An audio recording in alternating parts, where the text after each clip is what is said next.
该写反派必死的结局。女人主动把4个身世凄惨的年幼男主捡回了家，早上教他们魔法理论知识，晚上教他们社会主义核心价值观。本以为只要不做反派的事情，就能改写书中必死的命运。可随着男主们慢慢长大，男主们看他的眼神逐渐有些不对劲，直到向来乖巧懂事的4人一改往日面孔，纷纷暴露出了对他极强占有欲的病娇本性。女人才惊恐地发现，他把男主们当弟弟，他们却把他当成了攻略对象。一路，小时候你不是想让我穿裙子吗？我现在穿给你看，你别不要我好不好？为什么要跑？我的世界因你而重新亮起，你忍心我重新陷入黑暗吗？你教我拿起剑，又帮我痛失勇气，现在我的身份不再卑微，让我做永远守护你的骑士好吗？你将我唤醒，给了我生命。如果你要抛弃我，那我宁愿放下所有的一切。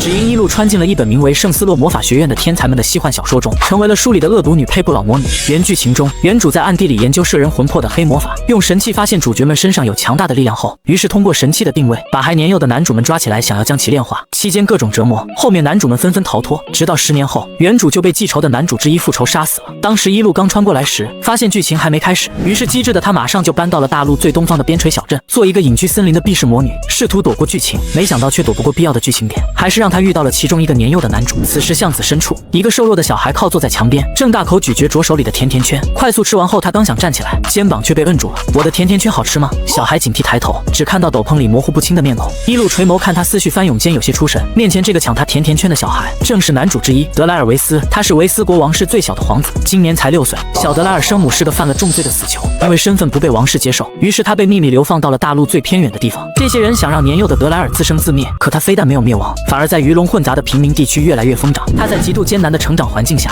，15岁就成为了高级魔法师，18岁更是直接杀回国，血腥手段干掉王室许多人，直接扬名了整个斯洛大陆。不过现在的德莱尔还只是个靠抢食物饱腹的流浪儿。一路看着面前脏兮兮的德莱尔，不由得嫌弃道：“小鬼，你应该知道天下没有免费的午餐吧？”德莱尔被他摁得动弹不得，终于开口道：“我没钱。”一路哈哈一笑：“好，从今往后你就是我的小奴隶了，给我干活来还钱。”没等德莱尔反应过来，他就已经被一路抓住后颈提溜了起来。看着离开地面的双脚，他猛地挣扎起来：“放开我！我只是吃了你的面包而已，才不要卖身给你！”一路面不改色地提着他继续往前走：“别说的那么理所当然，你现在还小，当然不明白社会的交易并不是等价还价，大人的世界就是这么肮脏，这是我给你上的第一课。”一路在刚才已经想通了，既然躲不过遇到男主们的命运，那他干脆就顺应剧情，把他们一个个都搜罗起来，只要不折磨他们，将来肯定不会死。等主角们走真正的剧情后，他就可以美美隐退了。德莱尔发现挣脱不过，非常屈辱的不动了，不管一路怎么逗他，他都装死不说话。一路并不在意，他提着德莱尔一路穿过小镇，来到后方的山，进入了山里的迷雾森林。走了一会儿后，随着前方的雾气散去，一个被篱笆围着的小木屋显露出来。这几年一路一直隐居在森林深处，他才不会像原主那样喜欢琢磨黑魔法。身为魔力强大的魔女，她勤于研制各种药剂，熟悉所有药材和药剂制作的法术。一路还会将药剂卖出流通各地，不仅赚取了许多金币，还被当地居民们尊重和拥戴。好了，小奴隶，这是我的家，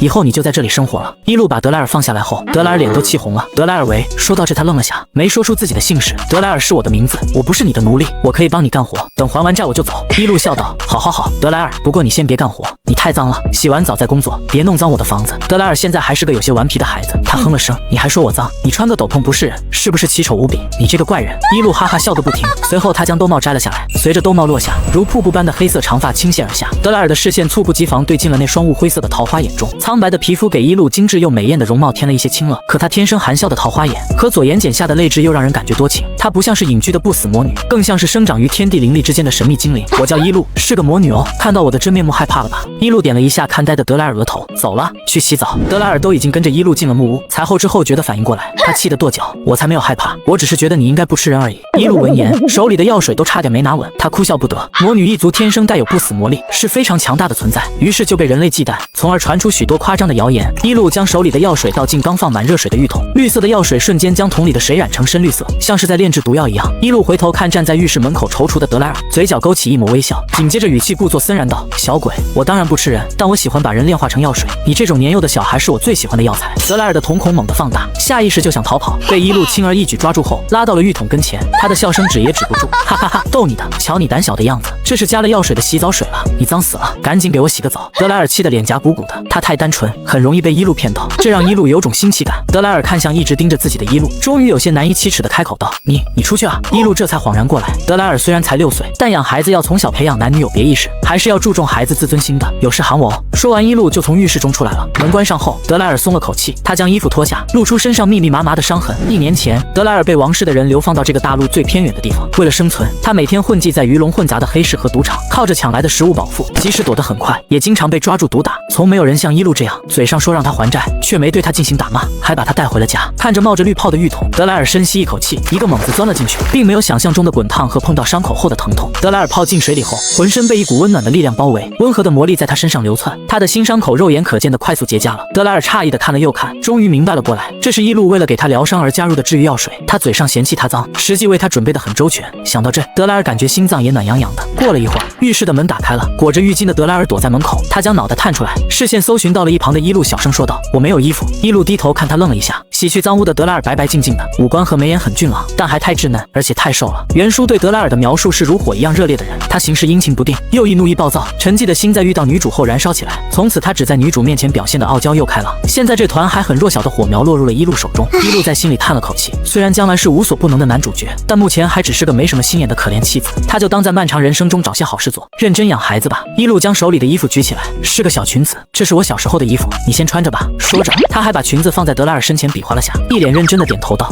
很合适。”然而德莱尔脸色却疼得一下就红了，他裹着拖地的浴巾把自己捂得严严实实。伊露，这是女孩子穿的，别告诉我你不知道我是男孩。伊露纠结的拧起眉毛，男孩子也可以穿裙子啊。对不起啊，德莱尔，因为我这里只有这些衣服了，你先暂时穿一下吧，明天我就帮你买新衣服。德莱尔看伊露为难的样子，也有点不好意思了。这个魔女虽然爱逗他，但给他疗伤的洗澡水明显是个好魔女，他不应该挑3拣4给人家添麻烦。好，德莱尔伸出手就要接过小裙子，伊露看到这终于破功，忍不住笑了起来，哈哈哈，你也太可爱了。好了好了，不逗你了。他拿出背后准备好的白衬衣，这是他缩水的旧衣服，德莱尔穿上正好能盖住膝盖，给你穿这个，我怎么可能真让你穿裙子？德莱尔瞬间气成河豚，瘦削的脸颊都气得鼓了起来，你这个烦人的魔女，可恶！伊露老是骗他玩，他收回刚才的想法，她是个无聊又邪恶的魔女。柔软的毛巾盖在他的头发上，德莱尔恢复视线后，发现伊露蹲在了他面前，轻柔地帮他擦拭着头发。行了，先把头发擦干，我可不想白白给你一瓶治疗感冒的药剂。德莱尔对上他专注的眼睛，心脏好像又变得温暖起来。奇怪，他现在并没有泡在洗澡水里啊，我自己来。德莱尔抱住衣服和毛巾，重新进入浴室中。伊露摸了摸鼻尖，这小孩脾气就是古怪，跟个刺猬一样，摸上去一手刺。伊露的木屋不大，横厅里除了木桌和小沙发这种必备家具以外，其他区域放置的全是他用来做药剂的材料和工具，几乎无处下脚。他这里的卧室只有一个，拐角处倒是有个放杂物的小房间。伊露走到杂物间门前，打开门后，才看清里面堆满的杂物都是他随手丢进去的废弃物品，从来没有清理过。伊露深感头疼，他现在越来越担心自己会把男主养死了。就在这时，德莱尔的声音在他身后响起：“那个，我现在要做什么？”伊露苦笑回头，德莱尔身上的衬衣还是有点大，他光脚踩在地板上。伊露这才发觉他忘记给德莱尔准备鞋袜了，于是他嘴角的苦笑加深了。虽然现在是夏季，但晚上地上凉，先坐沙发上吧。伊露一把抱起瘦小的德莱尔，他一只胳膊就可以将他拢在臂弯中。德莱尔吓了一跳，下意识环住他的脖子，两人一凑近，他的鼻尖都是伊露身上淡淡的药香。德莱尔忍不住多嗅了嗅，这和他之前在王宫的花园中闻到的花香、贵族们用的昂贵香水都不一样，是一种让人感觉很温暖和安心的香气。伊露将德莱尔放到小沙发上，你先坐着，等我一会。他回卧室里翻找半天，拿了双白色袜子出来。等他回到沙发旁边，发现德莱尔已经蜷缩在沙发上睡着了，他瘦弱的小身体缩成一团，怀里抱着抱枕，半张脸都埋了进去，睡得似乎很沉，眼角好像还有着泪水，嘴里呓语着什么。伊露凑近听了听，德莱尔含糊不清地说着：“别打，别打我。”伊露下意识皱了皱眉，他的心脏抽痛了下。给德莱尔盖上小毯子后，伊露就悄悄地走开了。原书剧情对男主们儿时的凄惨经历都是一笔带过，如今真实面对着尚且年幼艰难生存的德莱尔，他只有心疼和同情。伊露叹了口气，走到小厨房里开始生火煮饭。他都是1月采购一次耐存放的食物，今天正好补货了，但都是一些仅限饱腹的东西，肯定不能给正在长身体的德莱尔吃。为了德莱尔的成长，他决定明天要再出去大采购。另一边，德莱尔猛地惊醒，他擦了擦湿润的眼角，从沙发上坐起后，怀里还紧紧抱着有些粗糙的布抱枕，上面有伊露身上淡淡的药香，他抱着感觉很安心，所以才闭上眼就睡着了。这时伊露端着盘子从厨房里走了出来，醒了，饿了吧，过来吃饭。等德莱尔脚踩到地板上，才发现脚上已经多了双白袜子，肯定是伊露趁他睡着给他穿上的。他不由得有些踌躇，走到餐桌旁并没有坐下，手指紧紧绞着衣角，看上去很紧张。怎么了？伊露有点疑惑，我不是来还债的吗？你为什么对我这样好？德莱尔低着头，不久前还浑身带刺的他，终于在伊露面前硬气不起来了，因为他发现伊露根本没想让他做什么活，反而很照顾他。伊露点了一下他的额头，说道：“哼，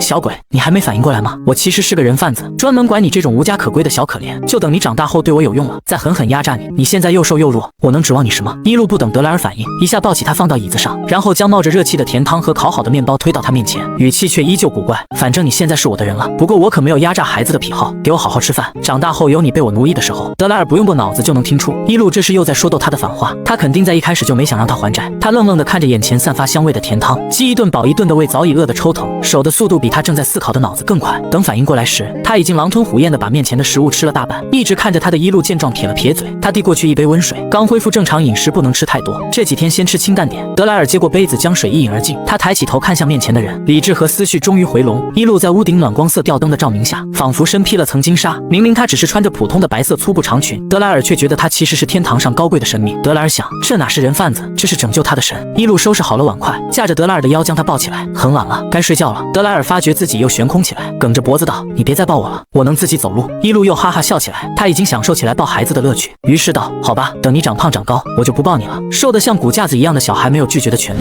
伊露将德莱尔抱到他的床上，他的房间不大，布置也很简单，只有一张床和一个衣柜。德莱尔被伊露塞进被窝里，他无奈道：“这几天你先跟我一起睡，等我把杂物间收拾出来，你就有自己的房间了。”好了，亲爱的德莱尔，晚安。伊露转身准备离开时，他的袖子被德莱尔轻轻拽住了。伊露疑惑地回头看他，德莱尔表情有些局促，好一会儿才开口道：“不是一起睡吗？你去哪儿？”伊露一眼看穿这小孩是害怕了，他本来想去继续制作还没完成的药剂，但要是把实话说了，德莱尔肯定要故作坚强的不用他陪，等他离开万一躲被窝里哭，不成他欺负小孩了。我去洗个澡，然后就回来，你先睡吧。听到这，德莱尔松了口气，他抱住枕头，小小的一团就那么跪坐在床上，明明很困了，却还是睁大圆溜溜的眼睛紧紧盯着伊露。那我等你回来一起睡。看到这，伊露心都软了，摸了摸他炸毛的头发，好，我很快就回来。一向洗澡用时很久的伊露，今晚只是快速冲洗了下。等他擦干头发回到房间，原本以为会撑不住睡了的德莱尔，还保持着先前跪坐的姿势。德莱尔困得头一点一点的，听到开门的动静后，他清醒过来，抬起头，眼里闪过一抹喜色。好了，睡觉。伊露将德莱尔塞回被窝，随手将台灯关掉后，突然说道：“明天我要去小镇采购，应该要下午才回来，厨房里会给你留饭。”德莱尔在躺下的那一刻就已经意识模糊了，他没怎么听进伊露的话，只含糊的应了一声，就抓着被子睡着了。第二天清晨，伊露醒来时，德莱尔还在熟睡，给他掖好被子，伊露就走出了房间。他先是准备好了食物，用魔力保温着，然后换了身衣服，穿上黑斗篷后就出门了。森林离小镇不算远，但也要走1个小时左右。等伊露走到山脚下的小镇时，太阳已经升起了。这次要采购的东西有点多，伊露就在山脚处租了个马车，他驾着车驶进小镇，开始一家家铺子逛起来。此时木屋的房间里，德莱尔缓缓醒过来，他第一时间看向床边，发现睡在一旁的伊露不见踪影，而且被窝已经没有余温，证明他离开有一段时间了。伊露，德莱尔内心一阵恐慌，他快速下床冲出房间，在不大的木屋里寻找，都没看到伊露的身影。终于，德莱尔看到厨房里温着的食物后才松了口气，伊露给他留饭了，应该只是有事出去了，很快就会回来了吧。德莱尔乖乖吃了饭，然后蜷缩在沙发上，他抱着有淡淡药香的抱枕，眼睛都舍不得眨地盯着门口。屋子里很安静，只能听到墙上挂钟的指针轻轻走动滴答的声音，时针从8一直走到12，又走到3，等到走到6的时候，外面的天色暗了下来。德莱尔再也坐不住了，他不知道伊露去了哪里，他昨天还说拐了他，哪有拐了人第2天就消失不见的。他感到巨大的恐慌，他知道森林很危险，城镇里的那些大人也很可怕，他担心伊露遇到危险了，不管怎么样他都要出去找伊露。德莱尔打开木屋的门，外面天已经黑透了，隐约可见浓重的白色雾气围绕在院子里，森林夜晚的温度也很低，只穿着一件衬衣的他打了个哆嗦，可德莱尔咬了咬牙，还是义无反顾地冲了出去。与此同时，森林入口处结束了采购的伊露正驾着马车往深处前进，他没想到这次采购这么费时间，都已经傍晚了。伊露打了个哈欠，也不知道德莱尔有没有好好吃饭，还好他留了1天的食物，要是饿着小家伙就不好了。很快伊露就回到了家门口，却发现大门敞开着，德莱尔不见踪影。伊露皱起眉头，有些紧张地寻找起来。厨房的食物少了1/3的分量，德莱尔只吃了1顿饭，屋子里没有打斗的痕迹，只能是他自己跑出去的。伊露站在原地思考，突然一只花栗鼠快速跑了进来，站在了他的肩膀上，他衔着一根黑色的短发，将其放在伊露的手心。伊露瞬间就明白德莱尔在森林里迷路了，很有可能会遭遇危险。他的眼神阴沉下来，问小花栗鼠：“头发的主人在哪儿？”花栗鼠是森林里有灵气的动物，它的嗅觉和听觉都很灵敏，小家伙会一转身就跑。伊露也赶紧跟了过去。几分钟的时间，他跟着花栗鼠来到一处草丛，就看到几只野狼正围着一个小小的身影，那正是德莱尔。野狼听到动静，回头看到是伊露，几乎连停顿都没有，就纷纷快速逃离了，像是在惧怕什么似的。德莱尔身上多了几处抓伤，他紧握着捡来的木棍，大口喘息着。他刚才不知道哪来的勇气，拿着木棍疯了一样的冲想要吃掉他的野狼挥舞，可力气太小，只能抵挡几分钟。终于撑不住的时候，德莱尔听到了熟悉的声音，看到提着灯的伊露焦急地朝他走过来。德莱尔这一刻开心的想要落泪，幸好神没有放弃他。伊露一把将德莱尔抱起来，检查着他的身体。德莱尔，你没事吧？发现只是有几处抓伤和擦伤后，他才松了口气，紧接着又皱眉呵斥道：“乱跑什么？不知道迷雾森林里很危险吗？幸好我来得快，不然你就进野狼肚子里了。”伊露严厉的教训还没说完，猛地顿住了，他的脖颈间传来冰凉的触感，低头看去，是搂着他脖子的德莱尔在无声哭泣。因为哭得太伤心，伊露再也说不出责备的话，而是僵硬的安慰道：“好了好了，别哭了，现在安全了。你出来做什么？昨晚不是跟你说我今天要去采购东西吗？”德莱尔嘴一撇，有点点尴尬的止住眼泪，我没听到，我以为你遇到危险了，想出来找你，结果就迷路了，我更害怕你不要我了。伊路闻言无奈的点了下德莱尔的额头，我家就在这儿，我能去哪儿？年纪不大，操心的倒挺多，你就豆丁大点，我怎么会狠心抛弃你？德莱尔彻底冷静下来，反应过来自己都做了什么后，整张小脸都通红起来，直到干脆装死埋进伊路的脖梗里。德莱尔紧张的心才归于平静，他其实很容易信任对他好的人，尤其是伊路，他已经对他完全卸下防备，所以才害怕他离开，恐惧失去他。就在这时，带路的花栗鼠跳到伊路另一边的肩膀上，滋滋的比划着什么。他点了点头，对花栗鼠说道：“谢谢你，这报酬是你应得的，不用客气。”德莱尔抬头偷看，只见花栗鼠开心的拽了几根伊路的头发，衔着就跑走了。德莱尔小脸疑惑道：“他这是在做什么？”伊路抱着他往木屋的方向走去，闻言笑着解释道：“花栗鼠要搭窝了，我的头发可以给它当材料，而且上面有一些魔力残留，可以给它安全感。”很快，伊路带着德莱尔回到了木屋里，伊路将它放到了沙发上，转身在一堆瓶瓶罐罐中翻找起来。当伊路拿来了一罐固体的药膏，回头看去时，发现德莱尔在沙发上蜷缩成了一团，他呆呆地抱着抱枕，还将毯子卷起一圈把自己环住，这是干什么呢？伊路哭笑不得，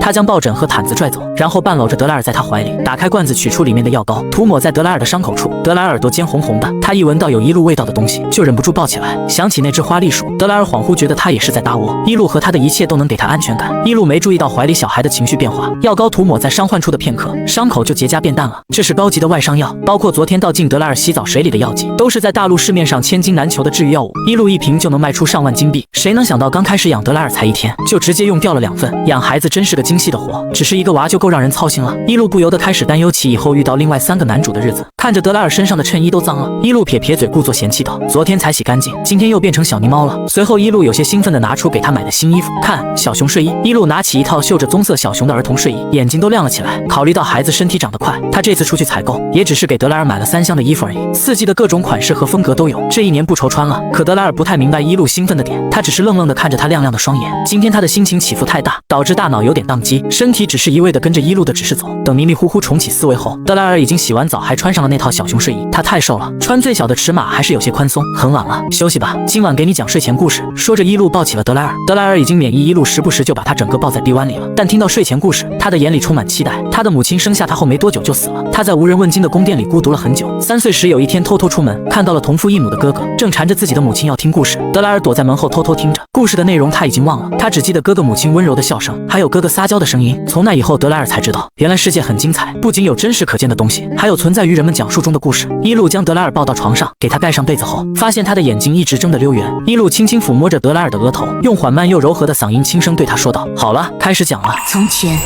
有一簇虚弱的小火苗步入了人间，他经受了许多痛苦和磨难，每次他遇到危险后都快要熄灭，可还是坚强地燃烧着。风没有吹灭它，反而将它的火焰越燎越旺。雨想要打落它，却让它克服了水这个天敌。人类试图踩灭它，可它疯狂燃烧，将欺负它的人们点燃。慢慢的，小火苗成长为无人敢接近的强大火焰。它挥一挥手，就能燃起大片的烈火，再也没有人敢轻视它。人们无比尊敬它，还有大批的人追随它。至此，它迎来新生。它将永远燃烧，永不熄灭。德莱尔的眼皮越来越沉重，但他还是努力听完了一路的故事。他的声音染上了睡意。这个故事是真的吗？一路沉默了几秒后回答道：“算是真的吧。”德莱尔撇了撇嘴：“一路，你又骗我，小火苗怎么可能做到一直燃烧？”他说完，抓住一路的衣角就沉沉地睡了过去。一路轻笑一声，摸了摸德莱尔柔软的黑发，喃喃自语道：“虽然故事是假的，但从现在开始，故事有一半是真实的了，因为他讲的故事中的人就在眼前。”第2天清晨，一路做完早餐后开始收拾杂物间，这里面堆积了好几年不用的废弃物品。为了节省时间，一路开始施展移动魔法，他伸出手默念魔咒，杂物间的东西纷纷腾空，被移到了走廊里。很快，狭窄的走廊几乎无处下脚了。于是，一路决定找个空地把它们都销毁掉。接着，他又用魔法操纵着，将它们运出门外面的院子里。与此同时，德莱尔醒来第一时间就是找一路。他打开门出来时还有些困意，等看到外面浮空的东西有条不紊地飞出大门后，瞬间清醒过来了。他惊讶地问道：“一路，你在做什么？”一路手不停地操控着魔法说道：“把它们腾出来啊，不然你就没房间了。”哦，德莱尔应了一声，猛地发觉不对，等等，你是在施展魔法吧？德莱尔虽然没见过几个魔法师，但知道魔法的施展是需要魔杖这样的媒介，可一路空着手就能使用魔法，实在超出他的认知了。你怎么不用魔杖？一路难得回想了下，想起原主曾经用的魔杖早就被他折断了。魔杖吗？我没有。但是德莱尔，魔法师确实需要魔杖，不过那仅限于初级和中级的魔法师，高级魔法师和顶级的大魔法师可以不依赖魔杖。谈话间，杂物间的东西已经被全部清理完了。一路满意的点了点头，没得到德莱尔的回答，他疑惑的回头看他，发现德莱尔眼里满是崇拜。我以为你只是厉害的药剂师，没想到你还是超级厉害的大魔法师。一路摸了摸鼻尖，不忍心打破德莱尔的夸赞。自从穿到这里后，伊露就开始努力修习魔法。她每天都不松懈学习，不知不觉间，她使用魔法时不再需要魔杖，只要伸手默念咒语就可以达到惊人的效果。至于制作药剂，是伊露上辈子在现代就是隶属于国家的高等级医学研究人员，即使到了异世界，她也无法抛下做实验的爱好。于是她就开始钻研制作这里的药剂，不知不觉间就制作出了各种高级药剂。不过伊露并没有参加过人类社会中的魔法师考试，她也不清楚自己该是个什么等级。在这个斯洛大陆，魔法师需要通过各阶级的考试登记在册后，才能得到身份徽章。她嫌太麻烦了，所以就没去考。因为长生的魔女一族深居简出，基本不和人类接触，伊露也以为自己会一直过着每天跟草药与药剂打交道的日子。但现在要养孩子了，不能没有社会身份，以后肯定要抽空考证了。伊露揉了揉德莱尔的头发，对他说道：“我看你骨骼清奇，很适合学魔法，以后我会教你，到时候你肯定会跟我一样厉害。”德莱尔从小对魔法就有着无限向往，王室的其他孩子在2岁时就会被安排进行天赋测试，然后往适合的方向修习。可德莱尔从出生起就被人厌恶，当然就没有进行过天赋测试。他看到过几个哥哥们跟着魔法导师练习魔法，德莱尔的内心也一直渴望学习魔法。现在听到伊露这么说，德莱尔激动的要跳起来：“好，我要当魔法师！”伊露见状哈哈一笑：“看你这么感兴趣，那我就让你再见识下吧。”他带着德莱尔走出木屋，来到堆着杂物的空地前，伊露伸出手，在心里默念销毁魔法的咒语。结束咒语的刹那，只见杂物的上方出现一个巨大的光团，光团将它们包裹住后，只听砰的一声，巨大的光团分成无数光点散开。等光彻底消散后，原地的大堆杂物已然消失不见。伊露偏过头看去，发现在旁边的德莱尔已经看呆了。这是很基础的物品销毁魔法，每个魔法师的修习都需要从基础魔法学起。伊露淡然道：“修习魔法可是很枯燥的，你有这个决心吗？”德莱尔这才从被惊艳到呆滞的状态中恢复，这是他短暂一生里第一次亲眼见到的魔法，其震撼程度无法言说。我非常有。德莱尔琥珀色的瞳孔迸发出无比渴望的情绪。伊露大魔法师，请让我跟着你学习。伊露收养德莱尔后，本来就准备教学他魔法，原著对他成为魔法师的事情一笔带过，只是说他被一位老者收为徒弟，老者将毕生所学传授他之后就过世了。但伊露自信有他的教导，德莱尔能够更加出色。学习魔法的第一步就是先了解魔法的起源和各种理论知识。伊露从书架上拿起一本写着基础魔导书的厚重书籍，塞在了德莱尔的怀里，先好好看书吧。德莱尔翻开一页，顿时面带难色的说道：“抱歉，我不认字。”刚才还斗志满满的伊露瞬间头疼道：“连基本的都不认识吗？”德莱尔有些尴尬的点头，他从出生起就没人过问，靠着可怜他的仆人们的投喂才勉强活着，他连天赋测试都没经历过，更别说被老师教导识字了。而伊露穿到这里继承原主记忆后，直接就识字了，现在突然让他教德莱尔识字，他也有点手足无措。不过这个世界的语言和文字更偏向于现代中的英文，并不难学习。德莱尔低着头说着对不起，不敢看伊露，这有什么好道歉的？不过就是认字而已，你肯定一学就会。说完，伊露开始翻找书架，终于在压箱底的夹层里找到一本字典，单字和词语的释义都很清晰，可以用来教德莱尔认字。吃过早餐后，两人坐在桌前开始正式学习。德莱尔兴致勃勃，他端坐在木椅上，紧张地注视着伊露。听好了，每个人认字和写字时，一开始都是学习自己的名字。伊露用蘸满墨水的羽毛笔在牛皮纸上写下德莱尔的名字。德莱尔，你的名字就是这样写的，你来临摹看看。德莱尔紧张地点头，他学着伊露的样子拿笔蘸过墨水，然后在他写的名字下方照葫芦画瓢临摹。第一次写字，德莱尔写得歪歪扭扭，跟上方伊露写的字一对比，简直丑出天际。德莱尔小心翼翼地看了一眼伊露，他的眉头紧皱着，似乎在思索着什么，紧接着直说道：“太丑了，扭曲得像毛毛虫。”德莱尔闻言开始失落起来，还没等他说什么，伊露就突然起身凑近他，将他小小的人整个包围在怀里。他的手背上传来柔软的触感，是伊露握住了他的手。下一秒，伊露柔和的声音在德莱尔的耳边响起：“不过很正常，你是第一次写字，每个人都是这么过来的，不用感到挫败。”伊露帮他调整好坐姿，然后握住他的手，固定握笔姿势，继续说道：“你写字时坐姿和握笔都要这样才行，正确的姿势能保证体态良好，下笔时也能更流畅。来，跟着我的手写一遍。”过了一会儿，一张牛皮纸被写满了德莱尔的字样，字体也从一开始的扭曲变得端正，勉强能入眼了。不错，下面开始认基础的字吧。可伊露刚翻开字典，手就被德莱尔按住了。伊露疑惑：“怎么了？”德莱尔抬起头和伊露对视，他表情认真道：“伊露的名字怎么写？除了我的名字，我也想知道伊露的名字。”伊露挑了挑眉，拿起笔写下自己的名字：伊始的伊，白露的露，这是我的名字。这两个新字对德莱尔来说有点难了，他皱着眉盯了好久，像要把牛皮纸钉穿一样，眼里有着可怕的执着。行了，先学简单的字，等全部都学会了，你想写什么都得心应手。伊露没当回事，点了点德莱尔的额头，开始教他认简单的字。德莱尔学习的速度很快，仅3天的时间就熟练掌握字母拼写，以及学会了所有简单的字，甚至写的字也越来越规整好看了，进度超乎伊露想象。现在看来，明天就能教他有难度的词语了。伊露也趁着这3天的时间把杂物间收拾布置好了，里面置办了单人床和衣柜以及书桌椅子，虽然东西不多，但很温馨。晚上时，伊露打开房间门让德莱尔看，以后这就是你的房间了，今晚开始你就要自己睡了。德莱尔穿着伊露给他买的小兔子睡衣，有点惊喜地进入房间里，他小心地打量四周，嘴角压不住笑意。曾经在王宫里时，德莱尔被安排在最远的宫殿里，那里什么都没有，他每晚都害怕地躺在床上，担心空荡荡的店里出现怪物。现在德莱莱尔终于有了家，很晚了，该睡觉了。一路看他开心，也忍不住勾唇，要是你害怕的话，可以跑过来跟我睡，不过只限于今晚哦。德莱尔哼了声傲娇道，我才不会害怕，不就是一个人睡吗？我都快7岁了，你别把我当孩子。好好好，不是孩子的德莱尔，晚安。一路说完就关上门离开了。房间内安静下来，德莱尔这才感觉到慌乱，他这几天都和一路睡在一起，突然开始分开睡，内心不由得有些不安。德莱尔强迫自己冷静下来后，开始熟悉房间。大概看完房间里的物件后，德莱尔躺到床上，虽然被子和枕头都很柔软，可他就是睡不着。他想了很久才想出原因，这些都没有一路的味道。德莱尔猛地起身，他来到书桌前坐下，打开小台灯后，拿起笔开始在牛皮纸上认真写字。他极其专注地写着。不知过了多久，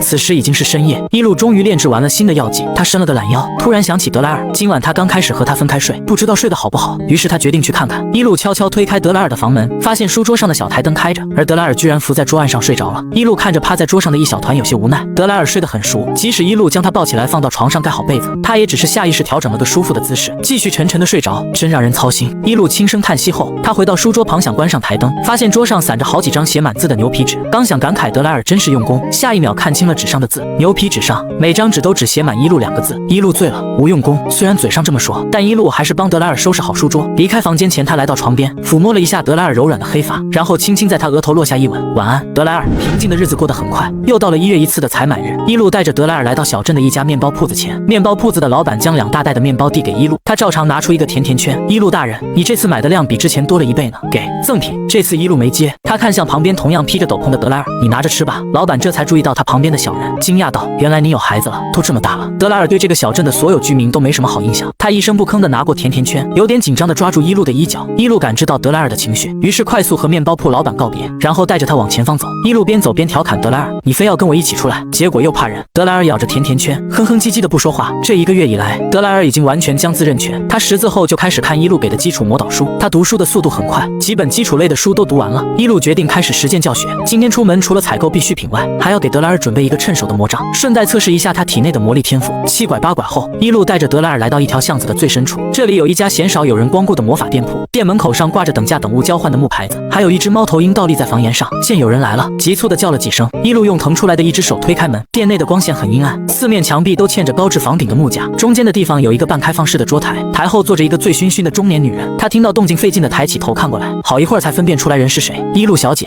女人看着一路把2大袋面包放到桌上，她扯了扯嘴角，跟我交换这些东西吗？我出1盒黄油曲奇饼干，或者10个银币。一路闻言翻了个白眼，克里斯，我懒得跟你开玩笑，今天来是给这个孩子买魔杖，我要最好最适合他的，我会付给你20瓶高级内伤治愈药剂。克里斯闻言从桌台里出来，他醉得踉跄，却很精准地来到德莱尔面前，他的手放到德莱尔的肩膀上，犀利的眼神对他上下打量。过了几分钟，克里斯完全没了醉意，他退后一步和德莱尔拉开距离，给出了评价，这孩子是非常有天赋的魔法师，他体内的魔力很纯粹，至于天赋属性是火，很强大的火焰，要好好教导，不然会引起可怕的火灾。原来在这个世界里，只有体内有魔力的人才可以修习魔法，从而成为魔法师。每个魔法师在进行天赋测试时，还会通过体内天生的魔力来测出天赋属性，这被称为上帝的赠予。目前这个世间有木、水、火、土以及稀有的光这5种元素，每个魔法师都会在通过初级考试后，主要修习自身天赋属性的魔法，可以使他们成长的速度加快，更能让他们在之后的作战中如有神助。一路拍了一下德莱尔，听到了吗？德莱尔，你非常适合成为一个魔法师，而且你还是火系哦，天选进攻型魔法师。德莱尔早就了解过魔法的起源和类别，他有点兴奋地问道，那一路呢？一路顿了一下，她是魔女不是人类，自然不会获得上帝的赠予。我的话，什么属性的魔法都可以精修，无所谓这些了。但德莱尔却像个狂热的粉丝一样，他更加激动了。一路真厉害！一路隔着斗篷的兜帽，怜爱地摸了摸德莱尔的脑袋，这小孩就是好逗。就在这时，克里斯不知从哪里钻出来，哈哈哈笑道道，一路，你哪里找到这么个宝贝？说着，他将手里的木盒子丢到桌上，露出里面的东西来，是一个带有深红色花纹的细长魔杖，只有成年人小臂的长度。德莱尔拿在手里也不算太大，魔杖是和魔法师绑定一生的重要伙伴，等你和他熟悉，可以用魔法将它变成任意大小和模样。一路说完就开始教德莱尔如何将魔杖认住，然后才继续道，好了，德莱尔，你已经完成了新手教程，接下来要正式进入实践休息了，准备好了吗，亲爱的小魔法师？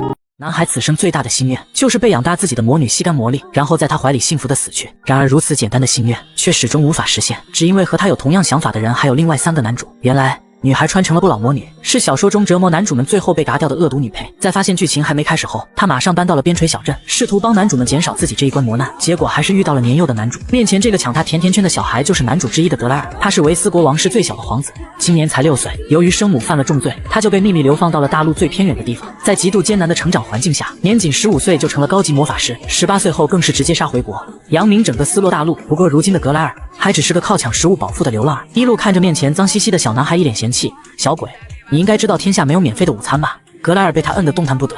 我没钱。一路哈哈一笑：“那从今往后，你就是我的小奴隶了，给我干活来还钱。”他刚才已经想通了，既然躲不过，那就干脆顺应剧情，把男主们一个个都搜罗起来带回家养着。只要不折磨他们，将来肯定不会嗝屁。等主角们走真正的剧情后，他就可以美美隐退了。这样想着，他提着格莱尔一路穿过小镇，进入了山里的迷雾森林。这几年，一路一直隐居在森林深处，并没像原主那样琢磨黑魔法，而是勤于研制各种药剂，顺便将药剂卖出流通各地，不仅赚取了巨额金币，还被当地居民们尊重和拥戴。前方的迷雾散去，被篱笆围着的小木屋显露出来。一路把格莱尔放下来：“好了，小奴隶，这是我的家，以后你就在这里生活了。”男孩气得脸都红了：“我叫格莱尔，不是你的奴隶，我可以帮你干活，等还完债我就走。”一路就是逗逗他，可没真想把他当奴隶。好，格莱尔，我叫一路，是个魔女哦，你不会害怕吧？走了，先去洗澡。格莱尔不服输：“我才没有害怕，只是觉得你应该不吃人而已。”一路闻言哭笑不得，将手里的药水倒进浴桶，绿色的药水瞬间将浴桶里的水染成深绿色。小鬼，我当然不吃人，但我喜欢把人炼化成药水。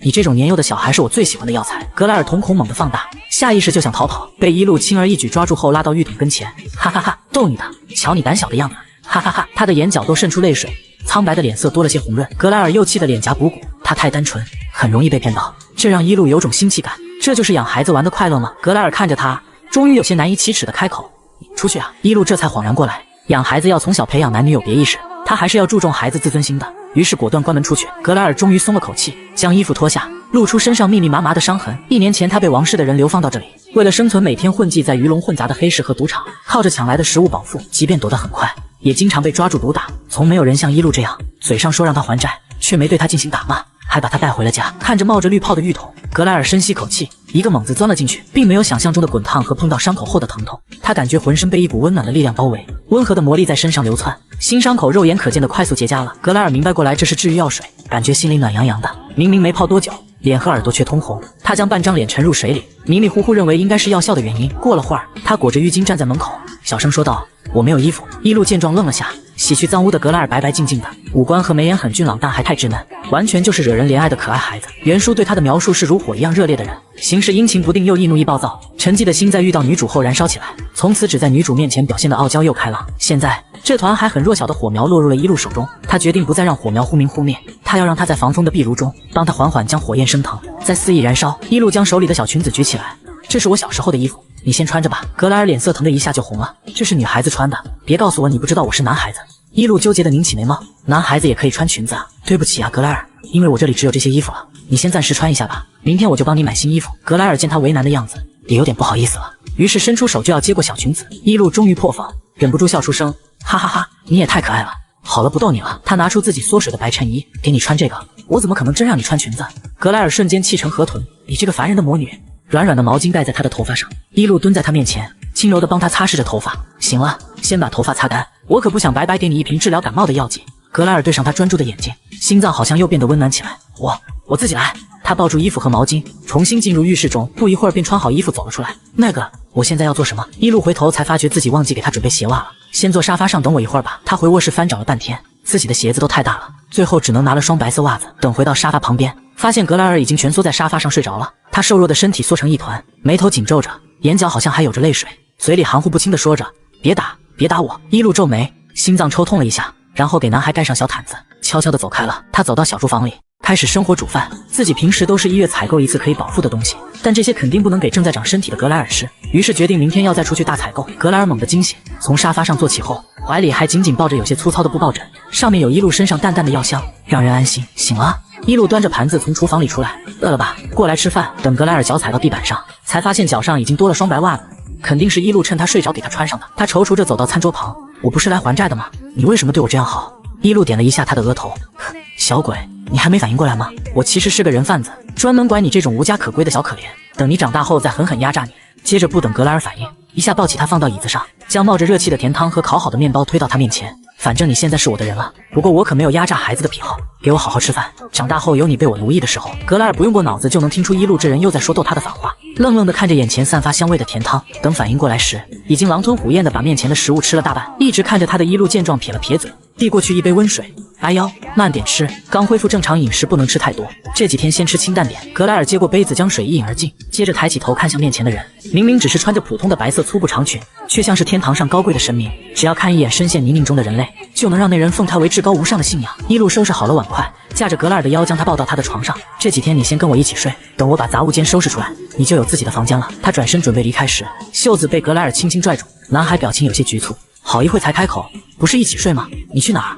一路本想去继续制作还没完成的药剂，但此刻看着惶恐不安的男孩，他改变了计划。我先去洗个澡，你先睡吧。格莱尔松了口气，跪坐在床上，明明很困了，却还是睁大圆溜溜的眼睛。那我等你回来一起睡。一路心都软了，摸了摸他炸毛的头发，我很快就回来。一向洗澡用时很久的一路，今晚只是快速冲洗了下就回到房间。原以为会撑不住睡了的格莱尔，还保持着先前跪坐的姿势。他听到开门的动静后，眼里闪过一抹喜色。一路将他塞回被窝，随手将灯关掉。好了，睡觉。明天我要去小镇采购，应该要下午才回来。厨房里会给你留饭。格莱尔在躺下的那一刻就已经意识模糊了，他没怎么听进一路的话，只含糊地应了声，就抓着被子睡着了。被子都是一路身上的香味，而一路又在他的旁边，他感到无比的安心。颠沛流离的这1年以来，第一次睡得很沉，还做了个好梦。等他再次醒来时，发现睡在一旁的人不见踪影，且被窝已经没有余温，证明他离开有一段时间了。格莱尔内心一阵恐慌，他快速冲出房间来回寻找，都没看到一路的身影，直到看到厨房里温着的食物后才松了口气。格莱尔乖乖吃了饭，然后蜷缩在沙发上，抱着有淡淡药香的抱枕，眼睛都舍不得眨地盯着门口，只等到天色都暗了下来，他再也坐不住了，内心涌上巨大的恐慌。他担心一路遇到危险了，再也顾不上其他。格莱尔打开木屋的门，咬了咬牙，义无反顾地冲了出去。而此时的森林入口处，结束了采购的一路驾着车往深处前进。他没想到这次采购这么费时间，于是用魔力给马车提速，很快就回到家里，却发现大门敞开着，格莱尔不见踪影。一路皱起眉头，厨房的食物少了1/3的分量，说明格莱尔只吃了一顿饭。屋子里没有打斗的痕迹，只能是他自己跑出去的。一路站在原地思考，突然一只花栗鼠快速跑进来，站在他的肩膀上。他衔着一根金色短发，将其放在一路的手心。一路瞬间就明白格莱尔在森林里迷路了，很有可能会遭遇危险。头发的主人在哪儿？几分钟后，他跟着花栗鼠来到一处草丛，看到几只野狼围着里面的人。格莱尔！野狼听到动静，回头看到是一路，几乎连停顿都没有，纷纷快速逃离。格莱尔身上多了几处抓伤，他紧握着捡来的木棍，大口喘息着。看到提着灯的一路焦急地朝自己走过来，他开心的想要落泪。幸好神没有放弃他。看到格莱尔狼狈地紧握着木棍，大口喘息着，一路一把将他抱起来，确定他只是有几处抓伤和擦伤后才松了口气。乱跑什么？不知道迷雾森林里很危险吗？严厉的教训还没说完，便猛地顿住，他的脖颈间传来冰凉的触感。低头看去，是搂着他的格莱尔在无声哭泣。一路见状便再也说不出责备的话。行了，别哭了，现在安全了。你出来做什么？昨晚不是跟你说我今天要去采购东西吗？格莱尔嘴一撇，有点尴尬地止住眼泪。我没听到，我以为你遇到危险了，想出来找你，结果迷路了。我更害怕你不要我了。一路闻言无奈地摇头，我家就在这儿，我能去哪儿？年纪不大，操心的倒挺多，你就豆丁大点，我怎么会狠心抛弃你？格莱尔彻底冷静下来，反应过来自己都做了什么后，整张小脸通红起来。直到此刻，他紧张的心才归于平静。他其实很容易信任对自己好的人，尤其是一路，因为已经对他完全卸下防备，所以才害怕他离开，恐惧失去他。一路抱着格莱尔回到木屋，将人半搂着坐在沙发上，便开始给他涂药。药膏涂抹在伤患处片刻，伤口就结痂变淡了。这是高级的外伤药，包括昨天倒进格莱尔洗澡水里的药剂，都是在大陆市面上千金难求的治愈药物，一瓶就能卖出上万金币。谁能想到才养了1天孩子就直接用掉了2份，以后要是把另外3个男主也养起来，真不知道得多费钱。一路看着浑身脏兮兮的格莱尔撇撇嘴，故作嫌弃道：昨天才洗干净，今天又变成小泥猫了。随后就有些兴奋地拿出一套小熊睡衣，看，今晚穿这个。格莱尔不太明白一路兴奋的点，只是愣愣地跟着他的指示走。等迷迷糊糊重启思维后，已经洗完澡换好了衣服。他太瘦了，穿最小的尺码还是有些宽松，站在那里的样子像不谙世事的小王子。一路恍惚了一下，接着抱起男孩，很晚了，休息吧，今晚给你讲睡前故事。第二天，格莱尔醒来第一时间就是找一路。他打开门出来时还有些困意，等看到外面浮空的东西有条不紊地飞出大门后，瞬间清醒了过来。一路，你在做什么？一路手不停地操控着魔法，把他们腾出来啊，不然你就没房间了。那你怎么不用魔杖？格莱尔虽然没见过几个魔法师，但知道魔法的施展需要魔杖这样的媒介，可一路空着手就能使用魔法，实在超出他的认知了。魔杖，一路难得回想了下，想起原主曾经用的魔杖早就被他折断了。我没有。格莱尔，初级和中级魔法师才需要魔杖，高级魔法师和顶级的大魔法师施展一些魔法时可以不依赖魔杖。谈话间，杂物间的东西已经被全部清理完。一路满意的点点头，没得到格莱尔的回答，他疑惑的回头看去，只见男孩眼里满是崇拜。我以为你只是厉害的药剂师，没想到你还是超级厉害的大魔法师。一路摸了摸鼻尖，不忍心打破他的夸赞。自从10年前穿到这里后，自己就开始努力修习魔法，如今只要伸手默念咒语就可以达到惊人的效果。至于制作药剂，他上辈子在现代就是隶属于国家的高级医学研究员，因此到了异世界也钻研制作这里的药剂，不知不觉间就能够制作出各种高级药剂。一路揉了揉格拉尔的头发，我看你骨骼清奇，很适合学魔法，以后我会教你学，到时候你肯定会跟我一样厉害。闻言，男孩激动的要跳起来，好，我要当魔法师。一路哈哈一笑，看你这么感兴趣，那我就让你再见识下吧。他走出木屋，来到堆着杂物的空地前，伸出手，在心里默念销毁魔法的咒语。结束咒语的刹那，一团白色的光覆盖在杂物的上方，接着爆发出刺眼的黄光。只听砰的一声，巨大的光团分成无数光点散开，原地的大堆杂物已然消失不见。一路偏过头看向已经看呆了的格莱尔，这是很基础的物品销毁魔法，每个魔法师的修习都需要从基础魔法学起，修习魔法可是很枯燥的，你有这个决心吗？格莱尔这才从被惊艳到呆滞的状态中恢复。我有，我非常有。一路大魔法师，请让我跟着你学习。一路从书架上拿起一本厚重的书籍放在格莱尔怀里。学习魔法的第一步就是先了解魔法的起源和各种理论知识，先好好看书吧。格莱尔翻开一页，面带难色，抱歉，我不认字。刚还斗志满满的一路此刻头有点大，基本都不认识吗？男孩有些尴尬的点头，他从出生起就没人过问，靠着可怜他的仆人们的投喂勉强活着，怎么可能有老师教导识字？等5岁被遗弃后，每天连生存都很艰难，更别说进入学院里学习了。对不起，格莱尔低着头，不敢看一路，这有什么好道歉的？不过就是认字而已，你肯定一学就会。吃过早餐后，一路拿出在书架里好不容易翻找出的字典，开始正式教学。首先教的便是格莱尔的名字，他的书写行云流水，字体就像书籍封面的印刷字一样工整漂亮。格莱尔学着他的样子在下面照葫芦画瓢临摹，第一次写字写得歪歪扭扭，就像毛毛虫。他很是失落，还没等他说什么，一路就突然起身凑近，将他整个包围在怀里，握住他的手。很正常，你是第一次写字，每个人都是这么过来的，不用感到挫败。来，跟着我的手写一遍。格莱尔的右手被一路轻轻带动着，闻着熟悉的淡淡药香，他紧张的心情缓解了很多。一路带着他写了2遍就放开他了，保持姿势继续写，把纸写满，你就完全认识和会写自己的名字了。格莱尔感觉心空了一下，听他这么说，又逐渐心无旁骛的继续写起来。过了一会儿，一张牛皮纸被写满了格莱尔，字体也从一开始的扭曲变得端正，勉强能入眼了。一路刚翻开字典，准备教他认识基础的字，手就被格莱尔按住。一路，你的名字怎么写？除了我的名字，我也想知道一路的名字。一路挑了挑眉，拿起笔写下自己的名字。这2个字对格莱尔来说有点难，他皱着眉盯了好久，眼里有着可怕的执着。一路没当回事，点了点男孩的额头，开始教他认简单的字。格莱尔学习的速度很快，仅3天的时间就熟练掌握字母拼写以及学会了所有简单的字，甚至写的字也越来越规整好看了。一路也趁着这3天时间把杂物间收拾布置好了，里面置办了简单的家具，虽然东西不多，但很温馨。晚上时，他打开房间门让格莱尔看，以后这就是你的房间了，今晚开始你就要自己睡了。男孩有点惊喜地进入房间，嘴角压不住笑意，他觉得这是最好的房间，他无比感谢一路给他的一切。从此他的心不再空荡。一路看他开心，也忍不住勾唇，很晚了，该睡觉了，要是你害怕的话，可以跑过来跟我睡，不过只限于今晚哦。格莱尔哼了声，我才不会害怕，不就是一个人睡吗？我都快7岁了，你别把我当孩子。好好好，不是孩子的格莱尔，晚安。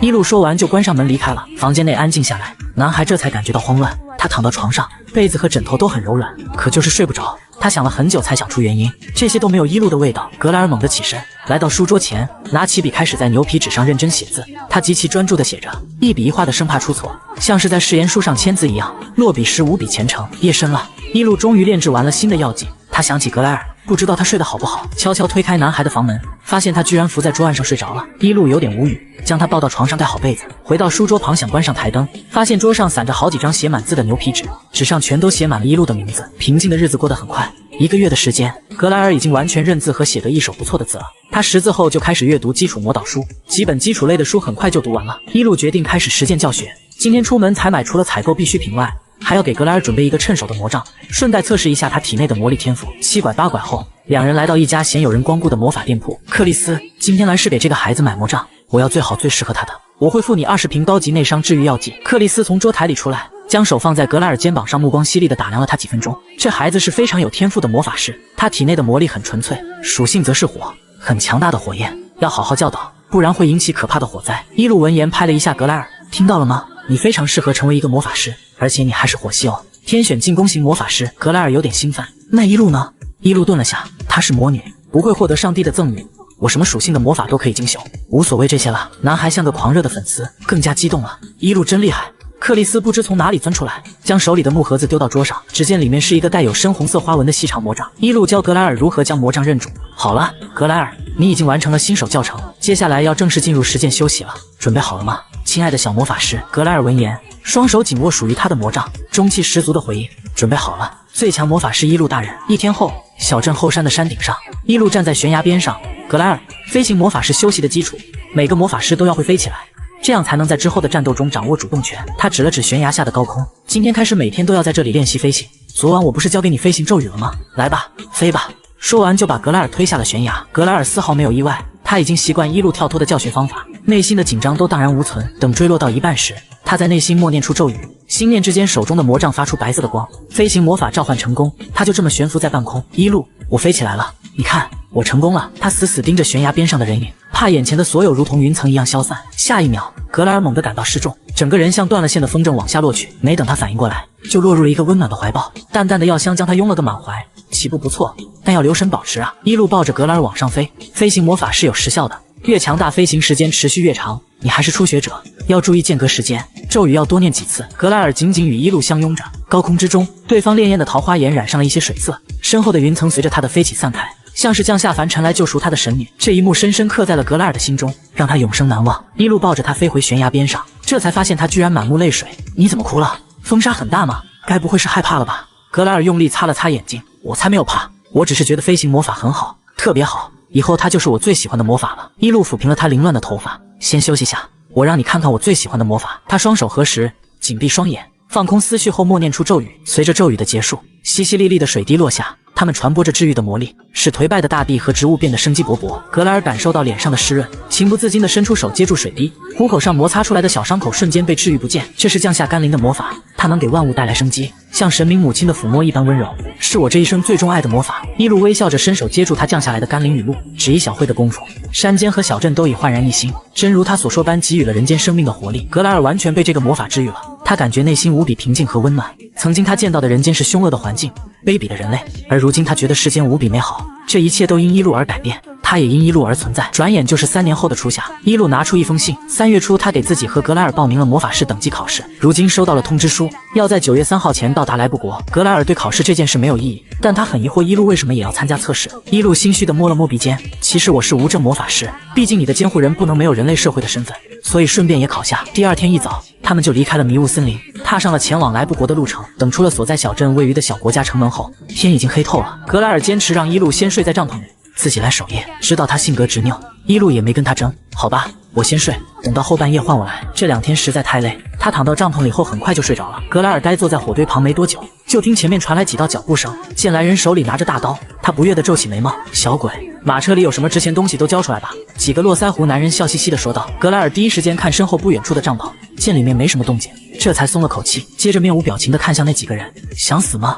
为首的男人哈了一声，小鬼，你居然敢这么对我说话。几人凑过来，团团围住了他。格莱尔坐在原地没动，不动声色地拿出魔杖，想用个简单的攻击魔法把他们击退。这时却听其中一个男人猥琐地说道，老大，我刚才看到一个特别漂亮的美人在那个帐篷里，等会我们。话没说完，几个男人恶心地笑了几声，格莱尔的瞳孔猛地缩小，愤怒的情绪瞬间从心底肆意生长。等他反应过来时，手里的魔杖已经挥出去了，火焰如同龙卷风席卷过去，将那几人完全吞噬，几乎是瞬息间将他们全身给点燃。听到他们痛苦的哀嚎，格莱尔依旧毫无波澜地盯着看，甚至勾起一抹阴沉的笑意，内心升腾起报复后的快感。他不允许任何人诋毁一路，即使是嘴上的意淫，说出口的人也要成为灰烬。突然，肩膀传来轻轻的拍打，格莱尔回头看，对上一双雾灰色的双眼，这才慌乱起来。一路，一路眼里带着困倦，你这混小子，看看你做的好事。说完，他挥手扑灭了熊熊烈火，又施展了一个治愈魔法。刚还半死不活的几个人瞬间好转过来，只是他们身上依旧有大片的烧伤，以后也难以治愈，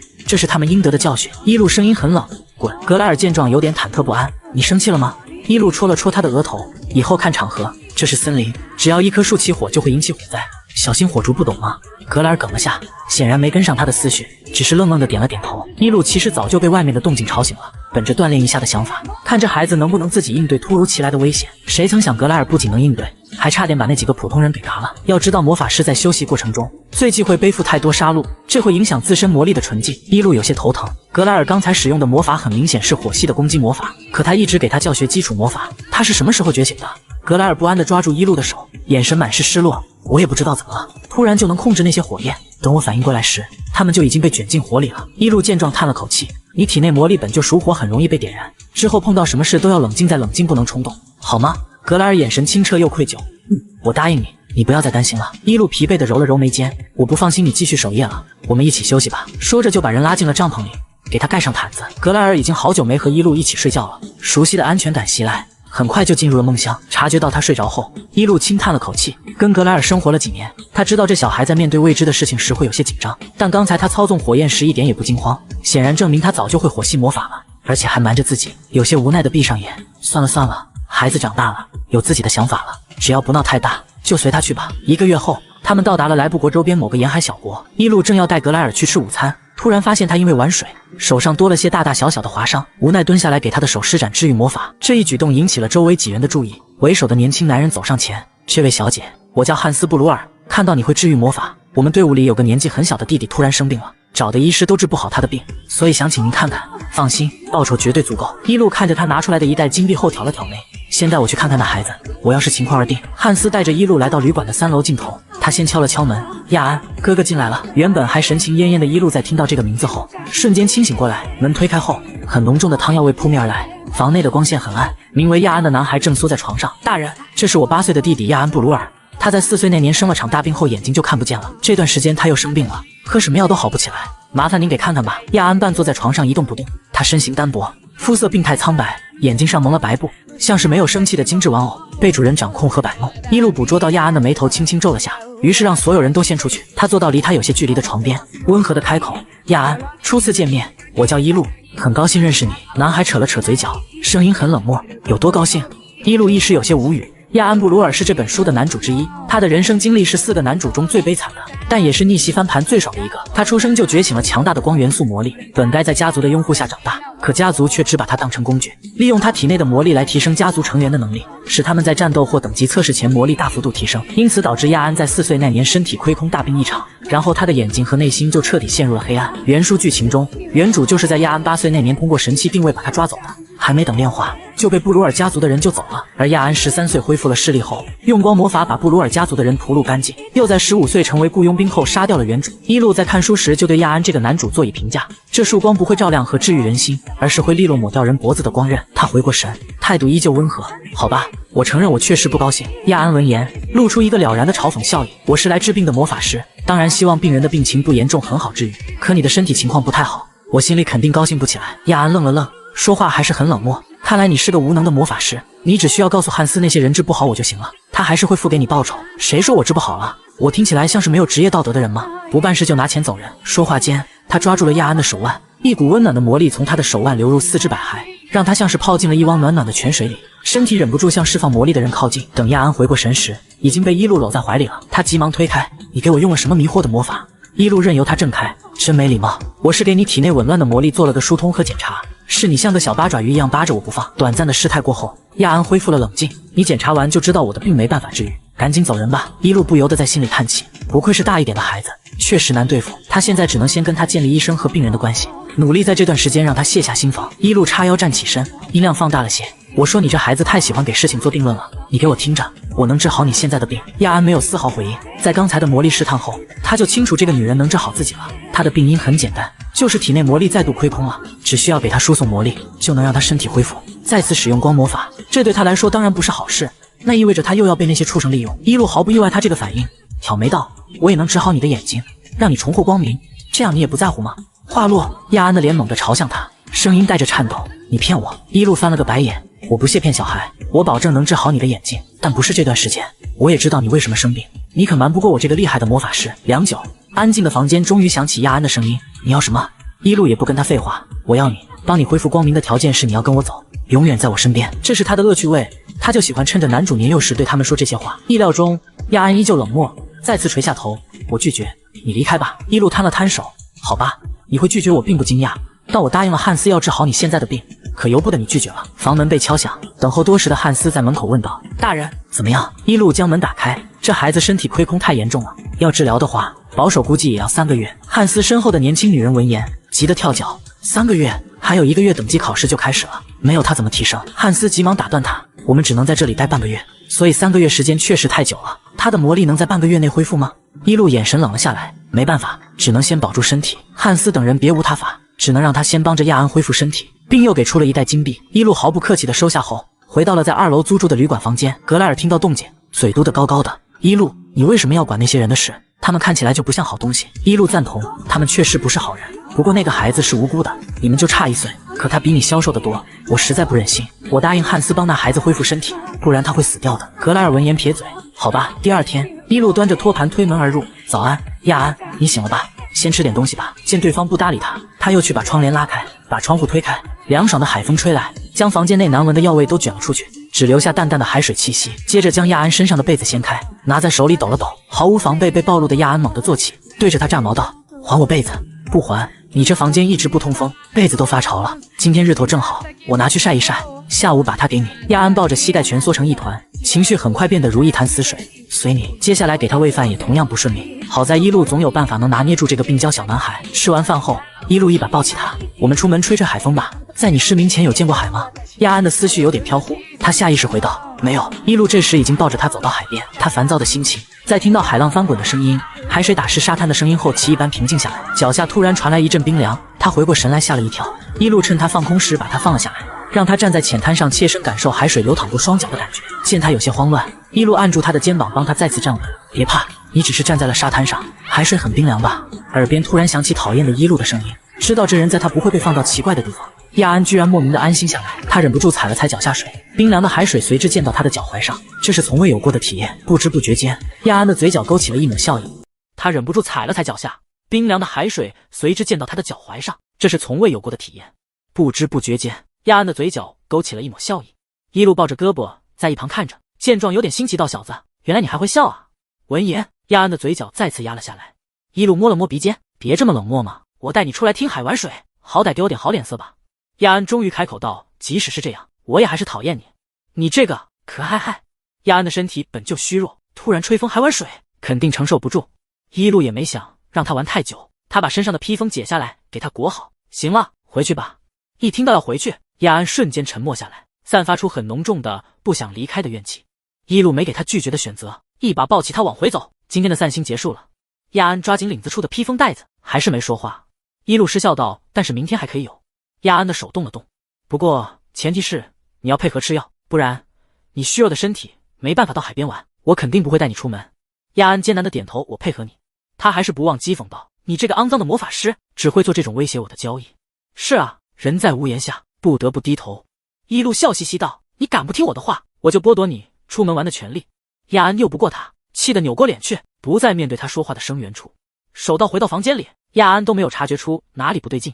一开始很抗拒离开床以及出门的他，在短时间内迅速转变了心境，甚至为了下次出门还和伊露达成了某些共识。回到床上后，亚安都没第一时间想起他被强行夺走的被子，他下意识裹紧了伊露的披风，完全忘记了他刚才还骂他肮脏。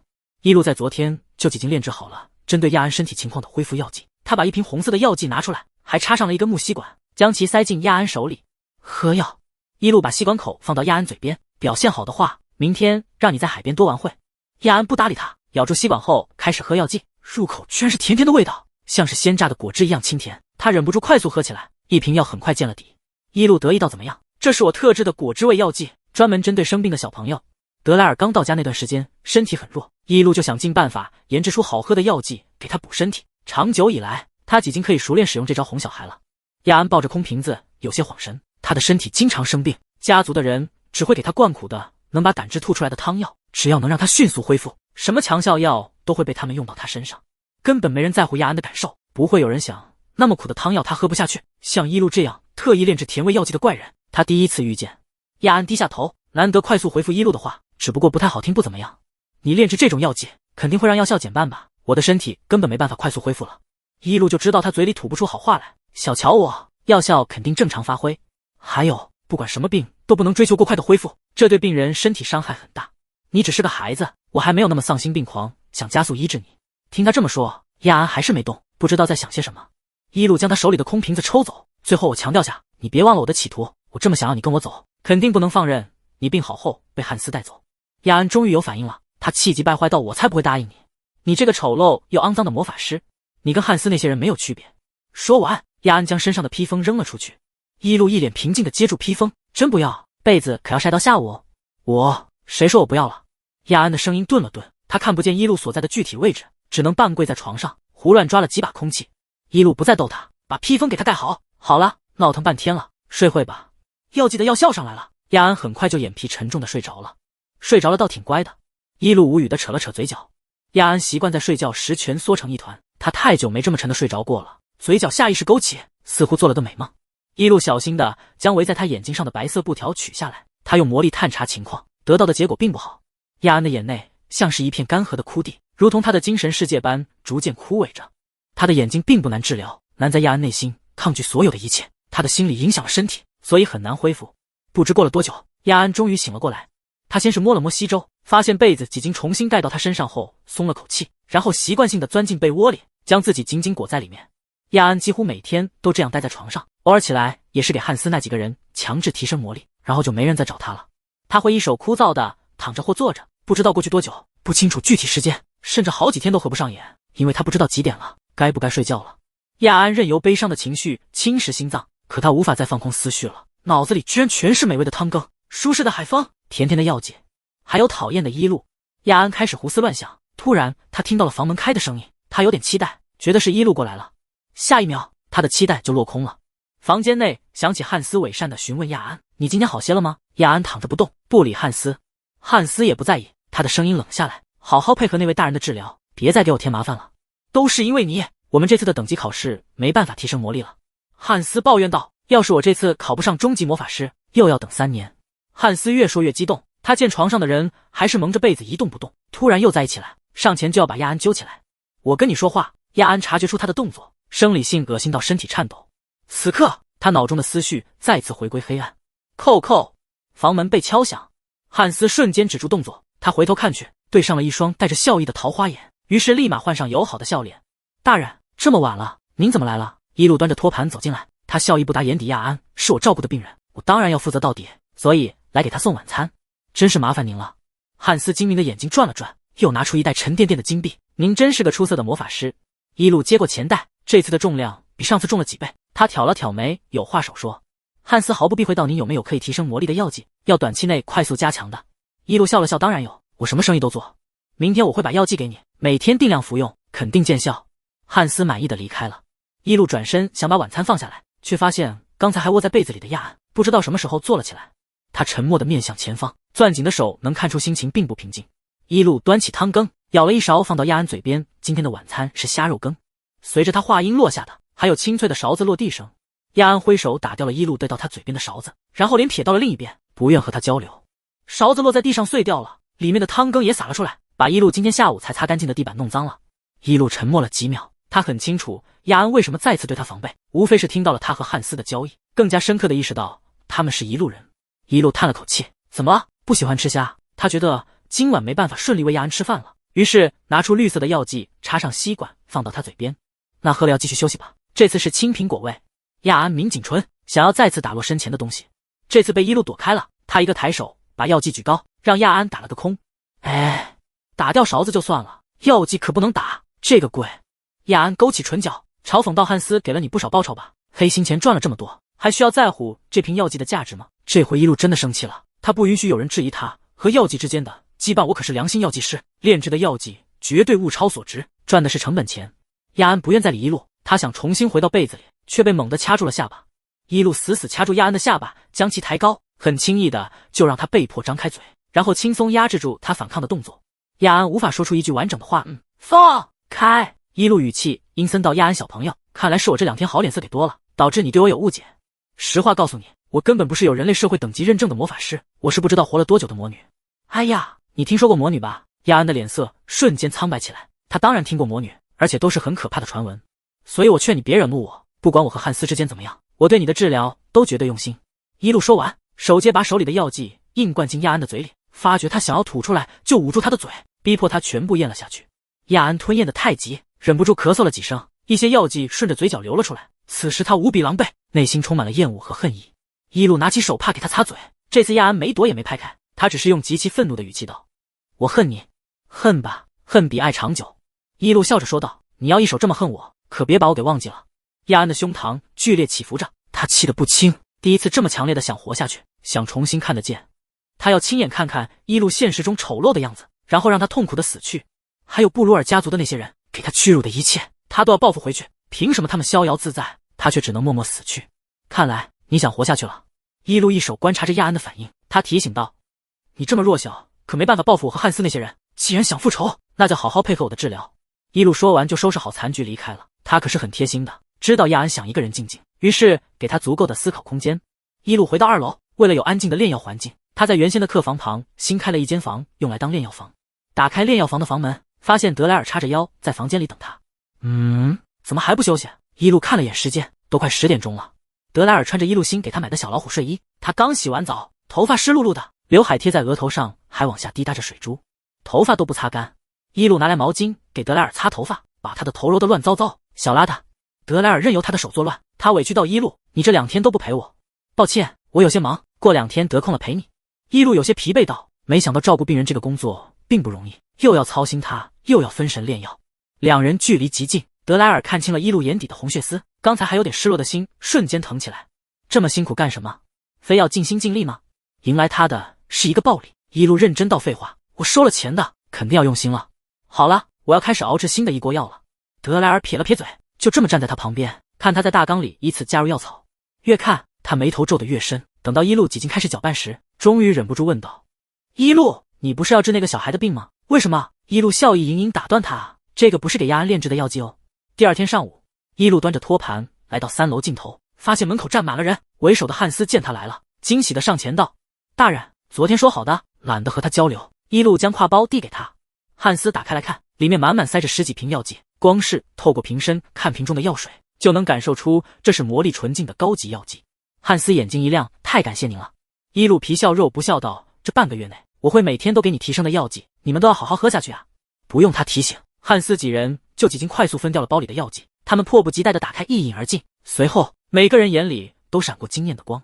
汉斯擦了擦嘴：太厉害了，我感觉浑身都充满了力量，可以立刻飞几10圈都不累。其他人也都很惊喜，他们连连向伊路道谢，然后满意的离开了。至始至终，汉斯几人都没想要进入房间看看亚安。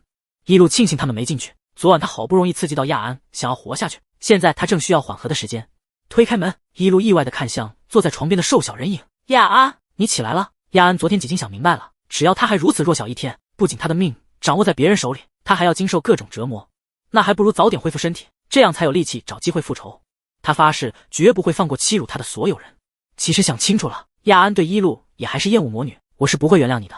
他刚说完，一勺散发着香味的汤羹就递到他嘴边，然后就是伊路带着笑意的声音：好好好，千万别原谅我，你可不能放任我这么可恶的人逍遥，赶紧好起来吧。亚安屈服于面前鸡蛋羹的香味，任由伊路一口一口喂到饱腹，然后他还喝下了果味药剂，又被伊路投喂了水果。此后亚安的1日3餐伊路都没有落下，每日2次的药剂也都按时看着他喝，3餐以外还换着法子给他加餐各种营养食物，保证他每天都吃饱有力气。这样的日子持续了1周，亚安肉眼可见的气色好了很多，还长了些肉。这天下午，亚安站在打开的窗户旁，感受吹进来的海风。自他失明以来，亚安就很抗拒走动，以至于他的膝肢越来越纤细，偶尔走路时都有些支撑不住。上午时，伊路说他弱得站不起来，亚安才争着一口气的慢慢在房间里摸索行走，虽然撞了几次，但好在走路时不那么僵硬了。房门被打开，亚安几经能从脚步声分辨来人是伊路了。他走路总是很轻巧快步，但鞋跟会发出哒哒的清脆声。嗨，亚安。伊路心情很好的跟他打招呼：你几经开始下床走路了，很棒哦。伊路怀里抱着一束漂亮的花，他快步走到窗边，将花举到亚安面前，献宝似的说道：怎么样，好闻吗？早在他快走过来时，亚安就几经闻到了清冽的花香，和伊路身上淡淡的药香混在一起，更加温和治愈。亚安冷着一张脸不回他，耳朵却直冷起来，认真听旁边的动静。伊路把花插进了花瓶里，然后放到窗台边，风轻轻吹过来，花香随之卷入房间中，将每个角落都染上香气。伊路就像这阵带着花香的风，不容拒绝地卷入亚安沉寂的生活中，又不知不觉间扫荡出他内心的压抑。等他反应过来时，他黑暗的世界居然裂开了一条缝。时隔多年，他好像再次看到了落下来的光，但这束光忽明忽暗。亚安想砸开缝隙，让它全部照进来，又害怕是假象，所以想把缝隙填补，回归黑暗中。为此，他感到纠结和痛苦。正当亚安乱想时，他的鼻尖传来痒意。伊路拿出一枝花放到亚安面前，花瓣蹭了蹭他的鼻子，他猝不及防闻到更加浓烈的香气。亚安，这是生长在礁石上的花。一路凑近亚安道，因为形状像鸢尾，又是金色，所以叫做金鸢花。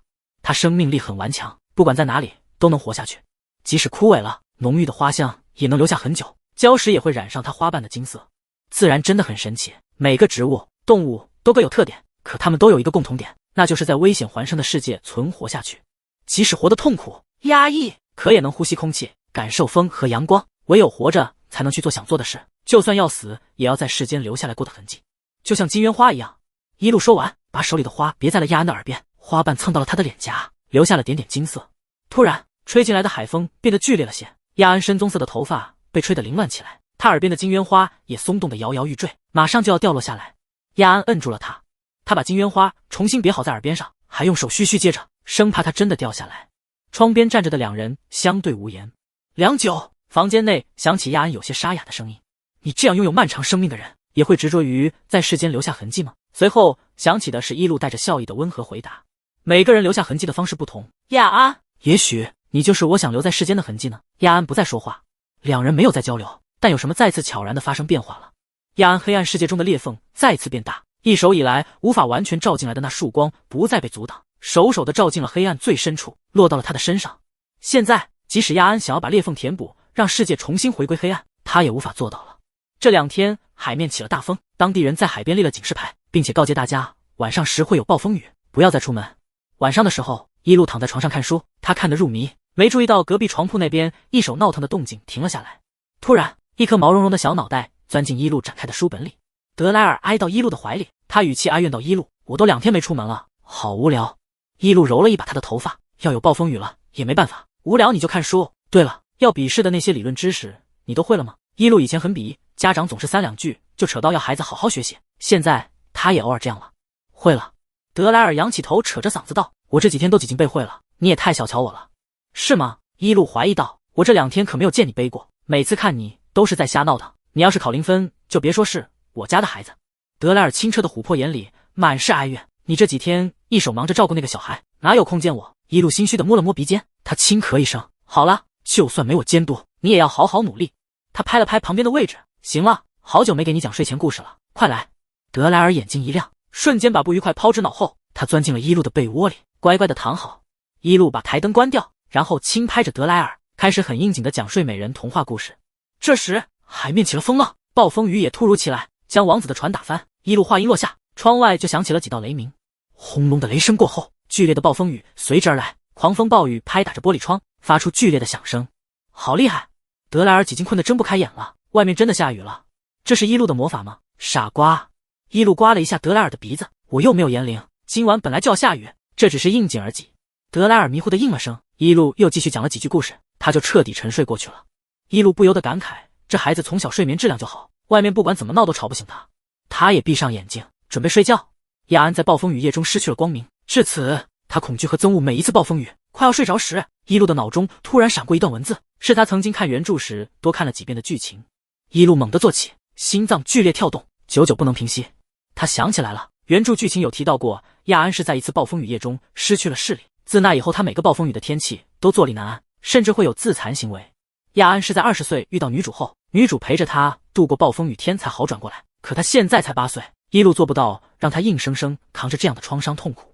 一路穿上斗篷，匆匆出门，等他跑到3楼推开尽头的房间时，瞬间被吹进来的狂风和雨淋湿，原本关好的窗户被吹开了，雨水很快进入房间，湿哒哒的，根本不能住人。亚安，你还好吗？一路看到了缩在床上的亚安，他急忙跑过去，发现他紧紧抱着花瓶，嘴里喃喃着什么，状态虚弱到已经有些神志不清了。床都被雨浸湿了，一路急忙脱下斗篷给亚安穿好，然后抱起他往外走。两人现在浑身都湿透了，一路只能把亚安带到他炼药的房间，虽然有些无处下脚，但浴室和床铺都完好。花了好一会儿，终于安顿下来，一路把洗好澡的亚安塞进被窝里，用魔力安抚他的身体，插着金鸢花的花瓶就放在床边，花香很快遍布房间，和药草的味道混在一起，变成了安神香。窗外的暴风雨逐渐平息下来，只留下滴滴答答的雨声。亚安一手颤抖的身体终于平静下来，他陷入了梦魇般的沉睡，睡梦中下意识咬紧嘴唇，被一路制止了。深夜的时候，亚安开始无意识抑郁，浑身也滚烫起来。一路摸了摸他的额头，确认他是发了高烧以后，赶紧给他喂了治愈药剂。等烧退了，亚安全身都是冷汗，一路又拿温毛巾给他擦额头，加厚被子。一手折腾到后半夜，亚安的状态才稳定下来。忙了这么久，一路疲惫不堪，他趴在床边沉沉的睡了过去。窗外响起鸟鸣叫的声音，亚安缓缓清醒过来，他以为会非常疲惫的身体，却神清气爽，精神状态也很好。亚安闻着房里的香味，他闻出有一路身上的药香，察觉出这不是之前的房间，于是伸手往两边摸索，想要下床走走。他的手往旁边摸了几下，触碰到了床边一路的头发。亚安像触电般猛地缩回手，还没等他开口，一路就醒了过来。怎么样，身体好点了吗？实际没休息几个小时的一路，第一时间询问亚安的情况。我担心你害怕，昨晚去看你了，谁知道暴风雨把你原先的房间淹了，你暂时在我这里住着吧。亚安无法形容此刻的心情，明明他经历了最讨厌的暴风雨天，可他并没有陷入潮湿与阴暗之中，反而像是沐浴在阳光下般温暖宁静。咔嚓咔嚓，亚安听见自己内心世界外黑暗的屏障正在以无法追赶的速度碎裂掉，原本只有一束的光瞬间无限扩大，随后照在了他身体心脏的每个角落，将他所有的迟疑、踌躇以及抗拒都驱散开来。面对一路，亚安无法再冷漠起来，他不得不承认，他被自己之前说的话狠狠打脸了。他非常想和一路离开，不管一路抱有怎样的目的，就算他想要利用亚安的光魔法，他也心甘情愿的为之付出。怎么不说话？一路摸了摸亚安的额头，退烧了呀？身体还有哪里不舒服吗？亚安艰难的开口道：“我看到光了。”一路惊讶的差点没跳起来，他赶紧解开亚安蒙在眼睛上的白布，仔细查看一番，然后无语的敲了下亚安的头：“死孩子，你眼睛根本没恢复，发烧一场还傻了，吓我一跳。”亚安听后，嘴角忍不住勾起一抹笑，这么多天，他第一次对一路展现出真心实意的笑容。你笑什么？一路觉得真是见鬼了，这死小孩第一次对他这么笑。一路，亚安认真道：“我重新回复你之前说的话，你的条件我答应了，我愿意跟你走。”我不同意。还没等一路给出回复，房门就砰的一声被推开，还穿着睡衣光着脚的德莱尔站在门外，他愤怒的目光手看向亚安：“你不是有家人吗？为什么要和一路走？你的眼睛看不见，身体还这么弱，只会拖累一路。”德莱尔，一路厉声呵斥他：“我平时是这么教你的吗？你有没有礼貌？”一路站起身就要走过去：“你给我过来！”德莱尔的眼里瞬间蓄满泪水，很快就像断了线的珠子滴落下来，眼泪打湿了地板。他哽咽的喊道：“我才不过去！一路，你为什么要带他走？你只在乎他，你不要我了，我讨厌他。”说完，德莱尔快速跑走了，身影很快消失在楼梯口。这个不听话的小孩，鞋子都没穿就跑出去。一路抬脚就要追上去，等他走到门口时，猛然想起房间里的另一个人。他回头看过去，亚安孤零零地坐在床边，他面对着门这边的方向。一路仿佛透过他眼睛上的白布对上了他的视线，那其中一定充满了孤寂和悲伤。亚安，对不起。一路转身走回来，他让亚安躺下来，为他盖好被子，抓住他的手安抚的轻拍了几下，随后再次站起身。德莱尔这孩子是火系魔法师，平常还好，一受刺激情绪就很容易不稳定。我现在就把他抓回来给你道歉，到时候你一定要狠狠骂他。即使一路这么说，亚安也能听出来他语气中的焦急，他其实很担心德莱尔。我知道了，我等你回来。亚安嫉妒一路对德莱尔这么在乎，同时他又羡慕德莱尔，他既无法割舍内心对一路的情感，于是选择了让步和等待。一路摸了摸亚安的头，赶紧出门去找德莱尔了。这里西面环海，德莱尔跑不了太远。一路找了一会儿，很快就在海岸的岩石下方找到他了。德莱尔穿着单薄的睡衣，赤着脚缩在岩石下面，他把头埋进膝盖里，小声地啜泣着。本来还想教育他的一路见到这一幕，瞬间就心软了。一路总是对德莱尔的眼泪心软，他越长大越要强，所以很少再哭。一路恍惚间想起3年前他在森林里跑丢的场景，和这次一样，都是德莱尔觉得一路不要他了。德莱尔，一路跳下岩石，走到德莱尔面前，怎么还在哭啊？让我看看眼睛哭肿没？一路伸手想把德莱尔的头给抬起来，被他哼哼唧唧的躲开了。我不要你管我。德莱尔的脸还埋在膝盖里，说话声音闷闷的。你去管那个小瞎子吧，反正你都不在乎我了。再这么没礼貌，我真打你了。人家叫亚安布鲁尔，比你小1岁，是你的弟弟。一路强行抬起德莱尔的头，视线对上他通红的眼睛，琥珀瞳孔染上红色，像火烧云的黄昏。行了，哭得很难看。一路拿出手帕给德莱尔的小花脸擦干净。刚下过雨，天气凉，跟我回去吧。德莱尔撇了撇嘴，眼泪又要止不住了。你还要打我？你为了亚安要打我？哎呀，逗你的，还是这么不经斗。一路现在没办法一下抱起德莱尔，于是采用公主抱的方式将他抱起来。我舍得打你吗，臭小子？一路安抚道，先回去把衣服和鞋子换好，然后把早饭吃了。德莱尔醒过来时发现一路不在，就跑到隔壁房找他，谁知道在门口听到了亚安的话，他瞬间愤怒上头爆发了。一手到现在情绪平复，德莱尔才感受到身体的不适和肠胃的饥饿。之后跟我去和亚安道歉。一路语气又严厉起来，你对他说的话太过分了。还有，我决定收养亚安是有很多复杂因素的，又不是不要你了。那你收养他后还要最在意我。德莱尔也做出了让步，他无法想象失去伊露的日子，刚才闹这一出就是想让伊露更在乎他。德莱尔只和亚安打了一次照面，就觉得他们气场不合，以后的相处肯定融洽不起来，但为了让伊露宽心，他大度点不搭理亚安就是了。放心，你是我最疼的小宝贝。伊露抱着德莱尔抱的手都酸了，终于走回2楼的房间，把他放下来。等安顿好德莱尔，伊露回到隔壁的房间，亚安躺在床上百无聊赖地等着伊露，听到动静后将头扭过来，伊露，你来了。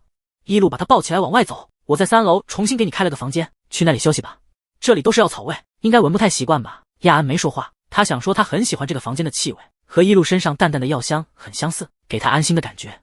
不过亚安没说出口，他的性格就是这样，对待所有人都冷漠寡言，对熟悉的人同样沉默无话，不像德莱尔把喜恶大声告知伊露。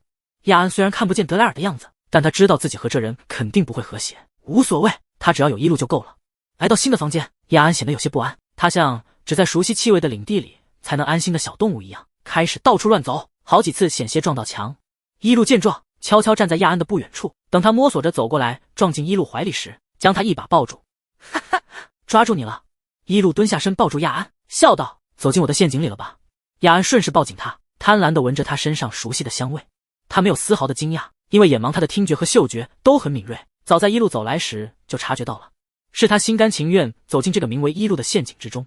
接下来的2天，伊露都没有见到汉斯几人，距离他们约定的半个月期限只剩下3天。伊露决定先下手为强，明天就带亚安离开前往莱布国。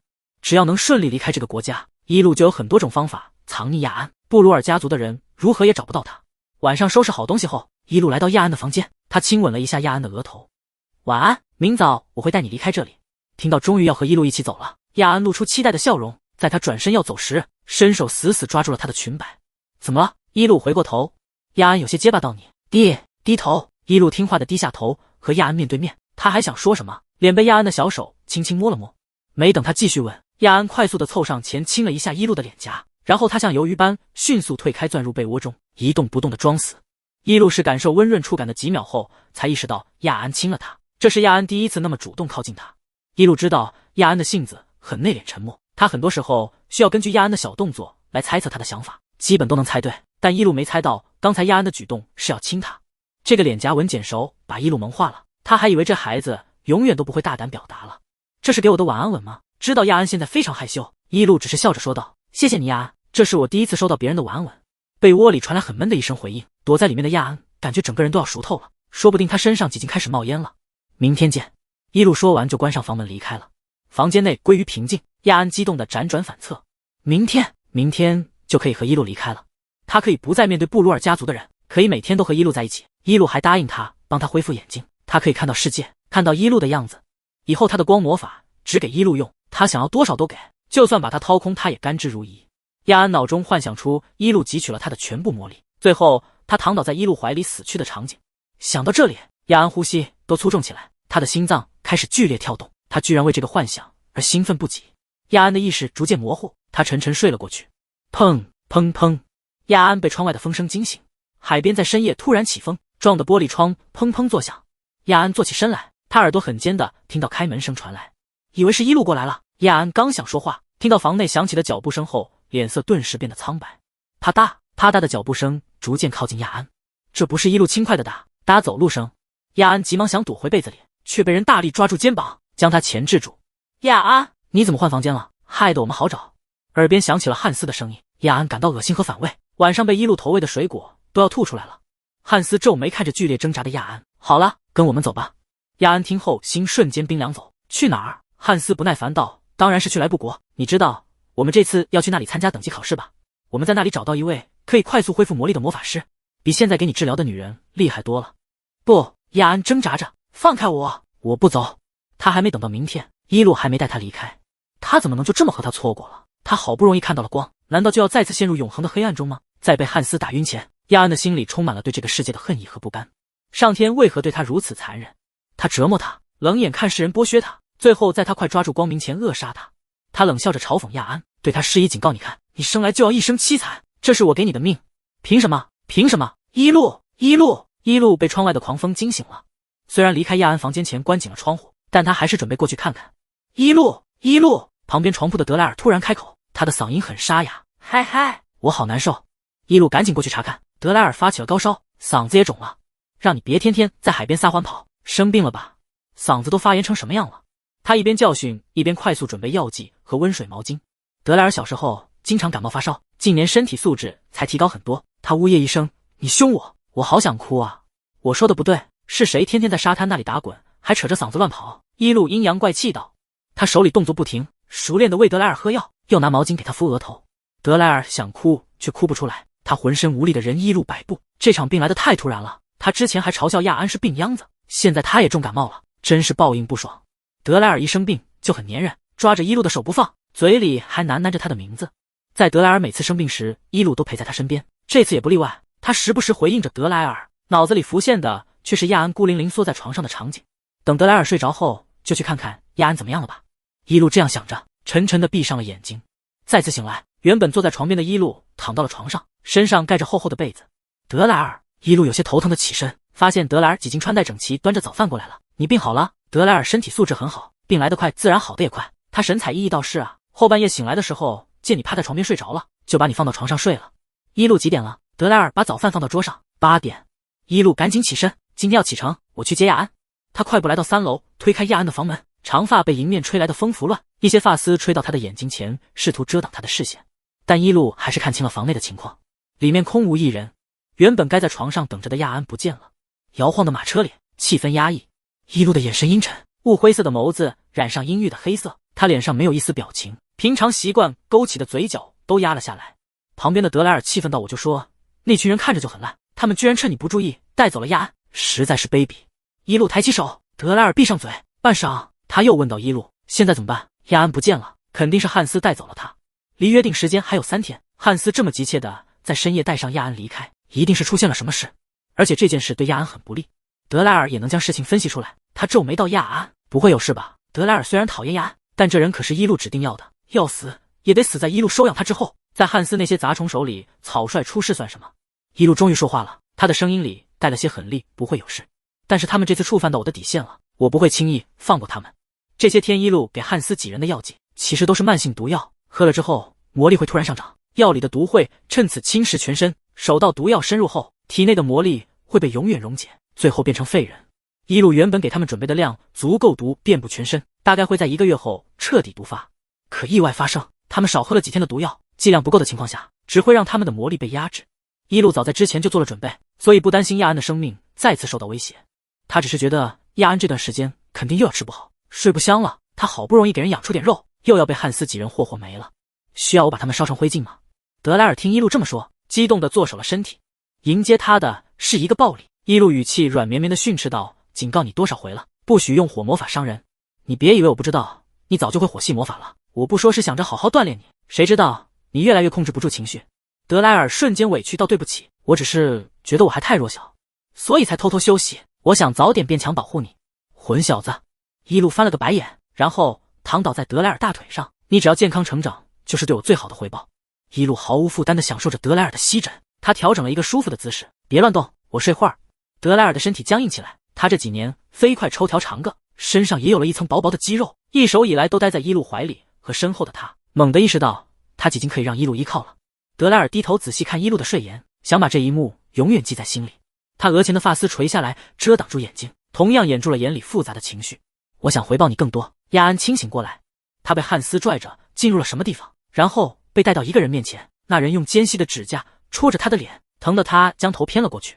他在这人身上闻到浓重的药剂味，同样是药味，却和一路身上的药香天差地别。面前人的味道让他想吐。汉斯看着全身裹着黑袍的女人，焦急道：“女巫大人，您快开始吧。”黑袍女人笑起来，声音很尖锐：“急什么？只要把它放进我的阵法中，很快就能恢复魔力。不过这个阵法召唤的魔法可是有很强的副作用，这孩子可能会残废，再也无法走路。也没关系吗？”汉斯还没说话，他旁边的年轻女人手接回答道：“没关系，反正它存在的意义就是为我们提升魔力，这是他该履行的义务。”亚安听后嘲讽一笑：“是啊，他们从没把他当作人看待，他不过是会呼吸的工具罢了。”黑袍女人丝毫没有同情亚安，她尖锐地笑了几声，然后抓起亚安放到刚画好的阵法里，毫不留情地念起咒语，准备召唤魔法。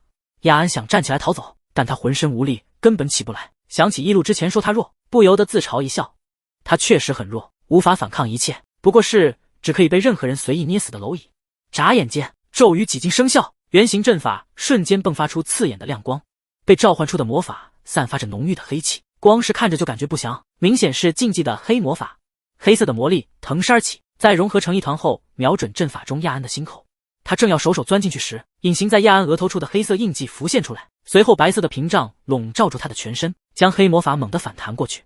强势的黑魔法反弹到了施法人身上，黑袍女人吐出一大口鲜血，支撑不住跪倒在地后，艰难地喘着气。她不敢置信地看向被保护着的亚安，随后怒气冲冲地对旁边几近看呆的几人喊道：“该死，怎么回事？”他额头上居然被施展了高等级的保护魔法，这样强大的魔力，至少是大魔法师级别的人物。他有这样的人护着，我可不敢动。这魔法被动施展后会给施法人传定位，在被人找上门前，你们赶紧带着他滚。不仅汉斯几人诧异，亚安都没反应过来，他的大脑宕机几秒，终于想起昨天晚上伊路给他的晚安吻。是那个时候，为了防止意外发生，伊路给他施展了保护魔法。理智回笼之后，亚安突然感觉到眼前和脸上湿润的异样，他摸了摸脸，原来是他哭了。自从亚安失明以后，他的眼睛就像干涸的泉眼，不曾再落下泪水，他还以为自己永远都不会哭了。眼泪凶猛的止都止不住，亚安却依旧面无表情，他几经牵动不了面部肌肉，只是一手哭着，手到整块白布都湿透了，眼泪都在他的颈窝处积水了，他才堪堪停止下来。亚安觉得自己要向上天道歉，他不该咒骂他。原来他之前经受的磨难都是为了遇到伊路，那确实需要付出许多的痛苦。这个世界真的有苦尽甘来的结局。亚安的苦尽了，伊路缓缓醒来，眸中闪过一道暗光，他抬手将魔力收回，颠簸中的马车随之停下。刚才伊路感受到他的保护魔法传来定位，没想到汉斯几人这么快就对亚安下手了。有他的印记在，任何伤害都会反弹过去。不知道汉斯遭报应没？德莱尔一手保持着伊路睡前的姿势，察觉到伊路的动作，他睁开眼，怎么了？伊路沉声道：“找到人了，果然在莱布国里。那我们现在过去把他带走。”“不用，到莱布国后先去考试的圣殿报道。”伊路挥手使用魔法，继续驾驶马车，让他们最后再蹦跶几天。守节带走亚安太显眼了，汉斯他们打不过可以通风报信，到时候惊动布鲁尔家族就麻烦了。不过汉斯几人最终目的地也是等级考试的考点，他们肯定会过去考试。在考场上，伊路有数不清的招数弄他们，考试结束他就可以趁机带走亚安。10天后，莱布国境内，莱迪守城庄严的大圣殿中，一路上看到了许多装扮奇异的魔法师，披着黑斗篷的伊路完美隐于其中。他带着德莱尔来到了圣殿最里面的房间，这里很空旷，半空中浮现着无数颜色各异的光点。站在中间的白袍老者伸展双臂，用官方的语气欢迎了他们。老者接过伊路递来的通知书，他指了指高台上的水晶球，在确定要考的等级之前，需要测试能力是否达标。请将手放上去，然后释放魔力。伊路给了德莱尔一个眼神，他点了点头，走上高台后，将手放在纯白的水晶球上面，他体内的魔力随之运转，通过他的手心释放而出。纯白的水晶球瞬间迸发出耀眼的红光，其中还携带了一些灼热的魔力，整个房间都为之震颤了下。过了几分钟，水晶球内飘出一个火球一样的光点，它比其他光点都要大，外面的一圈还燃烧着细小的火焰，触碰到别的光点时，隐隐有将其吞噬的征兆。原本还官方微笑的老者眼睛都瞪大了，他不敢置信地抬头看了眼火红光点，又看向高台上的德莱尔。老者一时失语，赶紧看德莱尔的资料，才9岁就有这么强的天赋了，快要到达终极魔法师的水准了。德莱尔从头到尾都没什么反应，他面无表情地从高台走下来，重新回到伊路身边。很棒。伊路笑着摸了摸德莱尔有点炸毛的黑发，德莱尔沉寂的琥珀眼瞬间亮起，像摇尾巴的小狗蹭了蹭他的手心。老者的震惊劲儿终于过去了，他看向德莱尔申请书上的申请初级魔法师考级，立刻盖章通过。接下来该伊路了。他看了眼老者胸前的银石自驾徽章，这是高级魔法师的等级证明。原本伊路申请的是高级魔法师考级，现在计划有变，他这次得不到银色十字架了。思索间，伊路走上高台，将手放入水晶球中，随后淡绿色的魔力在里面流转，绿色的光点从球中升了起来，飘向半空。原先在上空横冲手撞的火红光点停止了蛮横的动作，像被吸引的磁铁石般飞向绿色光点。在他旁边待着后，火红光点外围躁动的火焰都平息下来了。老者抬头看了看，很纯粹的木系治愈力，但离高级魔法师的资质还有点距离，只能给您降到中级魔法师考核了。正合伊路心意是吗？太可惜了，麻烦您帮我申请到中级魔法师的考试中吧。德莱尔期间频频看向伊路，手到走出大圣殿都是一副欲言又止的样子。有话手说。伊路道：伊路，你为什么要压能力？你明明可以爆发出和大魔法师一样的魔力。德莱尔不解道：而且你真实的魔力状态是雾气一样的灰色，他前面的问题还好，后面的问题听得一路头疼。汉斯那几个人是初级魔法师，他们这次申请的肯定是中级魔法师考核，我要和他们在一个考场才能下手。还有，我是魔女，没有人类魔法师的天赋元素，肯定要伪装一下，不然就被抓起来了。为了保证有舒适的住宿环境，一路在守城中心地带租了个价格昂贵的2层别院。等他们回到院子时，已经是黄昏了。一路到哪儿都要有齐全的炼药装备，他首阶占用了1楼全部的空间，然后开始摆弄在守城圣医院采购到的各种药草，还有高级药剂工具。这几天都没炼药，他的手痒死了。东西全部到位后，迫不及待地沉迷进炼制药剂的快乐中。不知过了多久，一路抬起头来，把新炼制好的药剂装瓶，一忙完他就感觉胃里空空。这时前方恰到好处地传来饭香。一路，你终于把药炼好了。德莱尔把做好的晚餐放到餐桌上，我叫你好几次，你都不回答我。一路不好意思地挠了挠脸，每次炼药我都会特别沉静。德莱尔，辛苦你准备晚餐了。德莱尔这2年的厨艺越发炉火纯青，经常在一路沉迷药剂时为他准备好饭。一路看向桌子的另一边，那里放着木食盒，怎么把饭盒拿出来了？德莱尔一脸别扭地坐下，给那个人的。一路没反应过来，德莱尔嚷嚷道：“给亚安的。你别以为我不知道，你今晚会去看他。你炼制的药剂是给他之前喝的治愈药剂吧？”一路惊讶的桃花眼都睁大成杏眼了，没想到他的心思在德莱尔面前完全藏不住。这些天一路嘴上不说，实际很担心亚安的情况，每天要通过印记传来的定位确认好几次他的所在地。今天安顿好后，一路就准备通过定位去找亚安，所以才紧锣密鼓的开始炼制药剂。他本来想等会儿做些餐食一起带过去，没想到德莱尔首阶帮他安排好了。天哪，我们家德莱尔！一路感动的抱起德莱尔转圈圈，你真是长大了，会心疼别人了。德莱尔气得捶他肩膀，脸不争气的红了。我才不是在意亚安，我是心疼你。深夜，守城西的旅馆2楼，好几天没进食的亚安奄奄的躺在床上，喉咙的干渴与胃里的抽疼让他辗转反侧，单薄的身体缩成一团，试图这样缓解难受。自从汉斯知道他们无法动亚安后，气急败坏的把他扔到这里，让他自生自灭，好几天才喂几口粥，只保证他不死就行。即使身体经受折磨，亚安的心情也始终平静和快乐。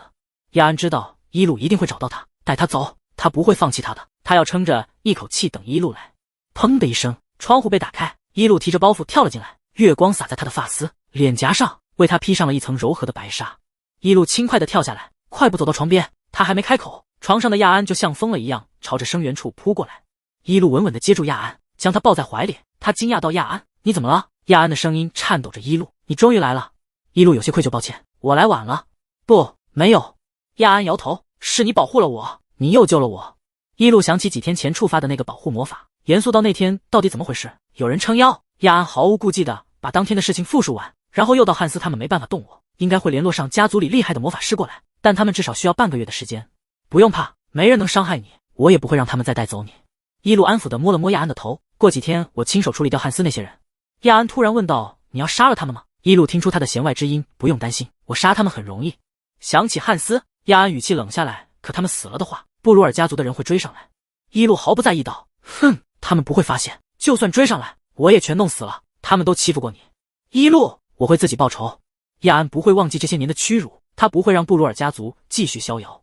以后他要亲手杀了他们所有人。一路陪亚安到后半夜才离开，他答应每天都来看他，剩下的这几天不能打草惊蛇，所以等级考试过后再带他一起离开。1周后，莱布国边缘区魔兽森林入口处，近100位魔法师在此等候着。他们已经通过了中级魔法师的笔试，今天将进行关键的实践考试，通过后即可晋升为中级魔法师。欢迎各位考生，这里是中级魔法师考核地点魔兽森林。主考官是穿着白袍、佩戴银十字架的中年女人，她冷漠道：“本次考试时间为1天，考生需要交付至少10颗中级魔兽或5颗高级魔兽的魔晶，并在规定时间内回到入口，不满足过关者均以淘汰处置。”不等任何人提问，主考官手阶按下计时，众人猝不及防，纷纷抓紧时间进入魔兽森林中。很快，入口处只剩下10几个人，其中的一个6人队伍很显眼，他们都穿着有家族徽章的白袍，明显是抱团来考试的。汉斯叹了口气，小声道：“没办法了，我们只能靠自身魔力了，实在不行，大家凑一凑魔晶，让我和丽娜先通过考试。”丽娜就是先前对亚安吵嚷的年轻女人，她和汉斯是亲兄妹，两人是布鲁尔家族的嫡系，平时众星捧月，想尽好资源。一路等他们嘀嘀咕咕的商量完后，才换上一脸惊喜的表情走上前：“汉斯阁下，真的是你们啊！”汉斯听到熟悉的声音，抬起头，看到一路时明显惊讶不已。药师大人，为了伪装无害，一路今天特地穿了条淡绿色长裙，打扮的风格和他木系魔法师的身份很符合。叫我一路就好。一路凑近过来，我其实只是初级魔法师，只不过治愈力比较厉害而已。既然遇到了，我们一起行动吧。有我的能力在，也可以照应你们。在这里见到一路，彻底打消了汉斯这段时间的怀疑。要说亚安曾经接触了谁，那就只有给他治疗的一路。他也表现得很深藏不露。如果是大魔法师，并给亚安下了保护魔法，也可以说通。但一路参加了终极魔法师考核，他不可能做到等级作假，还来参加考试。那么保护亚安的大魔法师就另有其人。还没等汉斯回应，丽娜就惊喜道：“太好了，我们就需要厉害的辅助呢。”他们就这么欢喜的让一路加入了队伍。7人一同进入魔兽森林，刚进去没多久，汉斯就杀了好几只送上来的终极魔兽，其他人负责挖魔晶。很快，他们一行人已经有20个魔晶了。太棒了！丽娜一蹦3尺高，这个数量够我和哥哥晋级了，我们真是幸运。汉斯的心思有点飘忽，他时不时看向旁边沉默走着的一路，见他雾灰色的眼睛看过来，他有些不自然道：“接下来的魔晶就给一路小姐吧，毕竟她帮了我们很多。”一路闻言，将身上的香味抹除后，笑着说道：“汉斯，谢谢你。”汉斯脸瞬间红了，他其实之前就对一路有好感，只是不敢接近他。在汉斯知道一路和他等级一样，他并没有那么厉害后，汉斯心里的隔阂就消除了。然而他们继续走了好久，都没再遇到一只魔兽。魔兽森林地势复杂，路段崎岖，因魔兽众多，所以危机西伏。这里还有一些有灵智的高级魔兽，会布陷阱引人进入，然后杀掉。一路上，一路一行人遇到好几个魔法师的尸体了。急于在一路面前表现的汉斯急了：“我们上山往深处走，山洞里肯定有终极魔兽。”汉斯上头了，其他人不得不跟从。见他们往深山里走后，一路终于满意的笑了笑，心情很好的抬脚跟上。在考试开始前，一路特意在身上喷了可以吸引魔兽并让他们变弱的气味药剂，所以汉斯才能遇到那么多送上来的魔兽，还都很轻易的斩杀了他们。现在真正的猎物已经进入陷阱之中，一行人走了很久，终于进入到森林深处的山洞里。这处洞穴狭窄又幽暗，只容得下2个人并肩行走，另外几个旁支子弟打头阵先进去，汉斯和丽娜跟在他们后面走着。一路走在最后，汉斯回头看去，看不清他的脸。一路小姐，如果你害怕的话，可以拉着我的衣服。一路笑了笑，他把手放在汉斯的肩膀上，前面好像有动静。汉斯以为是山洞里的魔兽，他惊喜的看去，却被温热的液体溅了一脸。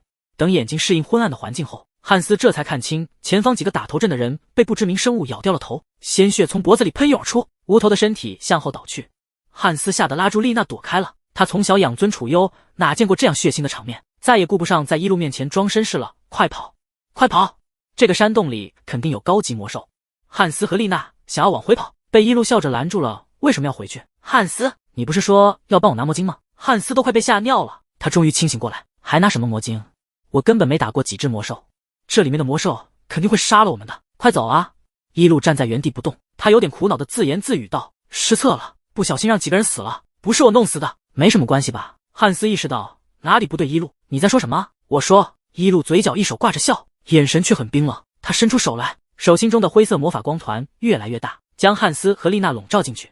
我们家亚安被你们吸了那么久的魔力，你们也该还回来了吧？话音落下，汉斯和丽娜痛苦的尖叫起来，他们体内的魔力被光团源源不断的吸取，很快他们就形如枯槁的倒地，全身的力量都被抽干了。在此之前，这2人服用了一段时间的毒药，体内没被污染的魔力其实只有1小半了。一路也只提取到了2个很小的魔法光团，好弱！一路勾唇嘲讽道。倒地不起的汉斯吐出一口血，他后知后觉道：“你说亚安，你就是给他下了印记的大魔法师？可你怎么，你都说我是大魔法师了？”一路打断他，冷冷道：“还这么小瞧我呀？”汉斯喘着气：“你居然为了亚安对抗布鲁尔家族，我要向考官举报你，我要让家族追杀你！”一路面不改色的垂眼看他，不屑的眼神像在看蝼蚁。听到布鲁尔家族时，他甚至玩味的笑了下。丽娜浑身冰冷，她见哥哥还在不知死活的激怒一路，识时务的求饶道：“求您放过我们吧，今天的事我们肯定不会说出去的，我们也不该欺负亚安，对不起。”“好，我放你们一条命。”一路漂亮的桃花眼弯了弯。丽娜松了口气，还没等她再说什么，她突然感觉背后一凉，撑着最后的力气回头看去，她对上了身后张开獠牙的魔兽眼睛。这是一只有灵智的高等级黑熊魔兽，它锋利的爪子磨了磨崖壁，盯着汉斯和丽娜的眼神贪婪垂涎。他在等着一路的命令，只要他一声令下，他就立刻扑上去将他们撕碎。一路捂嘴笑：“哎呀，看来他不愿意放过你们呢。”黑熊立马扑上去，一口咬掉了汉斯的头。嘎嘣嘎嘣，他几下就将汉斯的头给咽了下去，猩红的眼睛看向了另一边的丽娜。亲眼目睹哥哥的死亡，丽娜首节愣住了。当死亡逼近她时，她最后爆发出声嘶力竭的吼叫，冲着前方的一路质问道：“你为什么杀我们？亚安的事跟你有什么关系？我们家族不会放过你。”也不会放过亚安。咔嚓，丽娜的头被黑熊一口吞下，她的血喷溅到伊露绿色的裙摆上。伊露嫌弃地退开几步。伊露站在洞口处，正午的阳光透过山顶落了下来，光清洒在她的背后，她的正面依旧隐于黑暗中。面对昏暗山洞里的6具无头尸体，伊露闭上眼，在胸前比划了个十字，语气虔诚道：愿上帝将你们拒之天堂门外。阿门。黑熊将装着20颗魔晶的袋子叼过来，伊露接过后转身完全走出山洞，阳光完全照耀在他的身上，他雾灰色的瞳孔染上神性的金光。伊露想起丽娜临死前的质问，嗤笑了一声。他只杀触犯到他底线的人，这些人欺负他家孩子那么久，要他们一条命够仁慈了。下午的时候，伊露就从魔兽森林里出来了。他把20颗魔晶交给入口处的主考官，等对方查验过后，当场被宣布成功晋级，恭喜您成为了终极魔法师。主考官的眼里多了几分欣赏，他将黄铜十字架徽章佩戴在伊露胸前。你是第一个出来的考生。伊露又接过主考官给的书面等级证明。秋风将伊露沾上血滴的绿色裙摆吹得摇摆起来，他温和笑道：是神明保佑我考试顺利。初级魔法师考核地点：大圣殿。伊露赶到大圣殿门口时，几近黄昏了。一个熟悉的小身影站在石柱旁，百无聊赖地踢着石子。德莱尔。德莱尔听到声音，惊喜地抬头看去，伊露刚张开双臂，他就飞快地跑过来，扑进他的怀里。伊露。德莱尔兴奋地指了指自己胸前的黑铁十字架，我通过考试了，我就知道你可以。伊露认真道：德莱尔，恭喜你成为真正的魔法师，以后要更加努力地修习才行。德莱尔看到了伊露的徽章，你的事情做完了吗？我已经解决了，我现在也是有人类认证的魔法师了。恭喜你。德莱尔贴了贴伊露的脸颊，跟你说，我是第一个出考场的哦。是吗？我们家德莱尔真厉害啊。伊露笑着牵过德莱尔的手，两人并肩走在夕阳下，身后的2道影子越拉越长。随着他们渐渐走远，微凉的晚风吹来，隐约将2人嬉笑的说话声传递过来。翌日清晨，一辆低调的马车驶出来布国守城的城门，往西方而去。马车里气氛沉默，伊露和德莱尔难得对坐着，德莱尔也没像往常一样不停地和伊露说话。伊露怀里抱着的人动了动，他低头看去，裹着黑袍的亚安有些不安地皱紧眉头，于是问道：亚安，你哪里不舒服？亚安咳嗽几声，感觉前方有杀气。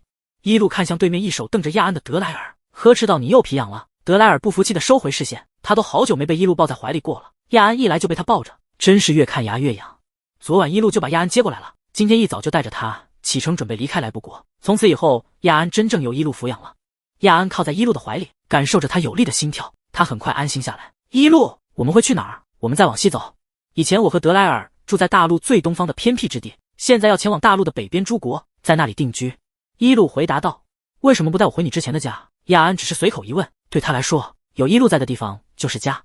伊露还没回复，原本不闹腾的德莱尔瞬间暴躁了，凭什么带你回去？那个地方永远是我和伊露2个人的家。伊露终于忍不住打了一下他的头，给我闭嘴，再闹你就给我飞行过去。他低头，嗓音温柔地对亚安解释道，斯洛大陆的东方太潮湿，而且魔力稀薄，北方地区虽然有些干燥，但魔力资源较为丰富，可以让你和德莱尔更好的休息。他点了下亚安的鼻尖，我答应要让你恢复光明，等你完全恢复后，也要好好修习魔法，是不是啊？亚安听到伊露要为他恢复光明，面上却闪过一些慌乱，虽然伊露捕捉到了，但他没问什么。哼，德莱尔的嘴又忍不住犯贱了，他就算修习魔法又怎么样？我都已经是初级魔法师了，再如何也赶不上我。伊露忍住额头青筋的跳动，我看你天天太自由了，等到了北方那里，我一定让你进学院，每日休息到晚上。1个半月后，北方诸国地带，中心国特尔文国入关检查处，伊露将身份证明交给关口检查的士兵，负责登记的士兵问道，请问您来特尔文国要做什么？伊露让他看清马车内部，笑着说道，我们家2个孩子都到了该上魔法学院的年龄了，当然是让他们来修习魔法了。士兵点头道，如果是这样的话，特尔文国守城的达利学院非常合适，那里培养出了许多优秀的人才。他说着，突然指向前方整齐划一的骑士队伍，看啊，他们就是隶属于达利学院的青年骑士团，每个月都要全国巡逻一次，很帅气吧？伊露听到达利学院和骑士团，脑海中闪过一些回忆，只是太快了，他没能抓住感谢您。距离守城还有一段的路程，伊露决定在边境处先休息几天再启程。他找了个旅馆安置下来。现在有更重要的事，那就是亚安的眼睛就快要恢复了。这1个多月以来，伊露每天都会给他输送魔力，来帮助他体内魔力新生。这几天就能完全清除他的病气，他的身体健康起来，眼睛自然就能看见了。这天晚上，伊露来到亚安的房间，他郑重其事地说道，亚安，准备好了吗？今晚是最后的疗程，我能保证结束后你能重获光明。亚安坐在床边，紧张的手都微微颤抖起来了。伊露，我心跳得好快。伊露嗯了声，握住他的手，开始给他体内输送治愈的魔力。你的手也好凉，几近深秋了，明天开始穿棉衣吧。这样家常的闲聊让亚安放松了些，他的体内流转着一路温和的魔力，浑身像沐浴在阳光下般温暖。亚安感觉到许久不曾召唤出的光魔力重新回到了他的身体里，他与一路的魔力融合，最终归于他的血管、心脏之中。亚安恍惚觉得他把一路融进了骨血里，他们永远不会分离了。不知过了多久，亚安清醒过来，他眼前的白布被一路轻轻摘下，他猝不及防地睁开眼，却还是一片黑暗。一路，亚安有些慌乱。一路笑了笑，按住他的肩膀，别怕，房间里没有开灯，你刚恢复视力，不能手持太强的光线。一路说罢，手心中忽地出现一团柔和的暗黄色光焰，亚安就这么对进了一双带着温柔笑意的雾灰色桃花眼中。他久久失语，暗金色的瞳孔猛地缩小，长久不眨眼使他刚恢复的眼睛隐隐有些刺痛。虽然眼睛能看到了，但脑子不会傻了吧？一路担心地戳了下亚安的眼皮，提醒他眨眼，别一手盯着我看了，再看看西周。亚安连忙快速眨了几次眼，他再次死死盯着一路，越看他的心跳就越快，到最后脸颊和耳朵都充血了。亚安曾无数次想象过一路的样子，刚认识他时，亚安恶毒地把他想成小时候见过的泥潭里的鸭子，认为他肯定很丑陋、泥泞不堪。等亚安对一路敞开心扉后，他觉得一路一定特别美丽，至于有多美丽，肯定比他曾经见过的圣堂神像还要美丽。现在亚安觉得他对美丽的认知被颠覆了，这世上肯定不会再有比一路更漂亮的人了，即使是神明也不会比过他的容貌、品行。一路被亚安灼热的视线看得发毛，他摸了摸脸窝，脸上有什么东西，一双小手摸上了一路的脸颊，是亚安在轻轻触碰他。他似乎是在试探眼前的一幕是否真实，他害怕这所有的一切不过是他濒死挣扎的梦境。好漂亮啊！亚安眼神有些涣散，跳动的暗黄光焰与他瞳孔的暗金色相交，但其中只倒映着一路的模样。好漂亮，一路，你知道就好。一路有些失笑，亚安也很漂亮，金色的瞳孔好特别。对不起。亚安突然哭起来，他哭的时候是无声无息的，眼泪滴答的落下，瞬间就湿润了脸颊。短短3个月，亚安哭了2次，上次是为一路保护他而哭泣，这次是对一路的愧疚而胆战心惊的落泪。对不起，亚安止不住眼泪，我之前说你丑陋，所以我才害怕。一路终于明白他为什么对于恢复视力有些慌乱了，原来是担心他会因为他曾经说的话而讨厌他。你也太傻了。一路叹了口气，轻轻拭去他的泪水，别哭了，刚恢复视力，不能过度用眼。等亚安好不容易止住眼泪，一路才认真道：亚安，我不会因为那几句话就怪你，你是我好不容易捂亮的星星，我只期盼你永远熠熠生辉，再不熄灭光亮。亚安内心一阵悸动，他死死抱住一路，你是我的光，我永远的启明星。从此他只愿为一路而闪耀。半月后，11月初，特尔文国里约守城的达利学院大门外，穿着少年班学院袍的德莱尔扯了扯领子，一脸欲哭无泪。一路，我不要去学院。他扯着嗓子乱喊，周围进校的学生们频频往这里侧目，搞得一路很没面子。还好他今天穿了黑斗篷，不然丢大人了。闭嘴，你都是初级魔法师了，要好好修习魔法才能继续晋级。一路忍不住打了他一下，你看亚安就不哭不闹，他不仅年龄比你小，心智也更成熟。亚安同样穿着少年班的学院服，他柔顺的深棕头发披在肩膀旁，不再带着白布的亚安像擦去灰尘的白玉，俊秀的容貌和优越的五官让他在人群中异常显眼。只不过亚安浑身都散发着生人勿近的冰冷气场，路过的人都是看一眼就被冻得收回视线了。亚安此时的眼神一手放在一路身上，他本就不擅长表达太多，其实他和德莱尔一样抗拒离开一路，他只想时刻与一路待着，但亚安说不出口，面上依旧保持清冷。很可惜，身为人类孩子，从小就要进入学院这种小社会，你们两个赶紧给我进去，快到上课的时间了。一路安抚的语气中带着警告，两只手伸出，同时摸了摸他们的头发。第一天上学，好好表现。目睹德莱尔和亚安以相隔5米的距离共同进入学院，一路欣慰地目送他们的身影消失后，兴奋地转身离开。来到守城这些天以来，一路先是在这里位置清静、人烟稀少的地方置办了一处小别院。搬家过后，一路就马不停蹄地给德莱尔和亚安办理达利学院入学，他们一同被允许进入学院的少年魔法班。今天正式入学后，他们每周的6天都会和同龄人一起修习魔法。一路终于理解那些把孩子送学校后解放的家长了，他现在就有种如释重负的感觉。虽然德莱尔和亚安都不用他操心太多，并且还会帮他做家务，但这2个小孩都太粘人，每隔一会儿就要找他，一路想甩开都甩不掉。现在把他们送进学院了，一路别提有多自在快乐了。一路没有选择回家，而是来到里约守城最热闹的中心城区，开始悠闲的逛街。虽然还有2个月才到新年，街道两边的树上几经挂着五彩缤纷的球灯，大部分店铺的门和玻璃窗上都贴上了好看的装饰品。一路推门进入一家甜品店，手绘的纸质菜单上画着琳琅满目的甜品，他看得头晕，手间拿起其中一张，这张的全都要。一路选择了一个靠窗的安静位置。今天起得太早了，他手撑着头，昏昏欲睡。突然，窗外传来沉重的脚步声，他偏过头看去，是穿着盔甲、身披红色披风、手持佩剑的骑士团。这时，店员将一路点的几份甜品端上来，他看到外面的阵仗，笑着说道：“这个月该成年骑士团全国巡逻了，真是辛苦他们了。”一路知道，特尔文国每月初会出发一支骑士团进行全国巡逻，用以维护治安和提高国民信念。青年和成年骑士团队伍会交替着巡逻。上个月刚来特尔文国时，一路就遇到了一支来自达利学院的青年骑士团。一路准备收回视线，余光扫到殿前不远处站着的一道瘦削身影，是个看起来10岁左右的男孩子，他手里还拿着一把剑，身上穿的衣服有点眼熟。男孩正好回头往这里看，对上了窗户里一路的视线，他看不清戴着兜帽的一路的脸，疑惑地皱了皱眉。他又看到了一路桌上的甜品，下意识咽了咽口水，发觉自己失礼后，他的脸腾的一下红了，对一路鞠躬之后跑走了。一路觉得好玩，他看清了那孩子的模样，他脸上有很多细小的伤口，手上也有很多划伤，看样子练剑时很刻苦。这一桌甜品一路只吃了一小半，剩下的打包带走了，留到晚上给德莱尔和亚安吃。一路其实很喜欢甜食，但穿到这里后做饭技能有限，收养的德莱尔和亚安都不怎么爱甜，他也就不常吃了。突然吃到味道不错的甜品，一路心血来潮的想要学习制作各种甜品点心了，可惜家里的另外2人都不爱吃，情绪价值方面收获不到了。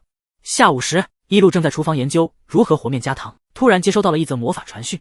他接过飞过来的魔法信件，疑惑地打开来看，发现是达利学院发来的，请德莱尔维斯、亚安布鲁尔的监护人伊路阁下速来少年魔法级部。刚过去半天，这2个小祖宗就在学院惹事了。一路没想到，他刚成为送孩子上学的家长，就被老师请家长了。一路掐住眉心，在心里连声告诫自己要冷静后，匆忙换好衣服赶去学院。一路来到少年魔法级部的大会议室，他深吸一口气，推开门后，里面的争吵声戛然而止，室内的人纷纷看向他。果然如一路所想，德莱尔和亚安脸上都挂了彩，身上倒是没受伤。2人旁边还站着几个男孩，他们的状况简手惨不忍睹，好好的学院服破破烂烂，并且都被揍得鼻青脸肿。坐在办公桌旁穿着白袍的中年女人看过来，她严肃地推了推黑框眼镜：“你是哪位学生的监护人？”一路知道他是少年魔法级部的部长兼总导师，没想到事件严重到都不是班任导师处理了。他赶紧走上前：“你好，我是德莱尔和亚安的监护人。”他话音落下，那几个被揍得惨不忍睹的男孩居然先倒一口凉气。骗人的吧？你怎么会是他们的监护人？对啊，那人明明是个黑袍怪物。德莱尔打断他们的话，他一脸阴鸷地举起拳头：“你们还敢说？”那几个人瞬间噤声。一路心中怒气疯狂升腾，德莱尔还有亚安，到底怎么回事？德莱尔和亚安作为转学生的身份进入了少年魔法班，他们容貌俊朗，能力优秀，很快吸引了同班学生们的注意力，但他们对来搭话的人都爱搭不理。以维恩·约翰为首的几个班里的小霸王对德莱尔和亚安齐齐看不惯，于是维恩中午时拦住德莱尔的去路，对他嘲讽道：“德莱尔，你也就是拿到了初级魔法师的徽章而已，很得意吗？”维恩说这话时，眼神看向德莱尔胸前的黑铁十字架，神情极为嫉妒。哦，德莱尔不爱理人，但很会对人。他挑了挑眉，摸了一下胸前的徽章，我完全没有很得意，因为这东西我很轻松就拿到了。某些人不会还没有吧？你，维恩瞬间对号入座，他突然想起了什么，嘲讽地说道：“德莱尔，你真可怜，你的家人是那样一个怪人，怪不得你不会和人相处。”听到维恩这么说，德莱尔的眼神阴沉下来，怒意腾地在他心中燃烧。你说什么？在学院大门口时，我都看到了。维恩以为戳到了德莱尔的痛处，指着他哈哈大笑道：“一个全身穿着黑袍、看不清脸的怪人送你到学院，里面的人是什么样子？是不是特别丑？”砰！维恩话没说完，整个人就以抛物线状飞了出去。他的脸颊被德莱尔狠狠揍了一拳，很快就肿得跟红苹果一样。维恩旁边的朋友见状，冲上来想打德莱尔，被亚安一脚踹飞。然后事情一发不可收拾，几人混战起来，教室被他们霍霍得一片狼藉。班导赶到时，德莱尔正压住维恩狂打，他愤怒到都要使用火系魔法了，好在导师及时制止。听完级部主任的事件复盘，一路的怒意里又加了一些头疼。对不起。一路摁住德莱尔和亚安的头，一左一右的压住他们弯腰，是我教导无方，所有的损失都由我赔偿，孩子们的伤势也让我来治疗，请学院从轻处罚。这次的斗殴事件很严重，级部主任头疼的捏了捏眉心，虽然是维恩几人挑衅在先，但德莱尔下手太重了，要看他们愿不愿意和解了。一路立刻看向被打的维恩几人，实在抱歉，可以原谅德莱尔和亚安吗？跟在维恩后面的几个男生在见到一路后就几近呆了，听到他这么说，只会愣愣的点头。维恩的理智尚存，他叉腰道：“我们被打得这么惨，不可能就这么算了，他们必须跟我们道歉。”一路警告的眼神看向旁边一脸没事人的2人。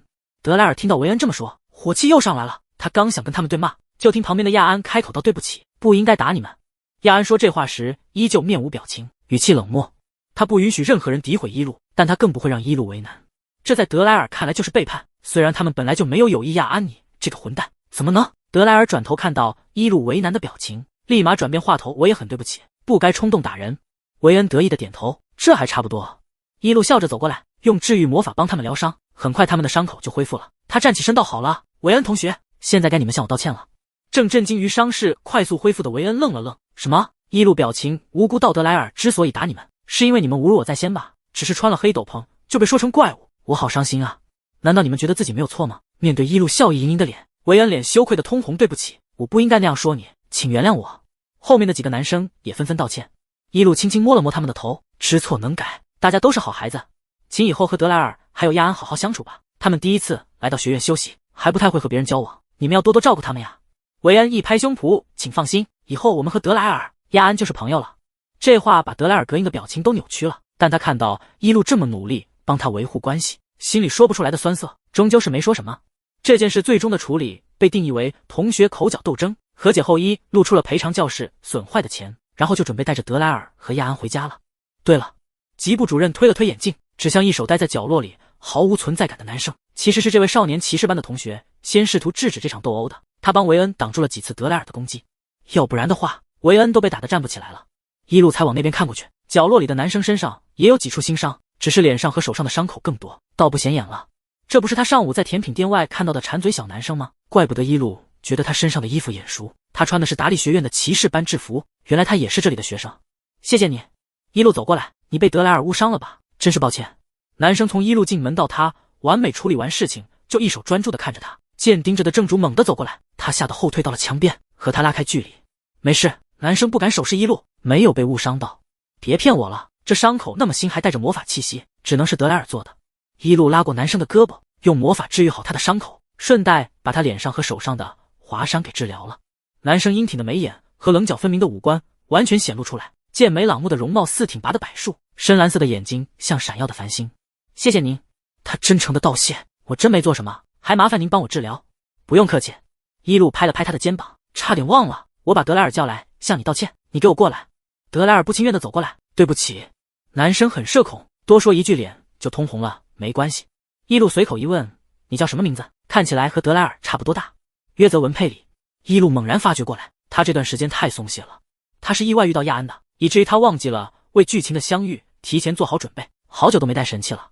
原来第三位男主角几经出现了，伊露甚至现在才完全想起有关于他的原书剧情。约泽文佩里作为书里的男主角之一，是唯一没有任何魔力天赋的人。他在2岁时做过天赋测试，被告知无法成为魔法师后，并没有气馁，因为他从小的梦想是成为一个强大的骑士，所以一手为此努力着。可惜约泽文家境贫寒，父亲好赌，母亲多病。6岁时，他的父亲去世后，母亲的病情加重，只能在家养病。父亲留下的巨额债务还没偿还。年幼的约泽文撑起了养家的责任，他帮别人干杂活，打黑工，3年来什么苦都吃过。9岁那年，约泽文迎来转机，他被达利学院看中，特邀进入少年骑士班进行剑术修习，学院免了他的学费，还给他贫困生资助。然而，约泽文的生活并没有越来越好，他在学院里被同班人霸凌和歧视，身体跟不上训练，也越来越吃力，他的心理状态逐渐变差。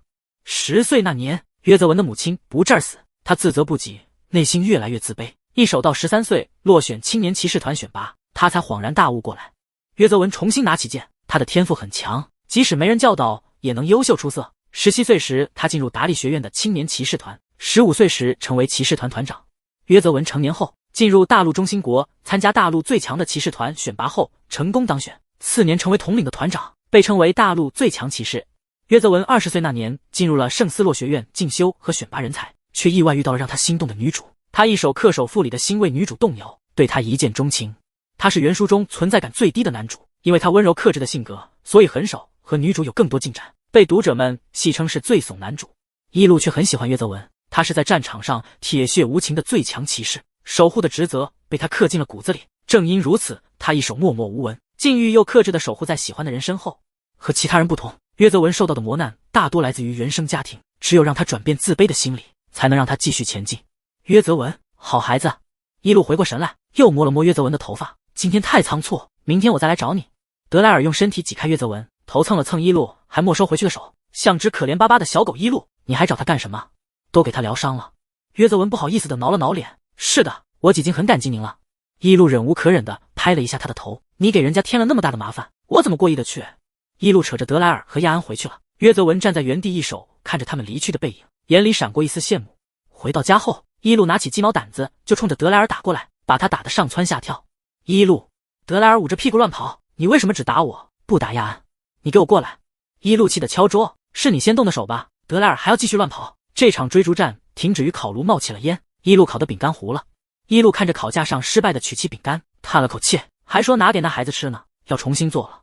翌日中午，约泽文从学院里出来，他每个中午都会去餐馆里刷盘子赚钱，拿出包里的烙饼，他还没咬上，就听对面传来一道温和的声音：约泽文。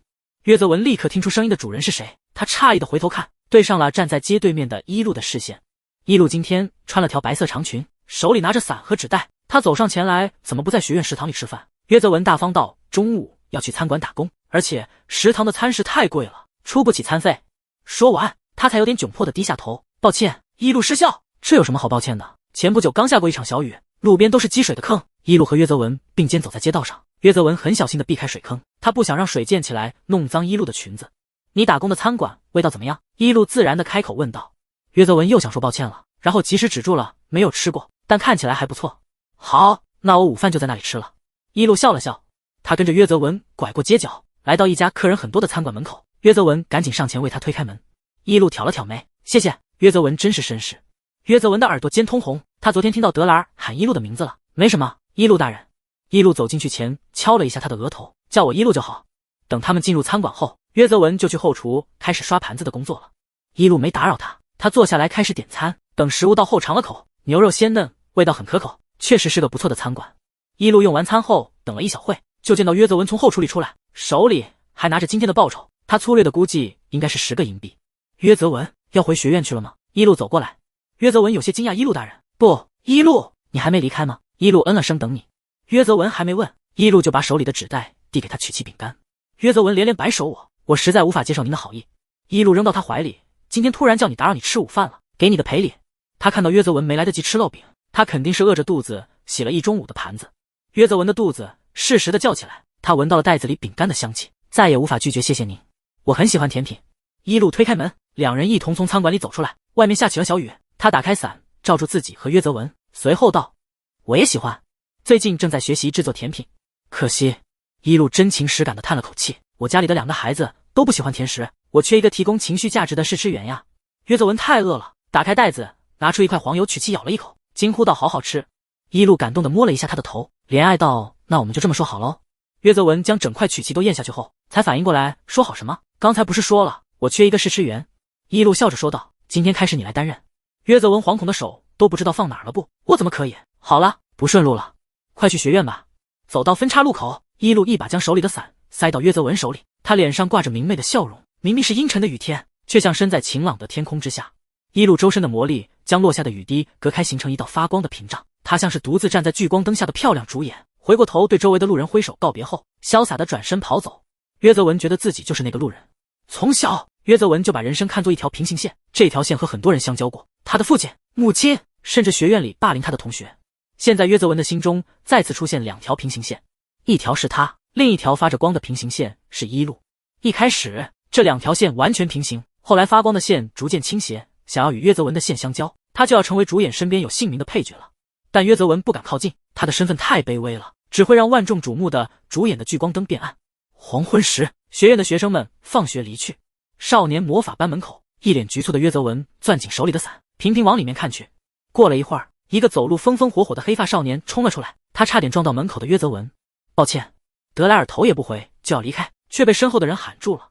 德莱尔，不，维斯同学。约泽文尴尬的低下头，请等等。德莱尔皱眉看过去，认出这人是那天被他误伤的倒霉蛋，忍着不耐烦道，干什么？我记得你叫约泽文，这个请交给一路。约泽文把伞给他，转身跑走了。德莱尔疑惑地看着手里的伞，这确实是一路常用的伞，但是怎么在约泽文手里？学院门口，一路抱着2条围巾，翘首以盼，终于等来了一个熟悉的身影。那人在人群中扫视一圈，暗金色的瞳孔锁定一路后亮了一下。一路，亚安轻声喊道，他慢走的步伐逐渐快起来，最后干脆小跑到一路面前。刚下过一场秋雨，气温骤降，一路蹲下身，摸了摸亚安的小脸，好冰。今天风有些大。亚安虽然依照一路的嘱咐穿了很多衣服，露出来脸和脖子还是冰凉凉的。一露手的温度很舒服，亚安不动声色地蹭了蹭，下一秒，他的脖子上就多了一条柔软的围巾。一路将黄色的针织围巾给亚安围好，他的小脸被围巾盖住了一半，隐藏住他忍不住上扬的嘴角。亚安问道：“你织的？”“那当然。”一路刮了刮他的鼻尖，“快入冬了，你要注意保暖，别着凉。平时你的身体就弱，晚上泡澡后，我给你熬一碗姜汤。”听着一路絮絮叨叨的叮嘱，亚安浑身都暖洋洋的。他话不多，但会在他每说几句话后都点头回应。很快，一道风风火火的身影从学院门口跑出来，德莱尔的黑发因急速的奔跑都飞扬起来了。他人离一路还有一段距离，就开始喊他的名字。一路！德莱尔飞扑进一路的怀里，他身体的温度常年都很高，像个火炉一样将源源不断的热度传递过来。一路把他推开，嫌弃道：“好了，跑得一身汗。德莱尔，你怎么穿这么薄？早上我让你多穿点，你是一点不听啊。”德莱尔嘿嘿笑：“我很热啊。”一路习惯他这么有主见了，手里红色的围巾展开，将傻笑的德莱尔围住，然后在他的脖子上系紧。手里拿的是什么？德莱尔不习惯戴围巾，但他知道这是一路亲手织的，并没有抗拒戴上。他把手里的伞交给一路：“那个傻大个，让我给你的。”一路，他怎么会有你的伞啊？你们什么时候见面了？一路听到德莱尔说约泽文是傻大个，不由得眉心一跳。他个子是很高，但你这么说很没礼貌。德莱尔不依不饶，他的琥珀眼里多了些晦暗，到底是怎么回事啊？一路一边一个牵起德莱尔和亚安的手，他不甚在意道：“没什么，今天恰巧碰上了，就把伞给他了。”德莱尔不满道：“他看着就皮糙肉厚的，没必要打伞吧？你把伞给他自己怎么办？”见德莱尔不依不饶，一路敲了下他的头：“臭小子，再学不会礼貌，我真惩罚你了。他比你大，算是前辈，你该这么说话吗？”一手乖巧牵着一路手的亚安没说话，他没办法像德莱尔那样缠着一路叽叽喳喳，只是沉默地跟着走。感受到一股隐秘的视线，亚安敏锐回过头，看到躲在不远处往这里偷看的约泽文，他忍不住皱了皱眉。亚安又瞥了一眼还在和一路喋喋不休的德莱尔，突然意味不明地笑了下。他知道德莱尔察觉到约泽文的不对劲了，他也不喜欢靠近一路的约泽文，不过他还是更讨厌德莱尔，所以他不会告诉对方什么。亚安攥紧一路的手，感受着他手心传递来的温度，内心有种极度又畅快的矛盾情绪，最后都被压进了心底。回到家后，一路准备晾一晾有些湿的伞，他刚打开，一张纸片就轻飘飘地从里面落下来，被他精准地用2指夹住。一路发现上面写了几行端正的字：“亲爱的一路阁下，非常非常非常感谢你的曲奇饼干。今天中午我吃得很饱，可我实在无法担当你的试吃员，我不能那么心安理得地接受你的帮助，抱歉。约泽文佩里。”一路无奈地笑了笑。原书里成年的约泽文时刻与人保持着有距离的社交，原来他克制古板的性格从年幼就开始了。一路感觉到这孩子在有意地远离他。第二天中午，一路等在约泽文打工的餐馆里，他昨天想了很久，准备用更委婉的方式和约泽文交往。他就像对人类警惕的小野猫，他得慢慢来。一路等得快到下午了，约泽文也没来。一路询问老板，他也疑惑到奇怪了，那孩子每天都很准时过来啊，可能因为学院里课业繁重走不开吧。他这么一说，提醒一路了。约泽文每天中午只在学院和餐馆这2个地方往返，他不来打工，那就只能在学院了。约泽文那么节省，肯定不是留在食堂用午饭了，那就只有一种可能。等一路赶回学院门口时，一身伤的约泽文正从里面出来，他的衣服上多了几道脚印，一看就是被人踹倒在地上打了。约泽文没有往餐馆那里去，反而是往相反的方向走。一路猜测他要回家，想也不想就跟了上去。约泽文垂着头，情绪很低落，以至于他都没注意到越来越靠近的脚步声，最后被一路拍了下肩膀，才浑身机灵地抬头看过来。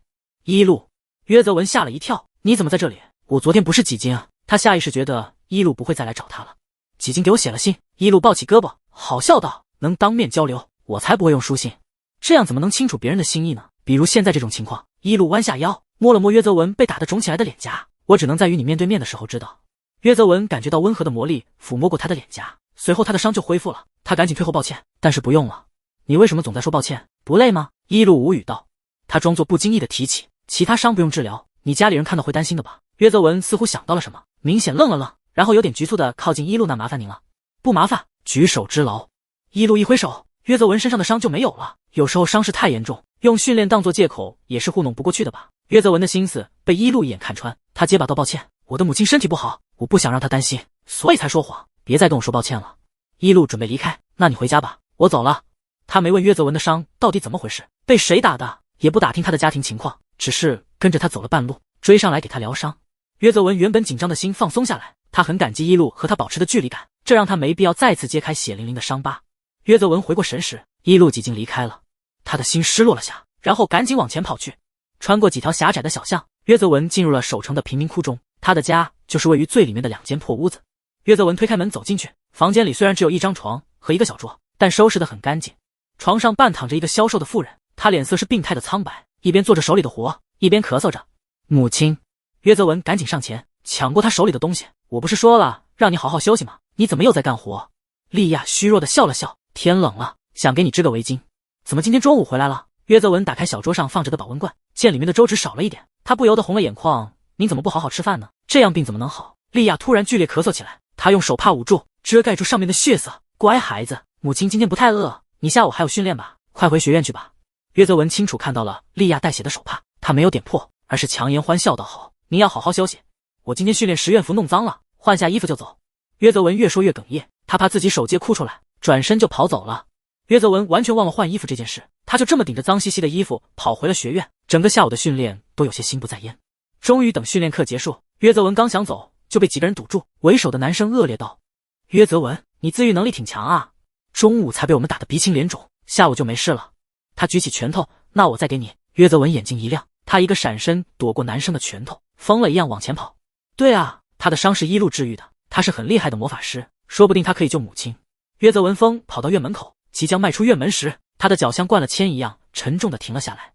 他无法开口让一路帮他救助母亲，一定是个非常困难的工作。一路凭什么帮他？他已经给过他好几次帮助了，他怎么说得出口请他来帮忙？约泽文浑身的血液从头凉到脚底，他非常清楚，他一定付不起给一路的报酬。约泽文站在来往的人群中，他的肩膀突然被人重重撞了下，他抬头看去，对上了一双隐藏着恶意的琥珀眼。德莱尔虽然比约泽文低一些，但气场强势到能完全压制他。喂，你给我离一路远点。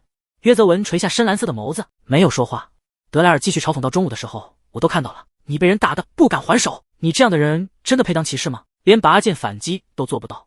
约泽文的眼里闪过一抹诧异的神色，如果我强大了，是不是可以站在他身边了？德莱尔没跟上他的思路，但本能的几经开始愤怒了。混蛋，你说什么？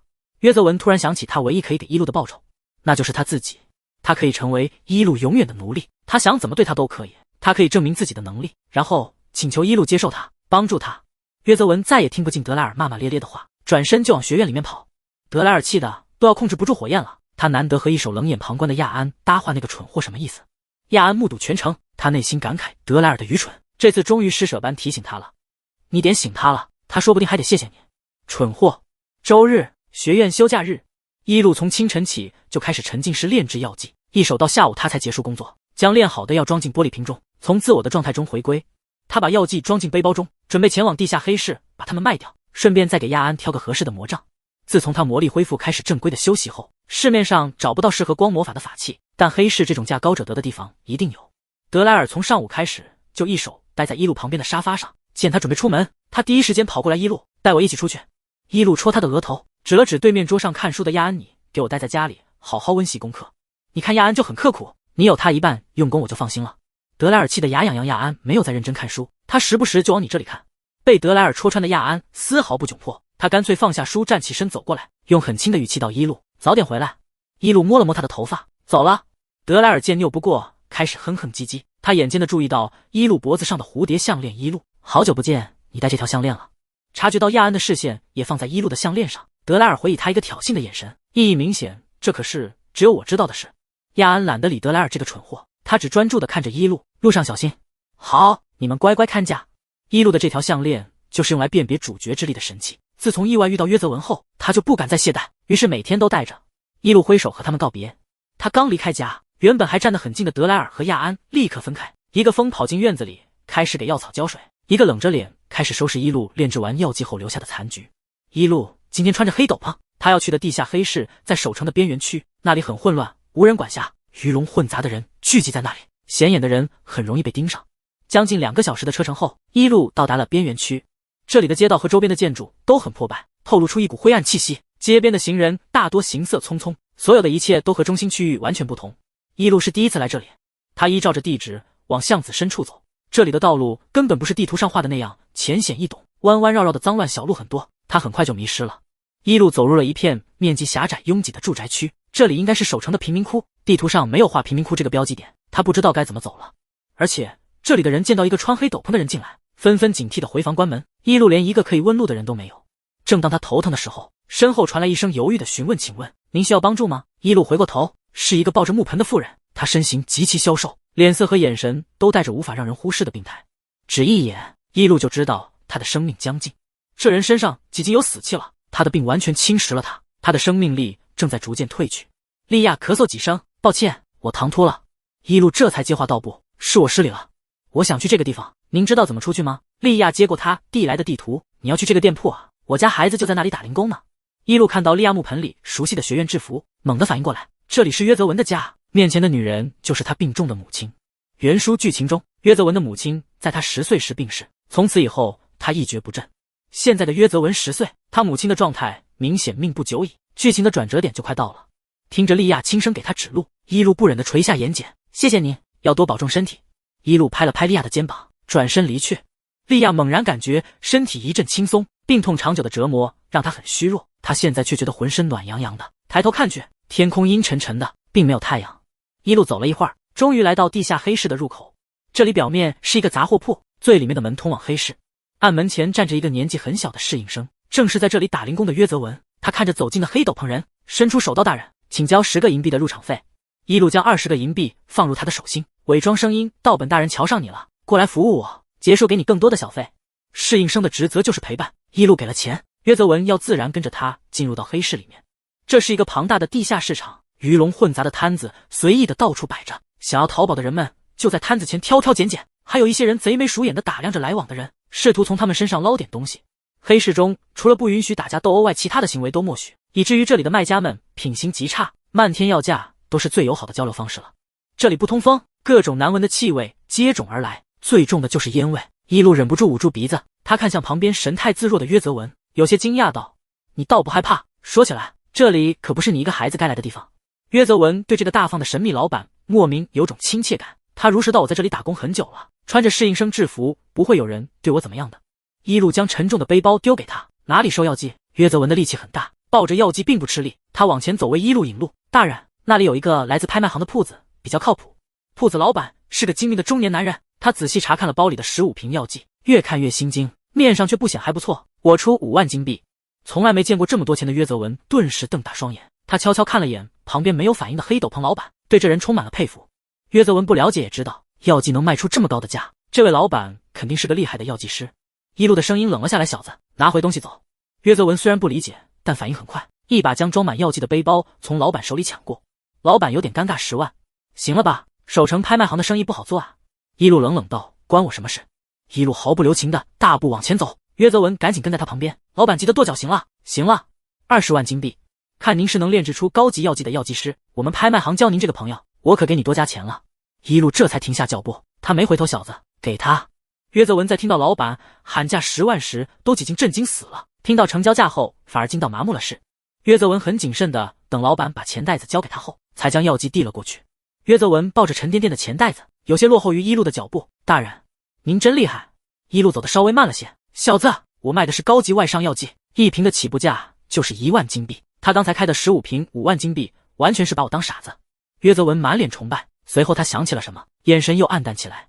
他想请一路治母亲的病，可外商药剂都这么贵，更别说治愈重病的药了。他觉得自己连1个金币也不值。回神，一路拍了一下约泽文：“哪里有卖法器的摊子？”约泽文不是魔法师，不懂法器这些东西，但他指了指最西边角落无人问津的摊子，那里的摊主是个魔法师来着。一路跟着他走过去，这个摊子摆着的都是一些很常见的魔杖和异形法器。他撇了撇嘴，很一般，再去别的地方看看。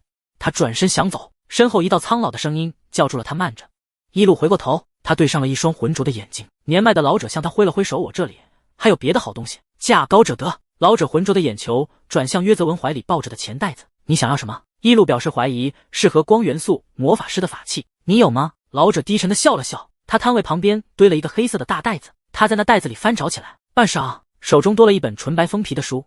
光魔法师极其稀少，他们的魔力更多来源于外界，所以纯洁的光对他们来说很重要。而这个法器被赋予了神性，可以将带有杂质的光净化，成为可以使用的光魔力。老者念了几句咒语，手中的书就翻动起来，亮出绿光后很快就熄灭了。他可惜到我是木系魔法师，无法使用它。如果是光系魔法师，得到他减手如有神助。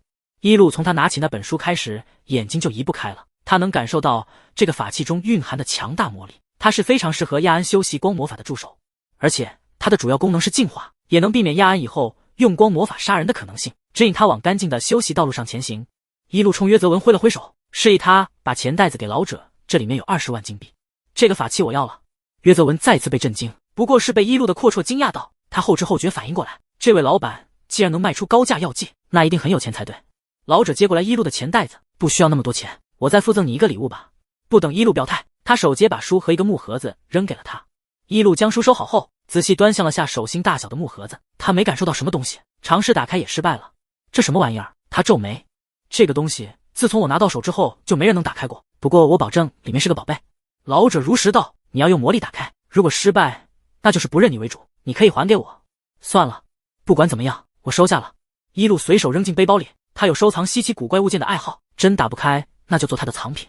一路很满意此行的收获，他和约泽文离开了黑市，然后给了他一袋钱。约泽文赶紧把钱还给一路，得到您10个银币的报酬已经够了，这些我不能收，我并没有为您做什么，你帮了我大忙。一路又把钱袋子塞回他怀里，如果不是你，我肯定发现不了那个摊子。这个法器对我来说很重要，而且里面只有30银币，你当侍应生总要见点世面吧，这样的打赏你也不敢拿。约泽文晕乎乎的收下了，您是光系魔法师啊，算是吧，我什么都会。一路转身离去。约泽文打开钱袋子，发现里面其实是30个金币，他赶紧追出杂货铺，但街道上早已不见黑斗篷老板的身影。一路回到家已经快晚上8点了，他刚踏进大门，就被旁边突然跳出来的人扑进怀里。一路，你怎么才回来？你去哪儿了？德莱尔从下午就待在门口，一手等到天黑透，他都快睡着了，一路才终于回家。一路差点没抱住乱动的德莱尔，他突然感觉这家伙像是巴巴等着主人回家的小狗，一见到主人就疯狂摇尾巴。我去卖药剂，顺带给亚安找找有没有合适的法器。一路撸了一把德莱尔毛茸茸的脑袋。德莱尔撇嘴，他连初级魔法师都不是，需要什么法器？又来了。一路发现他总爱争风吃醋，你刚学魔法时就有魔杖了，好的法器对魔法师很重要。一路扯着赖赖唧唧的，德莱尔进了房子，亚安正端着料理从厨房走出来。一路，欢迎回来。我只会煮粥和烤面包，没事，已经很棒了。一路甩开德莱尔，迫不及待地从背包里掏出那本纯白的书。亚安，看。等亚安看过来，一路卖够关子，非常适合光魔法师的法器。亚安看向那本书，只一眼他就被吸引到了这。一路把书交给他，只有光系魔法师才能使用它，不过需要在有光的时候才能用。本质是一个汲取外界元素再进化的助攻法器。谢谢。亚安垂下眼睑，掩盖住暗金色瞳孔里复杂的情绪。明天我试一试。旁边的德莱尔趁一路没看到，对着亚安狠狠地龇牙，结果对方毫不在意他，冷冷看他一眼，就继续专注看一路了。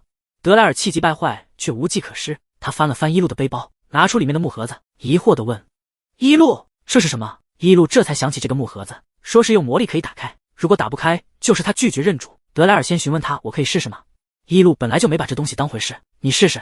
德莱尔将手放在木盒子上面，他的魔力是如同深度淬炼后的火焰的红色，灼热的魔力猛地钻入木盒子里，随后被狠狠反弹了回去。德莱尔伸手收回他被弹出来的魔力，气得咬牙：“什么吗？我的火他看不上吗？”旁观的一路冷不丁道：“刚才我就想阻止你了，你一个火系魔法师肯定无法被木系法器认主，万一烧了他怎么办？”听他说木系，德莱尔眼睛一亮，他将木盒子捧到一路面前：“一路，你掌握所有元素的魔法，那肯定可以打开它。”一路笑了笑，无所谓的从手心中分出一缕黑雾般的魔力，让他钻进木盒子中。可我本身的魔力不在元素之内，他应该不会认可。话还没说完，只听咔嗒一声，严丝合缝的木盒子在魔力进入的几秒后就弹开了盖子。一路惊讶，里面是什么？没等他和德莱尔反应，盒子里跳出一个绿色的光点，说是光点并不明确，他浑身圆鼓鼓，更像是有弹力的球。砰的一声，他长出了膝肢和眼睛，嘴巴黑溜溜的小眼睛转呀转，最后落到一路身上。绿球激动的吱了一声，然后猛地冲向一路，速度快到所有人都没反应过来。波叽，响亮的一声，是绿球亲上了一路的脸颊。一路被逗笑了，什么呀？这是灵兽吗？一路把它拿下来，戳了戳他的头，果然很有弹性。你会说话吗？绿球叽里咕噜的说了很多听不懂的话。见一路疑惑的歪头，他急得双手举起蹦跳着咕叽咕叽。一路还是听不懂，不过他明白这个小家伙是有灵性的。好了，就叫你咕叽了。咕叽咕叽。绿球能听懂一路的话，他疯狂摇头，都快甩出绿色残影了。一路有点苦恼，咕咕哇哇呀呀。绿球又叽里咕噜的说了一大堆像外星语的话，一路实在头疼。小宝宝，你还是个小宝宝呀。小宝这个称呼让他眼睛一亮，然后快乐的围着一路转圈圈。这边氛围温存，那边的德莱尔和亚安盯着小宝的眼神已经有杀意了。德莱尔一把捞起跳动的绿球，一挥手就扔出去老远，见他无助的在空中翻滚，离一路越来越远，他哼了声什么怪东西，长得又丑又爱乱叫。德莱尔转头看一路，瞬间就换了副可怜巴巴的嘴脸。一路，你别养他，看起来就有病毒。德莱尔话没说完，就被飞过来的小宝一脚踹到脸上，他没忍住，后退了好几步，捂住脸，不敢置信道：“他打我！”小宝委屈的泪眼汪汪，他跳回一路的手心，叽里咕噜的手舞足蹈告状：“好了，不哭不哭。”一路立马被他这个可怜的样子弄得心软，都怪德莱尔。德莱尔气得又想扔他，小宝立马很害怕的抓紧一路的手指：“德莱尔，你没完了！”一路转头呵斥，龇牙咧嘴吓他的德莱尔，人家只是个小灵兽。德莱尔看到小宝在一路看不见的范围内，对他得意洋洋的挑衅，他眉头突突的跳，怪不得这东西的颜色和绿茶很像。周一上午，达利学院的大礼堂内，可以容纳上千人的礼堂里座无虚席，全院的学生们开始每周一次的弥撒，他们双手交叉，握拳在胸口，低声的念着向上帝祷告的话语。半小时后，肃穆的弥撒结束，学生们纷纷散去。约泽文从礼堂中出来，那些霸凌他的人走在他前面，为首的男生回头见识他，赶紧像见鬼一样跑开。约泽文没注意到他们，他正在想，今天中午一定要遇到一路，母亲的病越来越严重了，哪怕他现在没价值，只要有他能为一路做的，他也要为之努力，然后请求他的帮助。旁边传来吵闹的声音，这道中气十足的嗓音很耳熟。约泽文偏过头看去，果然看到不远处的德莱尔，还有走在德莱尔前方的亚安。德莱尔跟在亚安身后。喂，亚安，你别以为拿到一路给你的法器就比我厉害了。德莱尔昨天忍着没对亚安发作，今天两人在学院里，一路看不到，他立马开始找事。他跑到亚安面前拦住去路，你也配用他给的东西？亚安终于抬眼看德莱尔，这一眼极尽嘲讽，怎么，你这就急了？一路知道你的独占欲这么强吗？德莱尔本来就恶心他，听他这么说，一拳就要挥上来，今天他就要把这个装腔作势的家伙揍趴下。亚安之前亏空的身体还没完全恢复好，他扛不住德莱尔一拳，但他故意没躲，就等着德莱尔打上来。可惜两人的想法都没实现。噔的一声，一把没出鞘的剑精准格挡住了德莱尔的拳头，吸两波千斤的将其击退回去。德莱尔不耐烦的抬头看，怎么又是你？你也想挨揍了？约泽文挺拔的身体从来都没弯下去过，他挡在亚安面前，背挺得很手，语气不卑不亢道：“维斯同学，他是你的家人吧？请你不要这样使用暴力。”这句话把德莱尔恶心得快吐了，他见打不着亚安，只能强迫自己冷静下来。只有一路是我的家人，亚安只是个外来者。呵，饶是一手冷漠寡言的亚安也忍受不了这句话，他从约泽文身后走出来，举了举手里纯白的书：“我这个外来者得到了一路的礼物。”德莱尔气得眼睛冒火。约泽文在看到亚安的书的那一刻，就彻底怔愣在原地。他像被蚂蚁啃食内部而空的树木，表面挺拔匕首，实际风一吹就能把他吹得七零八落。约泽文知道跟在一路身边的两个孩子是魔法师，但他只知道德莱尔是火系，不了解亚安的元素属性。原来亚安就是那个光系魔法师，20万金币法器的主人就是他。昨天的神秘老板就是一路，他愿意花高价为亚安买光元素法器，他是如此在意爱护亚安。亚安被一路养得很好，对他来说，亚安肯定是无价之宝。约泽文无法形容自己此刻的心情，他震惊、羡慕、自卑，最后都化为了忐忑与不安。这样卑微的他，真的能得到一路的垂怜吗？约泽文失魂落魄地走出学院，连方向走错了都不知道。手到身后传来无奈的声音：“约泽文，你走反了，不是要去餐馆打工吗？”听到这个声音，约泽文阴沉的心情一下子晴朗起来，他惊喜地回过头，果然是穿着绿色长裙的一路。一路，约泽文小跑过来，他把一手贴身收着的钱袋子还给他，这些钱还你，太贵重了，我不能收。一路并不惊讶，他发现了，他低头注视那双坚定、纯粹的深蓝眼睛，叹了口气，真拿你没办法。约泽文踌躇地站在原地，半晌才小声说道：“我有件事想请你帮忙。”一路静静地看着他，没说话。约泽文不敢手势一路，低着头一鼓作气，大声道：“我想请你治疗我母亲的病，我付不起报酬，我可以把自己给你。”一路不意外约泽文会找上他帮忙治疗母亲，但听到约泽文说的报酬是自己后，他忍不住轻笑声，诧异到什么？约泽文脸都红透了：“对不起，我知道自己没什么价值，但我会努力训练剑术，成为强大的骑士，然后一手守护在你的身边。那天我身上的伤是被同班的几个人打的，我不还手是不想将剑对向敌人以外的人，但我不是没用的懦夫，面对他们的欺凌我还击了，我会变得强大的，请相信我。”约泽文终于鼓起勇气抬头和一路对视，他的眼神坚定又真诚，透过这双眼睛，一路知道他在心里几经向上帝许下誓言，他绝不会背叛刚才的承诺。然而一路没有答应我拒绝。约泽文感觉被一盆冷水都头浇下，他好久才找回理智，抱歉，是我提了过分的要求。约泽文只是感到难过，他真是太没用了，身无分文、毫无长处的他，确实不值得一路的帮助。一路弹了一下他的额头：“傻小子，我只是拒绝你给我的报酬，我不需要你永远属于我，守护我。约泽文捂住额头，诧异地看他。约泽文，请你记住。一路弯下腰和约泽文平视，他语气认真道：不要去物化自己，人的存在从不因自身价值而定义。你有爱你的母亲，你的身上被赋予了她的期待，你想要成为一个强大的骑士，并为此努力着。你有着坚定的自我，不要因一时的自卑而痛苦，因为你从来都不是孤身一人，一无所有。约泽文感觉他的心脏猛地骤停后剧烈跳动，面前这双漂亮的眼睛里满是温柔，雾灰色的瞳孔里倒映着他捂着额头说不出话的模样，令人沉沦的明艳美貌逐渐靠近他。等他反应过来时，一路几经拉开他的手，用额头轻轻抵着他的额头。一路碰了下约泽文的额头，奇怪，没发烧啊？你有没有听进去我的话啊？约泽文脸色爆红，赶紧和一路拉开距离。对不起，我失礼了。你慌什么？一路觉得好笑，他一手不太理解约泽文的脑回路。关于你母亲的病，我可以帮他治疗。约泽文惊喜的像被黄金砸中脑袋，真的吗？一路，谢谢你。一路叹了口气，我只能尽力做到让他这段时间没有痛苦而已。他看着约泽文亮起来的眼睛，终究没忍心告诉他，对于他母亲的病，谁也无力回天客。我可不是白帮你的，虽然我不要你的人，但你得帮我做事。约泽文生怕他无法帮一路，赶紧点头。我需要做什么？说完，约泽文的肚子响亮的叫起来，他的脸一下红了。我不饿。行了，我是压榨孩子的人吗？一路转身往另一个方向走去。既然你来跟我打工，那就不要去餐馆洗盘子了。你每个中午的时间归我了。从明天起，我会给你缓解病痛的药剂，要按时给你母亲服下。这周日我会到你家里去看她。约泽文跟在一路身后，他们穿过了中心区域，来到了后方的独栋住宅区。这里环境清幽雅致，一看就知道住在这里的人非富即贵。一路推开院门，让约泽文进来。还有些拘谨的约泽文在看到满院子栽种的草药后，瞬间没了紧张。他看了看两边田地上的草药，脱口出他们的名字。一路有点惊讶，你还认识草药？我从小就给母亲熬药，认识的比较多。约泽文挠了挠头，有时候还会去山里采草药卖钱。一路深沉的点头，很快就在脑子里想好以后该怎么使唤约泽文先吃午饭吧。一路提前准备好了午饭，他推开门让约泽文进来。里面的装修和布置并没有约泽文想象的豪华亮眼，反而很温馨舒适。一楼的大半区域都放着一路的各种炼药工具，另一边是厨房和餐桌，桌上摆着的饭菜传来阵阵香味，让约泽文忍不住咽了咽口水。吃吧。一路看了下时间，还早，可以慢点吃。话虽这么说，约泽文饿了很久，一开始吃就止不住了，很快就把桌上的食物风卷残云般吃完。他每天训练量很多，正在长个的身体饭量也很大，全吃完也只是7分饱。约泽文不好意思地放下勺子，感谢款待，我吃饱了。一路哈了声，将刚出炉的一盘纸杯蛋糕放到他面前，我刚做好的甜品，尝尝。约泽文想要推拒，被一路堵回来了，你不吃饱点，怎么帮我干活？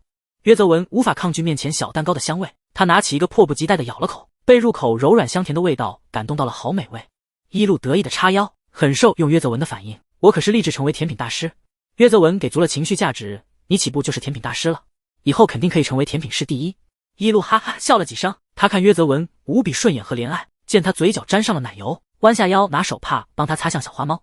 两人的距离猛一拉近，约泽文猝不及防地看到一路光滑细腻的脸颊，还有淡粉色的嘴唇，鼻尖还闻到了淡淡的药香。约泽文整个人又像烧红了一般，吓得退后。他下意识拿过一路的手帕，胡乱地擦了几下嘴。弄脏了，我会洗干净后还你的。一路毫不在意地摆了摆手，不用，送你了。约泽文有些惊喜地看着手里攥紧的淡绿色手帕，上面还绣了几朵淡粉色的小花。他感慨一路连用的手帕都很符合他的气质。这么想着，约泽文小心翼翼地把手帕收了起来。傍晚6点，房门被人推开，急匆匆的脚步声传来。德莱尔人还没到，就开始喊一路，我回来了。一路这周开始就不接送家里的2个孩子了，比起接孩子，他更喜欢在家沉浸炼药剂。此时他正在研究消除病痛药剂的配比，听到动静没有回头洗手吃晚饭吧，凉的话热一热。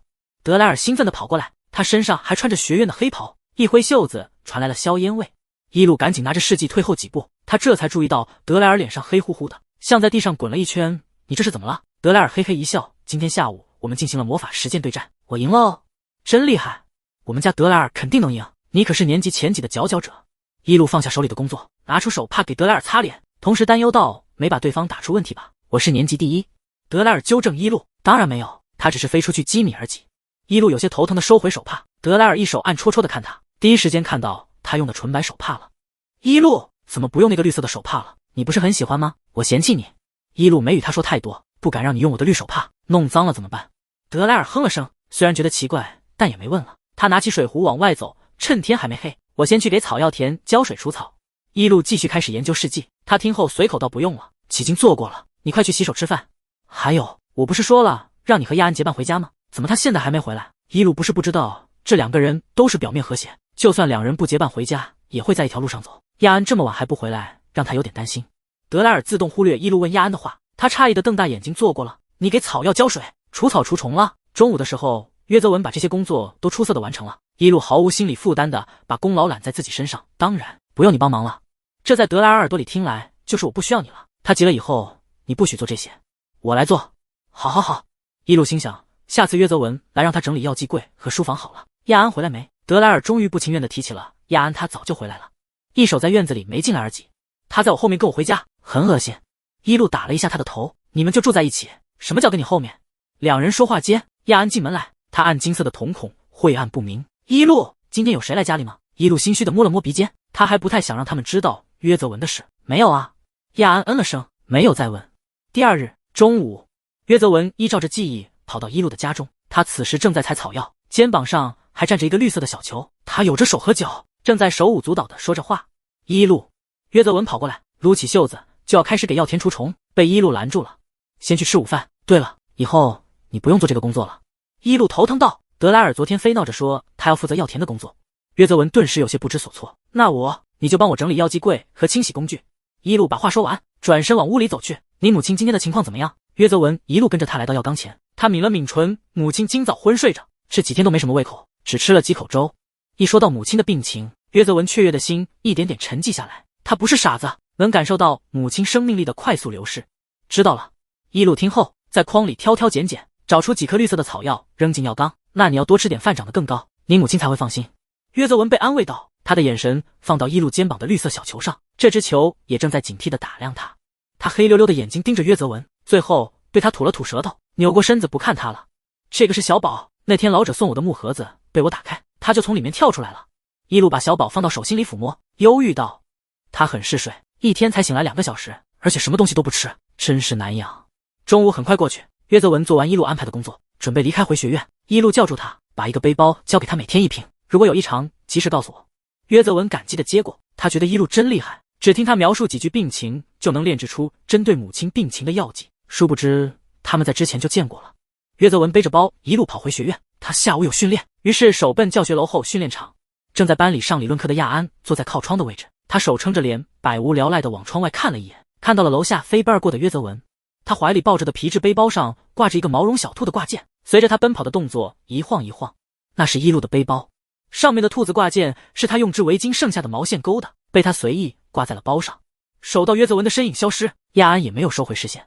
他手里握着的羽毛笔越收越紧，最后咔嚓一声被他大力折断，暗金色的眼睛染上怒火，似流金般耀眼了一瞬。亚安昨晚就注意到了一路的不对劲，他虽然不打理药田，但知道一路基本不给药田浇水除草，偶尔打理也只是处理一小片常采的药田。可是昨天院子里的全部药田都被打理得很好，比德莱尔那个从6岁时就跟着一路打理药田的蠢货干得还要好。亚安当时就知道一路认识了新的人，而且关系不错，他猜测是那个骑士般的约泽文佩里，还没等验证，证据就被他亲眼看到了。约泽文佩里，亚安收回视线，面上依旧冷漠沉静。他换了支羽毛笔，在本子上书写着什么，不一会儿纸上几经没有空白，他的落笔很重，甚至都划破了厚实的牛皮纸。死，去死，死！这周日上午，一路如约来到了约泽文的家里。约泽文的家是挤在破房子里的2间小屋，一间是莉亚的房间，另一间既是厨房也是约泽文的房间。麻雀虽小，五脏俱全，这里被约泽文收拾得很干净。他今天起了个大早，又做了次大扫除，但还是觉得一路这样人就不该踏足这样的地方。约泽文有些紧张的把一路带到母亲的房间，他正半躺在床上织围巾，见有人进来，放下手里的活就要下床。一路走上前，您织的围巾好漂亮，这地方是怎么勾过来的？他这一询问，莉亚就停下了起身的动作，笑着给坐在床边的一路演示，一路小姐也喜欢织围巾吗？一路嗯了声，给家里的2个孩子织过，不过针脚还是有点毛糙。约泽文见他们相处的氛围很温存，不由得放下心，他看着精神良好的莉亚，差点要落下泪来。这几天莉亚喝了一路的药剂，一手折磨她的病痛逐渐消失，她的精气神也好了很多，醒的时间越来越久，饭量也带了一些。一路和莉亚挨着，他一边听对方给他讲围巾收尾的钩法，一边查看莉亚的身体状态。萦绕不去的沉郁死气盘旋在莉亚的周身，她的眼睛几经渐渐浑浊起来，肢体也有些僵硬，勾围巾时手指要用力才能弯曲。莉亚的生命在倒计时了。普通人类的生命本就短暂，他们承受不住魔法师的魔法，包括治愈恢复生命力的顶级魔法。更何况莉亚深受多年病痛的折磨，她的身体早已亏空，没有任何办法能延续她的生命。一路给她喝的药，也只能让她在最后存于世的日子里轻松一些罢了。一路就这么看了一上午，莉亚织围巾，守到约泽文做好了午饭，他将餐食端到莉亚房间的桌上。不好意思到一路，我家里没什么好招待的。一路坐到桌旁，拿起一个小面包咬了口，烤得不错。莉亚也下床过来，她将手里白色的围巾展开，对约泽文笑着说道：“乖孩子，来试试看。”约泽文的脖子被温暖的围巾围住，他感觉有些痒意，很喜欢，谢谢母亲。约泽文向来是克制内敛的，他这次主动抱住莉亚，他的体温很低，所以这个拥抱很冰冷，但约泽文却觉得有热意传达过来。母亲，我好幸福。一路就坐在一旁看着这温存的一幕，终于他不忍地偏过头，不再将视线放到这对沉浸在美好亲情的母子身上。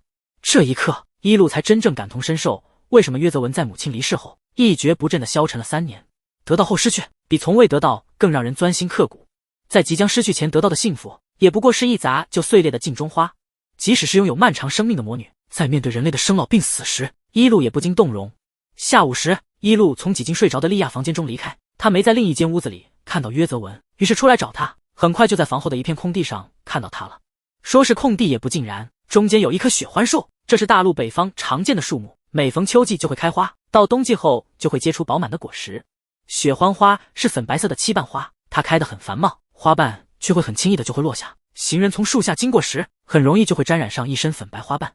空地上都是落下的花瓣，树上依旧有大片茂密的雪橇花，像是点在纯白画纸上的淡粉颜料。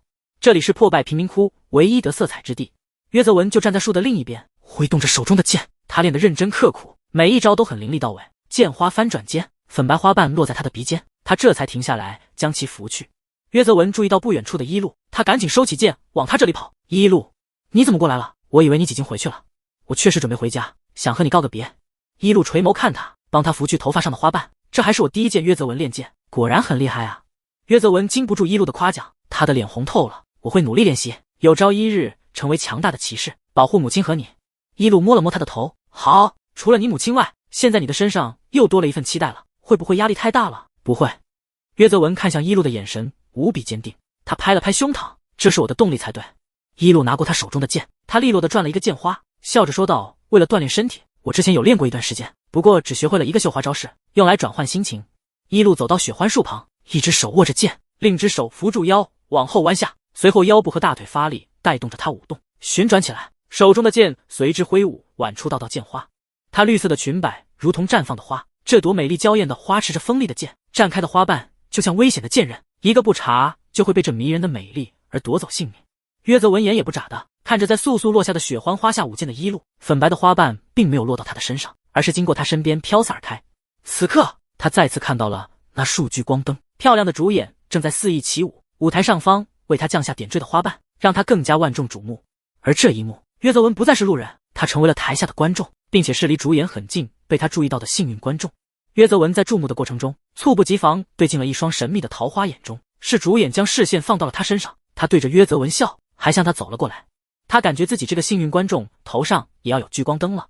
第二天，每周一的弥撒结束过后，学生们从大礼堂散去，大多数人结伴行聊着天，通往教学楼的路上吵吵嚷嚷的。布鲁尔同学，几个和亚安差不多大的女孩们走到他旁边，笑着和他打招呼。面对女性，亚安都很绅士，他点了点头，算是回应。走在他旁边的短发女生看了眼他夹在胳膊下的纯白书。对了，这几天一手带着这本书是做什么用的？亚安的眼神温柔下来。这是我最重要的亲人送我的光元素法器，我用它来辅助休息。几个女孩子好奇地哇了声。短发女生激动道：我还没见过书形态的法器，你可以用它展示一下光魔法吗？亚安想要拒绝，但在看到不远处独自走着的约泽文后，就改变了主意。可以。亚安将书在手心上展开，他默念咒语的同时，书页快速翻动，空白的页面上出现了闪着金光的古文。阳光被这股魔力吸引过来，汇聚成一束光线后，手地照射到书上，眨眼间就被它吸收进去。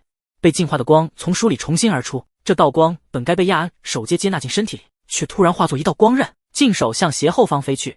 约泽文正神游天外的走着，突然感觉到一股凉凉的恶意，他身体本能的快速闪开，然而还是比快如利剑的光刃慢了一些。锋利的光刃擦过他的脸颊，顿时划出一道有些深的伤口，血顺着滴落下来，很快就染红了脸颊。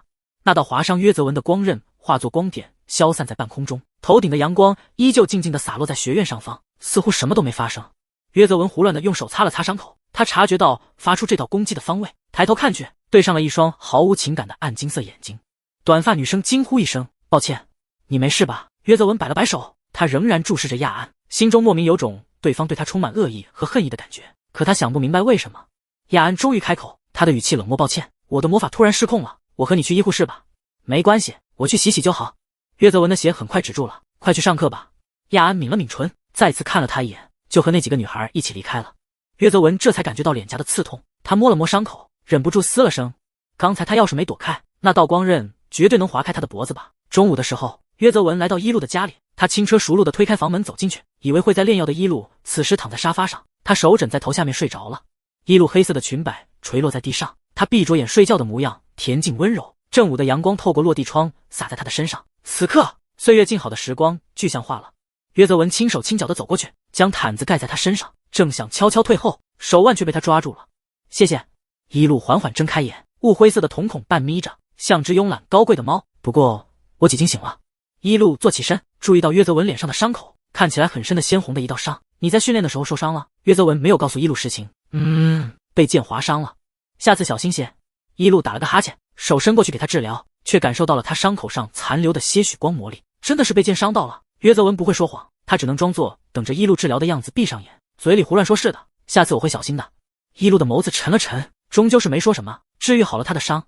白天的时候天气晴朗无云，下午时突然下起了大雨，随着轰鸣的雷声，雨势越来越大。伊路带着雨披去学院接人，德莱尔第一个从院门里冲出来，隔着瓢泼的大雨，他一眼锁定了披着黑斗篷站在门口的伊路，飞一般冲向他。伊路抱住湿淋淋的德莱尔，赶紧给他披上雨披。“你跑那么快干什么？隔雨魔法都不会用了。”德莱尔甩了甩湿漉漉的头发，像只甩毛的小狗。“我忘记了，我知道你肯定会来接我的，我想赶紧见到你。”伊路帮他把头发烘干，只会贫嘴。“亚安呢？”德莱尔翻了个白眼，不知道。“伊路，我们回家吧。”亚安他知道回家的路。伊路真是受不了他这个暗暗挤兑亚安的劲儿。“我记得我养了2个孩子，只接一个回来算怎么回事？”很快，亚安也从学院里出来了。他虽然用了隔雨魔法，但走路的速度也比平时快了许多。见到等在院门口的伊路后，亚安自动无视了旁边对他瞪眼的德莱尔，快步走到伊路跟前。伊路先给他穿上厚外袍，然后又为他披上雨披。“冷吗？”亚安摇了摇头，“很温暖。”德莱尔赶紧抓住伊路的手，“我冷。”“伊路，我们回去吧。”“你冷个什么？也就你这个季节还穿薄衣服了。”伊路牵住德莱尔的手，“先等等。”“等什么？”德莱尔眼尖的发现伊路手里拿着的伞，他顿时反应过来，“你不会要给傻大个送伞吧？”“是啊。”伊路捏了捏德莱尔的手心，“我再纠正你，人家叫约泽文。”他们争论间，被德莱尔称作傻大个的约泽文冲出雨幕。他不会魔法，也没有避雨工具，只是拿了件衣服披在头上。约泽文没注意到院门口的伊路，他想硬冲回家时，被人喊住了约泽文。听到熟悉的声音，约泽文惊喜地回头，先对上的却是一双饱含怒意的琥珀眼，然后才是穿着黑斗篷看不清脸的伊路。他把挡在身上的德莱尔推开，把手里的伞递给约泽文。约泽文没有推辞，“谢谢你，等我明天还给你。”伊路摆了摆手，一把伞而起，“你就拿着用吧，回家路上小心。”约泽文打开伞，凶猛的雨滴被隔开，他抹了把湿漉漉的脸，还想和伊路说些什么，却被德莱尔狠狠瞪了一眼。他只得讪讪道：“伊路，再见，你也注意安全。”站在伊路旁边的亚安一手默默看着，在他看到约泽文的脸恢复如初后，下意识攥紧了手。伊路为他治疗了，那他肯定察觉到约泽文是被光魔法伤到的了。亚安忐忑之间，手突然被牵住了，伊路握住他的手搓了搓，手这样凉，赶紧回家吧。亚安嗯了声，回握住了伊路的手。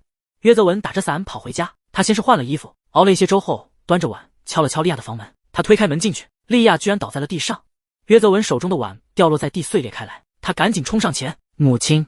莉亚没有任何反应。约泽文把她背回床上，颤抖地伸出手试探她的鼻尖，还好，还有呼吸。只是莉亚气若游丝，面部肌肉几近僵硬，她的呼吸越来越弱，像要快离开了。约泽文吓得不停掉眼泪，他握住莉亚的手放在脸边，“母亲，您别吓我，母亲！”无论怎么呼唤，莉亚始终陷入昏迷。约泽文想把伊路给他的药剂喂给莉亚，却掰不开他的嘴。对了，伊路！约泽文猛然反应过来，他可以去找伊路，他过来看看的话，母亲说不定还有救。“母亲，您要撑住，等我回来。”约泽文说完，拿着伊路给他的伞就冲进了凶猛的雨幕之中。晚上8点，雨势渐渐变小，淅淅沥沥的小雨打在玻璃窗上，留下道道水痕，窗外的景象都变得朦胧。伊路来到2楼，敲了敲亚安的房门，在得到他的回应后推门而入。亚安正坐在桌旁看书，伊路走过来，将熬好的汤药放到桌上。“今天太冷，别着凉了，喝点姜汤吧。”亚安嗯了声，端起碗一饮而尽，原本还有些发冷的身体暖和起来。他勾了勾唇角，一路，谢谢你。一路摸了摸他柔软的深棕发丝。亚安，在学院和同龄人修习魔法感觉怎么样？亚安如实回答，虽然有点融入不进去，但我会努力的。融入不进去的是学业，还是？一路话锋一转，眼神犀利起来。人际关系，亚安清楚，一路今晚来就是要和他围绕约泽文的伤口来谈话。面对一路，他向来多愁善感，但也有话手说，我讨厌约泽文佩里，你向我隐瞒和他结交的事情，我发现后感觉很愤怒，就想教训一下他。亚安丝毫不提白天他召唤出的光刃是冲着约泽文的命去的。一路叹了口气，我想找个合适的时机告诉你们的，瞒着你是我不对，但你更不应该伤害约泽文，还有擅自使用攻击的光魔法。亚安，你要答应我，在你成年前不要用光魔法主动伤人，好吗？一路眉眼中满是忧郁，他转身握住亚安有些冰凉的手。光虽然强大，但很难控制，我担心你会受到伤害。原著剧情中，亚安10岁就觉醒了用光魔法杀人的能力，这始终是横在一路心中的一根刺。亚安回握住一路的手，刚想说什么，他的眼神看向窗外，看到了打着伞冲进院子里的约泽文。亚安张了张嘴，想把话说出来，却被楼下约泽文大声喊的声音给打断。一路，你在吗？一路，一路，一路猛地回头看窗外，他松开了握住亚安的手，快步往门口走去。亚安，早点休息吧。亚安就这么保持着抬手的姿势，守到一路的身影离开，他也没有将刚才想要讲出的那句我答应你说出口。雨几经很小了，一路披上斗篷就出了门，他看到了等在院子里的约泽文。这么晚了，发生什么事了？约泽文在见到一路后终于泄了力气，他半跪在地上难以起身。母亲他一手昏迷，气息也越来越弱了。一路一把捞起约泽文，那还不快走。两人赶到约泽文的家时已经到了深夜。一路来到莉亚的房间，在见到躺在床上的人后，不忍地闭了闭眼睛。约泽文没有看到一路的表情，他上前摸了摸莉亚的鼻息和僵硬的手，眼里瞬间蓄满了泪水。他回头对一路说道，怎么办？一路，母亲她的气息几乎没有了，怎么会这样？约泽文失魂落魄的喃喃自语道，明明这些天他精神和身体都在恢复啊。一路叹了口气，他拍了拍约泽文的肩膀，终于将隐瞒的实情说出来。约泽文，抱歉，其实你母亲不是在恢复，而是身体最后的回光返照。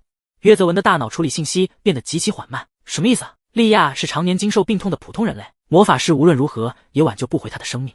一路轻声解释道，我知道她时日无多，给她喝的药剂是消除痛苦的药，她的身体并没有好转，只能让她感受不到疼痛，再加上生命的回光返照，才那么精神奕奕。她就要离去了。约泽文，一路缓了缓，还是将虚假的美好剖开，向约泽文展现出血淋淋的现实。你要做好心理准备。约泽文瞬间脱离跪在莉亚的床边，他已经哭不出来眼泪了，只是感觉眼睛很干涩，嗓音也很沙哑。谢谢你，一路。约泽文想明白了一路说的话，他无比感谢一路对自己母亲在临走前的帮助，如果没有一路，母亲一定会痛苦的离去。最后再和他说说话吧。一路摸了摸约泽文的头发，然后挥手带出雾灰色的魔力，这道魔力钻入莉亚的心脏，使她渐渐停止的心脏重新开始跳动。她的眼皮动了动，缓缓睁开了眼。这些天莉亚的眼神越来越浑浊，可此刻她的眼睛无比轻蔑。她看向跪在床边满脸悲伤的约泽文，努力牵扯出一个微笑。好孩子，莉亚轻声道，我的约泽文，不要伤心了，人总有离去的一天，只是我不能再陪你走下去，有些遗憾而已。莉亚看向一路，一路小姐，谢谢你，我知道自己的生命快到尽头了，是你让我这段时间过得那么开心。约泽文，好好活下去，你会成为一名强大的骑士，母亲在天上为你祈祷。莉亚撑着最后的力气说完后，永远的闭上了眼睛。约泽文失声痛哭，死死抓着莉亚失去温度的手，不愿松开。一路能看到人出生和死后的灵魂光团，他看到属于莉亚的灵魂从身体中出窍，缓缓向空中飘去。那是一团淡黑色的光。莉亚生前经受了许多痛苦，连灵魂也变得斑驳。一路伸出手释放魔力，这是他从未使用过的顶级魔法——祝祷亡灵，这是只能对死者灵魂使用的魔法。一股白光从一路的手中迸发出来，它笼罩住了半空中的黑色灵魂，将纯洁的祝祷魔力渡给灵魂。很快他就褪去了乌黑，变得纯白无瑕。灵魂光团感受到了什么，想往一路的方向飘来，又被一股强大的引力向上召唤，重新往天上飞去。一路看着他离去的方向，双手合十在胸前。莉亚，去天堂吧，好孩子。这2天约泽文没有去学院，一路一手陪在他身边。自从那晚莉亚逝去后，他的状态一手很游离，几乎不吃不喝，晚上也不睡觉，就坐在莉亚的棺椁前发呆。第3天，阴沉了好久的天气终于出了太阳，阳光照进破败的贫民窟里，将里面的阴冷驱散。约泽文，今天是个好天气。一路来到约泽文旁边，看着他的黑眼圈，叹了口气，你又是一夜没睡吗？约泽文好久才回答一路的问题，抱歉，我睡不着，我一闭上眼就是母亲过世的样子。一路将他从凳子上拉起来，可今天要为他入土为安了，你要以这样的精神状态送他吗？约泽文恍惚地眨了眨眼，才意识到今天以后他彻底见不到莉亚了，两行清泪又流了下来。大陆的人们信奉神女和上帝，他们相信人死后灵魂会升入天堂，而没了灵魂的躯体要留存在人间一段时间，让家人们做最后的告别和祝祷。第3日时，尸体入土后才算彻底了结这一生。一路看约泽文伤痛欲绝的样子，终究是不忍心，他一把抱住约泽文，将他按在自己的胸前。行了，想哭就哭吧，哭完就睡一会儿，正午就要安葬莉亚了。约泽文埋在一路的胸膛，他终于彻底放声大哭，最后声音都哭哑了，意识渐渐模糊，沉沉的睡了过去。一路收回用了安睡魔法的手，他抱着约泽文出了房间。即使用了安睡魔法，约泽文也没有安睡多久，他的心中始终不安和悲伤。没过多长时间就醒了过来。约泽文发现他在颠簸的马车上，旁边是穿着一身黑衣，胸前佩戴着白花的一路，他正手捧着圣经，聚精会神地念着祷告。约泽文没有出声，静静地看着一路，听着他念出的祷告语，他不安的心一点点平静下来，最后游离好久的状态也回归了正常。人死不能复生，约泽文在悲伤在痛彻心扉了几天后，也只能无奈接受现实。他双手合十，也开始念着祷告。马车里气氛沉寂，只能听到一路和约泽文轻轻的祷告声。1个小时后，马车停下，一路合上圣经，走吧。约泽文跟着他下车。这是守城郊区的墓园，放眼望去都是一排排的墓碑，有些无人问津，都生了灰尘，有些墓碑前放着鲜花，不论家人是否惦念，生前鲜活的人都变成了眼前的一小块石碑。约泽文的状态又开始游离，他控制不住自己，等他反应过来时，他几经被一路带到了一块崭新的墓碑跟前，上面写着莉亚佩里之墓。莉亚的棺椁就在墓碑后方的土坑里，棺材打开了一半，露出莉亚永远闭眼的样子。他双手放在身前，生前虽因病逝去，但死后的模样无比安详。莉亚的葬礼只有约泽文一个亲人和一路这个勉强算得上是朋友的人参加，旁边还有几个来自墓园的安葬师，他们身着黑衣，手捧白花，将花放到了莉亚的胸前。一路也把一捧花放进棺材里，他把一捧粉白色的花束交给约泽文，这个由你亲自给你母亲吧。约泽文回过神接过花，他这才发现这捧花是用雪欢花做的花束，一些零落的花瓣还随风飘到了棺木和墓碑上，像在为莉亚离开而告别。莉亚说过她喜欢雪欢花，一路轻声道。约泽文湿润了眼眶，他说不出话了，只能将这捧雪欢花轻轻放入棺材里。粉白的花和莉亚苍白的面容意外相衬，看到这一幕，他才终于开口了：母亲，再见，我爱你。话音落下，安葬师们合上棺木，开始填土坑，一点一点的土被铲到上面，最后莉亚安葬的地方被填上了。又是一阵风吹起，棺木上的雪欢花瓣飘到约泽文和一路的肩头，他们一同看向墓碑。一路轻声道：这是莉亚和我们的告别。约泽文跪在莉亚的墓碑前，他将脸贴在冰凉的石碑上，像是在和莉亚拥抱一样。他深蓝色的眼睛里充满了迷茫。一路，我不知道要怎么办了。我很小的时候就学剑术，想要保护母亲，不让她被人欺负。我背负着她的期待，可现在对我寄予厚望的人已经不在了。我真的还能成为强大的骑士吗？说什么呢？一路把约泽文扯开，让他手对上自己的眼睛。他厉声道：约泽文，你想毁掉誓言吗？这可是会被神明惩罚的。一路今天将约泽文的剑一手带在身边，他把它郑重地放到了约泽文的手上。你不是说只要我帮你，你可以为我做任何事吗？一路注视着那双惊诧的深蓝色眼眸，他一字一句道：现在我要收取真正的报酬了，我要你当我的骑士。从此以后，你的剑背负了我的期待，你要带着这个沉重的期盼永远努力下去。要是你保护不了我了，再跪在莉亚的墓碑前忏悔也来得及。我的生命可是无比漫长的，除非你拿不起剑了，不然你就要一手守护我。约泽文的脑中再次出现了平行线的画面，属于莉亚的那条暗了下去，一条新的平行线开始与他疯狂相交，缠绕，并且越来越亮，甚至他的光都带动了约泽文暗沉的线亮起。约泽文永远不会忘记他对一路许下的誓言，他也永远不会背叛誓言。约泽文握紧手里的剑，他撑着站起身，又在一路的面前半跪下。在莉亚的墓碑前，他虔诚地握住一路的手，在他手背上亲吻，坚定道：请上帝与神女还有我的母亲作证，约泽文佩里将永远守护您，守至死亡。时间转瞬而逝，对于一路来说，3年在他漫长的人生中仅仅能换算成用来炼制药剂的一个下午，而对于人类来说，3年能让他们成长和改变很多。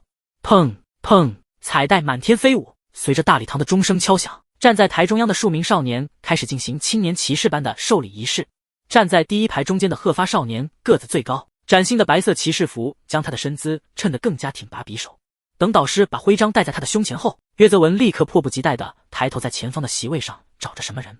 在看到坐在前排位置一手注视着他的一路时，那双深蓝色的眼眸里满是喜悦。一路今天穿了纯白的礼服，他欣慰地看着约泽文，在注意到他的视线后，笑着对他点了点头。3年前莉亚过世后，一路正式收养了约泽文。秉承着成为强大骑士、守护一路的信念。这几年，约泽文并没有丝毫松懈和颓废，他一手努力训练剑术，刻苦专注地提升能力。守到13岁，有了参加升班资格，约泽文一举通过考试，成功升入青年骑士班，成为特里文国记录在档的青年骑士团一员。台上的授礼仪式很快结束，约泽文下台向一路走过来，他抱着一束花起身，将花交给了约泽文。恭喜你，约泽文，你离梦想又近了一步。约泽文接过花，脸上明媚的笑意掩盖不住一路。我会继续坚定的前进。所以约泽文还是第一次将心意对一路守白的说出口，请你作为我最重要的家人，一手在我身边吧。一路上前想要拥抱他，还没抱上约泽文，面前的人就被猛地拉开，然后他抱上了一个暖暖的火炉。一路无语的低头看身高几近长到他下巴处的德莱尔，将他推开，混小子，热死了。德莱尔依旧穿着少年魔法班的学院袍，只不过他胸前的黑铁十字架已经变成了黄铜十字架。2个月前，他参加了又3年一次的魔法师等级考试，成功晋级为中级魔法师。德莱尔长开了很多，常年在户外锻炼和修习魔法，让他原本苍白的肤色变为健康的小麦色。他年幼时圆圆的清澈琥珀眼也变得狭长，眯起眼看人时带着如同危险野兽般的压迫感。一路，我晋级那天你都没给我送花，傻大个，他凭什么？你晋级那天我不是送你新的魔杖了吗？一路敲了一下他的额头，再欺负约泽文，新学期让你住校。对了，亚安呢？开学典礼就要开始了，他还没来学院吗？德莱尔抓住一路的手蹭了蹭额头，选择性听不到他询问亚安的话。我不要住校，不然没人帮你打理要田了。一路习惯了他这副和亚安又争又抢的样子，他看了眼手表，推开德莱尔，转身往外走。你们先入座，我回去找找亚安。正值夏末，每年亚安的旧内伤都会在这个时候复发。前几天一路一手陪着他恢复身体，按理说亚安应该好转了，不会迟迟不来才对。亚安站在街道上的首饰铺子旁，低头看着上面琳琅满目的饰品，买了一个精致的太阳花胸针。摊位老板将胸针放进好看的包装盒里，交给了他。亚安刚收好盒子，准备往学院那里去，路过巷口时，嘴猛地被人捂住，一股大力把他拉进巷子深处，然后将他狠狠推到墙上。亚安吃痛的皱眉，他抬头看去，暗金色的瞳孔骤然收缩，面前的人穿着白袍，胸前佩戴着金色的家族徽章，正是布鲁尔家族的象征。女人将帽子摘下，她的容貌很年轻可手，却很干瘪皲裂，她的声音也很苍老。亚安，我的好儿子，你真是让妈妈好找，你到底是怎么做到的？我们无论如何也查不到你的踪迹，使用占卜魔法窥探的话，也会被一股强大的魔力给抵挡回去。不过好在你参加了魔法师等级考试，传出来了一些风声。女人看向亚安胸前佩戴的黑铁十字架，哦，你已经是初级魔法师了，恭喜你。在见到面前人时，亚安平静的面容被恨意侵染，听到他说恭喜，他甚至想要干呕滚。你不是我的母亲。女人确实是亚安的亲生母亲，她在生下亚安发现他的光元素天赋后，毫不犹豫地把他丢给了家族的人，随他们利用，甚至他自己在亚安年幼时也汲取了他的不少魔力。他是亚安幼时痛苦的来源和罪魁祸首。你这孩子出来几年，性格这么倔强了。女人伸手来拉亚安，乖乖听话，和我们回去吧。亚安拍开他的手，语气冰冷道：滚，别碰我。女人失去了耐心，一股强大的魔力从他的魔杖中迸发而出，手冲着亚安攻击而来。趁我还没告诉家族的人找到了你，赶紧和我回去，不然你要受的惩罚就大了。亚安硬生生挡住了女人的攻击魔法，强势的冲击力让他忍不住吐了口血。即使天资优异，他也不过快要到达中级魔法师的门槛，根本打不过很有战斗经验的高级魔法师。女人自负的以为亚安毫无反抗之力了，她收起魔杖，往倚靠在墙边无力坐着的亚安那里走去。你的魔法在我看来不过是绣花枕头。区初级魔法师。女人话还没说完，一道闪着白光的锋利光刃就在她眼前闪过，眼见要划到她的脖子，被她转身快速躲开。女人刚想嘲讽，噗呲一声，另一道不知何时悄无声息飞到她身后的光刃，狠狠刺穿了她的心脏。那道光刃连女人的血都没沾染，就眨眼散去，粒粒光点在她眼前炸开，她却几近连思考的能力都没有了。最后倒下时，耳边听到了亚安冷漠的嘲讽声：区初级魔法师也能要你的命。亚安还是用了光元素的杀人魔法，在拿到法器的那一刻，他心里只有一个充满恨意的念头，那就是杀了这个女人。还没等他反应过来，光刃就几近刺穿了他的心脏。亚安就这么无力地坐在墙边，偏过头看巷口的阳光，他伸手想要触碰，光却连他的指缝都没触及到。亚安想起3年前一路离开的那个夜晚，他让自己答应不要使用光魔法伤人，最后的回应他始终没有说出口。这时巷口处传来熟悉的声音，一路焦急地赶了过来，他逆着光向巷子深处受伤倒地的亚安跑来，嘴里大喊着他的名字。亚安的意识逐渐溃散，他知道一路的那个请求他永远也无法答应。他比谁都清楚他的光无比冰冷，即使属于太阳也永远温暖不了他人。一路抱起重伤昏迷的亚安，他看向地上的尸体，瞬间就明白过来发生了什么。他皱了皱眉，对亚安用了光魔法杀人这件事没有责怪，有的只是自责和懊恼。一路恨自己无论怎么努力也无法改变原书的重要走向，亚安还是会走上被迫杀人的既定。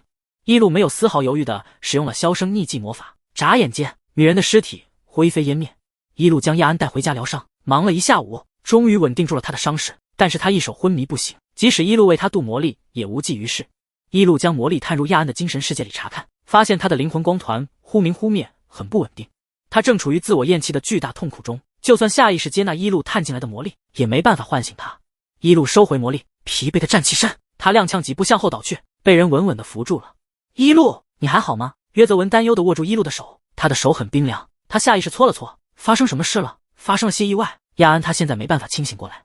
一路没有将实情全部告知，我的药剂和魔法都无法唤醒他，连一路也无计可施。约泽文意识到事情的严重性了，抱歉，有什么事我可以帮忙的吗？我会尽我所能。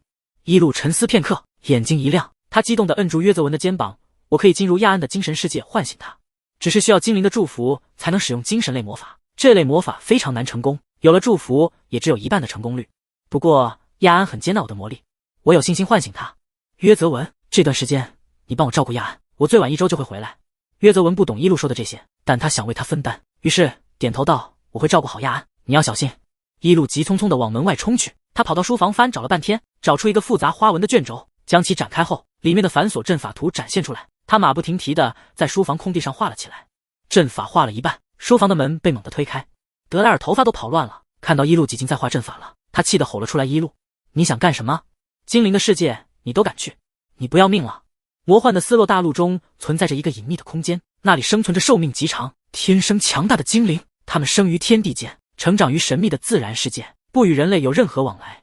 传闻精灵极其排外，如果有外来者进入精灵世界，都会被他们手接抹杀。他们认为大陆里的所有都是肮脏的，近100年来都没有精灵现世于人间，所以这1世纪的魔法师们纷纷认为世上根本没有精灵世界。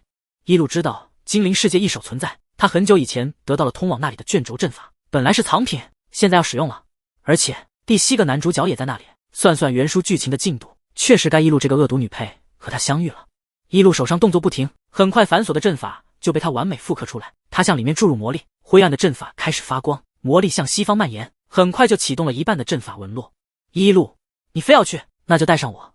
德莱尔气急败坏的想要冲上来，还没等一路拒绝他，他就被人狠狠钳制住了。德莱尔震惊的回头看去，是一脸严肃的约泽文将他拉住了。约泽文常年练剑，不仅个子高，力气也很大，一时之间竟让德莱尔无法挣脱约泽文。你想死？约泽文无奈道，你不要去打扰一路，你去也帮不了他。说完，约泽文将一个精致的木盒子扔给几经站在阵法中间的一路。一路，这是亚安随身带着的东西，我觉得和你有关，就来把它交给你。阵法逐渐开启，西周几经亮起刺眼的绿光，顶着这光，一路还是将木盒子给打开了。一个漂亮的太阳花胸针静静地躺在里面，金黄色的花瓣闪了一下他的眼睛。一路想起太阳花的花语，是对光明的向往和永恒的追随，还有沉默的爱。他觉得肯定是光太耀眼了，自己居然落下了眼泪。将胸针戴在胸前后，阵法猛地全部开启，一股强烈的绿光迸发出来，站在里面的一路瞬间消失了。咻咻几声，一个绿色的光球不知从哪里飞了出来，横冲手撞地进入了阵法，跟着一路一起离开了。德莱尔眼睁睁看着一路消失，他赶紧跑过去，发现阵法几经灭掉后，又翻出那个画着阵法的卷轴。召唤者的入口同样为出口，最多维持7天，阵法消失后将永远留在精灵世界。德莱尔感觉气都顺不上来，疯子，一路你这个疯子！约泽文的心也揪起来了，他皱了皱眉，我相信一路会回来的，我们现在要做的是照顾好亚安。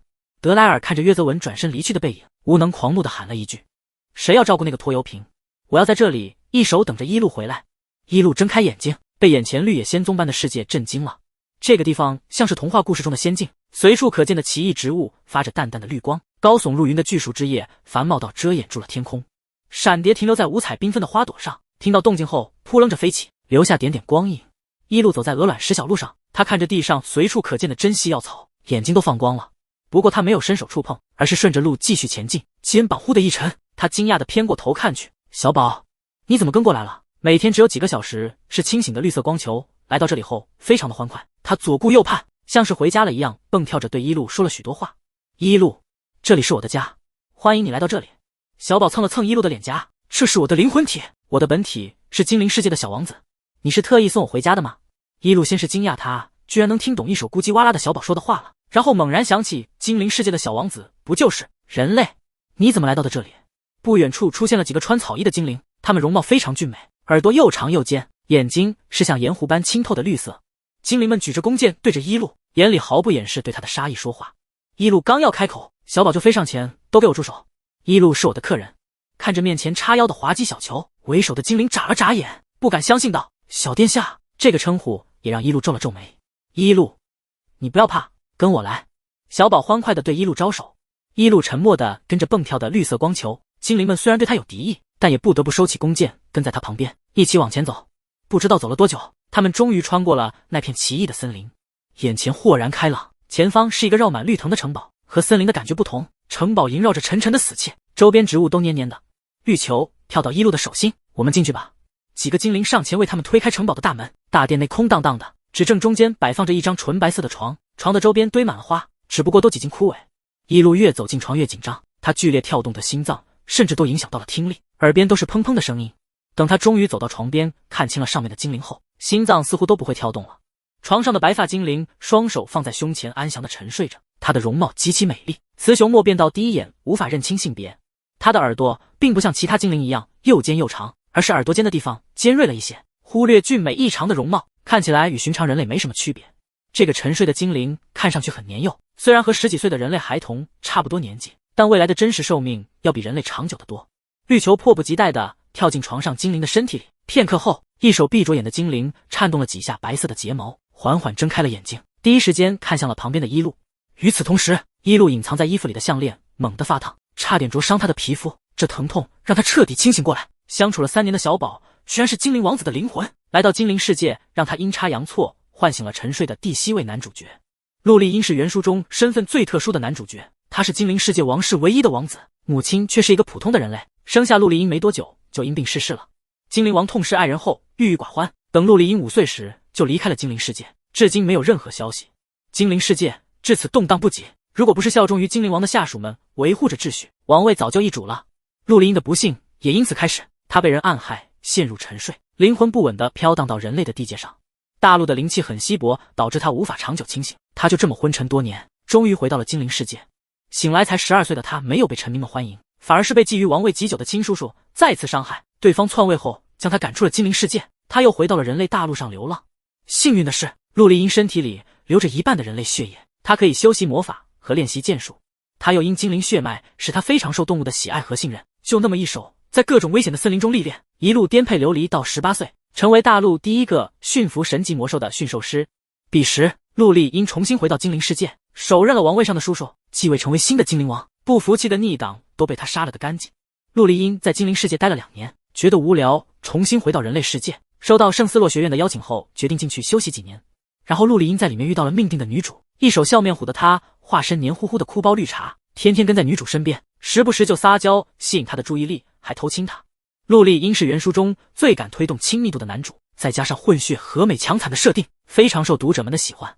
伊露，陆丽因下床飞扑进伊露怀里，她如祖母绿宝石般的深绿眼眸水汪汪的，看上去委屈极了。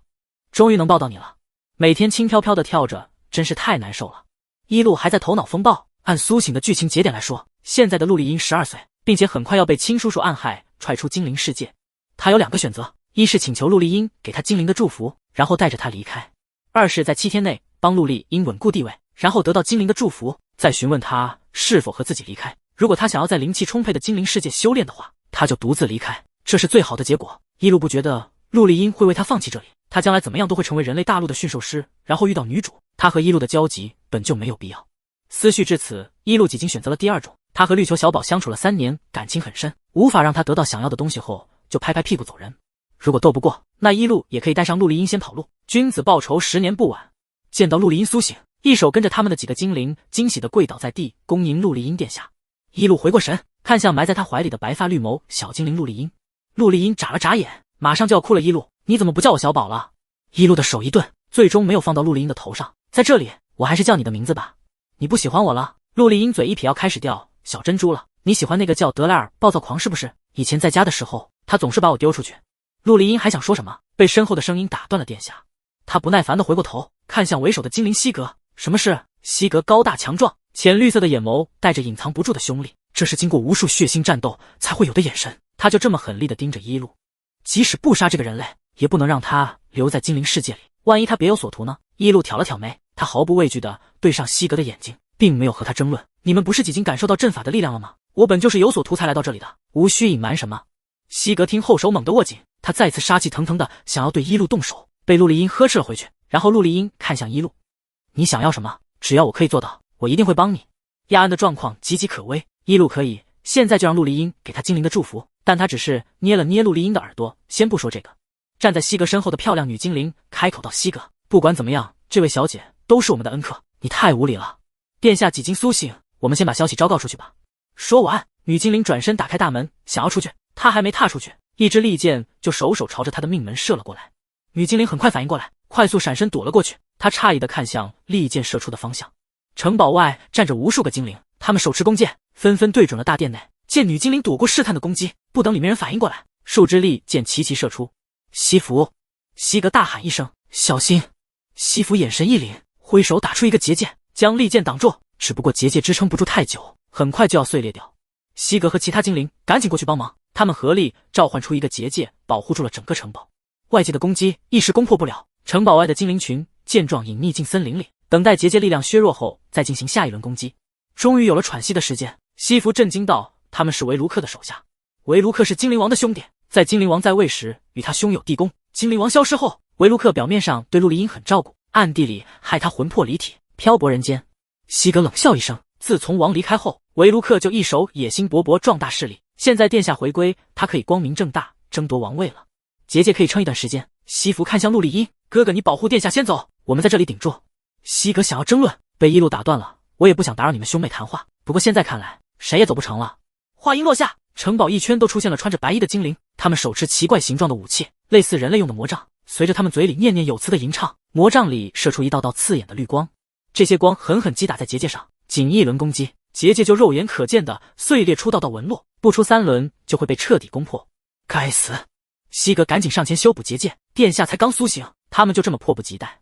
陆丽音刚苏醒，力量虚弱，何况他只是个年幼的精灵，根本对抗不过维卢克。他抿了抿唇，终于说道：“撤手吧，他想要王位，那就给他，我不想让我身边的人受到伤害。”即使表面冷静，陆丽音的手也因气愤和紧张在微微颤抖。正当他手足无措的时候，他的手被人握住了，对方手心的温度传递过来，让他心安不少。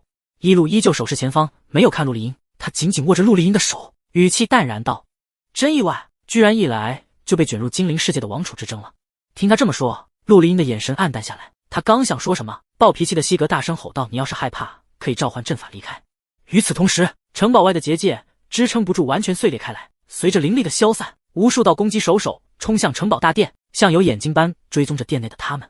几道强势的攻击朝着西格打过来，他还没出手格挡，一股雾灰色的魔力悄然散开，将攻击吞噬。这股魔力瞬间壮大，随后猛地将所有攻击反弹回去。城堡外的精灵们防守不及，被打退了一大片。一路收回手，给了西格一个无语的眼神。谁说我害怕了？我是担心参与了精灵世界的王位争斗，结束后不会被灭口吧？西格想对一路，可刚才是他救了自己，他只是哼了声，并不会。还有，谢谢你。陆丽音惊诧地看着一路，一路，谢谢你，但你不用为我做这些，我把王位给维卢克就好了，我不想你和西格他们受伤。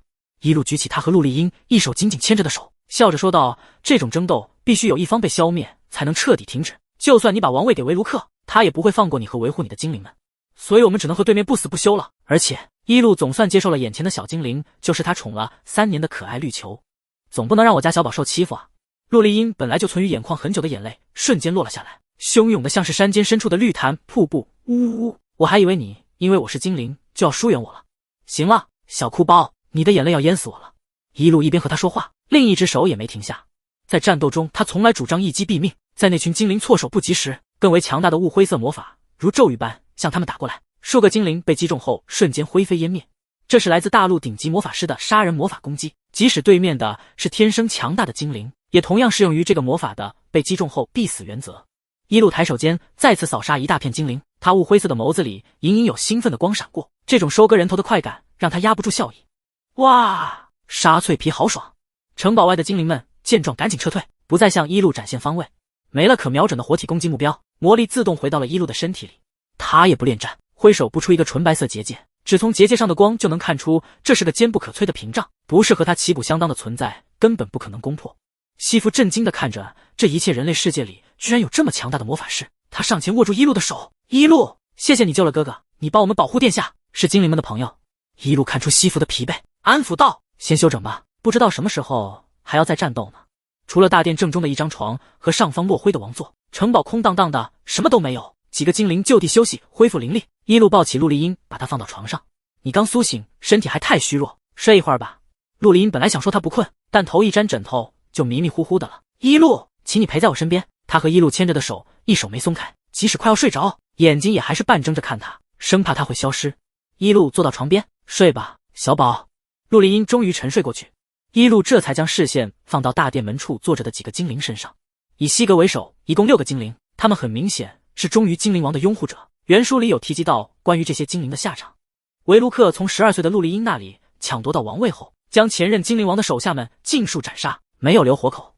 不过现在这6个拥护者中混进了不干净的东西，不然陆丽音怎么会刚苏醒就受到了围剿？进来之前，一路有观察过森林和城堡周边，并没有窥视的存在，那只能是队伍内部出现了问题。叛徒有几个，是谁还未可知，他现在不能轻举妄动。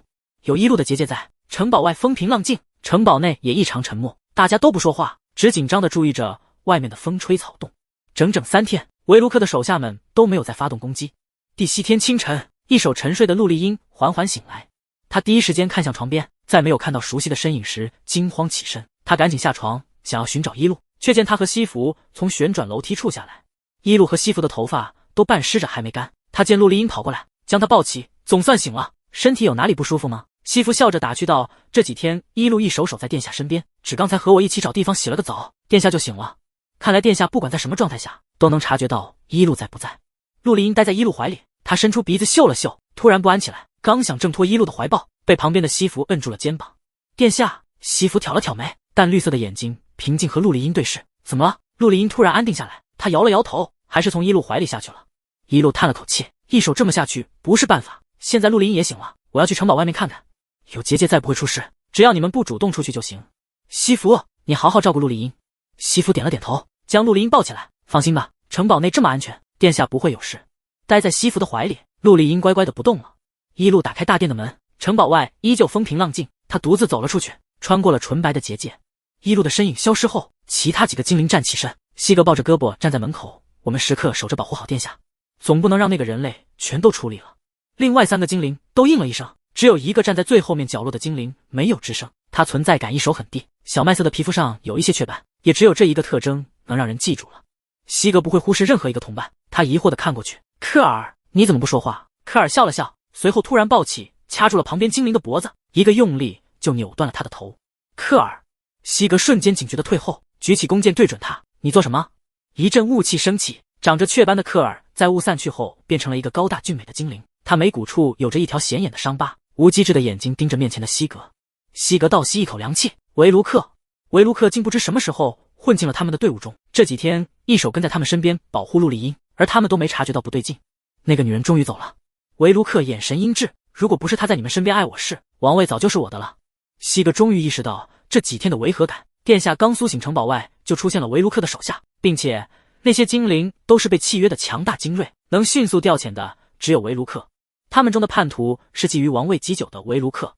西格大喊一声，西服，保护殿下撤退，去找一路。维卢克不屑地笑了笑，西格，前几天你说我的坏话我可没忘，我就第2个杀了你吧。西格当然对抗不过维卢克，他看向大殿中央抱着陆丽音的西服，你快走，我拖住他。维卢克不耐烦地向西格甩出一道强势的灵力攻击，还没等他抵抗，一把由魔力组成的利剑飞了过来，狠狠击退了维卢克的攻击。魔力的剑旋转着飞回大殿中央，维卢克诧异地回头看去，拿回剑的西服始终笑着，他淡绿色的眼睛逐渐变成雾灰色，清丽的容貌也变回了原本惊艳的模样。谁说我走了？一路将剑格挡在身前，另一只手还稳稳抱着依偎在他怀里的陆丽音，他嘲讽道，就你会伪装模样，这场面实在太震撼。西格看着大殿中央游刃有余的一路，震惊的半晌才开口，那刚才出去的人是？一道身影走进结界，刚才出去的一路逐渐褪去现在的模样，最后变回来的西服快速跑了回来，哥哥，你们还好吗？维卢克反应过来他被算计了，原来从一路和西服下楼开始，他们就几经互换了样子，这是一路用来迷惑他的调虎离山。维卢克早该警觉的，陆丽因一手粘着一路，怎么会在他抱起时挣脱又亲近西服？西格围堵住维卢克，身后的伊路逼近，维卢克打不过伊路，破不开他的结界，不然也不会在城堡内按兵不动，等待时机。见状，维卢克转身要鱼死网破的杀掉陆丽英，他全身的灵力汇聚后，手冲着伊路怀里的精灵而去。强势的攻击携带着刺眼的白光，冲着陆丽英袭来。他下意识闭上了眼睛，手环住了伊路的脖子，将头埋在了他的肩颈。砰！巨大的一声过后，攻击被伊路持剑打到了旁边的空地上，砸出了一个大坑。攻击裹挟的疾风将伊路黑色的长发吹起，他依旧面不改色地站在原地，甚至还抽空拍了拍陆丽英安抚她。陆丽英在风席卷过后睁开眼睛，入目是伊路淡定的侧脸，他的心剧烈跳动起来。陆丽英无比安心，他一手相信伊路会保护好她。相处的3年间，他清楚知道伊路是隐于世间极其强大的魔女，她的年纪比长寿的精灵大得多，杀掉能力逊色于精灵王的维卢克当然不在话下。伊路哇了一声，语气惊讶道：“维卢克，你虽然伪装能力很好，实力却很弱呢。我还担心你会不好对付，现在看来，怪不得你多年前就无缘王位了。”维卢克见杀不了陆离，准备击退西格的围堵，先撤退。他刚转身，雾灰色的利剑就飞了过来，狠狠削下了他的头颅。精灵的血液是淡绿色的，只见绿色的血从维卢克被削得平整的脖子上喷涌而出，他的头骨碌碌滚到大殿门口处，被站在那里的西服嫌弃的一脚踢飞。以一路魔力组成的剑消散后，他同时也撤下了城堡外的纯白结界。维卢克在打斗时就几经通知了他的属下们，只见刚才还风平浪静的城堡周围重新出现了大批穿着白袍手拿武器的精灵。西服气愤地叉腰，当精灵王的拥护者们死了吗？森林里突然响起清脆的笛声，随后穿着草衣拿着弓箭的精灵们从森林跃出。刚才西服伪装成一路的样子出去是请求援助了，精灵王的其他拥护者们很快赶来，开始和白袍精灵们厮杀。西格厉声道：“维卢克即死，其余党羽格杀勿论。看啊，我们伟大的一路大魔法师阁下将你们的主人斩杀了。”西服咯咯笑着，将维卢克的头颅扔进厮杀的精灵群中。白袍精灵们见他们拥护的王死得这么惨烈，瞬间乱了阵脚，很快被鼓舞了士气的草衣精灵们斩杀殆尽。还有一些党羽存活着，西格冷着脸说道：“找到他们，杀！”精灵们领命退去，城堡外尸横遍野，内部也因打斗而有些残败，但好在这场王位之争，以为卢克的头颅被一路斩下，而毫无悬念的胜利。唉，我还想杀些脆皮呢。一路意犹未尽，他将怀里的陆丽英放下，反乱者挤清楚，有西格他们拥护着你，等你成年后肯定可以顺利继位了。一路还想说什么，陆丽英突然虚弱的喘了口气，手的倒了下去，他赶紧将陆丽英接住小宝。陆丽英的突然昏迷让一路始料未及，他用魔力探了探，身体没什么问题啊，这是怎么了？西服担忧的走过来，殿下肯定是被吓到了，他还是个孩子，见到这么血腥的争夺场面，虽然被你护着，但承受不住也是合理的。可城堡需要修缮，一路，你带着殿下先去我家住吧。一路没办法，只能带着陆丽英来到西服的家。精灵居住的房子大多由巨大的植物搭建而成，西服的家虽然是普通木屋，但建造在高大的绿叶上，看得他眼睛放光。我知道你很喜欢这里。西服推开门让一路进去，要不留在这里住下。西服注意到一路怀里昏迷着的陆丽英，颤动了几下眼睫，忍着笑说道：“殿下和我们都很喜欢你，精灵世界非常欢迎你在这里安家。而且，你不是说过喜欢这里稀有的草药吗？你可以尽管采摘，我们这里的灵气很充足，你也可以修习魔法。”一路淡笑不语。西服见状不再说什么，关上房间门离开了。一路将陆丽英放在床上，给她盖好被子。他先清理好身上沾染的污渍，沉默地看着安详闭眼的陆丽英，良久，终于悠悠开口道：“行了，别装了。突然晕倒的时候还挺像，但你和西服太刻意了。”一路叹了口气：“陆丽英，我们好好谈谈，可以吗？”陆丽英终于睁开眼，那双如宝石般美丽的祖母绿眼睛，此时却无比幽怨。一路要和我谈什么？第7天了。一路一手记得他的目的，威胁你的事情解决了，我也该离开了。我想要你给我精灵的祝福，拜托了。陆丽英听了，猛吸一口气，然后甩赖皮的在床上滚来滚去。我不要，我不给，我不给你，我给了你就不要我了，你就离开这里了。一路果然不喜欢我精灵的身份，那我在魂魄离体变成绿球好了。陆丽英，你听我说。一路稳住不停打滚的陆丽英，我需要你给我的祝福，去救亚安。不论如何，我都不能长久留在这里。可这里是你的家，你不需要跟我离开。陆丽英狠狠拍开一路的手，她的眼泪再次决堤，用几乎歇斯底里的语气质问道：“一路，你从来都没把我放进你的世界里。德莱尔、亚安还有约泽文，他们都是你在意的家人，那我呢？别以为我没看出来，从你来到精灵世界后，你就把我踢出你的未来了。”一路哽住，不知该如何回答。这时房门被敲响，是西服的声音：“抱歉，我可以进来吗？”得到一路的回应后，西服推门而入，他当作没看到陆丽英堪堪止住的眼泪，对床边的一路开口道：“一路，明天我们要举行庆典，请你一定要参加。”一路有些疲惫的揉了揉眉间。好，那我后天再离开。房间内的氛围沉默又尴尬，西服的眼神在一路和陆丽英之间流转片刻，像是根本没注意到他们间的不对劲一样，挽住一路的胳膊担忧道：这几天一手保护着殿下，不仅耗费了很多魔力，还几乎没有合眼，我带你去隔壁房间休息吧。一路确实很累了，刚才他又和陆丽英闹了不愉快，此时心力俱疲，好，多谢你。听着一路沙哑的声音，原本一手背对着他们的陆丽英悄悄翻过身，他静静看着一路离开的背影，刚才还泪如雨下的眼睛里，现在只剩下了怔愣和愧疚。陆丽英无比后悔他刚才脱口出的话，一路怎么会没有把他放在心里？他本来可以在他苏醒后守街，向他得到精灵的祝福，可他却留下来和维卢克作战，帮他稳固了岌岌可危的王位。如果没有一路，陆丽英早就深陷危险之中了。陆丽英辗转反侧，最后下床跑出房间。守至傍晚，一路才缓缓转醒。精灵世界灵气充沛，睡了一觉后，一路的状态恢复过来。他想去看看陆丽英怎么样了，一掀开被子，才察觉到怀里有个缩成一团的可怜小精灵。陆丽英这次是真的睡过去了，她紧紧地抱住一路，白色的睫毛上还沾着泪珠。她是真的很爱哭，即使在睡梦中也会掉眼泪。陆丽英睡得很浅，她很快被一路起身的动静吵醒，眼袋朦胧地说道：一路，你醒了。一路刮了一下她的鼻尖，再不行我就要喘不过气了。见陆丽英局促地想要从他怀里出来，一路一把将她按回来，逗你的，其实是我饿了。精灵吃各种果实来维持生命，他们对食物的要求是能饱腹就可以，但一路吃不来那些味道古怪的果子，他已经连续7天没进食了，饶是强大的魔女也扛不住。一路正想出去找点他可以吃的东西，就见陆丽英着急地拦住他：一路，你喝我的血吧。一路关注点亲戚，陆丽英，血液里其实有很多细菌的，不适用于食用。难道你还是绿球的时候，趁我不注意在人类世界里看了奇怪的书？陆丽英急切张开嘴，她左侧的牙齿上有一颗尖锐的虎牙，很轻易地划开了手指，清透的绿色血液渗透出来。她将手指递到一路面前，神色认真道：我的血可以喝的。一路本来想要拒绝，但等陆丽英的手指伸过来时，他闻到了清甜的香味，这气味很像鲜榨的甜水果汁，他忍不住咽了咽口水。一路，喝吧。陆丽英眨着无害的大眼睛，将手指手接放到一路的嘴唇上。我的血和灵药一样很珍贵，没有细菌。一路再也抗拒不了，他将陆丽英手指上渗透出来的血珠轻轻舔掉，他的血像饱满梨子的汁水一样的可口，仅一滴就让一路恢复了有些亏空的体力。一路现在理解吸血鬼为什么会被一些特别人的血液吸引，此时他也想邪魅地说一句：你的血很甜。陆丽英还想喂他，被一路偏头躲过了。他握住陆丽英的手，帮他治疗好伤口。谢谢，只是你的身体还没好，下次不要随意割血了。陆丽英抿了抿唇，我只对你这样。外面突然响起嘈杂的哄闹声，一路牵着陆丽英的手走出木屋，下方的空地上，一群精灵围着篝火欢呼地举杯庆祝。在一旁坐着草叶杯的西夫抬头看过来，向站在绿叶上的一路挥手，示意他下来。一路抱起陆丽英，轻快地一跃而下。他们来到西服面前，他向一路解释道：每次举行庆典的前一晚都会有篝火晚会，大家都会彻夜狂欢，守至天亮。精灵们围着篝火欢快地拍手唱歌，火焰的光照亮了昏暗的夜晚，火光映照在他们的脸庞上，伴随着他们空灵的歌声，一切的阴暗都仿佛被驱散了。这是月果的枝叶。西服将一杯用草叶盛着的乳白果汁递给一路，希望你会喜欢。一路拿过尝了尝，味道像是甜酸的米酒，他将其一饮而尽，脸瞬间就红了。等等，这里面真有酒精吗？我酒量不行啊。一路捂着额头不说话，另一边的精灵们已经开始围着篝火手拉手跳起舞了。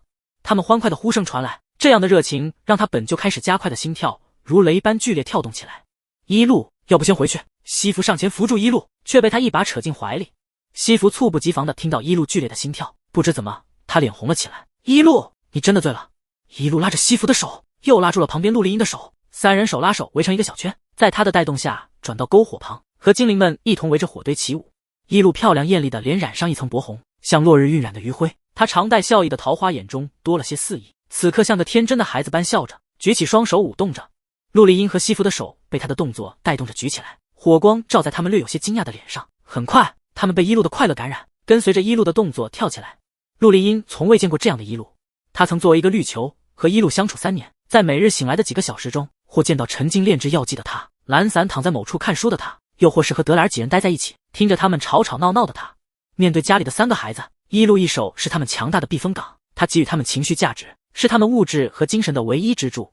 无论如何，一路始终是平静温和的，他从来没有像现在这样过，因为酒精放任自己卸下全部担子，无所谓的在精灵世界，在篝火旁，在陆丽英的面前表现出活泼孩子气的一面。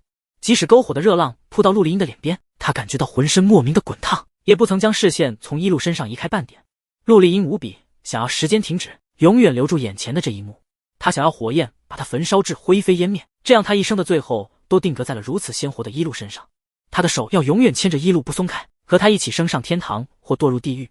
第二日正午，庆典正式举行，周围嘈杂的声音让一路终于转醒。他艰难地坐起身，发现他竟然躺在木质的大推车上，身上的毯子滑落后，一路昨晚的记忆也回笼了。他拉着陆丽音和西服疯狂跳舞到后半夜，然后扎进精灵堆里，和他们一起手拉手狂欢跳舞，一手到天亮才停歇。一路社死的想要重新盖上毯子，却被周围突然响起的欢呼声镇住了。他这才注意到周边的环境，木车正在一眼望不到头的道路上缓缓前进中，两边站满了好奇注视着他的精灵。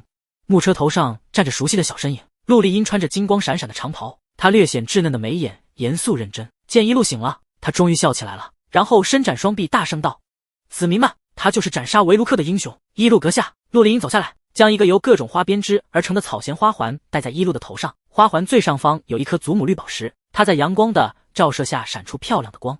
一路抚摸了下头上的花环，他第一次收到这样的礼物，于是再次弯下腰，对上陆丽音那双突然呆愣的眼睛笑着说道：臣感谢殿下。带着鲜艳花环的魔女与精灵世界完全没有违和感，她就像是生长于自然界的神女，守护着同在这片土地的精灵们。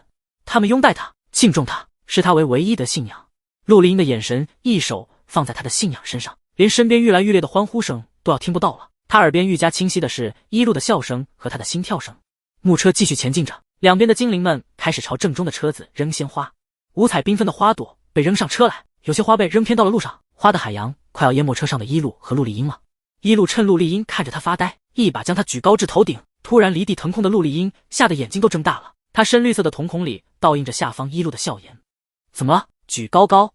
一路哈哈笑着，即将扔在他们身上的花都被他用魔力轻轻隔开。陆丽音，精灵族的庆典真是热情。陆丽音感受到一路魔力形成的屏障，他把他们单独拢入一个只有彼此的空间，这种感觉无比奇妙，大家都很喜欢你。几经成了花车的木车前进在花路上，终于这条路行进到了尽头。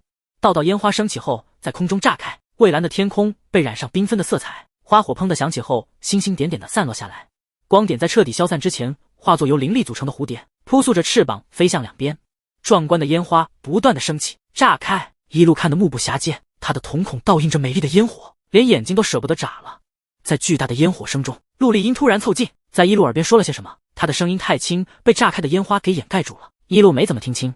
他转过头，陆丽音，你说什么？陆丽音摇了摇头，在他的脸颊边落下一吻，声音大了些。一路，对不起，我那天不应该说那些话，我知道伤害到你了，你能原谅我吗？一路摸了摸他的头，不怪你，我确实应该多考虑你的感受。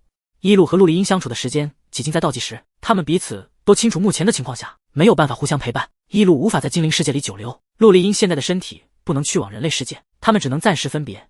他们坐在花车上，仰头看着这场盛大的烟花，谁都没有再说话，只是陆丽音悄悄向一路靠近了些，牵住他的手后将头倚靠在他的肩膀上。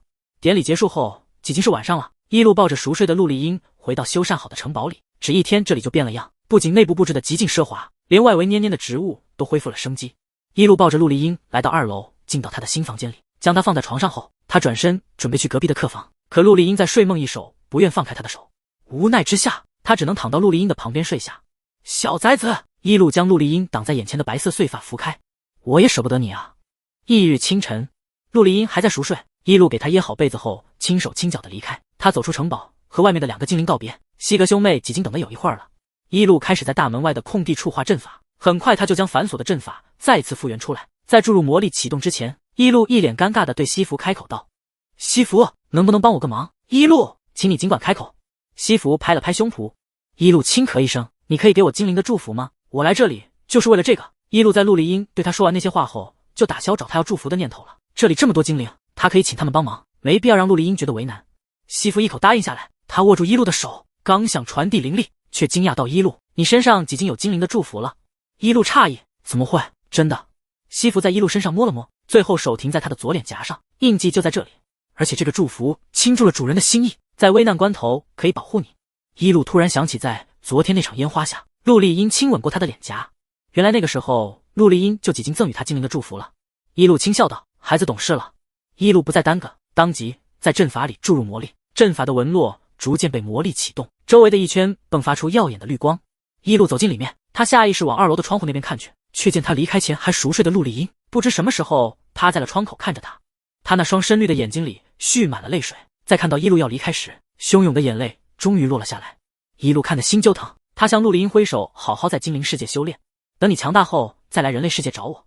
陆离音，你将来要成为精灵王，背负着精灵一族的使命，要不忘初心的前进啊！阵法的魔力全部启动，一路的身影即将消失。陆离音大喊一句：我想你的时候怎么办？你又不来看我。一路的回话没能说出口，他只来得及指了指胸前，然后就彻底消失在阵法中了。陆离音的眼泪更凶了，他重新坐回床上，这才突然察觉到胸前有什么东西闪了下，他惊喜地拿起来看，是一条挂着雾灰色灵魂宝石的项链。陆离音知道这是一路随身带了好多年的项链，它不仅本身是强大的神器，而且宝石里存在着一缕他的魔力魂魄，拥有者可以与他互通影像，还能获知他的定位。为了让陆离音安心待在精灵世界修炼，一路把这个作为礼物送给了他。陆离音擦了擦眼泪，宝贝的将项链贴身戴起来。强烈的绿光过后，一路重新回到书房。一路还没等一路站稳缓一下，一道风风火火的身影就飞扑了过来。你终于回来了，你是不是疯了？一声不吭的就去往精灵的世界，不知道我有多担心你吗？德莱尔紧紧拥抱着一路，他的眼底有很明显的青黑，平日里清澈的琥珀眼也多了不少血丝。他上下打量一路，没在他身上发现伤口，却惊恐道：你怎么瘦了这么多？行了呀。一路把德莱尔本来就乱的头发揉得更乱，我就去了5天，有那么夸张吗？倒是你。一路心疼地捧起德莱尔的脸，你不会一手等在这里吧？赶紧回房间好好休息。德莱尔嘿嘿傻笑，蹭了蹭他的手心，我没有一手等，我还是有睡觉的。话音落下，德莱尔就一头栽倒在一路胸前。等到一路后，他紧绷的心情猛地放松，就这么呼吸平稳地沉睡过去了。刚还想说什么的一路无语了，他现在抱不动德莱尔了，只能背起他往2楼的房间走去。约泽文听到动静后从3楼下来，他的状态也好不到哪去，平常穿的一丝不苟的衣服，皱巴巴的沧桑的模样，一看就没睡好。一路，你回来了。约泽文松了口气，他想帮一路接过德莱尔，被他拒绝了。你也去好好休息吧。一路好不容易把德莱尔放到床上，从他的房间里出来后，一杯温水递到他面前。约泽文担心道：听你嗓子哑了。一路这几天还好吗？这几年约泽文无时无刻不在注意着一路的变化，他哪里不舒服，第一时间就能发现。你肯定没怎么吃饭，先吃些东西吧。一路接过温水一饮而尽，他摇了摇头，我想赶紧治疗亚安，他的状态怎么样？约泽文的眼神闪过失落。亚安一手昏迷，偶尔会喊你的名字。一路快步来到亚安的房间，他的状态越来越虚弱，他不再犹豫，手接将整个灵魂都探入他的精神世界中。没了灵魂，一路的身体倒了下去。约泽文上前稳稳接住他，将他放到亚安的旁边。他们躺在一起的场景无比和谐温馨，约泽文看得心有些刺痛，但还是帮他们都盖好了被子。一路睁开眼，还没看清周边的环境，就被一道凌厉的光刃手击灭门，他堪堪闪身才躲过去。一路后背发凉，他诧异地看向前方，是穿着白袍的亚安。和平时不一样的是，那白袍上绣着布鲁尔家族的徽章，是他在现实中总不可能穿的衣服。亚安冰冷的暗金色瞳孔抬起，锁定一路后再次向他发动攻击，剑都被他躲过去后，不悦地皱了皱眉。这里是由亚安的脑海构造出来的精神世界，他作为这个世界的主人，实力要比在现实中强悍多了。一路怕伤到他的精神体，也不敢贸然攻击，只能一一躲开他强势的光刃。一路不小心踩到什么东西，他低头看去，忍不住倒吸一口凉气，地上尸横遍野，而且尸体全都是同一个人，就是那天亚安杀的那个女人。这件事已经成为亚安的梦魇，他像巨蟒死死缠绕着他，他越挣扎，呼吸就越困难，甚至亚安的精神已经开始错乱。他穿着布鲁尔家族的白袍，说明他遗忘了现实中的经历，以为自己还在这个家族里没有脱离控制。只一路低头的这一瞬间，几道裹挟着杀气的光刃就冲他快速袭来，一路早有准备，赶紧躲了过去。他既要避免踩到尸体摔倒，又要注意亚安的攻击，不免有些烦躁。臭小子，和谁学的用杀招这么狠？亚安，你给我好好看看我是谁！一路冲着对面不远处的亚安喊话。自他进入他的精神世界开始，他肯定把一路看成了被杀的那个女人。想要亚安清醒过来，就得让他看清楚一路，意识到面前的一切都是假的。亚安面无表情地盯着一路，微微歪了歪头。下一秒，他召唤出纯白的书，开始对一路使用更狠辣的攻击。一路不再被动的躲避，他现在就想一巴掌扇醒这个死孩子。于是，一边避开攻击，一边向前跑去。眼见离亚安越来越近，他的身影却消失在了原地。身后传来冰冷的杀意。一路虽然近战的经验有限，但身体反应很快。等闪身到另一边时，他原本站的地方已经被亚安的光魔法击出一个大坑。感受一路有危险，一道绿色屏障被动出现，笼罩住了他，帮他反弹了许多光刃。这些光刃回击到亚安的方向，都被他伸手吸收了。一路眯了眯眼，他意识到不管用什么魔法都会被这个强大的精神体吸收，那他干脆用物理攻击算了。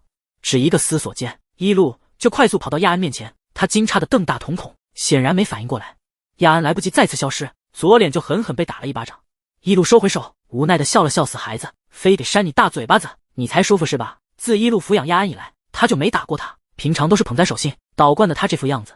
亚安被打得久久没有再动，他冰冷的眼神逐渐松动，面前人的模样从那个可恨的母亲变成另一个人的样子。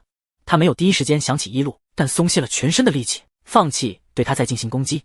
亚安失神的看到一路胸前佩戴的太阳花胸针，灰暗的眼睛一点点亮起，最后暗金色的瞳孔变得耀眼。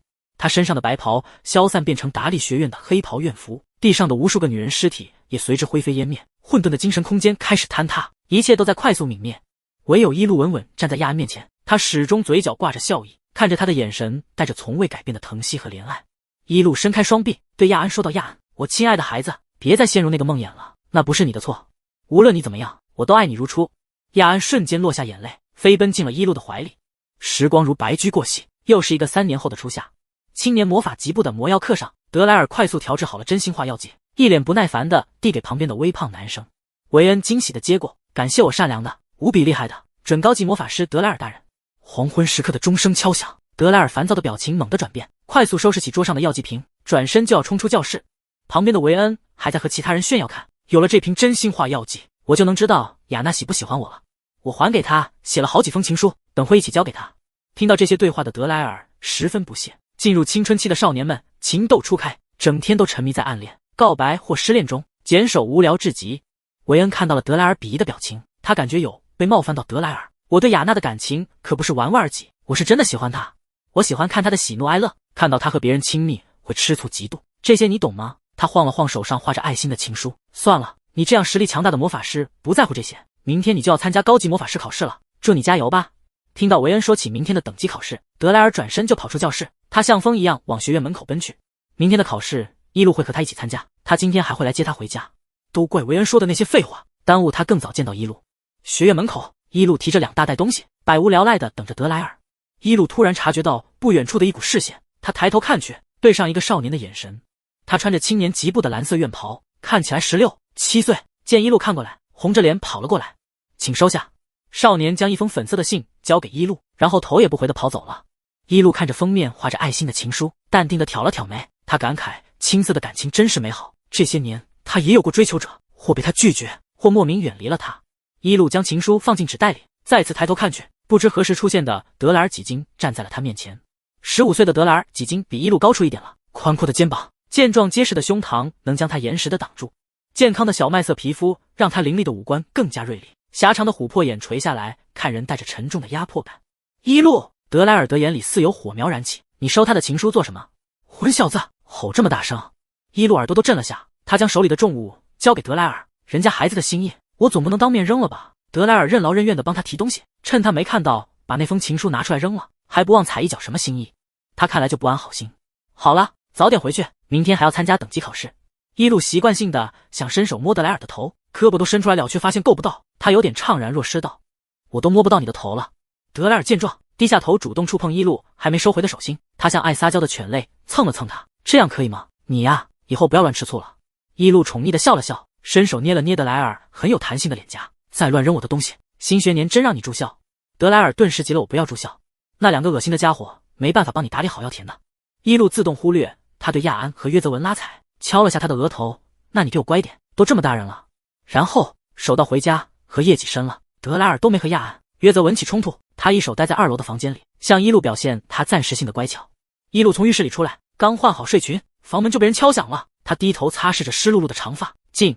德莱尔推门而进，刚想说什么，见背对他的一路轻擦着头发，他肩部的衣服滑落下来，露出白皙的肩头，满屋的香味也随着门的打开扩散开来。德莱尔顿时惊得退了出去，又砰的将门关上。一路，你怎么不说你刚洗完澡？德莱尔感觉心里有团火在烧，和他平日愤怒的情绪不太一样，但都很让他躁动。一路感到莫名其妙，他起身往门口走去。你个傻孩子，发什么疯？我不是穿好衣服了吗？湿了头发，冒犯到你了？还有，你到底什么事？一路将门打开，却见门外早已空无一人。德莱尔不知什么时候离开了。德莱尔一路跑回房间，照了镜子才发现自己脸红的快要滴出血了。为了降温，他一头扎进冷水里，终于冷静下来了。德莱尔不知道他到底怎么了，随着年龄的增长，他的心中越发有种对一路抑制不住的特殊情感，这和年幼时对一路的依赖和喜爱截然不同，是一股看到一路就会心跳加速，浑身充血，想要自焚的冲动。德莱尔难受的在冰凉的地板上翻来覆去，他的头撞到了桌角上，桌子晃动了下，一张牛皮纸从上面掉落下来，正好盖在德莱尔的脸上。德莱尔拿开这张纸，上面被他写满了伊露的名字。他从小就这样，一发生什么情绪波动大的事情，就会开始疯狂书写他的名字。头顶柔和的白色灯光透过牛皮纸照下来，纸张上的伊露变得朦胧起来。德莱尔看得久久不能回神，伊露困倦袭来，德莱尔就这么抱着这张纸，蜷缩在地板上睡着了。梦境比现实世界更加混乱，德莱尔并不意外梦到伊露，但这次梦里的他竟然是前不久穿着睡袍的样子。伊露湿着头发，背对德莱尔，明明还是熟悉的背影，和往常并没有什么区别。德莱尔的心中却又出现了那股莫名的情感。梦境突然切换，是在魔药课的教室里，维恩对他认真道：喜欢一个人，就是被他的喜怒哀乐牵动，看到他和别人亲密会嫉妒。这句话首接让德莱尔惊醒过来，汗水打湿了额头，他久久不能回神。翌日上午，特尔文国皇室宫殿，20几位魔法师站在宫殿入口处，穿着黑袍的主考官是位神采奕奕的老者，他戴着纯金的十字架，是这个国家中唯一的大魔法师。欢迎各位参加特尔文国高级魔法师考试，本次考场地点为皇室进宫殿。主考官先是看了眼场上最年轻的德莱尔，又将视线放在伊露身上。本次考试必须2人一组前进，请自行分组后佩戴好徽章。考生需要打败禁魔兽，拿到魔晶后安全走出宫殿即为通过考试。在场的魔法师实力和经验都很强悍，他们迅速分好了组，和队友同行进入进宫殿里。伊露当然和德莱尔组队，他们佩戴好同色徽章后一同进入宫殿。沉重的殿门被推开，里面是有无数棱镜组成的广袤迷宫，他们刚踏进去，身影就消失了。迷宫内，伊露和德莱尔的无数道身影出现在环绕的镜子里，明明刚才也进去了击队人，可现在偌大的宫殿中只能看到他们2人。伊露想要牵住德莱尔的手，禁魔兽是高级魔兽，他只对2人以上的群体下手，在触发他出现之前，我们不要走散。德莱尔从今早状态就很奇怪，他不仅一脸疲惫，还对伊露的接近如临大敌，见他马上要牵住自己的手，猛地闪开了。伊露第一次在德莱尔身上扑了个空，混小子，今早你就开始跟我闹别扭，新学年不让你住校还不行吗？德莱尔现在连看伊露都不敢了，他只要一对上他那双温柔的雾灰色眼睛，心跳就剧烈加速到全身灼热，他只能转移视线看向别处。然而无论看向哪里，都能在全方位围绕的镜面中看到伊露的模样，他气得捂住眼睛前进，语气有点心虚道：我才不在乎住不住校。德莱尔刚走几步就要撞上前面的镜子，一只手拦在了他的面前，他本该撞上的脸触碰到柔软的手心，然后整张脸都被一双手捧了起来。伊露捧起德莱尔的脸，见他虽然停下，但还是没把手放开。好笑到横了呀，你体格那么大，撞上去镜子都要碎一地。德莱尔的鼻尖全是伊露身上淡淡的药香，他开始浑身滚烫，最后一咬牙放开手，和面前的人手手对视。果然一对上伊露的眼睛，德莱尔就开始心跳如雷到有些耳鸣了。伊露疑惑道：你脸为什么这样红？很热吗？还没等伊露摸上德莱尔的额头，周围的环境就猛地开始转变。西周的镜面开始扭曲，迷宫的地形随着镜面的变化也轰隆隆地动起来，2道黑影突然出现在镜面当中，与原本镜子里的人像融合。伊露没来得及抓住德莱尔的手，他能感受到虽然迷宫地形转换了，但他们还是在原来的位置，只是有东西过来了。很快周围环境恢复如初，无数镜面倒映着伊露的身影，旁边的德莱尔同样稳稳站在原地。与刚才不同的是，原本空间内站着的2人变成了稀人。伊露诧异地看向对面2个完全一样的德莱尔，他们表面上没有任何不同，发现异常下意识的反应，眨眼的频率，甚至平常爱做的小动作都一模一样。伊露的旁边也出现了和他一模一样的人，他眸色沉了沉，这是禁魔兽的异能，可以完美复刻人的模样，被复刻人不能攻击他，伤害会完全反弹，只能由他人分辨出正主后杀死。伊露旁边的伊露和他同时开口，连眼神都复刻的完美无缺。伊露看着他的模样，自己都有些恍惚，暗自欣赏了会自己的美貌。禁魔兽和人类一样是群体动物，这也是他们的缺点。伊露抱起胳膊继续说道：所以考试才会让2人一组，只要分辨出真的同伴就能击杀他。旁边的伊露同样神情严肃地说道。密闭的镜空间中回荡着2个伊露同声同调的话，他们对视一眼，面上同时浮现出无奈的神色。对面的2个德莱尔一手眼神沉沉地看着伊露，他琥珀色的瞳孔倒映着伊露的模样，平常在伊露面前表情丰富的脸此刻毫无情绪。德莱尔觉得自己要疯了，自禁魔兽复刻他出现后，他连看都没看他一眼，只手勾勾地看着伊露。德莱尔的眼神看向左边的伊露，他厌恶地皱了皱眉，然后又看右边的伊露，紧皱的眉头不自觉展开。德莱尔和右边伊露对视的时候，他感觉身处在火炉中被翻滚着烤，在看向另一边的伊露时，这种冲动的情感立刻被浇灭了。德莱尔，快点动手！对面的2个伊露神色淡淡，同时开口道。德莱尔捂住剧烈跳动的心脏，不再看伊露，手一挥，一团跃动的火焰向左边的一路冲去。一路冷静地站在原地，一团带有强大魔力的火焰掠过他的耳边，狠狠击中在他旁边的一路身上。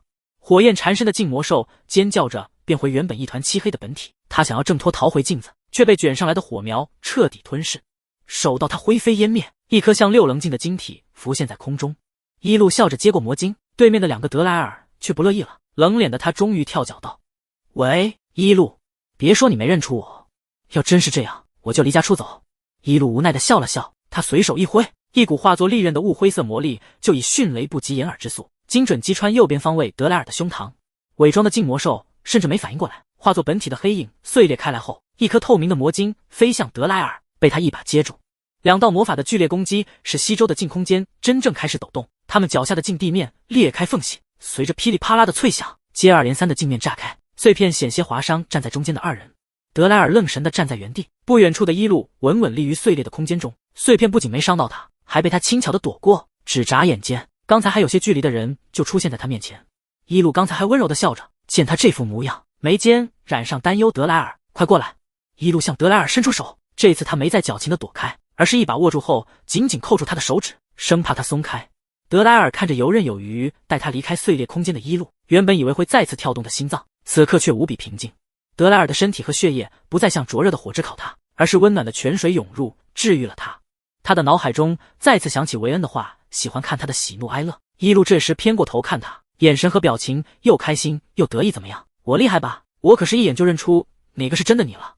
德莱尔被他的笑击中，脑子嗡地响起轰鸣，他再也思考不了什么，整个人现在只有一个念头，原来那种情感，他的心思居然是那样的含义。完了，他要一辈子栽倒在一路身上了。第2日清晨，德莱尔穿好蓝袍院服，胸前佩戴着白银十字架，他对着镜子看了又看，将有些凌乱的黑发梳理了下，这才往楼下跑去。一路的卧室在1楼最左边，这么多年过去，德莱尔闭着眼都能摸索到他的房门口。他敲响木门，一路，你起来了吗？房门打开，一路从里面走出来，他今天穿得很正式，淡蓝色的礼服裙配上珍珠首饰，常年披散着的头发挽起，像是要去参加盛大舞会的公主。德莱尔感觉他成为了公主的舞伴，还没将手伸出来，就听一路说道：表彰典礼不是中午开始吗？你起来这么早？亚恩这些天不知道在忙什么，都不见人影。一会儿他从房间里出来后，你跟他一起去学院，不能撇下他自己跑了。德莱尔的心瞬间凉了，你不和我一起去典礼？一路今天穿了高跟鞋，可以摸到德莱尔的头了。忘跟你说了，我要去参加皇室的护送游行，应该要下午才结束。可今天有我的表彰，你不在算什么？德莱尔气得瞳孔都要竖起来了，刚要撒泼打滚，身后就传来一道温润的男声：德莱尔，恭喜你成为高级魔法师。德莱尔眼带戾气的回头，比他高出一些的约泽文走了过来。约泽文今天穿着白金的骑士服，肩披绣着特尔文国徽章的蓝色披风。他才16岁，身高就挤进1.8米左右了。作为青年骑士团的团长，他挺拔的背从未塌下去过，永远像一棵高大的柏树屹立着，守护着他人。约泽文看向一路，我们可以出发了吗？德莱尔深吸一口气才忍住，今天皇室女王的回归游行由骑士团护送，所以一路你其实是去陪她。一路牵住约泽文的手，他拍了拍德莱尔，是啊，这是约泽文成为团长后第一次领队的大型游行，我不能缺席，抱歉，德莱尔。这几年抚养3个孩子，一路觉得最累的就是做到平衡，他尽力给每个人平等的关爱，生怕一个偏心就引发家庭矛盾。一路陪德莱尔参加了考试，就不能缺席约泽文的骑士游行。他以为德莱尔会像以前一样闹，没想到他这次只是用充满杀意的眼神看了一眼约泽文，然后转身跑上楼了。一路叹了口气，真拿他没办法。约泽文平日最让一路省心，他性格温柔谦和又善解人意，如果是平常，他可能会让一路多关心德莱尔，而不用去在意他。可这次约泽文只是握紧了一路的手，对他温和的笑了笑，什么也没说。上午10点的钟声准时敲响，守城的城门在欢呼声中被缓缓推开，无数彩色的气球放飞至半空，彩带飘扬下，金碧辉煌的马车驶进城门。整齐划一的骑士队伍在马车的前方行进着，身为骑士团长的约泽文坐在车前的白马上，他的背挺的匕首，眼神坚定地目视前方，飘下的彩带落在他的头发上，他也不曾移开视线。一路和人群一起跟着游行的队伍匀速前进，他的视线放在约泽文身上，此刻光正好落在他的侧脸上，像是沐浴在金光里的神圣使者。约泽文感受到了什么，他握着缰绳的手顿了顿，头微微偏下来，垂眸看向人群中的一路。一路正好与之对上视线，他笑着挥了挥手，在漫天飞舞的彩带下，在铺天盖地的欢呼中，他们一下找到了彼此，周围的一切似乎都沉寂下来，只留2人无言的默契。约泽文深蓝色的眼眸带着温柔的缱绻笑意，点点光影落入其中，又带了些朦胧的无法言说的情感。游行继续，守到正午实行制庄严的皇宫外，宫殿大门打开后，骑士队伍就此停下。一路也随着人群站在警戒线外。他听到旁边女生们激动地讨论道：“女王陛下会赠予最英勇的骑士一个愿望。你说，佩里团长会要什么？荣誉、权力和地位？”另一个女生猜测道：“或者是索要非常贵重、绝无仅有的宝物。”宫殿大门外，约泽文翻身下马，他来到马车前，伸出手搀扶头戴王冠、手拿权杖的女王下车。特尔文女王欣赏地看着他：“亲爱的佩里骑士，你是最年轻、最勇敢的骑士，你想向我许什么愿望？”约泽文向他行礼：“陛下，我并没有什么想要的，如果可以，请把这匹白马赠予我吧。”约泽文看了眼车前健壮的白马：“我的家人最近想要出行伴侣，他曾跟在您的身边，是绝无仅有的最佳伙伴。”女王眼中带着诧异，她没有想到约泽文不求金钱和地位。半晌，她笑着点头：“可以，他属于你了。”宫殿大门关闭后，约泽文翻身上马，向着一旁的道路骑去。周围的人们见他过来，纷纷欢呼着往他身边而来，还将鲜花抛向他。约泽文笑着向众人挥手，然后拉住缰绳，白马就停在一路的身前。坐在上面的约泽文向他伸出手，语气带着愉悦和期待：“一路，我为你找到了一匹绝佳的马。”一路摸了摸温驯的白马，他挑眉问道：“这就是你向女王讨要的愿望？”随后，一路将手放到约泽文的手心上。约泽文握住他的手，将他拉上马。一路稳稳地侧坐到马鞍上，身后的约泽文重新拉住缰绳，将他圈在怀里。他闻到一路身上的香气，视线依旧目视前方，只是耳朵通红了。两人坐在马上缓缓前行，人们向这边抛来鲜花。一路伸手接住一朵纯白的花，他偏过头看认真驾马的约泽文，笑着把花别在他的耳边。帅气的花骑士，风轻轻吹起一路蓝色的裙摆，约泽文蓝色的披风随之向后飞扬，阳光洒落在他们身上。身后的人群逐渐模糊，全世界似乎都只能听到挨近的两人的心跳声。3年来，这两条平行线几经越缠越紧。舞台的聚光灯一手落在一路的身上。以前约泽文是聚光灯外的观众，配角，重要配角。现在他和灯光下的主角相拥，他也拥有了站在舞台中央的时刻。这时，一路问到难得的机会，为什么不要绝无仅有的宝物？约泽文回答道：“我几经拥有了，他早就得到了，此刻就在他的怀里，他独一无二的宝物。”约泽文想永远不离开一路的聚光灯，他越发贪婪，想成为他身边重要的主角。3年后，达利学院大礼堂，数百名学生穿着礼服齐聚，在台上接受着成人授礼。维恩看着旁边弯腰接受奖章的德莱尔，悄悄问道：“德莱尔，今天成人典礼，你家一路姐姐没来？”德莱尔气压极低，今天正好是魔法师等级考试的日子。维恩深表同情，刚想说几句安慰话，却见礼堂门口走进一道纤细的身影，那正是穿着礼服的一路，他手里还捧着一大束花，进门就往台上看去。维恩激动地说道：“看，一路他来了。”他没得到回复，疑惑地偏过头看去，旁边哪还有德莱尔的影子？在一路刚进门时，德莱尔就一眼看到了他，他烦躁的神情一下兴奋起来，像看到肉骨头的狗疯了般跑过去，在他面前堪堪停住。“一路，你怎么过来了？今天不是要参加大魔法师考试吗？”一路现在要仰头看德莱尔了。特尔文国只有一个大魔法师，我在晋级的话太显眼了，怕被麻烦缠上，就先把报名取消了，过几年去别的地方参加吧。这2年，他的个子猛长到1.9米才停下，身体的蓬勃肌肉隔着衣服都能看出锻炼的极其健壮。他站在一路面前，能够完全挡住他了。成人后的德莱尔模样也发生了很大的变化，偏深的小麦色皮肤完全看不出年幼时苍白的影子，棱角分明的凌厉五官让他看起来侵略性很强。俊朗的眉眼经常沉着，只有见到一路时，那双琥珀眼才会亮晶晶的。一路对上德莱尔亮起来的眸子，他笑着将手里的花束交给他：“德莱尔，成人礼快乐，以后你就是大人了，愿你平安健康的继续成长。”德莱尔接过花，他低下头闻了闻，浓郁的花香并不让他动容。等闻到那股熟悉的药香时，他的眉眼才松动下来。“我还以为你真的不来了。”德莱尔哼了声，又开始赖赖唧唧。“15岁那年，我的荣誉表彰典礼，你都没参加。”一路现在敲不到他的额头了，只能拧了下他的胳膊：“混小子，那年我不是陪你考试了吗？你要记一辈子是吧？”不远处的维恩向他们招手，他手里拿着流影魔法石。“一路，德莱尔，来拍一个。”德莱尔突然将花塞回一路怀里，还没等他问，他就揽住一路的腰，一把将他抱了起来。一路差点没反应过来，他就这么被德莱尔轻松抱起，坐在了他的臂弯之中。他一手抱着花，另只手下意识揽过德莱尔的脖子。对比起德莱尔高大健壮的身材，在他怀中的一路无比娇小。德莱尔像是偷走花中世界神女的盗窃者，他紧紧拢着心爱的宝藏不肯松开。他眼神专注地盯着一路的侧脸，再不见清澈单纯的琥珀眼中充满了令人毛骨悚然的占有欲。德莱尔抱紧一路，他面向维恩那里，留影石闪了一下，永远留住了这个画面。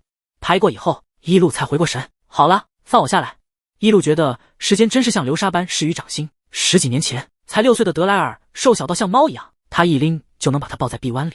不过眨眼的光阴间，伊露就摸不到德莱尔的头，再抱不起来他，他就这么飞快地成长着，身体和能力都变得强悍无比了。等他真正反应过来时，德莱尔已经可以轻松抱起他了。这边伊露怅然若失，那边德莱尔根本不听他的话，将他的腰台高举过了他的头顶。伊露无奈将一只手放在他的肩膀上，被迫自上而下俯视他，又怎么了？德莱尔转了一圈，伊露的裙摆随之荡了起来，他笑得灿烂又满足。伊露，这样你可以摸到我的头了。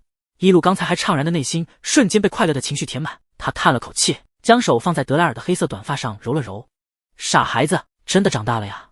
盛大的成人典礼终于在黄昏落幕。伊露白天陪德莱尔进行完所有仪式，晚上回家还要在书房忙碌。他最近在研制新的药剂，药方还差最后一点就写出来了。书房的门被敲响，伊露头也没抬，继续书写。请进。亚安从外面走过来，他穿着宽松的睡袍，发尾还有些湿，来到桌旁后看了会伊露，半晌才开口道：伊露，什么事？伊露抽空看了眼亚安，快成年的他和德莱尔差不多高，但还是有些瘦削，头发留长到了腰部，苍白俊美的容貌像和小时候等比例长成一样，变化不算太大。今天你去参加了德莱尔的成人礼。亚安面对伊露话也很少，他向来有什么手说，你没去等级考试。伊露嗯了声，顺手拿起亚安搭在肩膀上的毛巾，帮他擦起半干的头发。既然要留这么长，那洗完要好好擦干，你容易生病，因为这个感冒就不好了。亚安听着伊露的嘱托，冷漠的眉眼柔和了许多，借着台灯暖黄的光，他身前的人变得朦胧。猛地，他伸手抓住伊露的手腕，你今天怎么了？吞吞吐吐的，有话手说。伊露抬眼看他，过段时间我也成年了。亚安道。伊露点了点头，我想我到时候有话对你说。亚安看着他，今天德莱尔对你说什么了吗？伊露刚想说什么，他胸前挂着的祖母绿宝石项链突然闪出一道强烈的绿光，一道欢快清脆的男声从里面传来：伊露，我明天就成年了，你过来参加我的继位仪式。伊露想回答，男生继续道：算了，你现在就过来吧。这股绿光迸发出耀眼的力量，眨眼间伊露消失在原地。亚安看着不见踪影的人，想起精灵世界的那个绿眼精灵，眉眼顿时变得冰冷和阴沉。又把我丢下了。时隔6年，伊露再次来到精灵世界，这里一切如初，闪着光的灵蝶在他眼前掠过，留下点点光影。等他的视线完全恢复时，对上了一双深绿色眼眸。伊露的记忆不断切换，面前的这个高大的精灵终于和6年前柔弱爱哭的小精灵重合。他的容貌依旧精致俊美到雌雄莫辨，展开的眉眼挤不见年幼时的稚气和茫然，有些凌乱的白色短发垂落下来，挡住眼睛，遮掩住了那双祖母绿眸子里阴冷的压迫感。伊露仰头看他，半晌才开口：陆丽音。伊露瞬间落入一个紧到窒息的拥抱里，风吹起陆丽音的额发，同时也吹散了她眉眼间的阴鸷。她紧紧抱着怀里的人，伊露，好久不见。伊露对上陆丽音蓄满泪水的眼睛，心中的陌生感终于消退，她开始埋怨和撒娇。这几年你一次都没来看过我。2年前我去人类世界的森林历练后，来到你家想要见你，结果你没在。亚安布鲁尔还打了我。陆丽音说着，拉起衣袖，露出线条极其漂亮，肌肉恰到好处的白皙胳膊，小臂处有一道触目惊心的伤疤。明明他当时也狠揍了亚安一顿，伤口也早就不疼了，但眼泪还是扑簌簌的落下来，语气委屈道：伊露，我好疼啊。亚安他脾气确实冷，可能是不熟悉你才下意识攻击的，我替他跟你道歉。伊露心疼的想要帮陆丽音治愈伤疤，却被他躲开了。陆丽音拉起伊露的手，带动着他的手指擦拭起他不断落下的眼泪，刚才还宛如盯上猎物的毒蛇般阴冷的眼神，此刻只有善解人意。没关系，亚安虽然脾气和性格有些，没事，我会把他当做弟弟来包容的。陆丽音松开伊露，明天是我的继位大典，今晚精灵世界会有夜游庆典，我们一起参加。身后传来激动的声音：伊露，你总算过来了。伊露同样惊喜的回头，和飞奔过来的西服抱了个满怀。亲爱的西服，我好想你。那你不来见我？西服拉着伊露的手和他转圈圈。殿下前几天跟我说会邀请你过来，我赶紧为你缝制出了最漂亮的衣服，快跟我来试一试。西服说完，拉着伊露往他的家跑去。陆丽音一手看着他们跑远，手到伊露的身影不见，他刚才还湿润的眼眶瞬间恢复如初。他垂下白色的眼睫，敛住眼中的情绪，面上依旧带着笑意，可只有阴冷的沉郁感。同样出神注视着伊露的还有站在陆丽音身后的西格，他是和西服一起过来的，可手到西服带走伊露，他都没能出声和他说话。突然陆丽音回头看了眼西格，眼神满是冰冷和警告：游行庆典快开始了，你带着护卫们先过去吧。是，殿下。西格顿时有些胆战，他彻底意识到面前压迫感极强的精灵早已不是当年需要他保护的孩子了。手到夜幕降临，伊露才得以从西服的家走出来，终于逃脱了把他当奇迹伊露的西服的魔爪。他们牵着手来到热闹的街道上，这里挂满了以各种植物做成的花灯，燃着明黄火焰的纸灯缓缓被放飞至天空。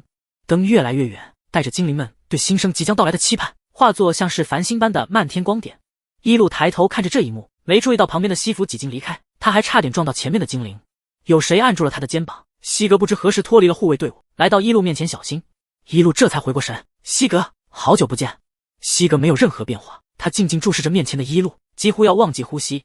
6年来，一路的容貌没有任何改变，她漂亮的桃花眼里始终带着温柔的笑意。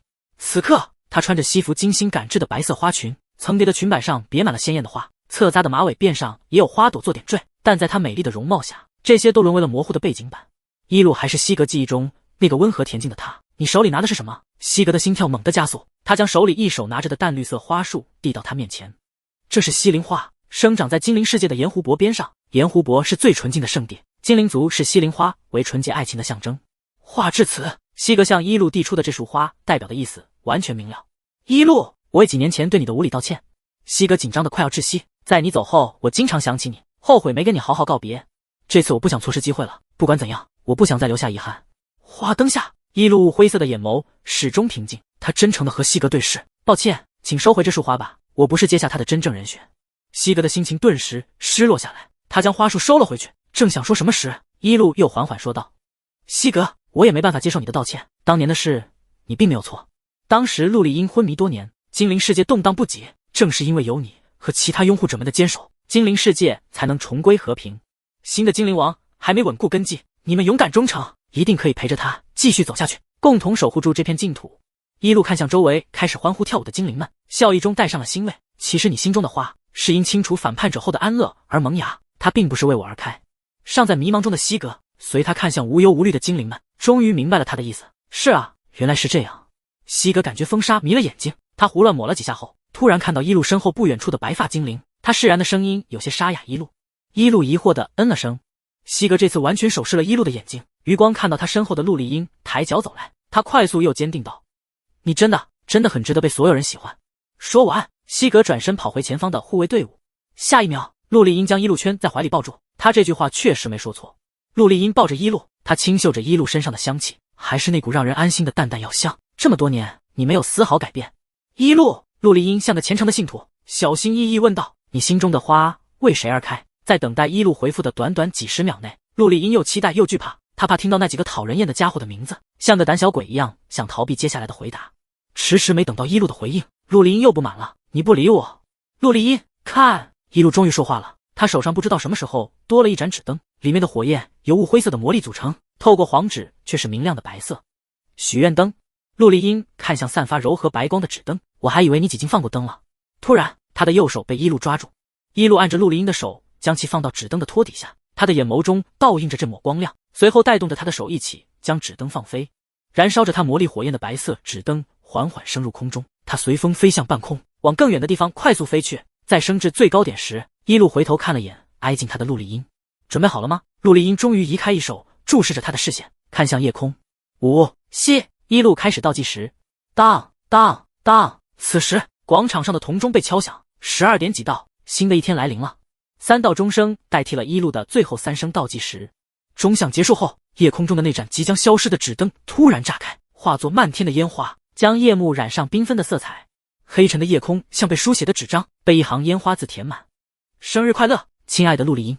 这行字下方还有一团绿色的烟花在徐徐绽放，像在夜空中跳舞般。仔细看是长着细枝，有着圆圆五官的小绿球。陆丽英眼也不眨地看着天空，她感觉脸颊很湿润，伸手触碰了下，原来是她在不知不觉间落下了眼泪。即使这样，即使陆丽英的眼前几经有些模糊，她也舍不得擦下眼睛。她怕一闭上眼，这场为她庆生的烟花就消散不见，更怕面前的一路从她身边离开。然而一路始终待在陆丽英的怀里，他再次侧过身对她说道：生日快乐，小宝。一路见陆丽英又在汹涌地哭了，无奈叹了口气，轻轻为她拭去眼泪。我的花为你们而开，现在她被你动人的泪水浇灌，不过别再哭了，我要是因为心疼你死掉，花也枯萎了。陆丽英越来越止不住泪水，她不忘拉踩其他几人，我只是太感动了，他们应该不会像我这么敏感多情吧，我就是很会与你共情，这也不可以吗？一路不是听不出陆丽英茶里茶气的话意，他抬头看了眼烟花消散后的零星夜空，选择无声溺爱撒娇小宝。彻夜狂欢的夜游庆典过后，在太阳升起至正中时，正午的钟声响彻在精灵世界。庄严的城堡大殿内，穿着红袍头戴宝石王冠的陆丽音登上最高位的王座，她垂眸看向殿堂内的精灵们，仅一个扫视就释放出了无形的威压。精灵们齐齐向她行跪拜礼，恭迎吴王，属下誓死追随于您。陆丽音叠起长腿，她坐得有些歪斜，一只手撑着侧脸，倚靠在王座扶手上，另只手随意的抬起，向上勾了勾。随着精灵们纷纷站起，穿着兔尾白裙的伊露从外面走进来，她胸前佩戴的绿宝石项链熠熠闪光，但远不及王座上的白发精灵的眼睛漂亮。殿内的精灵们纷纷为伊露让路，她作为登基大典的特约大使，需要到王座边将新王带出来，然后和他一起去游行。但还没等伊露走完一半的红毯，王座上的陆丽音在见到他后就没了刚才的威严，她飞快地向伊露跑了过来。伊露向陆丽音伸出手，走，出去看看我给你的生日礼物。陆丽音没想到夜晚的那场烟花只是伊露给她的祝福，他们的手紧紧握住后走出大殿。城堡外，一只羽毛纯白的小胖鸟飞过来，伊露向他点了点头。下一秒，响彻天空的长啸声自空地扫荡开来，神兽的威压降临至精灵世界，周围的精灵们都忍不住低下身体，唯有伊露和陆丽音还稳稳站在巨大的白鸟身前。陆丽音诧异地看向伊露，这是雪鹰鸟，它存在于大陆最北边的险峻雪山之中，从未现世过。伊露笑着对陆丽音说道，前段时间我去了趟雪山，把它骗回家了。雪鹰鸟只有拥有纯净灵力的人才能契约，大陆的人类都不符合这个条件，唯有精灵一族才能做到。伊露握住陆丽音有些颤抖的手，将她的手心放到几经雪鹰鸟银色的冠顶上。陆丽音的灵力瞬间释放开来，这股纯净的力量让雪鹰鸟亲切地蹭了蹭她的手心，随后他们的契约结成。陆丽音18岁成年的这一天，成为了精灵世界唯一契约神兽的精灵王，以及在大陆中真正意义最强的驯兽师。陆丽音知道伊露找到雪鹰鸟的过程必然十分艰辛，伊露跋山涉水，开辟前方的路，只为让陆丽音以后的路更好走，也为了在陆丽音生日这天对她说，乖小宝，希望你喜欢这个生日礼物，虽然你不在我的身边，但我一手惦念你。陆丽音承认，这6年来她每天都在怅然若失，她害怕伊露忘记她，也害怕她身边的那3个人类分走她全部的爱。这些年随着陆丽音的成长，她的担子越来越重，为了变得强大也越来越忙碌。他们从经常用灵魂宝石通影对话，到几个月才说上一次话，所以这次的见面，伊露才恍惚认不出陆丽音的模样。每次通影时，陆丽音都用最好的样子面对伊露，她自认为伪装得很好，伊露肯定没看出她的疲惫和伤痛。但现在就站在陆丽音面前的伊露却一脸无奈地笑道，这几年很辛苦吧，每次和你聊天时你都在强颜欢笑，抱歉没能陪在你身边看着你长大。伊露戳了戳陆丽音的脸颊，以后就多多指教了。年轻的精灵王很早就学会了伪装，在敌人面前装作笑意盈盈的无害，趁他们松懈后一击致命。在属下和子民们看来，他冷酷又强大，永远是指引他们前进的希望。但在伊露面前，陆丽音的伪装脆弱到他安慰的话一出口，就像被风轻吹似的散了。我爱你，我真的爱你。陆丽音抱住伊露，轻轻在她脸颊落下一吻，你是唤醒我的神明。一如曾经，伊露打开木盒，还是绿球的她被召唤出后，对她亲下的那个吻般。她爱伊露如初，始终未变。半年后，炎热的夏季很快过去，冬季交替而来。今天是这一年的最后一天，从清晨起就下起了小雪。即使这样，德莱尔依旧穿着单薄的休闲衣服，他拿着袋子，兴冲冲地跑回家门，瞥了一眼门口的信箱，那里有一封从大陆中心地带寄来的信件。这是约泽文给伊露寄来的信。去年约泽文成年礼过后，他就收到了大陆中心的诺华国发出的加入最强骑士团的邀请。于是约泽文在年初离开了特尔文国，几经在诺华国待1整年了。德莱尔一想起约泽文这个喜欢跟在伊露后面，对伊露各种献媚的蠢货就觉得恶心。他手心中升起一簇火苗，手接将约泽文的这封信烧成了灰烬。德莱尔的心情重新变好，他哼着歌穿过院子，推开门，没在炼药的地方看到熟悉的身影，于是他拐进走廊角落，敲了敲房门。伊露，你还没起来吗？我的新年礼物准备好了。敲了一会儿，德莱尔意识到不对，他推开房门，干净整洁的房间空无一人，桌上留着伊露给他的纸条。我去接亚安回家，明年回来。德莱尔脑袋嗡的一声，差点没忍住把手里的纸袋捏皱。亚安在半个月前不声不响的离家，不知道去了哪里。伊露丝毫不焦急，没提过要去找他。德莱尔还因此沾沾自喜，觉得他终于只在乎他一个了。今天还特地买了烟花，准备庆祝2个恶心的家伙滚出了伊露的世界。德莱尔气的头发都要竖起来了，火系魔力在体内暴走。亚安，你最好已经死在外面了。与此同时，然后他们全都死在了王宫外。那些王室的身体被烈焰焚烧得面目全非，维斯国王甚至被烧焦成团了。后来人们是从尸体上的王冠才辨认出他的身份。通往大陆东方的蒸汽火车上，嘈杂混乱的车厢中，一个穿着朴素的中年男人站在人群中，绘声绘色道。旁边有人问道，维斯王室惨遭灭门，难道是得罪了大陆的神秘势力？不，做出这些的。中年男人摇了摇手指，只是一个18岁的少年。人群中传来惊呼：怎么可能？我可没胡说。那个少年叫做德莱尔，是被维斯王室从小丢弃的皇子。他天赋极强，年纪轻轻就是高级魔法师了。他以这么血腥的手段报了仇，肯定要在维斯国继位，开展宏图大业。中年男人崇拜道。坐在靠窗位置的伊露一手听着男人说话，他拢了拢黑斗篷，看着窗外的雪景出神。然而事情并没有如中年男人期盼的那样发展。德莱尔清算完仇人就离开了维斯国，继续在达利学院进行即将结束的学业，一如往日的跟在伊露身边吵吵闹闹。唯一不同的是，德莱尔名扬大陆后有了许多追随者，开始扩展自己的势力了。到了下午，纷扬的小雪终于停下，列车也到达了大陆东方诸国的外围地带。伊露要去的是外围的某个小国，路程不远，他就不紧不慢地前进着。守到夜幕降临，他走到了目的地。伊露看着一片寂静的庄园，这里十分黑暗。他将灯点上后往里走。亚安，你在吗？隐藏于黑暗里的秘密在灯光下显形。从花园里开始，地上就遍布星星点点的血迹。从干涸程度来看，已经过去2-3天了。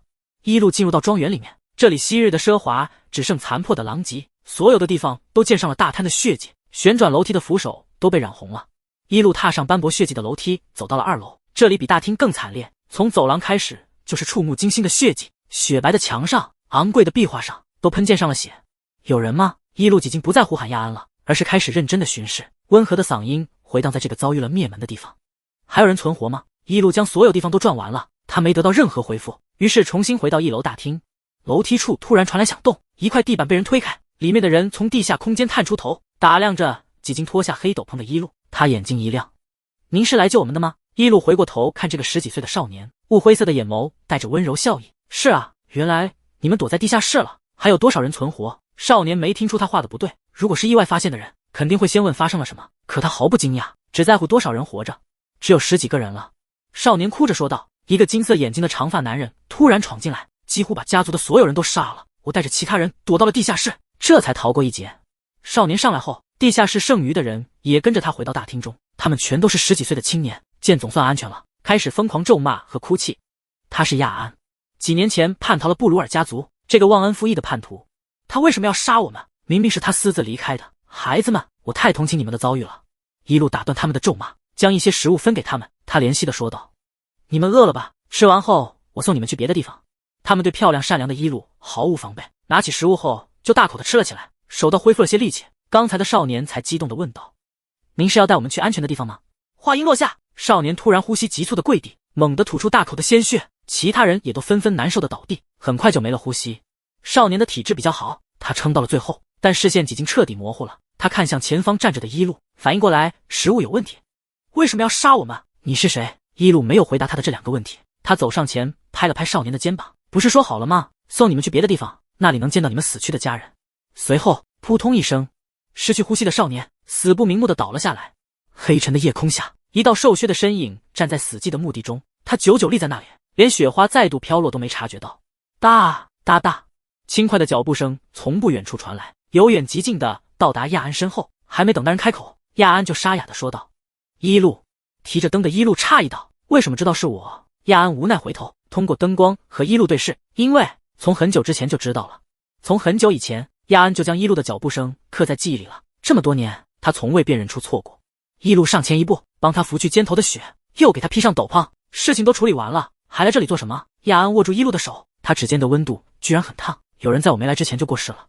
伊露随着他的视线看过去，这是一个被掘开的坟墓，木棺里的尸体已经消失不见，墓碑上刻着布鲁尔家族的徽章。从木棺的材质来看，这人的地位不低。这是我所谓的父亲。亚安只说了这一句，话头就转变到伊露。明明今天很冷，我却很热。傻孩子，伊露也没再继续有关布鲁尔家族的话题，全部人都灰飞烟灭了。当然是眼前人更重要。你不会生病了吧？伊露有些冰凉的手摸上亚安的额头，奇怪，没有发烧。时间早已过了凌晨，现在已经是新年的第1天。新年的初雪纷扬落下，纯白的雪花簌簌飘落至大地，将所有的一切都浸染成白。血腥的罪恶，痛苦的仇恨都随着这场雪永远的掩盖了下去。亚安静静地注视着沾染上纯白雪花的伊露，雪落在她的黑色长发和睫毛上，像是夜晚才出现的神秘雪女，看到过路人就将其吸引过来，然后吸干对方的魔力。伊露正用亚安滚烫的手暖手，感受到他的视线，他没抬头，一手看我干什么？亚安晦涩的开口：雪女，抓到我了。伊露好笑的翻了个白眼。亚安从小就画手，伊露熟悉他以后，能从他的只言片语中懂他的意思。我不是雪女，我是魔女，等会就吸干你的魔力，用你的光元素提升能力。亚安呼吸急促起来，请吸干我吧。亚安从儿时认识一路开始，就时常幻想他被一路吸取了所有光魔力，然后他躺倒在一路的怀里，永远死在他的怀抱中。哎呀，果然是傻了。一路气得掐了下亚安的手心，好不容易把你养到这么大，没想到养成傻子了。一路拉着亚安的手，带着他往墓地外走去，雪花落在他们两人的身上，带来丝丝凉意和宁静。亚安抬头看夜空，明明是黑沉的雪夜，但夜幕上还是闪着一道光，那是启明星。不论如何，它始终随着黑夜出现。亚安的思绪蓦然腾空，他不自觉地伸出手，想要让启明星的光透过指缝，可不知不觉间，他的手却伸向了一路的方向。透过指缝，亚安看到了他的侧脸，他弯起的唇角，以及他沾上雪花的眼尾。亚安即将飘走的魂魄猛地回归，他暗金色的瞳孔倒映着一路的模样。难道我的启明星？一路没听清他的话，他偏过头和他对视。亚安，你别以为我把这件事接过去了，复仇归复仇，可你很轻敌的，没搜完所有的地方。一路正要继续说，脸颊上突然感受到柔软的触感，是亚安凑上来亲了他。一路瞬间无话可说，这是亚安第二次亲一路，上一次他还是个没恢复视力的瘦团子，所以即使现在的亚安几经是个长到1米8几的成年男人，一路也还是被这个吻萌到了。唉，算了算了，一路大声道，牵着亚安的手紧了些。新年第3天，一路和亚安回到了家。一路发现大门口的信箱里多了几封信，他先将其全都拿出来，准备进到院子里时，身后传来熟悉的温柔男声：一路，我回来了。一路惊喜地回过头，果然是风尘仆仆的约泽文。约泽文，一路快步走过去，新年快乐。19岁的约泽文身高几近1.95米了，这1年来他的身材更加强壮挺拔，他早已从摇摇欲坠的小树长成了屹立不倒的高大柏树。约泽文低头真诚注视着一路，见到了日思夜想的人，他的心却并没有因此满足。新年快乐，我真的很想你。一路，我可以抱你吗？他期待地询问。一路刚点了点头，身体就腾空而起，他没反应过来，下意识揽住了约泽文的脖子，手上的信件都掉落在地了。约泽文轻松将他公主抱起，他高大的身体能将一路完全的遮挡住，他空虚的心终于感受到满足。约泽文，你这样突然抱我，让我的信都掉了。一路无奈道。约泽文嗯了声，就在一路以为他会把自己放下时，这人只是换了下抱他的方式。一路现在被约泽文单臂拢着，拖在他的臂弯中了。约泽文弯腰，用腾出来的手捡起信，刚抬起头，一道灼热的火焰就手冲向他的头发，他抱着一路轻松地躲过。不难想象，如果刚才约泽文被火焰烧到，头发肯定没了。约泽文抬眼，对上一双愤怒的琥珀眼睛，他深蓝色的眼眸还是无比平静温和。德莱尔，新年快乐。德莱尔现在都要被气得烧着了，这是他成年后第一次控制不住情绪，他还想再用魔法，这次想试试看能不能把约泽文的眼睛点着，却被一路呵斥住了。德莱尔，约泽文刚回来你就欺负他，给我收起魔力。一路，傻大个，这体格和墙一样，我能欺负到他吗？他就是装成让着我的样子而已。德莱尔瞬间委屈起来，他眼皮一耷拉，就要开始闹了。而这边一路被约泽文放下后，根本不理德莱尔，他越关注，他就越得寸进尺。一路看向手里3份相同封皮的信件，这才发现封皮上印着一个粉金色的建筑圆徽章，中间印着署名圣斯洛学院。一路没想到他也被邀请了。几经被打开的3份信件在桌上展开，另2份是圣斯洛学院给德莱尔和亚安的，无非是邀请他们在2年后共同入学圣斯洛。一路拿起给他的那封信，看了又看，亲爱的一路阁下，圣斯洛学院真挚邀请您加入教授队伍，如果愿意入职请投递回信。这封信非常长，第一段的官方话后，剩下的内容都是如果一路入职，圣斯洛可以许诺的财富和特权，根本不是给一个新教授的待遇。反观德莱尔和亚安的入学邀请，只有短短2段的官话。很明显，圣斯洛学院是为了请到一路，顺带邀请了德莱尔和亚安。这个学院不是在诺华国吗？德莱尔看了眼约泽文，恶毒的讽刺道，从他们那里的最强骑士团来看，这个国家不怎么样。亚安也兴致缺缺，他静静地看着一路不说话，邀请函根本不被他在意。一路第3遍读起了圣斯洛给他的信，他本来想等男主们在20岁进入那里后就继续隐居生活，毕竟后面的剧情和他无关了。我要去入职。一路迫不及待地开始写起回信，计划赶不上变化，他永远以自我感受为主。新年过后，我要去诺华国，到时候和约泽文一起，你们2个在达利学院的课业还有1年，等结束后再来诺华国找我。德莱尔立马站起来，他拿起给他的邀请函，拿起笔刷刷地写起回信。话又说回来，圣斯洛学院和骑士团没什么关系，有一路在那里当教授肯定很不错。亚安虽然一手没说话，但在一路开始写回信的时候，他就已经拿起新的信纸，快速写着同意入学的回信。一路正低头整理信件时，胸前佩戴的宝石项链忽闪了几下，许久不见的白发精灵突然出现在他的身前。陆离英明明比一路高大许多，此时却硬缩在他怀里。他举起手里的粉金色信件，一路，我居然在精灵世界的入口收到了人类的信。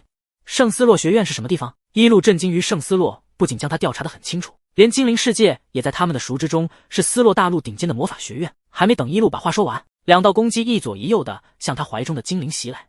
在光刃与火焰快要触碰到陆离英时，他只是害怕的颤抖了下，然后紧紧抱住一路的腰，将头埋在他的胸膛。一路抬手轻松化解了德莱尔和亚安的攻击。你们两个以前在陆离英出现的时候就打他，现在也不收敛。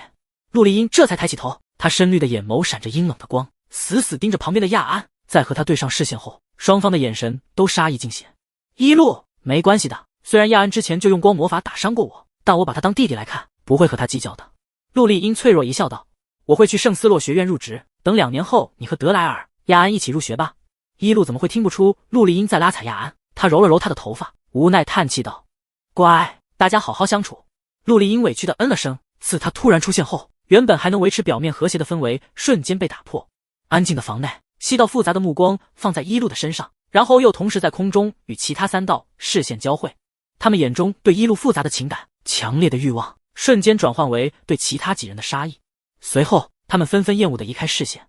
3月初，大陆中心诸国地带，诺华国首都圣朗城境内，一路陪同约泽文在骑士团的训练地安顿好后，下午才来到圣斯洛学院的大门外。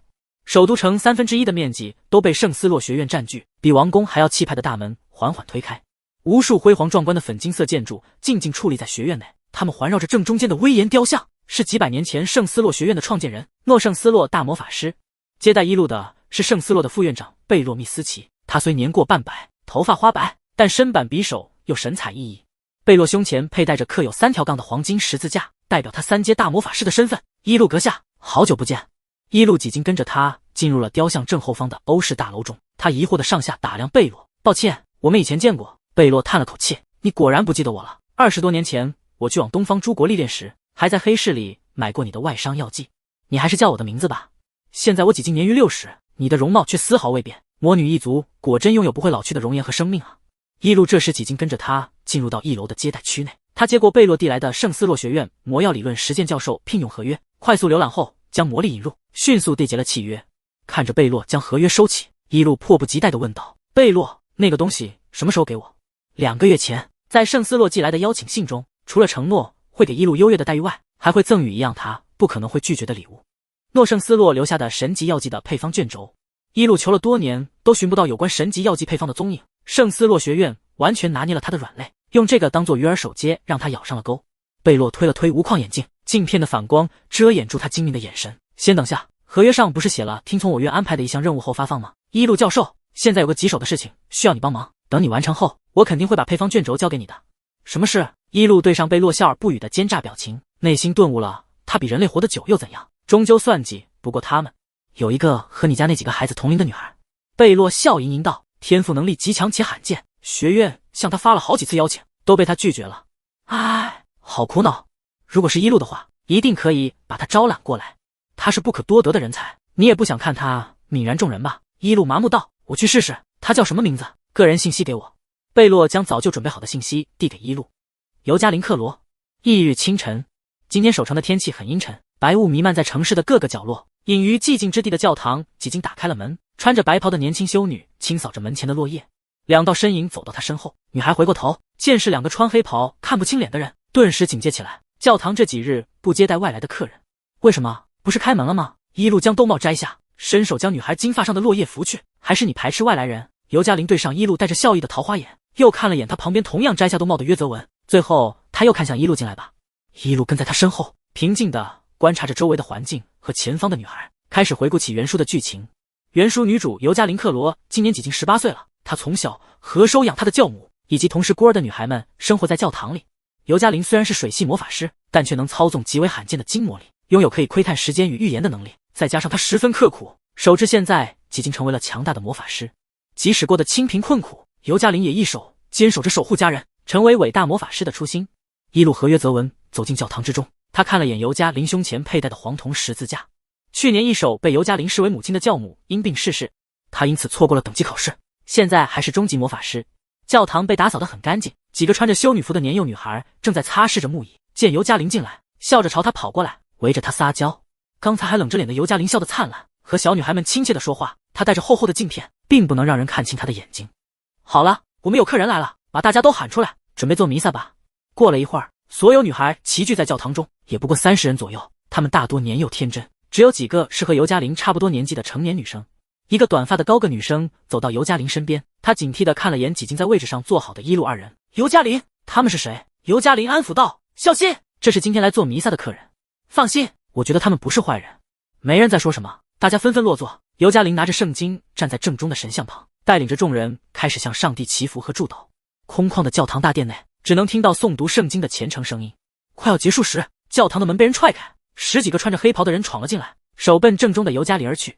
弥撒戛然而止，女孩们纷纷恐惧地站起来，瑟缩地抱成一团。尤嘉玲上前一步，挡住他们继续前进的路。每天都来打扰我们，连弥撒都要打断，你们不怕神明责罚吗？为首的红发男人将帽子摘下，他阴鸷的眼神打量着尤嘉玲，胸前佩戴的白银十字架十分显眼。尤嘉玲，我也挺想知道，你们什么时候滚出这里？不知道我们公会要征用吗？这个教堂原先的主人几经过世了。红发男人阴森地扫视了一圈，将其他女孩们吓得不敢看他。让你们在这里多待了半年，几经够善解人意了。胡言乱语！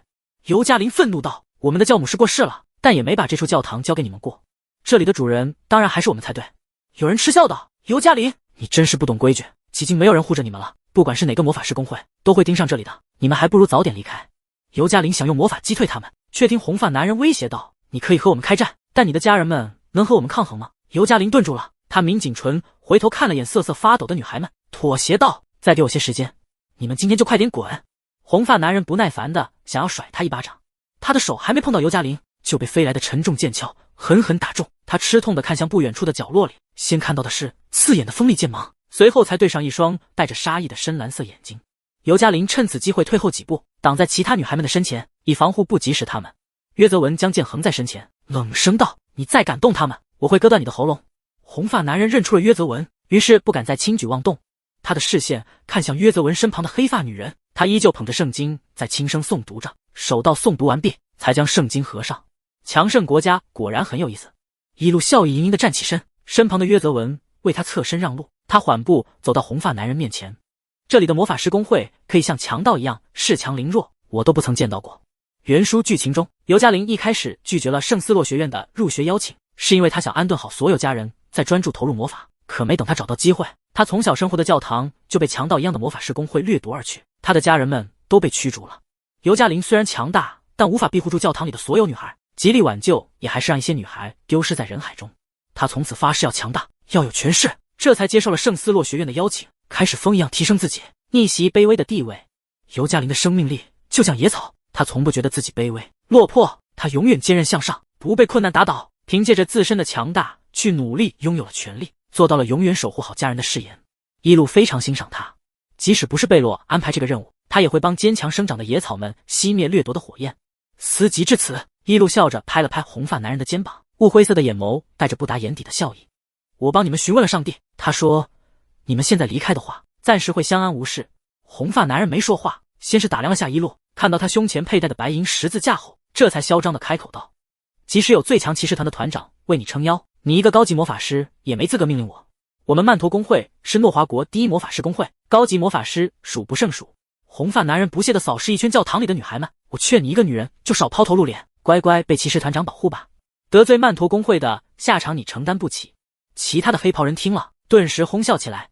约泽文的眼神瞬间升腾起杀意，他挥剑就要斩向红发男人，被一路轻声喊住了：约泽文，收剑。一路看了眼不远处害怕的女孩们，又瞥了眼约泽文。约泽文心领神会，他面无表情地收起剑，不管怎么样，你们现在就给我出去。红发男人不想得罪骑士团，他对尤嘉玲放了几句狠话后，嚣张地带着下属们踏出了教堂的门。一路闲庭信步地跟上他们，约泽文走在最后，他回头和仍然护在女孩们身前的尤嘉玲对视，微微向他点了下头后，就将教堂的门关上了。一路听到约泽文的关门声后，才对着快要离开的红发男人说道：等等。红发男人不耐烦地回头：你还有什么事？你在曼陀公会地位不低。一路挑眉问道，他只扫一眼就确定了他们所有人的等级，能带领15个高级魔法师，你快要到大魔法师的境界了吧？算你识人能力不错，我可是副会长的最强手下。红发男人得意地哼了声，现在知道你和我的差距了吧？一路笑着点了点头，他轻抬起手，雾灰色的魔力如缥缈雾气般散开，他与今日浓郁的白雾融合，几乎让人看不出哪里不对。红发男人丝毫没发现他和其他人几经被一路的魔力包围了，他转身就要踏出院子，脚刚抬了一半，心脏像是被无形的手攥住，猛地收紧后骤停，仅几个呼吸间就脸色青紫的轰然倒地。其他10几个人见红发男人突然倒下，还以为他是摔倒了，正想开口问，他们的心脏一同感受到了窒息般的剧烈挤压，他们猛地疼痛过后失去了呼吸，接二连三的沉闷倒下。不过几分钟，数十名高级魔法师就命丧于教堂的院子中，他们不仅没感受到威胁死亡的魔力，甚至在死前连声音都没能发出。先前挑衅侮辱一路的红发男人半截身体倒在了院外，他瞪大的眼睛永远将视线留在了对面的街道上，在获得生机之前死不瞑目。一路随意挥手，无声无息的魔法覆盖了整个院子，眨眼间10几具尸体灰飞烟灭，飘落的黑灰落入蒙蒙白雾中，很快消弭不见。部分灰烬落到了一路的斗篷上，他不在意的将其抖落在地，随后一脚踩上，漂亮艳丽的脸上始终带着从容平静的笑意。唉，我当然很清楚我们之间的差距，区10几个高级魔法师就敢挑衅我，真是不听话的孩子们。身后教堂的门应声打开，尤嘉玲和小新一前一后走出来，他听到了一路最后说的话，疑惑地看向空荡荡的院子。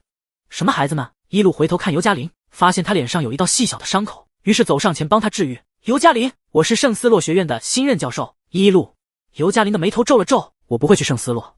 一路抚平她紧皱的眉毛，温和道，我是学院派来招揽你的，自然会为你解决困难。如果你能成功帮助我。尤嘉玲厚厚的镜片挡住了他眼中的情绪，但从他的语气中很明显听出他不信任一路。那我肯定会同意入学邀请。你应该和我一样是水系魔法师吧？尤嘉玲无法对一路进行任何时间窥探的魔法。你虽然比我强大，但曼陀公会有许多厉害的魔法师，独身一人抗衡不了他们的。一路思索道，我确实需要几天的时间，不过放心，每天我都会抽空来做弥撒的。你也要多留心周围，有异常立即联络我。说罢，一路扔给尤嘉玲一个通讯魔法石，转身潇洒离去。尤嘉玲无奈地把通讯石收好，他看了眼一手沉默不语跟在一路身边，最后和他一同离开的约泽文。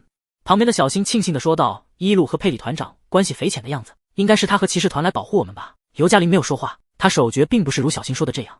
翌日中午，一路如约来到教堂大门前，尤嘉玲将门打开后，他将手里的纸袋递给尤嘉玲，闻着袋子里传来的甜香，尤嘉玲愣了下，是什么？一路揽住他的肩膀，比他都熟练地往教堂楼走去，我做的甜品，给孩子们分一分。尤嘉玲不会浪费他人的心意，于是在弥撒结束后，将点心分给了围上来的女孩们。她指了指静静坐在旁边的一路，甜品是这位一路姐姐做的哦，大家应该向她说什么。年幼天真的女孩们笑着围住一路，甜甜的对她说谢谢。有些自来熟的女孩已经开始和刚来过2天的一路撒娇了。乖，以后每天都给你们带好吃的。一路的眼神中流露出温柔，她弯下腰和女孩们说笑，语气毫不掩饰对他们的喜爱。教堂内气氛温存，尤嘉玲的脸上带着自己都没察觉到的笑意。等他恍惚回神后，惊觉他刚才居然也被一路的温柔感染到了。尤嘉玲坐的离一路很近，他突然闻到一丝很淡的血腥味，循着味道而去，发现是一路的裙摆上沾了几点血迹，可一路明显没有受伤。晚上时，小新兴冲冲地跑回教堂，对正在清扫的尤嘉玲激动道，听说曼陀公会的副会长因手下们被杀掉而去寻仇，结果被对方一剑斩杀了。那人还将他的头颅挂到了曼陀公会大门口挑衅，没想到他们有这么强大的仇家。我在白天打听到骑士团一手在训练的后，还担心无人保护我们，现在可以松口气了。尤嘉玲清扫的动作一顿，他莫名想到了一路。第二日黄昏，尤嘉玲一手魂不守舍的等在大门外，远远看到熟悉的身影后才松了口气。一路这次提了2个大纸袋，尤嘉玲帮他提了一个，大家都在等你一起做弥撒。不等一路询问，尤嘉玲不自在道，孩子们都很喜欢你，吵闹着没你就不做弥撒，我没什么办法。一路轻轻笑了笑，他和尤嘉玲一起进入教堂，活泼的女孩们很快围了上来，先是和一路欢乐地聊了会天，然后从他那里拿到了今天的礼物。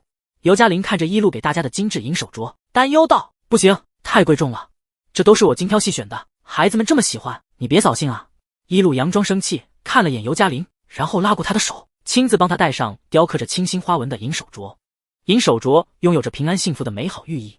尤嘉玲看着手腕上的镯子，心情复杂的点了点头。第3日上午，尤嘉玲没能见到一路，反而见到了守在门口的约泽文。他邀请他进来，被他摇头拒绝了。一路，拜托我今天少在这里，你看好孩子们。尤嘉玲从约泽文平静的语气里感受到了不同寻常。什么意思啊？一路呢？约泽文安抚他道，一路今天有事，你明天可以见到他。尤嘉玲心下不安，他急得拽住约泽文的衣领，到底怎么了？一路在哪儿？约泽文只好如实告知，一路去曼陀公会上和他们谈判了，不用担心，相信他就好。什么谈判？那些人都不讲道理，一路肯定会有危险。尤嘉玲忽略了先前察觉出的违和感，急切的要冲出大门，被约泽文死死拦住了。约泽文不敢过多接触尤嘉玲，只能堵在大门口。你现在过去也没什么用，反倒让一路分心。尤嘉玲焦虑的咬了咬手指甲，转身跑回教堂里准备做弥撒。她确实做不了什么，只能为了一路向上帝祈祷平安无事。与此同时，位于首城中心区的曼陀公会门前，从上午开始就逐渐累积着尸体。道路两旁一开始还围着看戏的群众，到后面宽阔的大道上不见活人，被这场杀戮吓到的人们都躲回去了。一路杀的手都酸了。曼陀公会的人确实不少，他从上午杀到快正午了，还有一些人在垂死抵抗。他一开始还神采奕奕的桃花眼几近毫无情绪，在砍下一个人的头颅后，提着他走入公会主楼内。剩下的20几个人见一路从外面走进来，吓得立刻聚在一起，手拿武器防守着他。为首的中年男人恐惧地喘着粗气，他看着一路胸前佩戴的白银十字架，绝望地喊道：你是谁？大陆不可能有魔法师能一个上午灭掉最强公会。最强公会？一路扯了扯嘴角，嘲讽道：仗着厉害的人多，就恃强凌弱，欺负年幼的女孩们，惧怕强大的骑士团，这是自我认为的强大吗？中年男人知道一路不会放过他们，只能指着他放狠话：我们会长是隶属于诺华国的大魔法师，他不会放过你的。他话还没说完，一路就面无表情地将手里的人头扔进不远处垂死挣扎的人群中。中年男人猝不及防看清人头的模样，他震惊的瞳孔骤缩：会长啊，他果然就是会长。一路装作惊讶的眨了眨眼，难怪刚才挣扎的时候多撑了几分钟。不过对我来说，他不过是砧板上多跳动了一会儿的鱼，即使有些力量，也还是会被我剥鳞剔骨，死于我的屠刀之下。一路微笑着说话间，挥出的魔力化作如龙卷风般的旋转利刃，将不远处的那些人尽数斩杀。一路的裙摆几近沾满了血迹，他擦了擦脸颊，手背上果然沾染上污血，他不由得叹了口气。下次还是用温和的方式灭人满门吧。如同死神的一路从曼陀公会走出来，他穿过门前堆成山的死尸后，无数躲藏起来往这边观望的人都看清了他模样。他们被一路容貌惊艳到的同时，也看到了他胸前代表高级魔法师的徽章，无一不惊恐的浑身发凉。在一路悠然离开几无活口的曼陀公会后没多久，今天的事就被目睹的人们迅速传至整个诺华国。黑夜轮转过，破晓的光落在教堂的房顶上。整整过去了一天，一路都没来到教堂。尤嘉玲再也等不及，正要不顾约泽文的阻拦，用魔法强闯，就见穿着白色长裙的一路缓步走过来。他惊讶地看着黑眼圈浓重的尤嘉玲：你这是怎么了？一晚没睡？尤嘉玲呼吸一滞，然后猛地扑进一路怀里：什么啊，我可是一整夜都在为你祈祷。一路，曼陀公会那些人没为难你吧？你们谈判的怎么样了？一路安抚地拍了拍尤嘉玲的背：我当然没有被为难。至于曼陀公会，尤嘉玲此时几近松开了一路，正好对上他平静的眼神，他从昨天开始就不存在了。尤嘉玲诧异地眨了眨眼，好久都没明白一路的意思。约泽文整理好被尤嘉玲拽乱的衣领，然后才道：字面意思，一路是说把曼陀公会清理了。尤嘉玲不敢置信道：清理？你把他们都杀掉了？一路淡然地点了点头：行了，成人世界多的是昨日辉煌今日消亡的事情，别这么难以接受。一路大步往里面走去，约泽文紧随其后的跟着，尤嘉玲这才勉强抬起脚跟在他们身后进入教堂里。教堂中所有人都等待着一路，见他进来后都笑着向他而来。一路和他们说了几句话后，就抬脚走到最上方的高台，他站在神像前，向下方的女孩们招了招手。他们纷纷往台下聚集，站在离他很近的地方。一路举起手里拿着的卷轴，将其展开给他们看，上面明确写着一路将合法继承这座无人看管的教堂，并且成为居住在教堂中的30位女孩的监护人。抱歉让大家担心了。一路轻笑道：本来昨天下午可以来看你们，但是我想尽快让诺华国给这份合约盖章，这才耽误了。我亲爱的女孩们，我知道在你们视为家人的教母去世后，你们一手彷徨，恐惧着未来，又因残酷的现实而伤痕累累。但现在你们不会继续走在迷茫的道路上了，我会指引你们一起走过接下来的日子。我在神像下起誓。一路右手握拳举起，坚定道：只要我活着，你们的身体不会再感受到饥饿和寒冷，我会尽所能给你们最好的教育和资源。我要你们健康自强不息的成长，我们会一起顽强的活下去。不必听人说女人就该怎么样的混话，想成为怎样的人永远会由你们自己来决定。我会庇护你们平安成长，永远不忘向上帝祈祷你们永远幸福。从今往后，我就是你们新的教母。一路铿锵有力的话响彻在教堂中。话音落下，台下的女孩们手腕纷纷亮出一道光，是一路赠予他们的银手镯迸发出了魔力，无形的守护魔法将他们牢牢笼罩。唯一能清楚看懂这个魔法的尤嘉玲忍不住落下眼泪，她逐渐泣不成声，泪水模糊了她的眼镜片和视线。清晨破晓的光从教堂两边的玻璃窗穿进来，光落在台正中神像的眼睛上，照在台下女孩们的肩膀上。最后倾洒在一路的身上。一手站在角落的约泽文没有被光照到，他的视线一手不曾离开台上披着金光的一路，即使身在阴暗之处，他也感到了温暖和向往。约泽文看着哭泣不已的尤嘉玲，以及感动的围住一路、拥抱住一路的其他女孩们，他嘴角勾起了抹温柔的笑，轻声道：“我就说吧，不用担心，相信他就好。”翌日下午，在炼药房待了一整天的一路终于推门走出来。尤嘉玲同意入学圣斯洛学院后，他昨天下午就从贝洛那里拿到了诺圣斯洛留下的神级药剂配方，一回家就开始研究，滴水未进，也完全不觉得疲惫。一路手里拿着一瓶闪着金光的粉色药剂，兴奋的原地轻跺几下脚，然后快步下楼，想找个人分享喜悦。他站在楼梯拐角处往下看，正好对上了在一楼扫地的约泽文的视线。一路喊了他一声，举起手里的药剂，看，神级药剂，我真的炼制出来了，不愧是来自大陆最强魔法师的配方。约泽文，我好高兴啊！说完，一路提着裙摆飞快下楼向他跑去。约泽文放下扫把，还没来得及擦下手，一路就飞扑进他的怀里。他将头埋在约泽文健硕的胸膛内，欢快的笑声震地约泽文心跳加速。约泽文不知所措地站在原地，任由激动的一路抱着他。终于鼓起勇气想回抱住他时，他已经从约泽文的怀抱中离开了。一路将粉色药剂举到约泽文面前，神级药剂的炼制方法并没有特别的地方，只要在最后使用特别的魔法就可以，但效果会比高级药剂厉害100倍。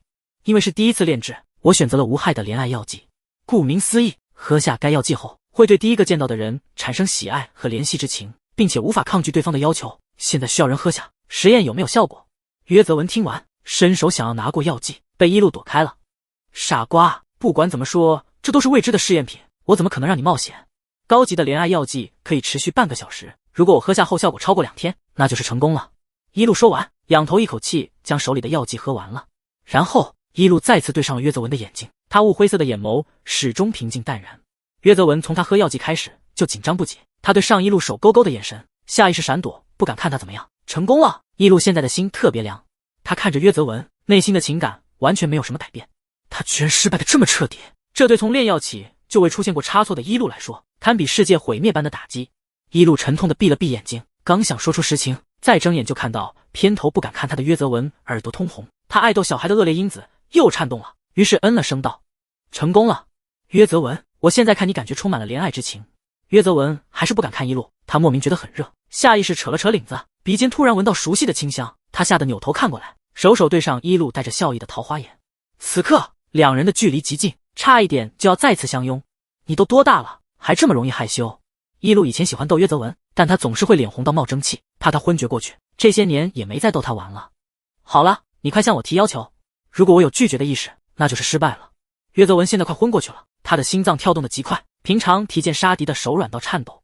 明明他现在身材高大挺拔，能力出众强大，但此时面对一路，他感觉自己又变回了那个只敢站在一路身后默默注视他，自卑的不敢言语的约泽文。一路看约泽文的脸又通红了啊！其实约泽文闭上眼，鼓起勇气打断他道：“一路，可以亲我吗？”一路从未亲吻过约泽文，他在10岁被一路抚养，那时他的心智已经成熟到远超同龄人，即使和一路生活在了一起，也从未对他撒娇和胡闹过。约泽文一手跟在一路身后，他默默关注着他，在他有需要的帮助时候及时出现，在他情绪疲惫时温柔安慰，但也只是这样温柔的守护着，以至于约泽文经常被爱撒娇争宠的德莱尔挤开，被看似弱不禁风的亚安抢走一路的关注，偶尔突然出现的陆丽英也会夺走一路放在约泽文身上的视线。他从来没有对一路提出过情感上的请求，就像舒适柔和的清风，能为人扫荡阴霾，却始终透明。一路心中掀起汹涌的酸涩浪涛，他一手以为约泽文不喜欢他的过度触碰，所以不曾过多接触他的身体。好，约泽文还没反应过来，脸就被一双纤细的手拖住了往下，他顺势弯下腰和一路平视，心跳加快至轰鸣的耳朵听到了一路的道歉。抱歉，是我太自以为是，忽略了你的情感需求。约泽文刚想说什么，脸就被捏了下。一路挑起眉毛道：“不许跟我说没关系，错误只能弥补，不能因口头原谅而消除。”这几分钟的交流间，一路的理智一手存在，并没有因为约泽文的要求而无脑冲动。一路彻底确定药剂失败了，但他的心不再有凉意。这次的药剂试验让他察觉到了更重要的事情。约泽文再不懂炼药，也明白这几分钟的停顿不对劲了。他意识到一路的药剂其实失败了，刚才说过的话在他脑海中回荡，他现在彻底要羞愧至晕厥了。下一秒，约泽文的脸颊落下轻柔的吻，一路温柔地吻过约泽文后，松开手，认真看他身为你的家人，却忽视你的情感需求，真是抱歉，以后我会努力给你更多关爱的。约泽文感觉身体摇摇欲坠了，他强撑住，才没让自己轰然倒下。脸边似乎还存留着一路柔软唇瓣的触感和温度，他像个傻子一样抚摸上去，又像被烫到似的猛然缩回手。约泽文不太清醒的脑子，唯有一个清明的念头：无关药剂的不可控药效，这是一路心甘情愿给他的亲吻。其实，一路对约泽文的喜爱和怜惜之情始终根深在心。一路，楼梯间突然传来不敢置信的喊声。白发绿眼的精灵王站在台阶上，他过来时正好看到了一路给约泽文的脸颊吻，于是瞬间哭得泪如雨下。你为什么亲他？一路这才发现他没带宝石项链，应该是落到房间里了，所以陆丽音才没能第一时间出现在他面前。小宝，好久不见。一路无奈地向陆丽音走去，怎么越来越爱哭了？再过2年就要去人类学院了，这可怎么和他们相处啊？陆丽音站在原地没有动，眼见着一路走上来帮他擦拭眼泪，他这才握住一路的手腕，语气委屈道：你亲他，你都多久没亲过我了？陆丽音摊开另一只手，绿宝石项链静静躺在他的手心，他不再落泪的绿眸满是悲伤。你连项链都不戴了，我真的被遗忘了。如果是这样的话，我们互换回项链。陆丽音将一手贴身戴着的雾灰色宝石项链拿出来，嘴一撇，又要掉眼泪了。反正你也不在意我了，你只顾这几个人类。我好可怜，唯一的家人要抛弃我了，我是没人疼的精灵了。一路看着可怜巴巴的陆丽音，叹了口气，拿过他手里的绿宝石项链戴上，又帮他戴好他赠予的项链。我哪里不疼你了？我前几天不是还和你通信了？你不是没人疼的精灵，你是最会哭的精灵，盐湖泊的水都没你的泪水多。陆丽音勉强止住又要掉落的泪水，她抱住一路道：算了，我不会和约泽文哥哥生气的，虽然不知道他用了什么手段让你亲他，但我只会羡慕他而已。年轻高大的精灵王紧紧抱住他认定的唯一爱人，在一路看不见的视野里，那双刚才还饱含泪水的绿眸只剩阴冷和杀意。陆丽音和一手站在下方的约泽文对上视线，他阴森的眼神像带着剧毒的蛇，手勾勾打量着试图抢走自己猎物的外来者，思索着该如何将对方一击毙命。约泽文皱了皱眉，他眼中的温柔早在陆丽音出现时就消散了，他略微垂下眼睑，思考片刻，然后顶着陆丽音不掩杀意的眼神，轻轻碰了碰脸颊，那是刚才一路亲过的地方。陆丽音的瞳孔瞬间因怒意而缩小，但她不是德莱尔那种沉不住气，被挑衅到就上去要人命的蠢货。即使知道约泽文这个贱人不会一味退让，不争不抢，陆丽音也只是勾起一抹冰冷的笑，不再和他交汇视线。好了，你找我什么事？一路有些疲惫的打了个哈欠，我研究了1天的药剂，现在很累，没办法陪你玩了。陆丽音笑意盈盈道：那你去休息吧，我先回精灵世界，过2天再来找你。一路花1天练出失败的药剂，如今身心俱疲，他上楼回房了，根本没注意到说要回去的陆丽音，还一手站在楼梯拐角处目送他。一路一走，刚才还勉强和谐的气氛降至冰点。约泽文根本不理陆丽音，他想起一路1天都没吃东西，转身进入厨房开始做饭。陆丽音没想就今天和约泽文开战，他上下打量他，露出一个不屑的表情。真是毫无长处的人类，身体连魔力都没有，如果你去到精灵世界，肯定会承受不住凌冽的灵力，很快爆体而亡。约泽文切菜的动作不停，低头淡淡道：我并不想去阁下的世界，即使没有魔力，可我也不需要灵力，所以才能一手待在一路身边，或许我的人生就这点比较幸运吧。这句话彻底刺痛了陆丽音，她眯了眯眼，伸手就要对约泽文发动攻击，但想起这里是一路的家，硬生生止住了。我们出去。约泽文也不想忍让他，将粥煮好后，提起剑就要跟他出去解决下这么多年来的恩怨。他们还没出门，楼上就传来沉重的落地声，然后是一路压抑的轻咳声，仅几声咳嗽就让约泽文和陆丽音齐齐变了脸色，顾不上其他，一同往2楼冲去。一路没想到他不仅炼制神级药剂失败了，还遭到了那个特殊魔法的反噬。一路知道这个魔法普通人类使用就会要命，他是经过深思熟虑后才下定决心召唤的。现在他彻底清醒过来了，神级的阶梯果然不是那么容易跨越的。一路，房门被冲上来的约泽文推开，他看着躺倒在地的一路，急切道：你怎么了？一路压制住体内乱窜的魔力，叹了口气道：没事，炼药剂造成的，缓缓就好了。一路感觉眼皮无比沉重，想着闭上眼缓缓，结果就沉睡过去了。约泽文将一路打横抱起，放到床上，他摸了摸一路的额头，入手一片冰凉，怎么会？好冷的体温。陆丽音呼吸一滞，他看到桌上放着的卷轴，慌忙拿起来看，被上面的魔法咒语弄得一惊，这样的魔法根本不可能成功吧？什么意思？约泽文声音沙哑地问道。这是圣斯洛留下的辅助神及药剂炼成的魔法，人类之躯根本不可能承受住使用后的反噬，幸好一路是强大的魔女，才不至于失去性命，可现在她也很危险了。陆丽音解释完才意识到她没必要和约泽文废话，她急忙抱起昏迷不醒的一路，召唤出传送结界后就要往里跑。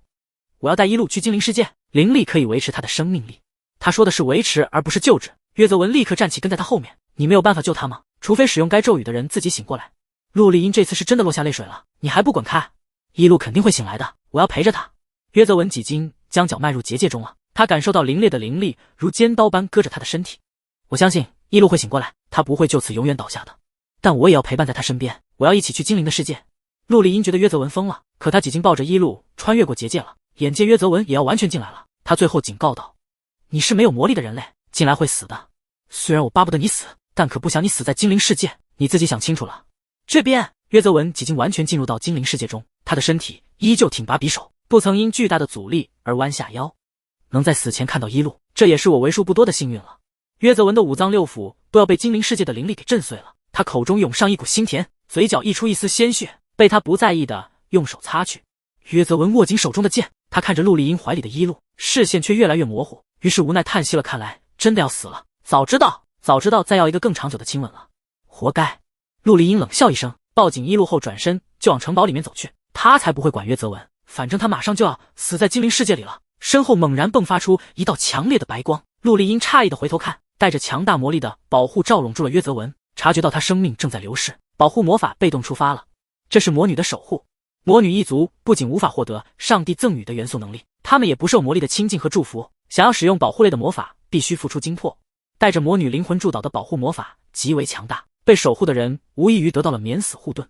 一路不知在何时为约泽文使用了守护，也许是在他10岁时，也许是不久前他还醒着时，无论如何，他始终将约泽文放在心中，从未忽视。约泽文看着化作光点落在他身上的守护魔法，深蓝色的眼眸几乎要落下泪，他闭了闭眼睛，再睁开，刚才还无比悲伤，眼神里只剩坚定。约泽文，即使你有一路的守护，也只能在这里3天而已。陆离音的眼神冷下来，嫉妒的火在他心中燃烧。到时候你再不滚，我会在灵力侵蚀你之前亲手杀了你。陆离音说完，快步进入城堡之中。约泽文想要跟上去，守在门口的护卫面无表情地挡住了他。这是陆离音无声的命令，他可以忍受约泽文在精灵世界里，但绝不容忍他还出现在昏迷的一路面前。约泽文抿了抿唇，他退回城堡的外围，握着剑站在原地，像一座骑士雕像，外界怎么样的影响都不曾让他挪动分毫。城堡内，陆离音急匆匆地把一路放到他的床上，他依旧安详地沉睡着，体温越来越冰凉，呼吸也很微弱。陆离音深吸一口气，他坐到一路旁边，紧紧握住他冰凉的手，想为他输送灵力，却都被他排斥出来了。冰凉的泪水滴落到了一路的手背，陆离音压抑的哭声随之传来，说什么在意我，结果连我的灵力都拒绝。我是真的嫉妒约泽文佩里，他凭什么被你亲吻，凭什么有你的守护？我好想杀了他，但我更想你现在就醒过来，然后帮我擦眼泪。我都哭这么久了，你也不管我。一路醒了过来，不远处有一座巨大的雕像，他抬头看却看不清雕像的脸，对这座雕像他有一种异常的熟悉感，始终想不起在哪里见过。一路，你昨天炼制药剂的结果怎么样？身后有人拍了下一路，是个陌生的短发女生，她身上穿着和一路相同的黑袍。你首次尝试神级药剂成功了吗？听他这么说，一路的记忆瞬间回笼。一路记起自己失败的很彻底，然后就被魔法给反噬了。现实中的他肯定陷入了昏迷，不快点醒来的话，他会成为史上第一个炼药而死的魔女。失败了。一路对面前的短发女生微笑，他不清楚这里是自己对药剂无比执着而产生的梦魇，还是那个强悍魔法对他失败后的诅咒。一路看着同样穿着黑袍从他们身边穿流而过的人们，试探地问道：他们这是去哪儿？当然是去上课。圣斯洛学士今天会教大家如何炼制出神级药剂。短发女生眼中闪过崇拜，你的失败是必然的，毕竟除了他没人成功，但多听听经验也是好的。这话刺痛了一路，他回头看，发现身后居然没有大门，这里只有一座雕像和前方的白色尖顶楼。他的意识虽清醒，但却无法逃脱这里。一路想站在原地不动，却被短发女生以一种不可抗力拉住，他就这么强制将一路带进面前的白楼。里面是宽敞的环绕型教室，正中的圆台上站着一个威严的中年男人。见到一路进来，他锐利的鹰眼首看向他，这道视线透过人群将他看得透彻。一路认出了他，这是诺圣斯洛，同时他也确定这是那个魔法反噬后的强大诅咒了。圣斯洛的神级魔法不仅要人命，不死也会想办法夺人生计，他的失败真是自己的问题吗？一路阁下，圣斯洛向一路招手，请上台来。座位上的人们纷纷看向一路，他们肯定都是被炼药魔法杀死的人，虽然都很陌生，但一路都与之惺惺相惜，他出现这里也是快要死了。一路将身上的黑袍脱下来扔到地上，他身上的衣服果然还是不久前穿的淡粉长裙。他提起裙摆，一步步朝圆台走去。看到一路脱下黑袍，周围人的表情都怪异起来。一路走到圣斯洛身边，他指了指面前的桌台，今天我来手把手教你炼制神级药剂，你一定会成功的。一路对这个成功感到毛骨悚然，手诀告诉他，如果真炼出来了，他人也彻底凉了。于是他开口想要拒绝好，一路挑了挑眉，明白这个魔法的诅咒，今天是非要置他于死地，可以由我来决定炼制什么药剂吗？圣斯洛点了点头，你要炼制什么？一路几经开始拿起桌台的事迹，开始配比了，可以增强魔法的药剂。顶着台下几百人以及旁边看似圣斯洛实则魔法诅咒灵的灼热视线，一路站在台中间，毫不紧张地炼制着药剂。面前的小型干锅冒着咕噜噜的绿泡，他甚至还哼着歌，将手里玻璃场馆的试剂倒了进去。诅咒灵奇怪地看着一路，他勾起抹温柔的笑意，语气柔和道：“你在看你妈演试试呢。”诅咒灵，约泽文忍不住咳嗽了一声。几经过去了2天，城堡里一丝动静都没有。一路的守护魔法还有1天就会失效，到时候如果他再没醒来，约泽文就会强闯进去，在被陆丽英杀死之前最后看他一眼。此时精灵世界进入了黑夜，几只萤火虫落到约泽文的肩膀上，他得到了些许光亮，眼睛依旧执着地注视着城堡。明天早上你就离开吧。身后传来疲惫的女声，约泽文回头看，是一个清秀的女精灵，她眼睛红肿，一看就是很伤心的哭过。你再不走，这里的灵力会侵蚀你。西服将几个果子递给约泽文，陛下说一路中了魔法的诅咒，只能靠他自己破除，旁人即使进入他的精神世界也无济于事。约泽文接过他的果子，快速吃起来，他声音闷闷的道：“有进入一路精神世界的办法吗？”西服忍不住皱眉，喂，你这个人类听不懂话吗？连我们陛下都无法用灵力进入一路的精神世界，你一个没有魔力的人怎么可能进去？约泽文不懂魔法和咒语，不清楚到底是什么诅咒困住了一路，他只记得几年前一路曾获得过精灵的祝福，然后进入了亚安的精神世界。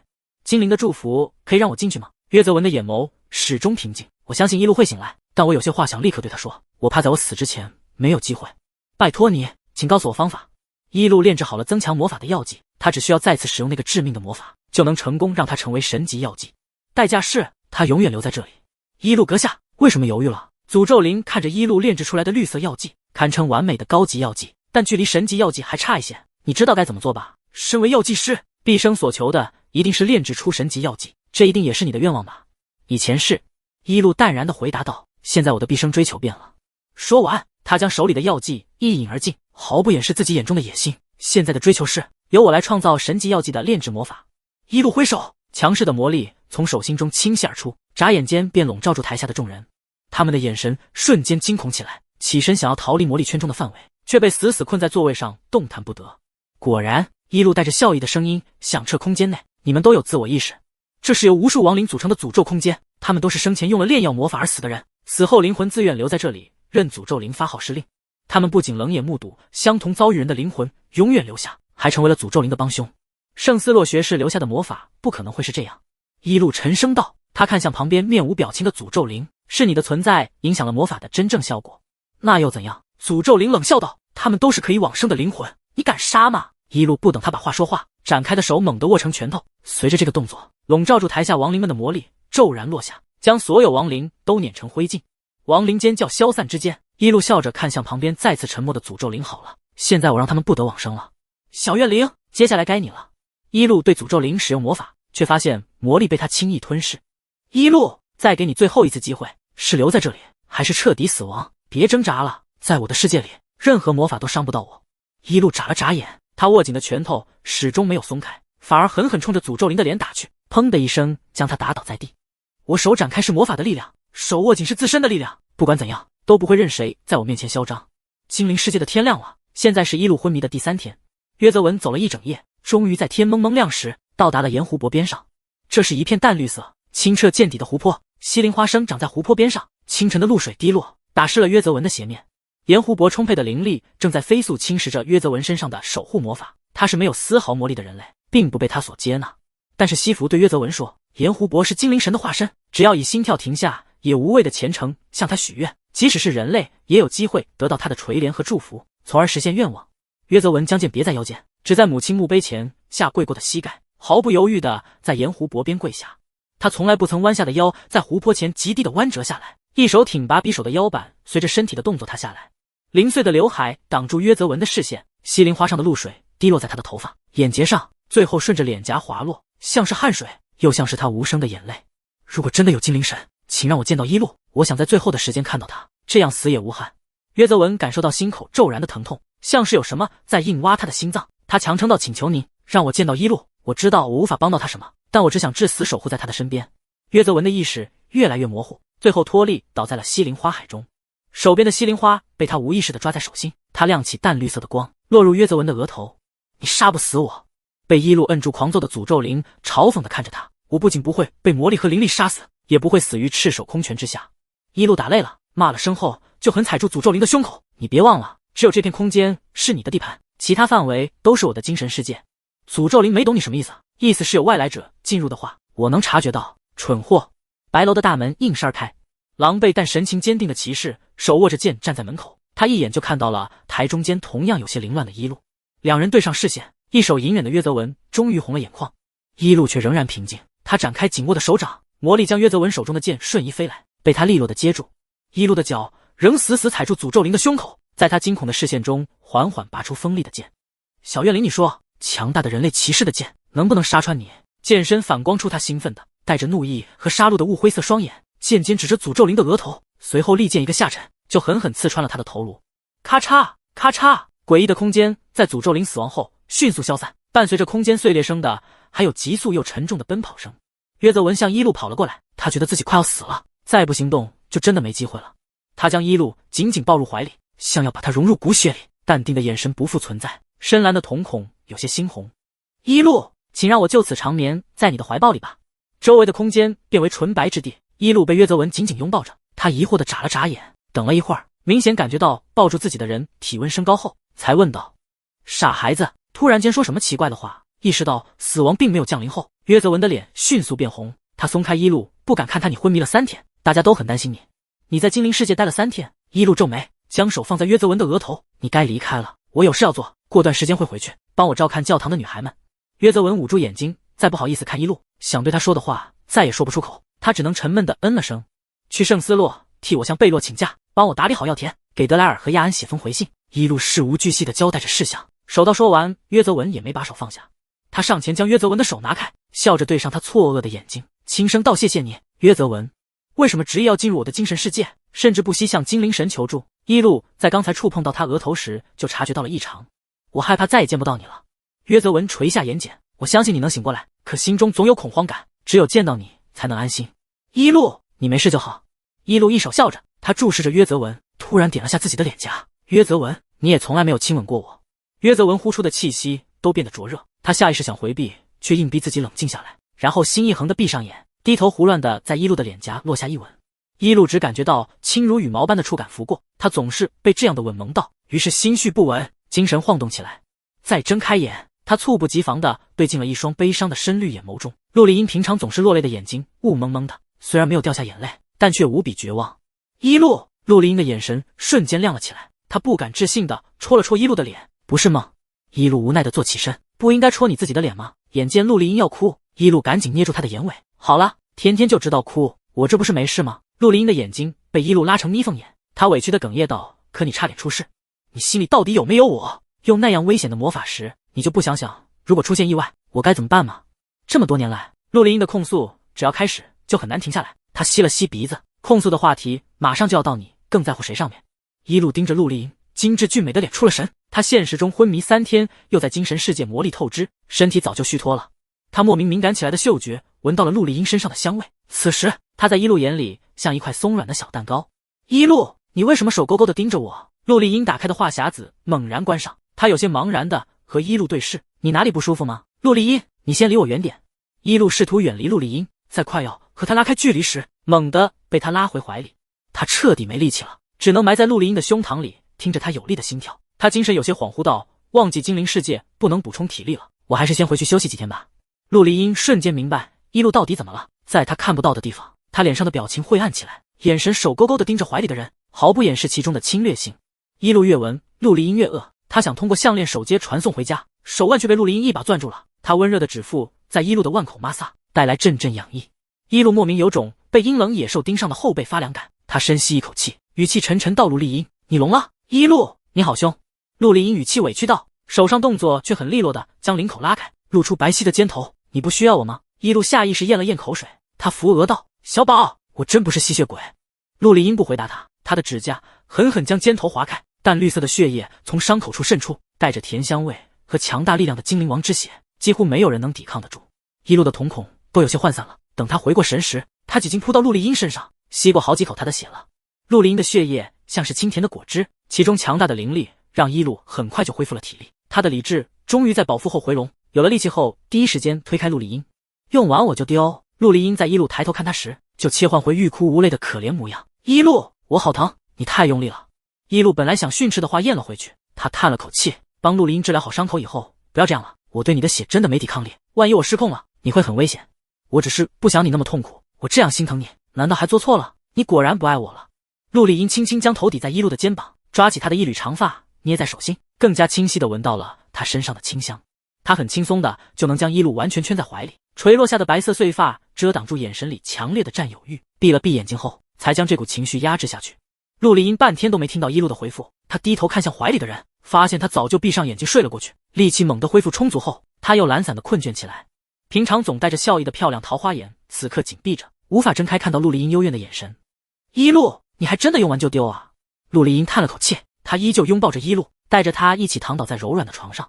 这几天的疲惫在放松后涌上来，一手让他患得患失的人此刻安静躺在身边。陆离英感到前所未有的心安，也闭上眼睡了过去。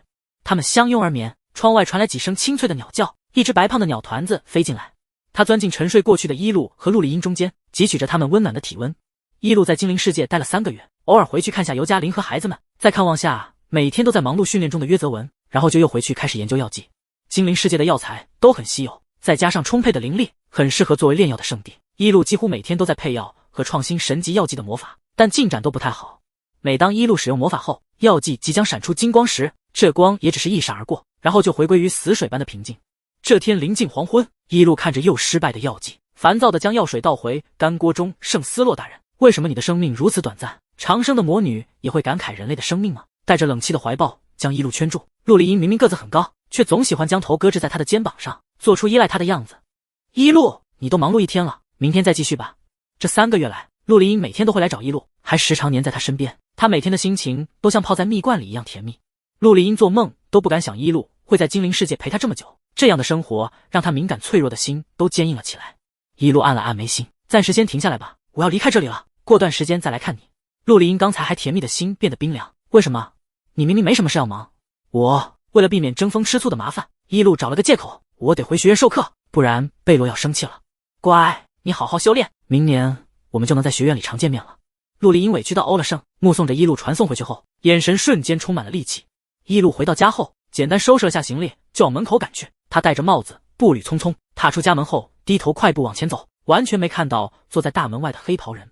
突然，一只手伸过来，拽住了伊路的衣摆，他这才回头看去，然后差点幻视大狗被主人抛弃的可怜场景。伊路赶紧甩掉脑子里的想法，马上给出了热情的回应：德莱尔，好久不见，你的学业还有半年才结束，怎么这时候过来找我了？德莱尔没起身，他怨气满满的盯着伊路，语气悠悠道：伊路，你是不是把我忘了？这么长时间过去了，我给你寄过来的信你都没回，我们的聊天还停留在2个多月前，你跟我说继承了一座教堂的事情。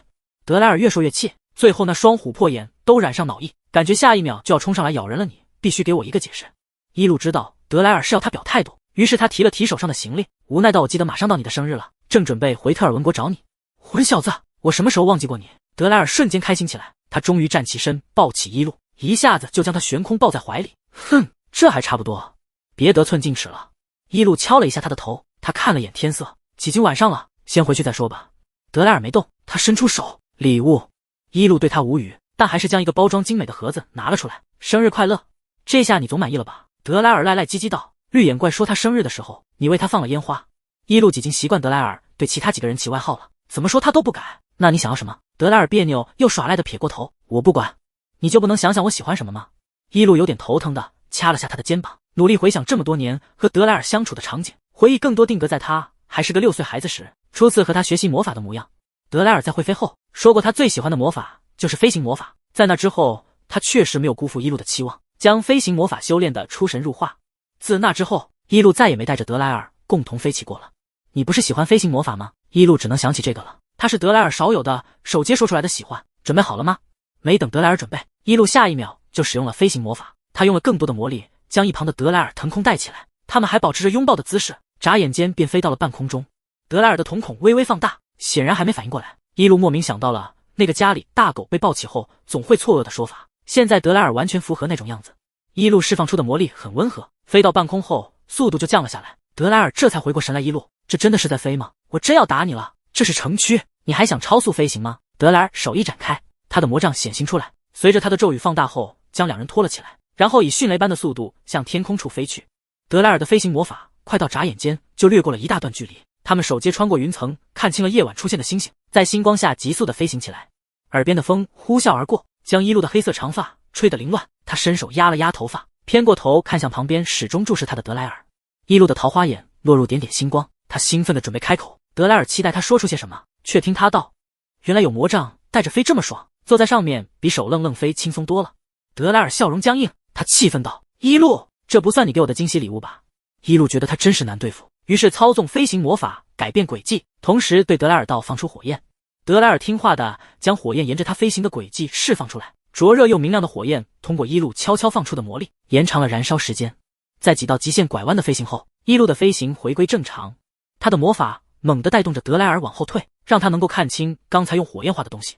刹那间，一个巨大的燃烧着火焰的空中爱心映入德莱尔眼帘，跳动的火苗如同他剧烈跳动的心脏，扑通扑通，心跳声和火焰跃动的频率重合。德莱尔听到一路的笑声，怎么样？这代表你永远在我心中，永不会被我遗忘。德莱尔喃喃道：原来我的心一手在为你燃烧，为我燃烧。一路听清了德莱尔的自言自语，混小子，越长大说话越让人听不懂。爱心火焰逐渐在空中熄灭，散开的烟雾隐于云层，短暂又绚烂的一幕永远留在了德莱尔的心中。他曾经就立下过誓言，即使这一生转瞬逝，他也要成为一路漫长生命中铭记最深、永不遗忘的火焰。在德莱尔出神之际，一路转身将他抱住，他操纵飞行魔法带着他急速下降，两人再次穿过云层，下方灯火通明的城区由远及近的放大。等耳边的风停下后，他们已经稳稳落在院子里了。正在给药田浇水的约泽文听到动静抬头，正好看到从天而降后，裙摆微微站起又飘然而下的一路，他的黑色长发些许垂落在胸前，带着笑意的眼睛手看向他。约泽文呼吸一滞：一路，你回来。话还没说完，约泽文手中的水壶被人一把抢走，被他忽视的德莱尔挡住他的视线，对方高大健壮的身体完全让他看不到一路了。滚开！德莱尔毫不掩饰对约泽文的厌恶和嫉妒，他接替约泽文的工作，开始给药田浇水，同时不忘明面上拉踩。一路，他根本打理不好药田，还是需要我来才行。你怎么总是欺负约泽文？一路掐了下德莱尔的手腕，他温柔谦和，一手都在忍让你，但你不能太过分了。德莱尔马上开始吵闹道：我就知道这几个月过去，你有约泽文在身边就不在乎我了。我不仅要每天面对那个阴暗冷血的亚安，还眼巴巴等着你永远不来的回信，说好为我庆生，你还护着约泽文。一路都不知道什么时候把他养歪了，只要他为其他任何人说话，德莱尔就开始撒泼打滚，越长大越不收敛。好了，先进去。一路叹了口气，牵住德莱尔的手，把他往里带。一亲手，德莱尔立马不闹了，还得寸进尺的将手指放入一路的指缝，和他十指相扣，同时不忘回头白了一眼站在原地的约泽文。一路发现德莱尔没带行李过来，身上穿着的还是达利学院的校袍，唉，只能让约泽文借你几件衣服了。德莱尔有被恶心到我不要，拒绝无效。一路往楼上走，我去给你打扫出一个房间，过几天你就回去好好上学。德莱尔眼见着一路离开，他百无聊赖打量起一楼的布置，和在特尔文国的家相似，这里每个角落同样摆满了各种温馨的小物件，还有一些盆栽植物。约泽文这时从门外走进来，此时他和德莱尔达成了无言的默契，他们都装作没看到对方，屋内的气氛降至冰点了。约泽文开始擦拭有些落灰的摆件，无视身后时不时投过来的杀意。他站得离楼梯处很近，第一时间听到了楼上轻微的响动声，是一路要下楼了。德莱尔显然也听到了，他恨不得把约泽文剥皮抽骨的狠毒眼神立刻变为无害小狗一样亮晶晶的瞳孔。他正要跑到楼梯口，看到一路，不远处的约泽文突然转身向他看了过来。德莱尔，约泽文温和地对他说道：祝你生日快乐，作为家人以后也多多指教了。德莱尔喜怒都表现在脸上，闻言他厌恶的整张脸都垮下来了。滚！你也配当我的家人？我最恶心的就是你了。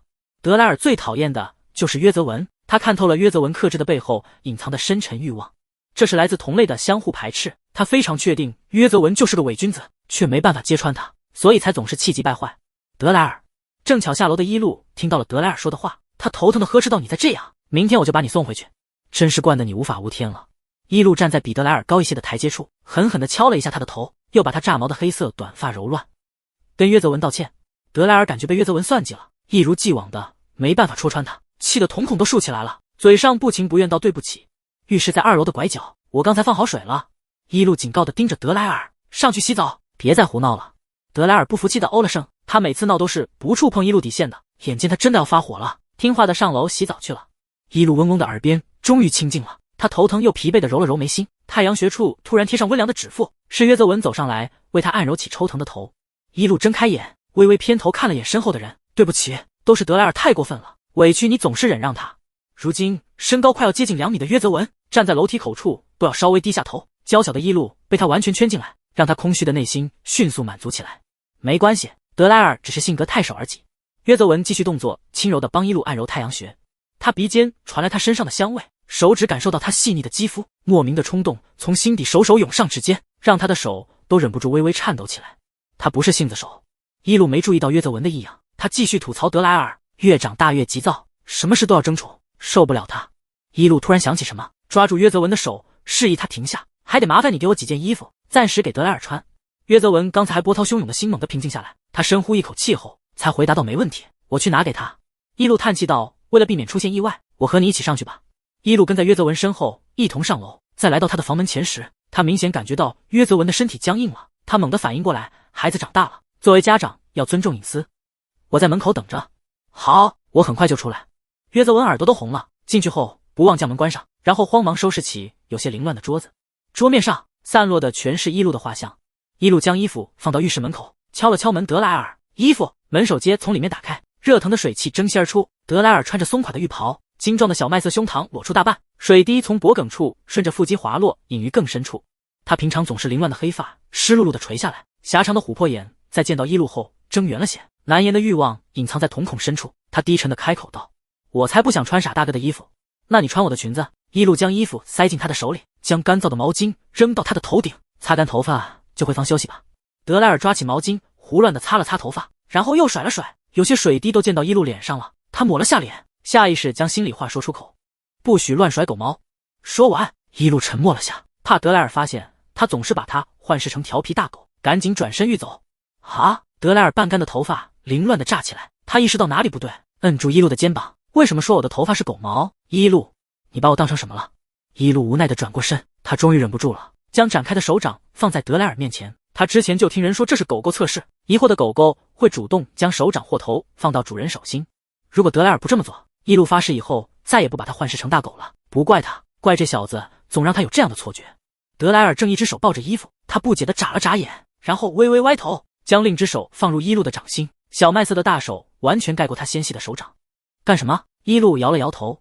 德莱尔撇嘴，他突然福至心灵，又或许是他本身就想成为伊露的狗。他将手掌撤下后，把头轻放在他手心中。俊朗的脸突然放大在伊露的面前，两人距离极近，鼻尖就要相碰。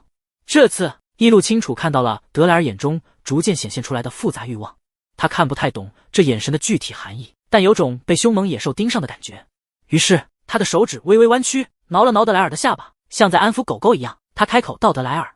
德莱尔已经有些急躁了，他皱着眉哼了声：伊露，你是不是把我当狗？我不接受。他还没抗议完，伊露就轻叹了口气：听话点，小狗。德莱尔猛地安静下来了，他琥珀色的瞳孔地震起来，但绝不是因不愿意而反应如此之大。他手起身后退一步，疯狂吞咽了几下口水，胳膊反过来遮掩住红起的脸色。伊露过了把瘾，摊了摊手道：好了，不逗你玩了。我也不知道怎么总觉得你像大狗狗，我努力改正。你不能让其他人当你的狗。德莱尔狠咬一口舌尖，感受到血腥气后，体内暴动乱窜的火系魔力才勉强平息下来。我都这么大了，你还说什么在逗我？我当真了。伊露真是觉得好玩才这么做的，谁让德莱尔总是争风吃醋，喜欢守在一个地方一手等他回来，这和爱撒娇的狗子有什么区别？伊露莫名感觉他表现出来的意思被德莱尔非常扭曲的误解了。我怎么跟不上你的思路了？德莱尔看着伊露无辜的桃花眼，他又要抓狂了，赶紧转身回到浴室里，砰的一声将门关上。听着里面传来的水声，伊露不明白他这是发什么疯，又开始洗澡了。洗完早点休息。浴室里疯狂冲凉水的德莱尔感觉自己要疯了，他的脸和身体都非常滚烫，不管怎么样都无法降下温度。他干脆将头扎进浴桶里，手到快窒息了，才重新手起身子。滴落下来的水珠模糊了德莱尔的视线，他感觉一股温热和水一起流下来，用手抹了下，发现是毫无征兆留下的鼻血。不是吧？德莱尔狠狠唾弃自甘堕落当狗的他，又想到如果是当伊露的狗，他没有任何不愿意。我就这点出息吗？几天后，这天上午，提着行李的伊露敲响了旁边的房门。德莱尔，快点出来，不然赶不上火车了。你别是故意耍赖，不愿意回特尔文国吧？德莱尔猛地打开房门，他穿着洗干净的校袍，有些不自在地摸了摸脖子，然后昂头挺胸道：谁不愿意了？走吧。他接过一路手中的行李，眼神有些害羞和闪躲。本来还有点困倦的一路看到他脖子上的东西，惊得差点咬到舌头。德莱尔戴着一个黑色的项圈，旁边还连接着银色链子。他期待地把链子拿起，递向面前的一路，语气雀跃道：“一路，你可以牵我。”一路从来没被什么事惊到过，得亏德莱尔让他体会到了毛骨悚然的惊诧以及无限的后悔。德莱尔，你听我说。一路深吸一口气，他拍开德莱尔递过来的手：“我不是真想让你当狗，只是把你动物一下，你在我心里依然是个乖孩子。”德莱尔眨了下眼睛，将被拍开的手重新放到一路面前，他手心中仍然握住银色的链子。“牵住我吧，求求你了。”一路居然有被可爱到，他扶额不看德莱尔：“你把项圈摘下来，我牵你的手还不行吗？”德莱尔气到跳脚了一路：“你不牵的话，我就不走了。反正你没办法像小时候那样突然抱起我了。”一路深深地忏悔了下他的罪孽，然后拉住德莱尔递过来的银链子，一个用力就将他的头和腰拉低下来。两人平视后，一路这才发现德莱尔满脸通红到体温急速升高了。他微凉的手摸了摸德莱尔的脸颊，他依然呆愣着不动。“现在不让了。”一路无语道。他想把德莱尔脖子上的项圈取下来，却被他猛地抓住了手。“你这孩子再不听话，我真牵你出去了，到时候看你丢不丢人。”德莱尔就是这么期望的，但他看出一路马上要爆发了，于是坚守底线道：“最多把链子取下来。”一路拗不过他，将链子取下来后，勉强接受他这个纯黑色的项圈了，却在即将撤开视线时，看到了项圈侧边印着的花纹名字。整整一天，一路都在和德莱尔讲道理，让他别戴这个项圈了。一守到翌日的清晨，火车抵达了特尔文国，德莱尔都坚持戴着项圈，他已经完全不避讳人了，堂而皇之的将脖子露出来，期待别人注意到。一路没脸看，快步走到德莱尔前方，伪装他们不认识。他提着行李2步就追了上来，心情愉悦道：“一路，你跟我一起回来，是不是要陪我到学业结束？”“跟你没关系。”一路往家的方向走去，“我要在书房找些药方卷轴，然后把他们带回诺华国。”德莱尔有些不快，但终究没说什么。他刚缓和了失落的情绪，就听一路继续道：“主要来看看亚安，他每年夏季身体都不舒服，我不放心他。”德莱尔的脸色瞬间阴沉起来，他想像往常那样挤兑亚安，脑子突然灵光了下，阴阳怪气道：“那你应该看不到他了，他这段时间经常上课缺席，早出晚归，基本连个人影都没有。”“怎么回事？”一路皱眉道。德莱尔对亚安毫不关心，但不妨碍他恶意造谣，肯定是学坏和不三不四的人混在一起了。不对，他本来就是个坏家伙。一路对德莱尔的话半信半疑，守到上午回家后没找到亚安，等到下午也没见他回来，他开始忧心起来。上周起，学院开始了半个月的休假期，以往放假时亚安都会待在家里，除非陪一路出去采购，不然根本不出门。一路看了眼外面黑下来的天色，终于坐不住了，起身对一手在他身边晃悠的德莱尔说道：“我出去找找亚安。”“别管他了。”德莱尔不悦地喊道。“我都说了。”他意识到马上就要说出他知道的事，德莱尔赶紧闭上嘴。一路挑眉看向他，说：“德莱尔气鼓鼓地坐下，死死地捂住嘴，表明坚决的立场。他才不是帮亚安隐瞒，只是不想一路的注意力放到其他人身上。”一路深吸了口气，他走到德莱尔面前：“我可以牵你，仅限在家里。”德莱尔的耳朵动了动，一路忍着打他的冲动：“可以牵你一整天哦。”“心动了吧？再拿瞧下去，我就自己找了。”“谁家？”一路感觉到莫名的羞耻，捂住脸才把话说出来：“谁家狗子这么不听话？”德莱尔猛地站起来，再也不按捺不住心动，像个摇尾巴的大狗，在向主人撒娇的同时，不忘挤兑其他存在。“一路，我跟你说哦，亚安真的伪装不下去了，他这段时间经常在黑市地下赌场，这里是近几年新建的黑赌场，庞大的空间内纸醉金迷，奢华无比，无数赌徒带着金银孤注一掷，能赚到盆满钵满的人却寥寥无几。”一路一眼就看到了亚安，他就坐在赌场正中的赌桌旁，穿着花纹繁琐、装饰昂贵的白衣，一只手百无聊赖地支着头，宽大的绸缎袖子滑落，露出他瘦削白皙的小臂。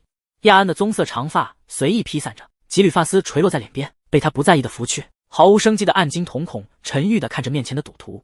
他冷漠金贵的模样，不像是沉迷游戏的赌徒，更像身份高贵的独裁者，掌握着下位者的所有生机。围在正中赌桌边上的人逐渐增多，一路静静地站在不远处，观察着亚安的一举一动。他全程都是很随意地拨弄骰子和筹码，却很快就获得了游戏胜利。对面的赌徒懊恼地将所有筹码推到亚安面前，他动都没动，旁边的侍应生就无比恭敬地帮他收好筹码。不断有人向亚安发起对赌挑战，无一例外都很快败下阵来。赌场上方悬挂的铜钟指向了12，现在挤过午夜，亚安桌前的几堆筹码已经像小山一样高了。亚安看都没看面前的筹码，他终于站起身，准备离开赌场。看热闹的赌徒们识相的散去，唯留下一个穿着黑袍的人站在原地。一路摘下兜帽，他对上亚安投来的视线，眼见他毫无情绪的眼神闪过惊慌、无措甚至惊喜，才微笑开口道：“亚安，给我滚过来！”夏日的夜晚清透静谧，漫天繁星下，两人相对无言地走在寂静的街道上。亚安面上依旧淡漠，只是抿紧的薄唇出卖了他。一路走在他前面不远处，还是平常轻快的步伐，但亚安从他的背影里就能感受到他的怒意。一路正在努力压制心底的诧异和愤怒，正当他烦躁时，带着凉意的晚风吹过，凌晨的温度骤降，周边起了淡淡的白雾。一路停住脚步，身后的脚步声也戛然而止。他回头看了眼跟他一起站住的亚安，他薄纱般的白色长袍被风吹起，隐约勾勒出单薄瘦削的身体线条。一路脱下黑斗篷，扔到亚安的怀里，起风了，我们赶紧回家。亚安低沉的嗯了声，将斗篷披上后，几步走到一路身旁，他垂下眼睑，不和他对视，就这么站着，什么也不说。一路狠狠地剜了他一眼，他不想理会亚安，继续往前走。他走了几步，没听到亚安跟来，回头一看，他骨节分明的手紧紧攥住斗篷的领口，站在原地一言不发地盯着一路。几个光点从亚安身上散开，随后围绕到一路的身边，驱散了他周边的白雾。明黄的光点落到一路的手心，他似有实体般蹭了蹭他的手，想要当做他看清前路的灯盏。亚安话很少，却可以敏锐感知和捕捉人的情绪与心理状态。他不言语，但能将所有事情看得透彻，常常处于上帝视角，玩味地观察众人。但面对一路，亚安始终无法冷静。随着年龄的增长和身体发育的成熟，亚安愈发控制不住心中阴暗又强势的占有欲，任何一点小事都能让他极度的发疯。他强迫自己做些别的转移注意力，却还是感到寂寞和难过。亚安看着面前被他的光魔力包围的一路，躁动不安的心稍稍平稳下来。他像是为一路而汹涌的浪潮，在他冲向浅滩的潮水退去后，看似平息的海面下隐藏着更加可怖凶悍的海啸。两人保持沉默的状态，终于回到家。一路拿起放在门口柜子上的鸡毛掸子，转身指向亚安：“你给我过来。”亚安的脸色苍白，眼底还有着青黑，他忍不住轻咳几声，脱下黑斗篷后，乖巧地走到一路面前。明明比一路高出很多，在他强势的气场面前却很柔弱。亚安，你太让我失望了。一路拿棍子的一方指向亚安，顾着你体弱多病，我养你10年，从来不舍得打你，想着你能成为正手向上的人，你倒学成这副样子。逃学，夜不归宿，还去地下赌场，你是迟来的叛逆期到了。亚安的冷汗将额前的头发浸湿，他始终沉默不语，甚至还在一路面前跪下。这副认错诚恳但绝不改正的倔强模样，让一路愤怒地深吸一口气，差点就没忍住打他了。解释。一路暂时收起了鸡毛掸子。2楼传来笑声，一路皱眉看过去，是看戏的德莱尔，没忍住出声了。他呵斥道：“回去睡觉。”德莱尔撇了撇嘴，他幸灾乐祸地看了眼跪下的亚安，恶意道：“一路，亚安这段时间经常去赌场，我无意看到后劝告他了，可他不听。唉。”一路的太阳穴抽痛，他瞪了眼德莱尔：“傻子，不适合学人挑拨离间，你不可能是无意间看到，又绝对不会劝亚安。”德莱尔哼了声，他要等接下来亚安被一路狠打，看不到那一幕，他今晚都睡不着觉。我想给你买礼物。亚安冷冷瞥了眼德莱尔，他不会对一路说谎。偶然进到赌场，赢过几次，发现能赚钱，就继续下去了。趁着一路还没发作，亚安继续到不会再去了。一路了解亚安，他向来说到做到。他用鸡毛掸子指了指他，顶着德莱尔期待的视线，将他扔在一旁，以后不能再犯这样的错误。一路看着亚安单薄瘦削的肩膀，终究没舍得打从小细心养大的孩子，只冷声警告道：“我对你们一手都是富养，不许为了钱做危险的事，礼物只要有心意就好。”亚安低低的嗯了声，垂下的眼睑掩住瞳孔里汹涌的情欲。起来吧。一路头疼的叹了口气，一抬头就对上不知何时出现在他身后的德莱尔没好气到干什么。德莱尔本来只是看戏，没想到最后的结果把他气到了。他指着几近站起身的亚安，不甘心道：“一路，你为什么不打他？你从来都只打我。”一路懒得跟他争辩，手接绕过他往2楼书房去了。1楼的气氛瞬间剑拔弩张起来，亚安连一个眼神都懒得给德莱尔，抬脚就准备上楼，却被他手接堵在了楼梯口。亚安掀起眼皮看他，滚！德莱尔扯开领子，露出印着一路名字的项圈。亚安，一路让我当他唯一的乖狗，你该认清自己的地位了吧？亚安忍不住为他的愚蠢冷笑一声，什么也没说的推开德莱尔，自顾自地上楼而去。亚安背对着德莱尔，没有让德莱尔看到他差点掩饰不住的狠厉眼神。如果有镜子，亚安想他现在的破防表情一定很难看。凌晨3点，一路终于在书房里找到曾经压箱底的卷轴，里面记载了部分神级药剂的来历，对他继续研究药剂能有些帮助。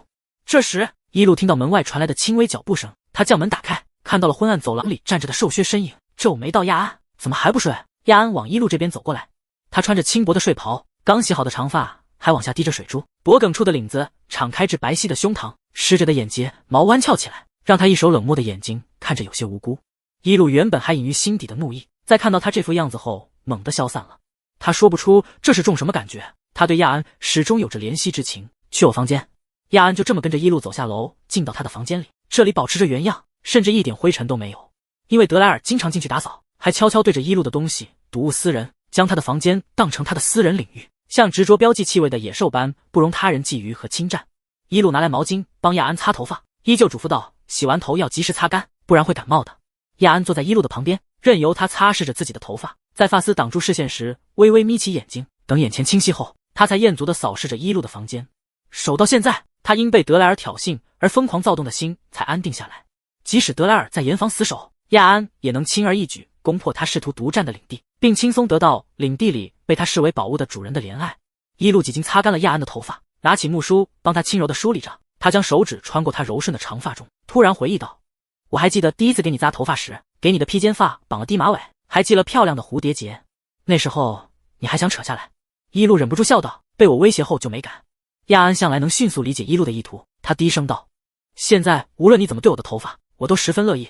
一路满意的哼了声，他迫不及待地开始给亚安编辫子，很快就编成了个麻花辫。他拿出珍藏的粉色发带，在亚安发尾处打了一个完美的蝴蝶结。亚安将一路编成的麻花辫单侧拢在身前，漂亮的蝴蝶结被他大方地展现出来，一手金贵冷漠的脸闪过一丝微不可察的笑意。一路，我很喜欢，如果可以，我想永远保留它。他清冷的音调并无起伏，一路却能听出他很开心。一路终于被亚安哄好了，他刚想说什么，亚安突然轻轻躺下，将头枕在他的膝前，他的手握住一路的手腕，语气是前所未有的执着。不止德莱尔，我身上也有你的印记了。这2天太疲惫，一路一手睡到下午才醒过来，他浑身酸痛的坐起身，半梦半醒间对上了一双亮晶晶的琥珀眼。德莱尔挨近一路，两人的鼻尖都要相碰了，他的呼吸猛地粗重起来，得寸进尺的想要再向一路靠近一些。你干什么？一路瞬间清醒过来，他推开烦人的德莱尔，一放假就没任何事做了。德莱尔不悦到一路，你是不是忘记答应我的事了？一路看到德莱尔脖子上的项圈，他又将银链子给安了回去，甚至还在接口处挂了铃铛，只要拉住链子，铃铛就会响起。一路闭眼重新躺回床上，试图再睡下去。他的耳边果然响起德莱尔气愤的吵闹声：一路，你说话不算话。一路将胳膊盖在眼睛上，回避到今天太累了，明天开始吧。一路将视线遮挡起来，故意不看德莱尔，只要他不和德莱尔对视，他过一会儿就会离开，不然就会被纠缠很久。房间内传来德莱尔急促的脚步声，他在床边站了一会儿，又绕着床急躁的跺脚走了几圈，随后房门传来打开的声音，德莱尔的脚步声远去了。一路嘴角勾起一抹狡黠的笑意，他将胳膊放下后睁开眼睛，再次对上了那双燃烧着怒意的琥珀眼。一路错愕地看着德莱尔，你怎么没出去？德莱尔喊道，我怕到明天你又找借口敷衍我，必须今天开始牵我，我才不会骗你。一路拽住背角想盖住头，却被德莱尔按住了手腕，他学着他耍赖的样子喊道，等明天再。一路话音未落，整个人腾空而起，他被德莱尔轻松的公主抱在了怀里。德莱尔高大健壮的身体完全圈住一路，胳膊上的肌肉硌得他有些疼。一路捶了下德莱尔的胳膊，反倒把他的手给震疼了，混小子，放我下来！不放！德莱尔脖子前的银链条晃荡的发出清脆声，他抱着一路径守出了房间，往1楼的大门走去。你要是不现在牵我，我抱着你出家门了。一路拿他没办法，一把拽住在他面前晃悠的银链，他故意使劲拉链条，让德莱尔猝不及防的低下头，他的脚步也猛地顿住了。你要死啊！一路看了眼即将跨出大门的德莱尔，现在可以了吧？放我下来！德莱尔在一路抓住链条后粗暴拉下来时，脸色就变得通红和激动，他不停地咽口水，喉结被项圈罩住的地方鼓起又动着，试图用这样的方法压制住内心升腾起的满足和更大的欲望。行了，你别耽误我炼药就行。一路从德莱尔怀里下来，手上牵着链子往炼药的地方走去，他一手牵德莱尔，一手开始调配试剂，快速进入了炼药状态。德莱尔安静的诡异，他乖巧站在一路旁边，他有需要的时候立马把东西递上去。好乖，非常棒。一路满意的点了点头，随口夸赞了一句，帮我把干锅烧热。德莱尔被夸得飘飘然，手一挥就召唤出火焰，将其扔进干锅下方。魔力纯粹的焰火被德莱尔精准控制着，随着一路需要的温度改变大小。一路从那些卷轴里得到了些灵感，他往煮开的干锅里加入药材和试剂，等它们完全融合后，掌心中聚起一团雾灰色魔力，形成他第无数次改变的辅助神级药剂的魔法。一路的魔力笼罩住干锅，他的眸子平静如死水般毫无期待，甚至无聊地看了眼旁边的德莱尔。德莱尔感觉到一路这次炼制的药剂与以往不同。一路，你这是要炼什么？神级药剂？一路打了个哈欠，眼角渗出的泪花模糊了他的视线，他没注意到干锅里药剂的变化。不过这次应该也不会成功。德莱尔指向干锅，一路，你的药剂冒金光了。一路猛地看向锅里的绿色药剂，它散发出了淡淡的金光，并没有如以往那样快速散去，宣告失败，而是融入了药剂里。深绿的药水多了些细闪的流金。一路诧异地将药剂倒入玻璃瓶中，仔细观察，他炼制的是外伤药剂，这次没有炼成神级药剂，但比之前的高级药剂进了一小阶。一路瞬间想明白了，这是为什么。他瞥了眼德莱尔，仔细探查着他的魔力，发现他自15岁成为高级魔法师后，一手没突破的等级水平发生了变化。一路看向干锅下方平稳燃烧的火焰，和之前强大却不知收敛，只会灼伤他人的火不同，他更加强大的同时做到了连起锋芒，甚至多了温和的情感，避免着失控。原来如此，纯火系大魔法师的魔力能辅助神级药剂的炼制。一路欣赏道：德莱尔，我还以为你要好几年后才能晋级呢。原书里，身为男主角之一的德莱尔，虽然天赋强大到15岁就成为了高级魔法师，但守到27岁那年才突破晋级为大魔法师。德莱尔是危险的烈火，他无法控制住越来越暴躁的魔力，所以一手停滞不前。一路没想明白掌控德莱尔的情感是什么，居然能让他心甘情愿的臣服。德莱尔得意的挑眉道：现在知道我有多重要了吧？你以后炼药都可以找我。多亏你，我确实有所参悟。一路快速收起药剂，披上黑斗篷就往门外走。炼制神级药剂的所有都要接近神级，我一手用普通的火焰，难怪没有突破，可还差一大步才能成功。我要继续摸索，现在需要试验这个药剂效果如何。一路推开门走出去，发现德莱尔跟在他身后，他眼巴巴地将链子递到一路面前。你去哪里？带我一起去。我要去黑市交易出这瓶药剂，等我回来再陪你玩。一路摆手赶他。德莱尔抓住一路的手，他什么也没说，只是用眸色很亮的琥珀眼期待地看着一路，像主人每次出门前都会摇尾巴想跟出去的狗狗。一路，特尔文国西区地下交易市场，来往黑市的人们大多穿着奇装异服，两个黑斗篷人在人群中穿梭，按理说根本不会引起注意，但他们周围路过的人却频频回头，新奇地打量他们。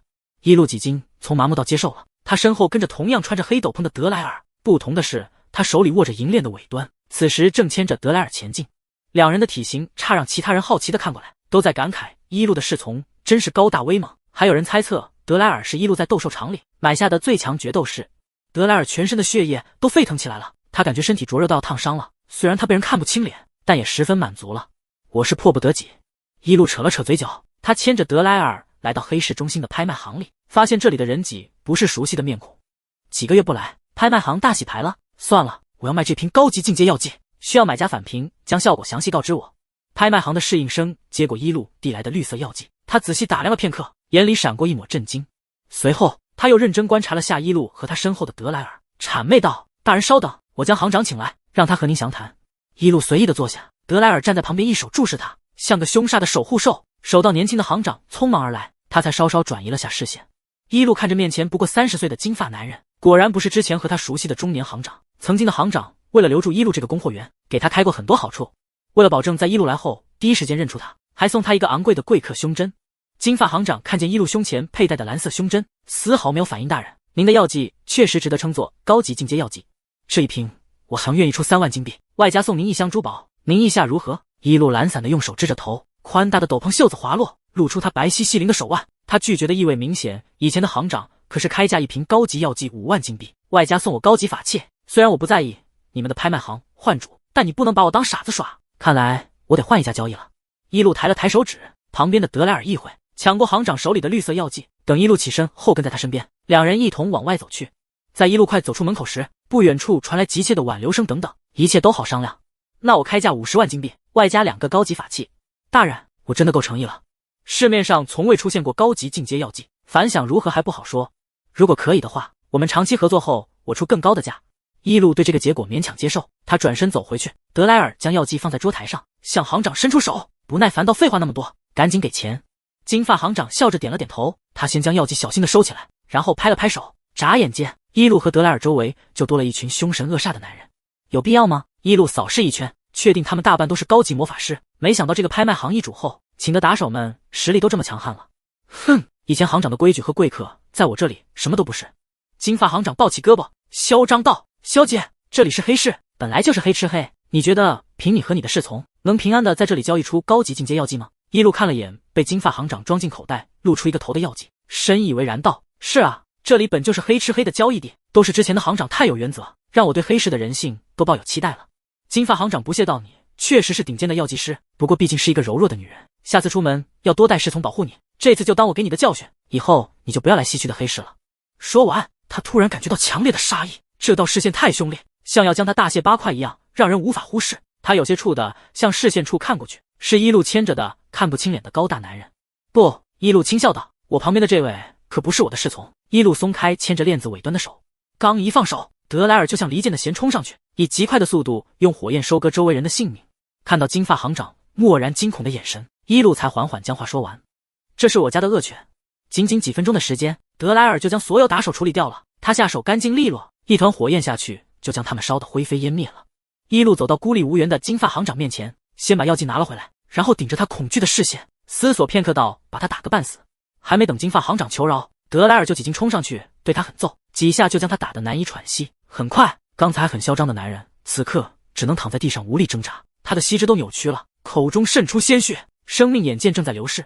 一路这才走到金发行长身边，捏起他的下巴，将药剂灌进他的嘴里，看着他大口的吞下去后，耐心等待着药效发作。高级进阶药剂效果非常好，仅1分钟，刚才遍体鳞伤，奄奄一息的金发行长就即完全恢复了生机。他比之前更有活力，连伤痕都没留下。以往的高级外伤药剂药效虽然显著，但伤痕不会很快消退。他惊喜地对一路道谢，感谢大人不杀之恩，您想要什么，我一定全给您。一路将试验出的药效记住后，笑着说道，我当然要收取这瓶药剂的报酬，这个拍卖行所有的财产。金发行长脸色一变，不等他拒绝，他的脖子就被一路利落划开，鲜血喷溅出来，点滴的血液落到了一路白皙的手腕上。他的瞳孔逐渐散开，耳边最后听到的是一路宛如死神般的呢喃。不过先收取的当然是你的命，你的价值到此为止。男人的尸体倒在一路面前，他拿出手帕擦拭着手腕上的血迹。德莱尔已经回到了他旁边，一路也帮他擦了擦手上沾到的血。一路看了眼地上的尸体，又给了德莱尔一个眼神，他瞬间会意，将尸体上半身的衣服撕开，让一路更清楚地观察尸体伤口的愈合情况。不仅伤口没有痕迹了，一路用脚尖踩了踩尸体的胳膊，连身体和血液的状态都完全恢复了。一路收回脚，发现男人脖颈侧边有一个很小的圆形深红色纹身，中间还有2个白色的扭曲字母。他皱了皱眉，特尔文国还有这样的组织？一路移开视线，他冷冷地看了眼躲在角落里的几个侍应生，他们很上道的打开拍卖行最里面的保险箱，将里面的财产全部交给了他。一路沉默地观察他们，发现他们的脖子或手腕上都有圆形的深红纹身。他对新奇组织在各大行业里扩大势力不感兴趣。等德莱尔拿过所有财产后，笑着对他们说道，最后警告你们，这件事到此为止，大家都相安无事。一路转身离去，侍应生们惊恐的眼神中带着不甘心的恨意，但他们始终没敢说话。德莱尔跟在一路身后，在即将踏出拍卖行大门时，回头看了他们一眼，他烦躁地啧了声，一路，他们不像是会安分下去的样子。不听警告的孩子，一路笑道，是会人财两空的。一路顺手牵住德莱尔项圈下的银链，走了，回家。他们在将近午夜时回到家，一路借着月光仔细查看药田里的草药，他还以为这几个月过去他们都会枯萎，没想到长势很好，一看就是被人悉心照料着。即使你不在家，我也认真打理着药田。德莱尔插起腰，他一副求夸赞的模样，除了我，没人能做得这么好。一路夸了几句后，低头采他需要的草药。德莱尔没再打扰他，他感受到上方投来的强烈到带着杀意的视线，抬头往3楼看去，对上了站在窗边的亚安的眼睛。亚安阴沉地看着德莱尔，暗金色的瞳孔里毫不掩饰对他的厌恶和恨意。德莱尔的嘴角勾起一抹挑衅的笑意，他指了指项圈，又拽了下银链，无声提醒亚安那天他说过的话，他才是一路唯一的乖狗。亚安的面上依旧冰冷淡漠，他不想再看到德莱尔，于是伸手想拉上窗帘。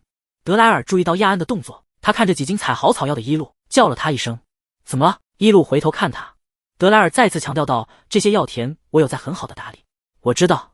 一路刚想再夸他几句，意识到他是想要奖励，除了我牵你，其他都可以。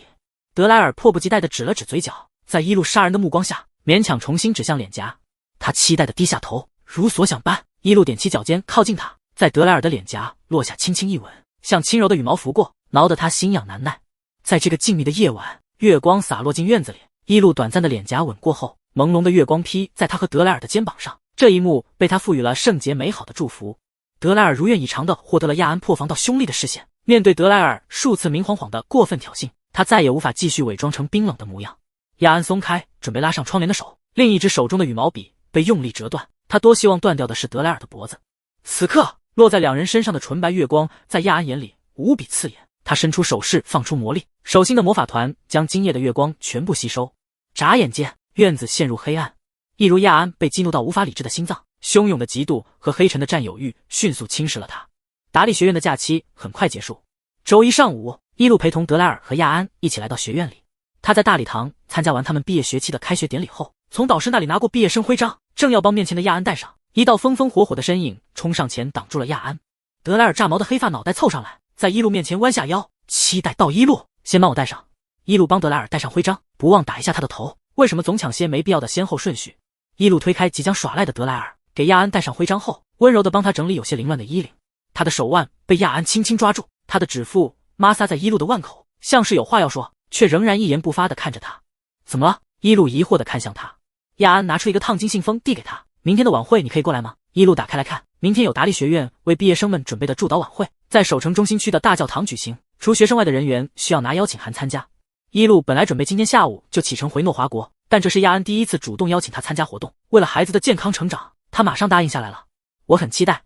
亚安一向冷淡的脸出现一丝笑意，他松开拉住伊路的手，礼服我已经放在你的房间里了，到时候你要当我的舞伴，可以吗？自伊路为了养孩子进入人类社会开始，他从来没参加过人类的舞会。亚安，你是第一个当我舞伴的人。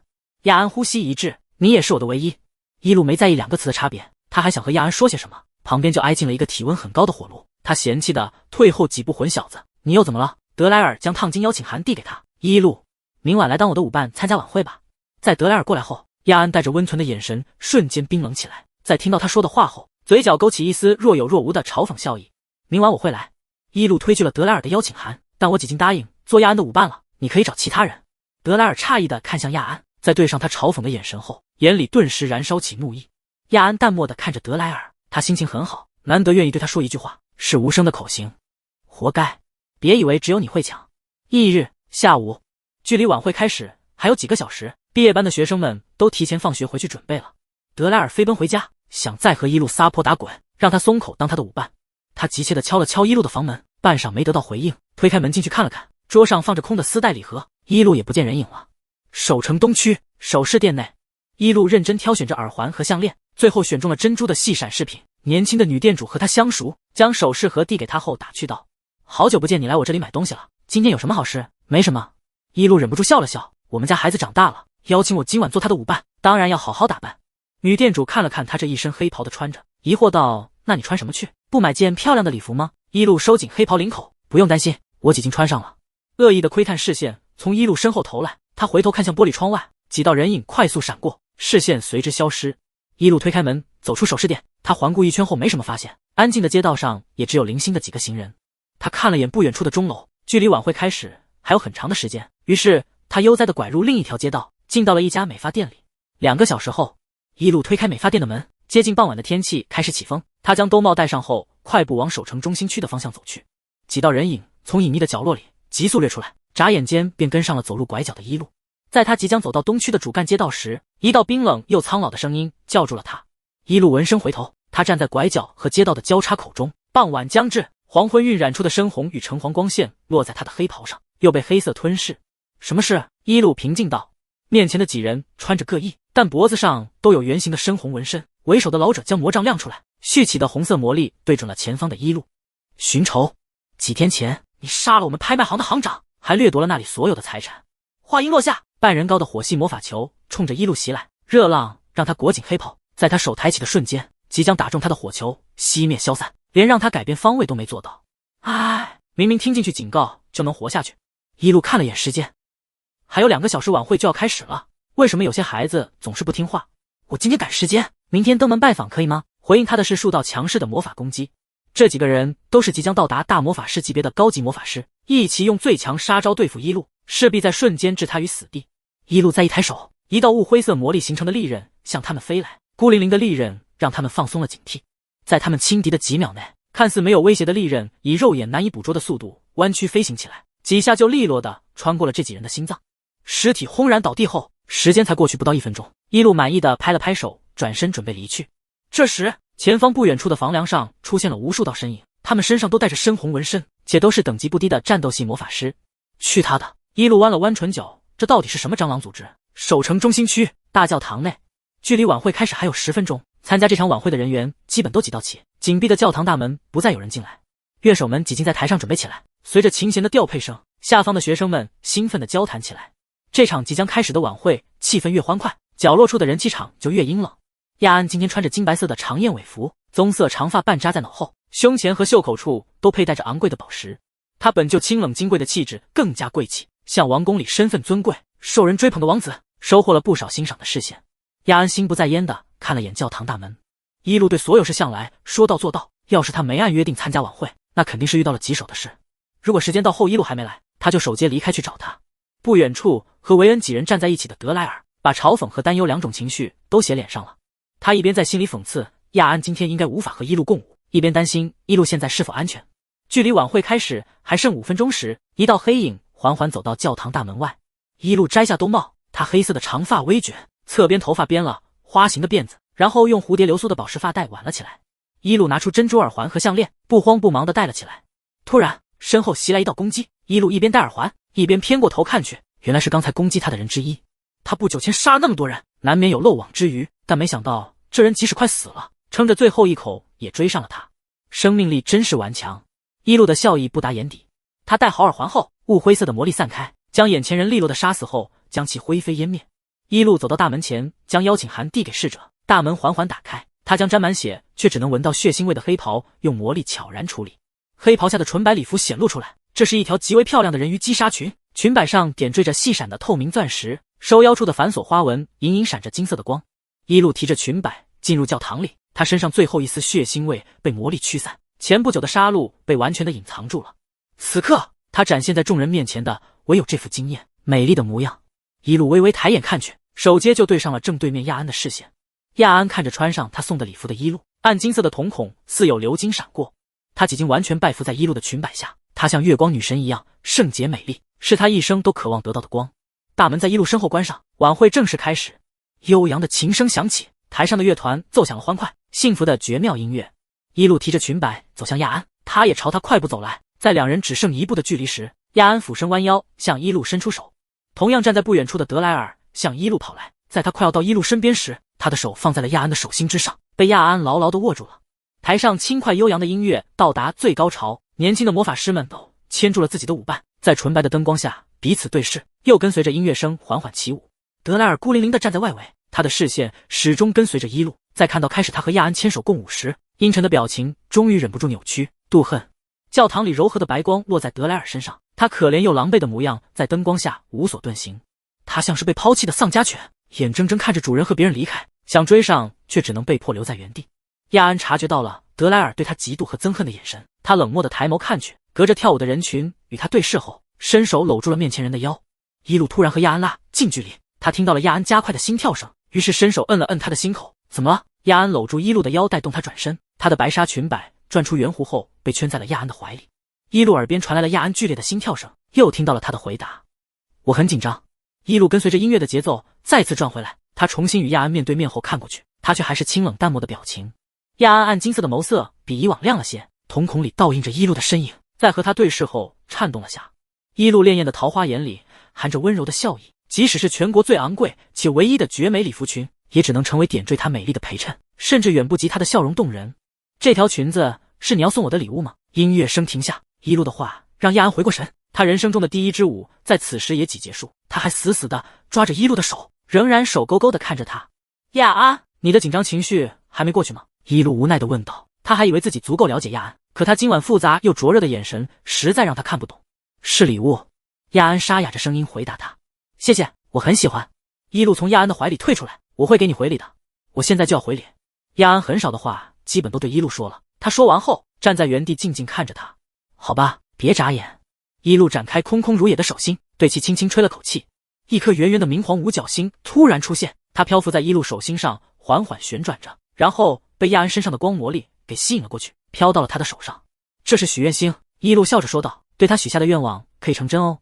其实只是一路用灵魂召唤出的助导魔法，在亚安接过星星的时，他就已经得到魔女的祝福了，而这颗许愿星很快就会消散。一路明白，亚安知道这只是个魔法，在他以为他不会有反应时，他却虔诚地用双手捧起这颗胖脚星星，神色认真地注视他。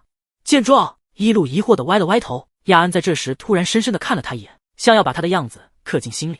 这个从多年前就垂恋于亚安的魔女没有丝毫改变，她的容颜始终年轻美丽，她的心性永远坚定善良，她仍然是亚安幼年记忆中那个能轻松护住她的人。虽然魔女一如曾经，且从未改变，但她倾尽心力养育、垂爱的养子却几不再单纯和弱小。随着年岁的增长，她的内心无法轻易被满足。她看向养大她的魔女的眼神，早已充满了愉悦的情感，愈加控制不住的占有欲望。亚安将一路的脸铭记在脑海里后，闭上眼睛，他的眼前黑暗下来，寂静的内心响起祈祷的声音：请让我得到长生魔女的心动和爱。他希望这短暂一生中，在尸体葬入长眠之地前，一路的心能为他跳动一次。亚安睁开眼睛，他看向好奇的一路，淡然道：一路，我许完愿望了。一路沉默了下，他从不做扫兴的家长很棒，你许下的愿望一定会实现的。亚安对此深信不疑。此时台上的音乐再次奏起，这次的乐曲不同第一支音乐的悠扬轻快，它的前奏低沉又缓慢，像钟楼在午夜时敲响的钟声，提醒着人们这一天的时间几逝去。亚安看着一路，弯下腰指了指额头：我想再得到5瓣的吻。一路当然会满足他，他上前几步踮起脚尖，轻轻地吻在亚安的额头上，一如多年前一路赠予他的那个守护的晚安吻。一路的眼里带着期待，他指向自己的脸颊：你会给我一个萌萌的吻吗？亚安看向他淡粉色的漂亮嘴唇，他修长的食指和中指并拢在一起，指腹点了下自己的薄唇，随后他又将指腹按在许愿星上，随着魔力的操纵，星星飞向面前的一路。他飞到一路眼前后，轻轻触碰了下他的嘴唇，像亚安刚才的动作一样，只是蜻蜓点水了下。魔法的支撑结束，许愿星随之消散，明黄的光点在一路面前散开，星光落入他雾灰色的瞳孔中，让他一时看不太清对面人的脸。唉，看来今晚得不到萌化我的吻了。在漫长生命中从未动过心的魔女不明白亚安这个表达下的隐晦爱意，她只是开玩笑道：小妾越长大越不可爱了。亚安垂下眼睑，敛住眼眸中的汹涌欲望，他早已无法再如幼年时那样对一路献出单纯又感激的脸颊吻了。现在的亚安无比确定，他只要触碰到一路，就会像徒步沙漠无数天看到水源的人一样，死死吻住他柔软的唇瓣，然后偏执又疯狂索求他的呼吸，最后手至水源枯竭，亚安才会恢复理智，停止索取。一路在晚会进行到中场时就在寻找德莱尔，可守到晚会在凌晨结束，他也没看到他的人影。维恩搂着他的未婚妻对一路说道：德莱尔很早就跑出去了，我当时看到了他的表情，感觉他心碎了一地。一路叹了口气，他只好先和亚安回到家里，结果也没看到德莱尔。唉，熊孩子跑哪儿去了？一路头疼地推开房门，他的房间里一片漆黑和寂静，以至于他没第一时间发现不对，手到走进床边，才看到床上躺着的人。德莱尔。一路顺手打开台灯，暖黄的光将床上照亮。身形高大健壮的德莱尔蜷缩在不大的床铺上，他怀里紧紧抱着一路的被子。平常总是吵闹的他此时安静的睡着，蓬松凌乱的黑发垂落遮挡住大半的眼睛。一路轻柔地将德莱尔的头发撩上去，他这才看到他的眼尾渗出了泪水，眼睑下方也红肿着，明显是很伤心的哭过，在昏睡过去后也无意识地掉着眼泪。一路的手顿了顿，他的指腹轻点了下德莱尔的眼皮，他哭肿的眼睛瞬间恢复如初。熟悉的治愈魔力让他的眼尾不再渗出泪水，紧皱的眉头也随之舒展。混小子太闹人，真拿你一点办法都没有了。一路扯了扯德莱尔怀里的被子，居然一点也没扯动，反倒被他哼哼唧唧的拽得更紧了。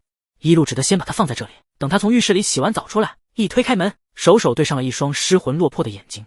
醒了。一路看着德莱尔灰暗的琥珀眼，不由得好笑道：你这是怎么了？突然跑到我床上抢我的被子，我差点要没地方睡觉了。德莱尔吸了吸鼻子，他这才发觉自己哭到红肿的眼睛不再疼痛，反而有种温和的舒适感。一路不理会他，不帮他疗愈还好，他一关注过来，他就压制不住了。德莱尔委屈的心情终于爆发：一路，你是不是喜欢亚安了？你当他的舞伴，还和他跳舞，连看都不看我一眼。亚安那个超级无敌大贱人还挑衅我，你都不在乎我。德莱尔开始惊天动地的撒泼，你说过的话都是哄我的。一路的太阳穴突突的跳，他凶了一句：行了，别吵了。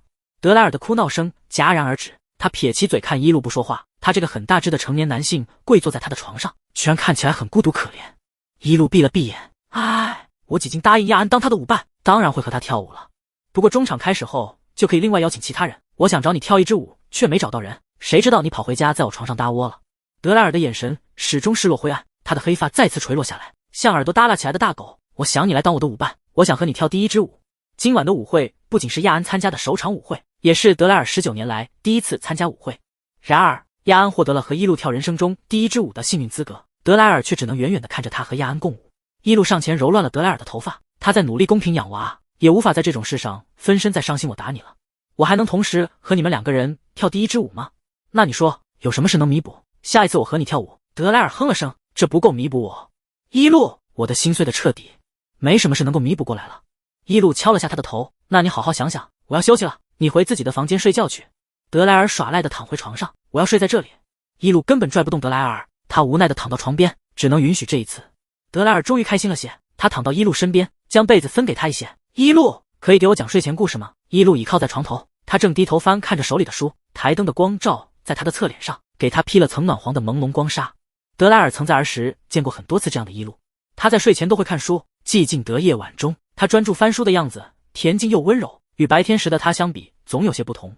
每当看到这一幕，年幼的德莱尔都会无比安心，然后闻着伊路身上淡淡的药香，沉沉的睡去。时隔多年，德莱尔再次见到完全与记忆相同的夜晚时的伊路，他却一点也不困倦，心脏反倒剧烈跳动起来。德莱尔兴奋到血液都仿佛在体内逆流而上，让他的耳朵和脸都通红起来。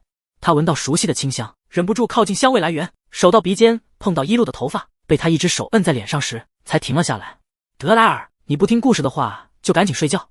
伊路的声音这时才传到德莱尔的耳朵里，他恍然意识到，就在他心跳乱动时，伊路开始给他讲睡前故事了。好吧，我睡了。德莱尔在距离伊路很近的旁边躺下来，他闭上眼假装睡着了。过了一会，轻微的翻书声停下，德莱尔睁开眼看过去，伊路已经倚靠在床头睡着了。他今天做了很多事，太过疲惫之下很快就陷入了沉睡。德莱尔坐起身，将伊路的书拿走，又帮他躺倒后为他盖好被子。德莱尔伸手拉住台灯的抽绳，他升腾起情欲的琥珀眼，手看向睡颜安静的人。德莱尔微微弯下身子，在伊路的唇上轻轻印下一吻，柔软的触感让德莱尔怔愣了一下，很快他反应过来自己干了什么，体内的火系魔力顿时暴动起来，差点没压制住。德莱尔下意识用力拉灭了台灯，房间内陷入黑暗。德莱尔远离伊路，他坐在床边，将脸埋进膝盖里，安静的房间只能听到他粗重的呼吸和心跳声。德莱尔不敢发出其他声音了，他抬起头，用手触碰着嘴唇，他不断地回想着刚才点到极致的亲吻，指尖都要燃烧起来了，心情是从未有过的激动和不敢置信。德莱尔早就忘掉今晚的委屈和嫉妒了，他傻了一样轻声开口道：这样确实弥补过来我碎掉的心了。第二日下午，即将启程的火车停靠在站台边，川流的人群急匆匆地上车，喧闹的人声让伊路有些听不清面前人的话。如你所想，那个组织的势力据点都搬空了，他们一夜之间撤离了特尔文国。德莱尔离伊路更近了些，几乎将他拢在了怀里，他弯腰在他耳边道：确实很奇怪，之前他们从未露出过头，如果不是那天在拍卖行发现不对劲，他们还能藏很久。我几经派人留意，他们再敢出现不会留活口，当蟑螂出现在地面被人看到，那就说明他们几经繁盛到藏不住了。一路带上都冒后上火车，车门缓缓关上，他最后看了眼门外的德莱尔。斯洛大陆从来都不是太平的乐园，望你和亚安珍重自身，明年见。德莱尔的眼里瞬间流露出不舍，他目睹蒸汽火车轰鸣着离开，魂不守舍地碰了下嘴唇，想起那个趁人之危的晚安吻，他正愣在原地傻笑了很久才回过神。翌日上午，伊路回到了诺华国，及时赶上了圣斯洛学院的开学典礼。数百名新生穿着粉金色的学院袍，在学院广场正中的圣斯洛雕像下进行着授礼仪式。在他们都戴上徽章后，两边的数台铜金炮台对向天空，数发彩色礼炮飞向半空，五彩的雾弥漫开来，庆贺新生们的入学。伊路站在教授队伍里为他们鼓掌，旁边的贝洛道魔法部今年有300位新生，按等级和能力分成了6个班级，他们的魔药课就拜托你了。伊路接过贝洛递来的牛皮纸，低头仔细一看，是1周6天上学日的排课表，他每天都有一节长达2小时的魔药课。他扯了扯嘴角，早知道来这里后得到的是被诅咒灵侵蚀的魔法卷轴，我就回迷雾森林里享清福了。贝洛推了推眼镜，明天就要给新生们授课了，你可不要再突然消失3个月。伊路，你家孩子过来找你了。伊路抬头看去，穿着粉金色骑士制服的约泽文正大步朝他走来，他胸前佩戴着圣斯洛学院的徽章，肩部带着象征诺华国骑士团的肩章，连任2年团长的他，在20岁这年正式入学圣斯洛进修。约泽文几步就走到伊路面前，他深蓝色的眼睛里满是喜悦，伸手想要拥抱伊路，却在半空中停下收回了。他最后只是温柔地笑道：伊路，你回来了。伊路上前抱住约泽文，他现在整个人都能埋进约泽文的怀抱里了。祝贺你正式入学，学业和骑士团都要好好兼顾啊。约泽文嗯了声，明天要出任务，去阿拉山脉讨伐魔兽，应该要1周才能回来。好在新学期的训练不多，到时候我会加练缺席的课业。约泽文低头注视着伊路，他说着日常的话，眼里却越来越渴望着什么，想要敛住情绪时，手突然被伊路握住。注意安全，我等你回来。伊路笑着说道。对上他漂亮的眼睛，约泽文的心跳都顿了半拍，他执起伊路的手，轻轻在他手背亲吻了下，努力克制住所有的情感。站在一旁默默看着的贝洛眼里闪过震惊。在刚才他敏锐捕捉到了约泽文波动的情欲。贝洛又看了眼毫无所觉的伊路，只好无奈地移开视线，抬头看向碧蓝的天空。几只飞鸟恰巧掠过，他们在飞行中挨近又分开，一齐追随着最前方的飞鸟。周一下午，魔药实验教室，穿着黑斗篷的教授站在台上，他向台下50名的一般魔法新生演示着终极进阶外伤药剂的炼制教程，几分钟的时间就成功了。好了，请大家开始实验，有不懂的地方举手问我。一路晃了晃手里的药瓶，柔声道：成功的同学可以领一朵小红花，集齐10个可以获得奖励。台下的学生们大气都不敢出，每个人都有条不紊地开始炼制药剂。半个小时过去，仅有几个人炼制成功了。一路走过去验收几人的课业成果，他鼓励道：失败的同学不要气馁，我等下会检查每个人的药剂，帮你们找到原因。一路认真检查着成功同学的药剂，他看向站在中间的短发女生，赞赏道：你炼制的最好，叫什么名字？短发女生在一路走近时闻到他身上淡淡的药香，内心对这个怪人教授的不安散去很多。修斐尼罗斯。修斐尼，请你伸出手。一路在修斐尼伸出的手心上放了2朵小红花。优秀的孩子，给你。谢谢，一路教授。修斐尼看着手心里用红纸做的笑脸花，他有些好奇，集齐10朵会有什么奖励了。一路给另外几个学生也发了小红花，你们都很优秀，有谁要来当我的魔药课代表？需要帮我整理药材和试剂，以及帮助同学们解决基础问题。教室里一片沉默，一路跟前的几个人面面相觑，都不说话。修斐尼一手注视着这个穿黑斗篷看不清脸的女教授，半晌他鬼使神差地举起手，我可以吗？一路笑道：修斐尼，那就拜托你了。在接下来的1个多小时内，一路帮所有失败的同学认真分析了原因，还给他们写了改进的方案。其负责又温柔的教学让大多数人都松了口气，对他改观很多。下课后，修斐尼留下帮一路整理实验室，偌大的教室中只剩下他们2人。一路叹了口气道：怎么感觉孩子们都不太喜欢我？修斐尼现在已经完全不怕一路了。教授，新生部都在传你是个黑袍怪人，会练话不听话的学生。一路诧异道：我第一次教课，怕没有威严镇不住学生，所以才不露脸，看来用力过猛了。一路越想越觉得好笑，他一边笑着一边脱下黑斗篷，容貌显现出来后，漂亮的桃花眼看向一旁待在原地的短发女生。课代表，你怎么呆住了？一路戳了戳修斐尼柔软的脸颊，我要把你炼化成药剂了。修斐尼浅紫色的瞳孔震颤，天哪，感觉无论如何新生部都会因您而掀起讨论狂潮了。为了和学生们快速拉近距离，增进感情，一路在接下来几天的教课中都没穿黑斗篷遮住脸。果然如修斐尼所说，新生部为他掀起了狂潮，他的办公区域每天都有鲜花和礼物，还有不少男或女生的告白信。这种情况守到1周后，约泽文从阿拉山脉凯旋归来，回学院进修时听到了详情，亲自约谈好几位最狂热的学生后才收敛住。一路就这么忙碌的过了3个月的充实教学生活。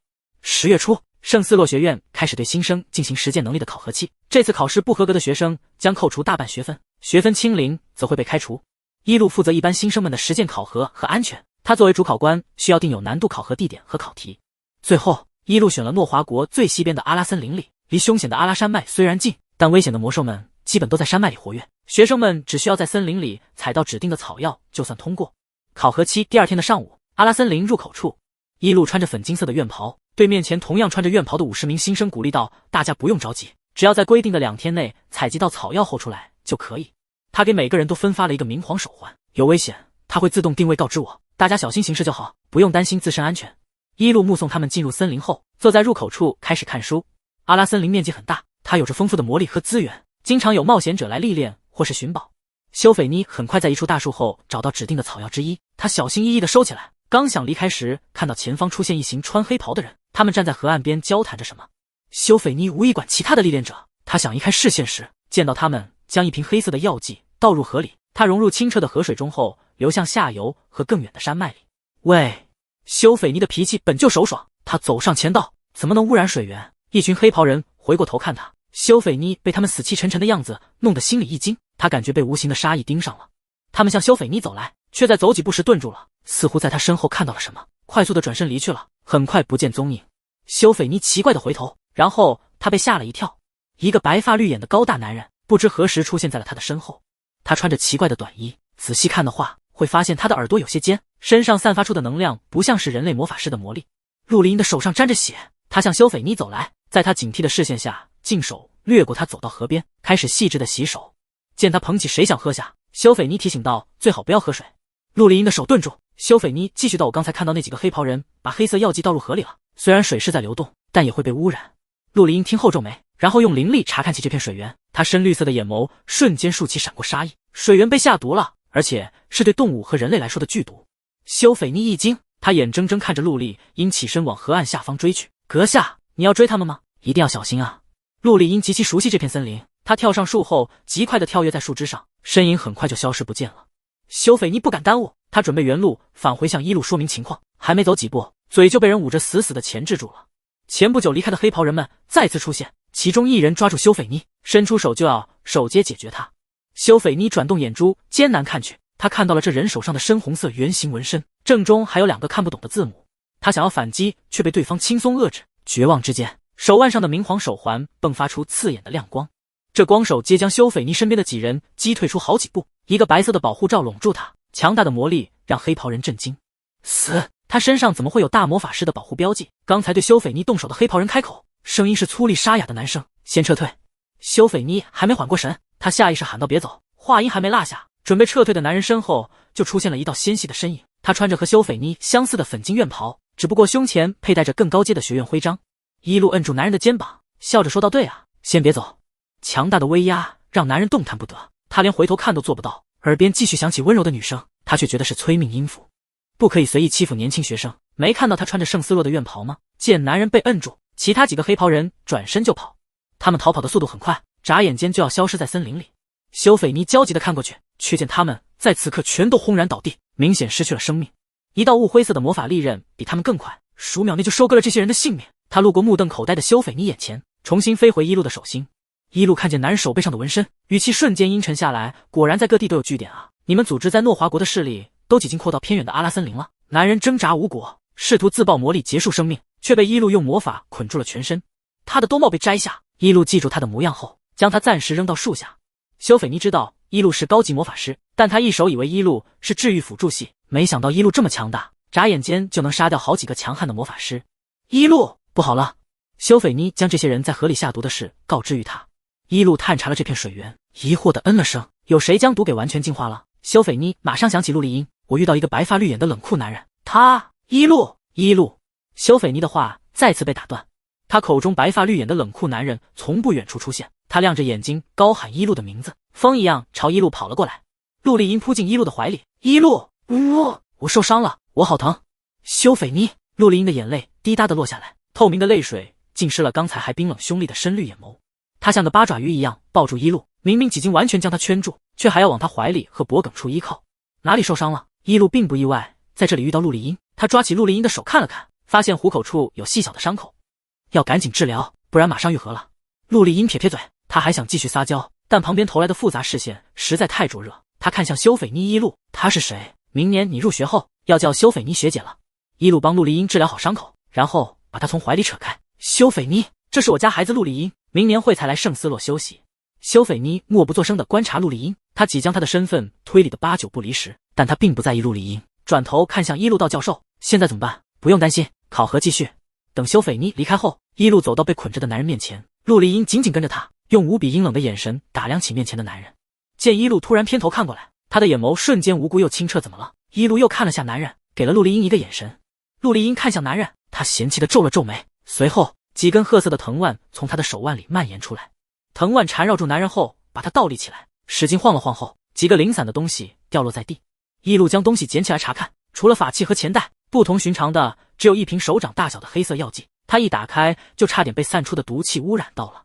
好厉害的黑魔法！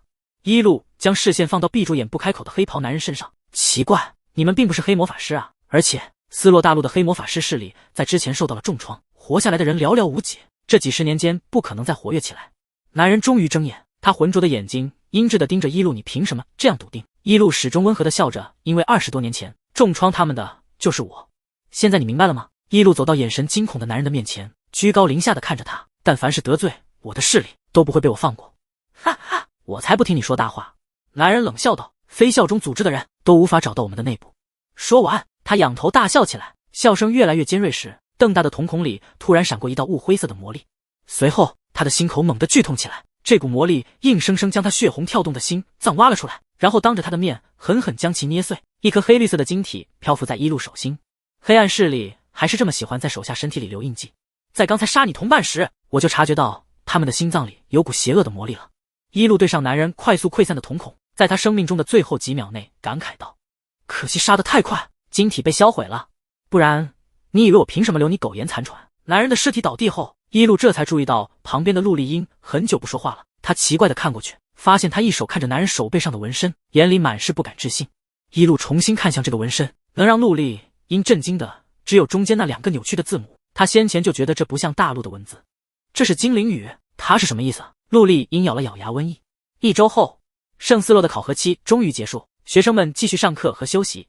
魔药教室里，在一班新生们期待的目光下，一脸严肃的贝洛拿着教案走了进来。在学生们的哀嚎声中，他无奈道：“伊路教授有事请假了，这1周的魔药课都由我代劳。”与此同时，诺华国南岭山脉最深处，神秘危险的地宫入口外，穿着黑袍的人影从巍峨险峻的高山里走出来，站到地宫门外的崖边上。凛冽的风吹来，将袍角吹得呼呼作响。紧闭的石门正中刻着一个圆形阵法，在黑袍人走近时，感应到他身上被标记的特殊魔力。他缓缓开启后，一路走入黑不见底的地宫通道。身后的巨门重新关闭，一路拿出一个照明法器，在漆黑的隧道被照亮后，两边的白骨得以重见亮光。一路面不改色的继续前进，越往深处走，两旁的白骨就越多，他们堆砌到让中间的路都狭窄时，他才啧了声。一个长着手脚的绿色光球从他的兜帽里钻出来，悄悄冒出头看向西周。一路，这条通道很长吗？陆离英的灵魂离体变成绿球后，连声音都清脆又太起来了。一路戳了戳他很有弹性的身体，被他火柴一样的手抓住手指，他蹭了蹭一路的指腹，发出舒服的呼噜声。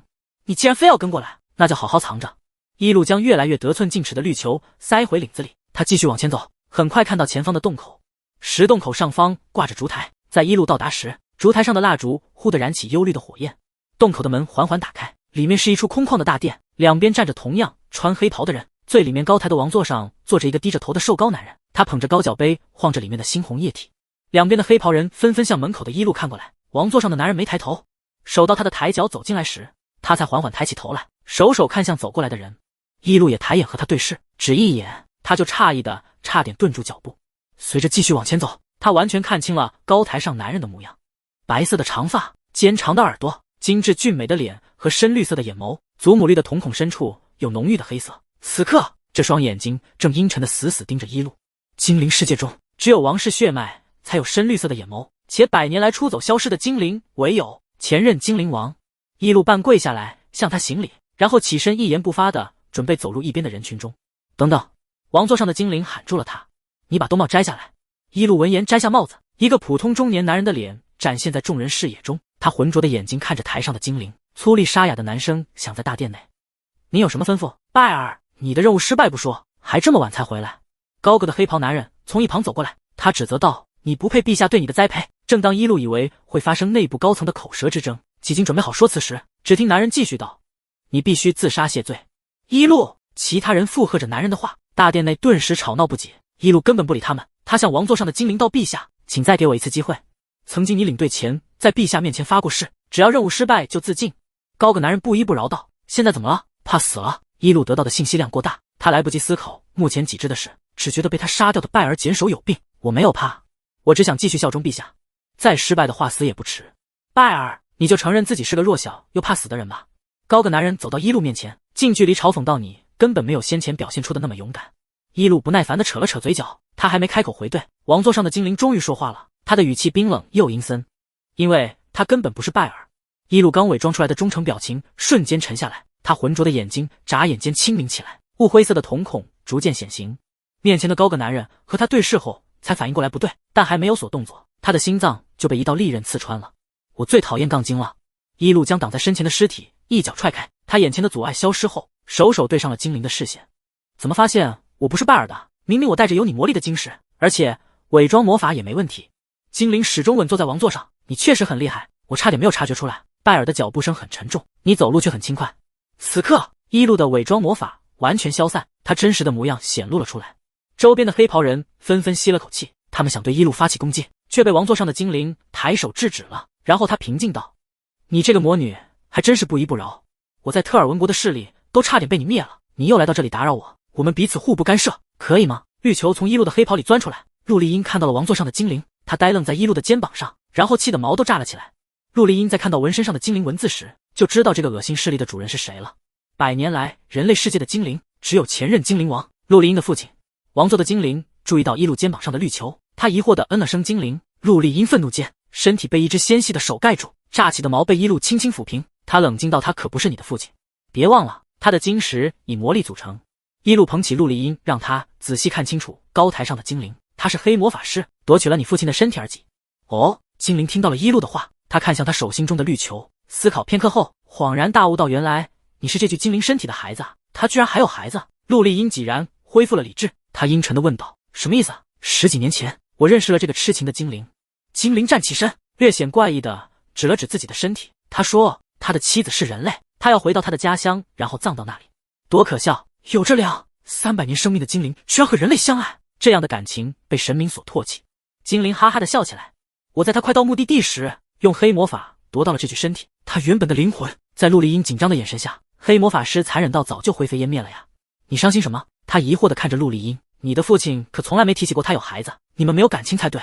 陆丽音并不因父亲的死亡而伤感，如夺舍他的黑魔法师所说，他们之间并没有亲情。精灵族很长寿，和生命短暂的人类相爱，要承受着极大的痛苦。前任精灵王的下场就是最悲惨的例子，他到死都没葬进人类妻子的家乡之地。那么精灵爱上魔女的下场会怎么样？如果精灵和人类的感情被神明唾弃，那陆丽音对伊露的感情是不是几经罪恶之极？我挺唾弃和反感前任精灵王的。伊露瞬间击杀周围的黑袍人后，手心中的魔力聚成强大的光束，冲向王座上的黑魔法师。那是因为他抛弃年幼的儿子，自以为深情地离开精灵世界，去追求早已逝去的爱人，丢下手里的担子不管。但是精灵和人类的爱情并不会被神明厌弃，他们都有着极大的勇气，这样勇敢跨越种族、年龄与生死的感情，一定是被神明祝福的。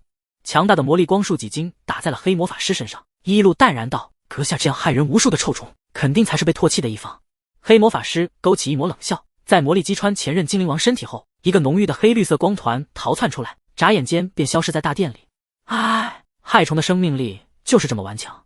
伊露毫不意外，这次没能杀死他，这样等级的黑魔法师必定有很多邪门的逃生方法。算了，好在这个瘟疫组织被打击溃散了，希望这个害虫能消停下来，再敢露头，我一定把他挫骨扬灰。伊露这才发现肩膀上的绿球不见了，他回头对上了熟悉的深绿眼眸。此刻这双眼睛的情感无比复杂，他没能读懂。陆丽音的灵魂体从绿球变回了现实的模样，他半虚半实的魂魄漂浮到伊露面前，想要拥抱她，却从她的身体里穿过。干什么？伊露好笑道，等你灵魂回归身体后再拥抱。伊露话没说完，面前的灵魂突然凑近，在她的唇上亲吻起来。伊露感受到些许凉意落到嘴唇上，但这个吻几乎没有实感。他对上陆丽音情绪波动极大的眼神皱眉道：小宝，不要调皮了。陆丽音闭了闭眼睛，我不管，我就要亲你。陆丽音无比相信伊露说的话，既然精灵和人类的感情被神明祝福，那他对长生魔女的爱也一定会被神明保佑。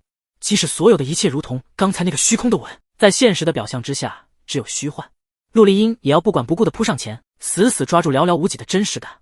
1年后，礼炮齐鸣，分扬的彩带从半空飘下后，落在了圣斯洛雕像前的数百名新生身上。今日天气晴朗却有风，新生们的袍角被吹得猎猎作响，将彩带重新吹回空中。寿礼正式开始，学院的教授们走上前，挨个为其戴上徽章，再用魔力为他们献上祝福。队伍后排，几双眼睛的视线紧紧跟随着缓缓走来的伊露。他今天穿着粉色院袍，胸前佩戴着高阶校徽。这1年来，他几经升职为校魔法级部副主任了。德莱尔见伊露几经走过来了，他激动地上前一步，刚想让伊露为他戴上徽章时，旁边传来一股强大的推力，他一个不防被推得后退几步。陆丽音把德莱尔推至身后，他乖巧地站好。德莱尔没等陆丽音说话，就一脚把他踹开，然后主动走到了伊露面前。在两人只有1步距离时停下，德莱尔亮晶晶的琥珀眼注视着伊露，等待他为自己戴上徽章。你们2个站好，在新生典礼上胡闹什么？伊露低声呵斥道。他举起手里的徽章，在德莱尔期待的目光下，将他带到了队伍边上一手沉默的女生胸前。尤加林，恭喜你正式入学圣斯洛学院。几道灼热的视线瞬间放到了边上的金发女生身上，极其不善地打量着她。尤加林的金色卷发被风吹得有些凌乱，她厚厚的镜片遮挡住了眼睛，让她的样貌看起来都有些模糊不清。总之就是毫无存在感和记忆点。伊露到底是什么时候认识这人的？伊露，谢谢你。尤加林真诚道，我要感谢你对我的所有帮助，虽然现在不能报答，但我会好好休息，等强大后回报你。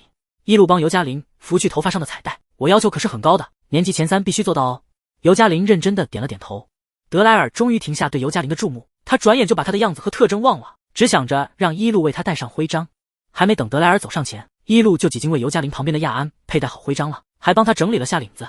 亚安向德莱尔的方向看过来，眼神里是毫不掩饰的挑衅。他什么也没说，但把嘲讽拉满了。德莱尔气都不顺了，他的脚步因此稍顿了下，极快的身影从他旁边掠过，被踹开的陆丽英比他更快走到了一路面前。一路，刚才德莱尔踹了我。陆丽英低头看一路，深绿色的眼眸蓄满了泪水，摇摇欲坠的快落下来了。一路瞪了德莱尔一眼，他帮陆丽英戴上徽章，和他对视后笑道：陆丽英，欢迎你来到人类学院，贝洛把你分到魔法级部了，你可以适应吧？当然。陆丽英笑得灿烂，我几经不需要再经常汲取灵力了，人类的魔法对我来说轻轻松松。一路欣慰的点头，陆丽英还想继续对他撒娇，就见他往后面走去。陆丽英的视线跟随过去时，一路几经停到德莱尔跟前了。陆丽英的笑容瞬间消失，她阴冷地盯着德莱尔，恨不能将他瞬间杀死。一路为德莱尔佩戴好徽章，半晌没听到他说话，疑惑地抬头看去，发现他正偏着头不看他，嘴撇的都能挂水壶了。你都20岁了，再给我耍小孩子脾气试试。一路掐了下德莱尔肌肉健壮的胳膊，差点没掐动。记住，不能和人起冲突打架，要和同学们友好相处。德莱尔抱起胳膊不让一路掐，他鼓起脸颊哦了声，始终不看他。一路懒得理他，转身就要回教授队伍里去，谁知身体猛地腾空了。他反应过来时，几经被德莱尔抱到了臂弯之中。一路耳边传来他急促的呼吸声，然后脖颈处就埋了一个毛茸茸的黑发脑袋。一路，德莱尔嘿嘿笑道：我好高兴，以后终于不用再和你分隔两地了。德莱尔在抱起一路后，心里的怒意就烟消云散了。此刻他的瞳孔里只倒映着怀中的人，鼻尖也只能闻到熟悉的清香了。一路揉了揉他的黑发，又使劲掐住他很有弹性的小麦肤色脸颊。你要学会独立，我又不可能一手陪着你们。尤嘉玲猛地感觉到旁边人散发出的冷意，他下意识看向亚安，发现他一手盯着不远处拥抱的两人。亚安死死咬着唇瓣，甚至于渗出一丝鲜血，暗金色的瞳孔唯有冰冷的杀意。他终于移开视线，伸出手将唇边的血迹拭去。尤嘉玲离亚安远了些，结果他挨近的另一边也很冷。他看了眼那里站着的白发精灵，他简手是个变脸大师，表面装出的阳光笑意能立马消失，转而露出森冷骇人的真面目。尤嘉玲甚至觉得他精灵的模样是假象，其实他本体是阴冷的蛇。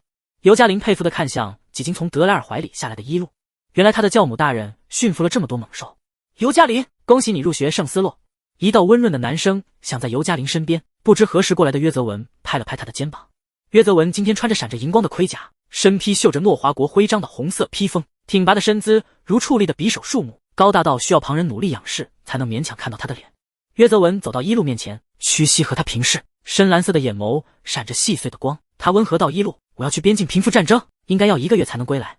一路还没交代他注意安全，就听约泽文迫不及待地问道：我可以请求一个吻吗？一路凑近想亲约泽文的额头，没想到他更快地靠近过来，视线在一路的嘴唇上停留片刻后，克制的吻在他接近嘴角的脸颊上。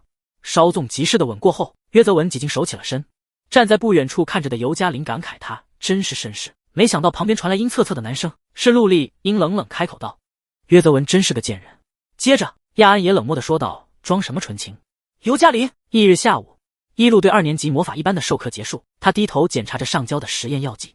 作为课代表的修斐妮帮他整理散乱的教案，他听到动静后抬头看向教室门口，无奈地对一路说道：教授，他又来了。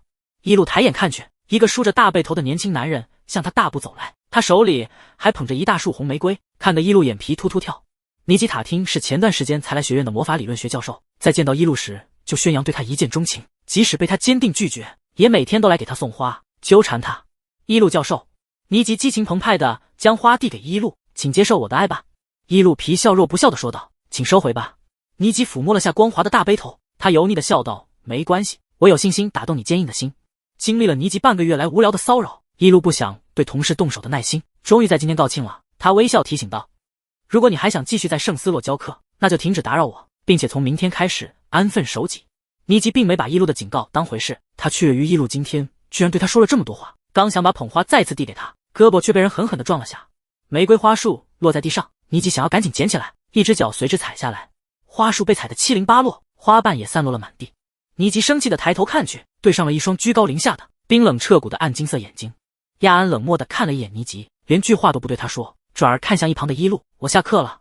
一路也无视了尼基，只和亚安说话：你都选修了什么课？这么早就结束了？都是一些冷门的课程，时长很短。亚安选的课程大多都是很有难度的理论类，他故意和德莱尔还有陆丽英隔开，趁他们的选修课还没结束时，先一步过来找一路。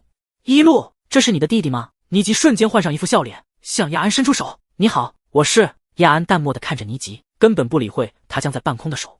亚安只是执着地回答起尼基刚才的话，一路是我最重要的家人。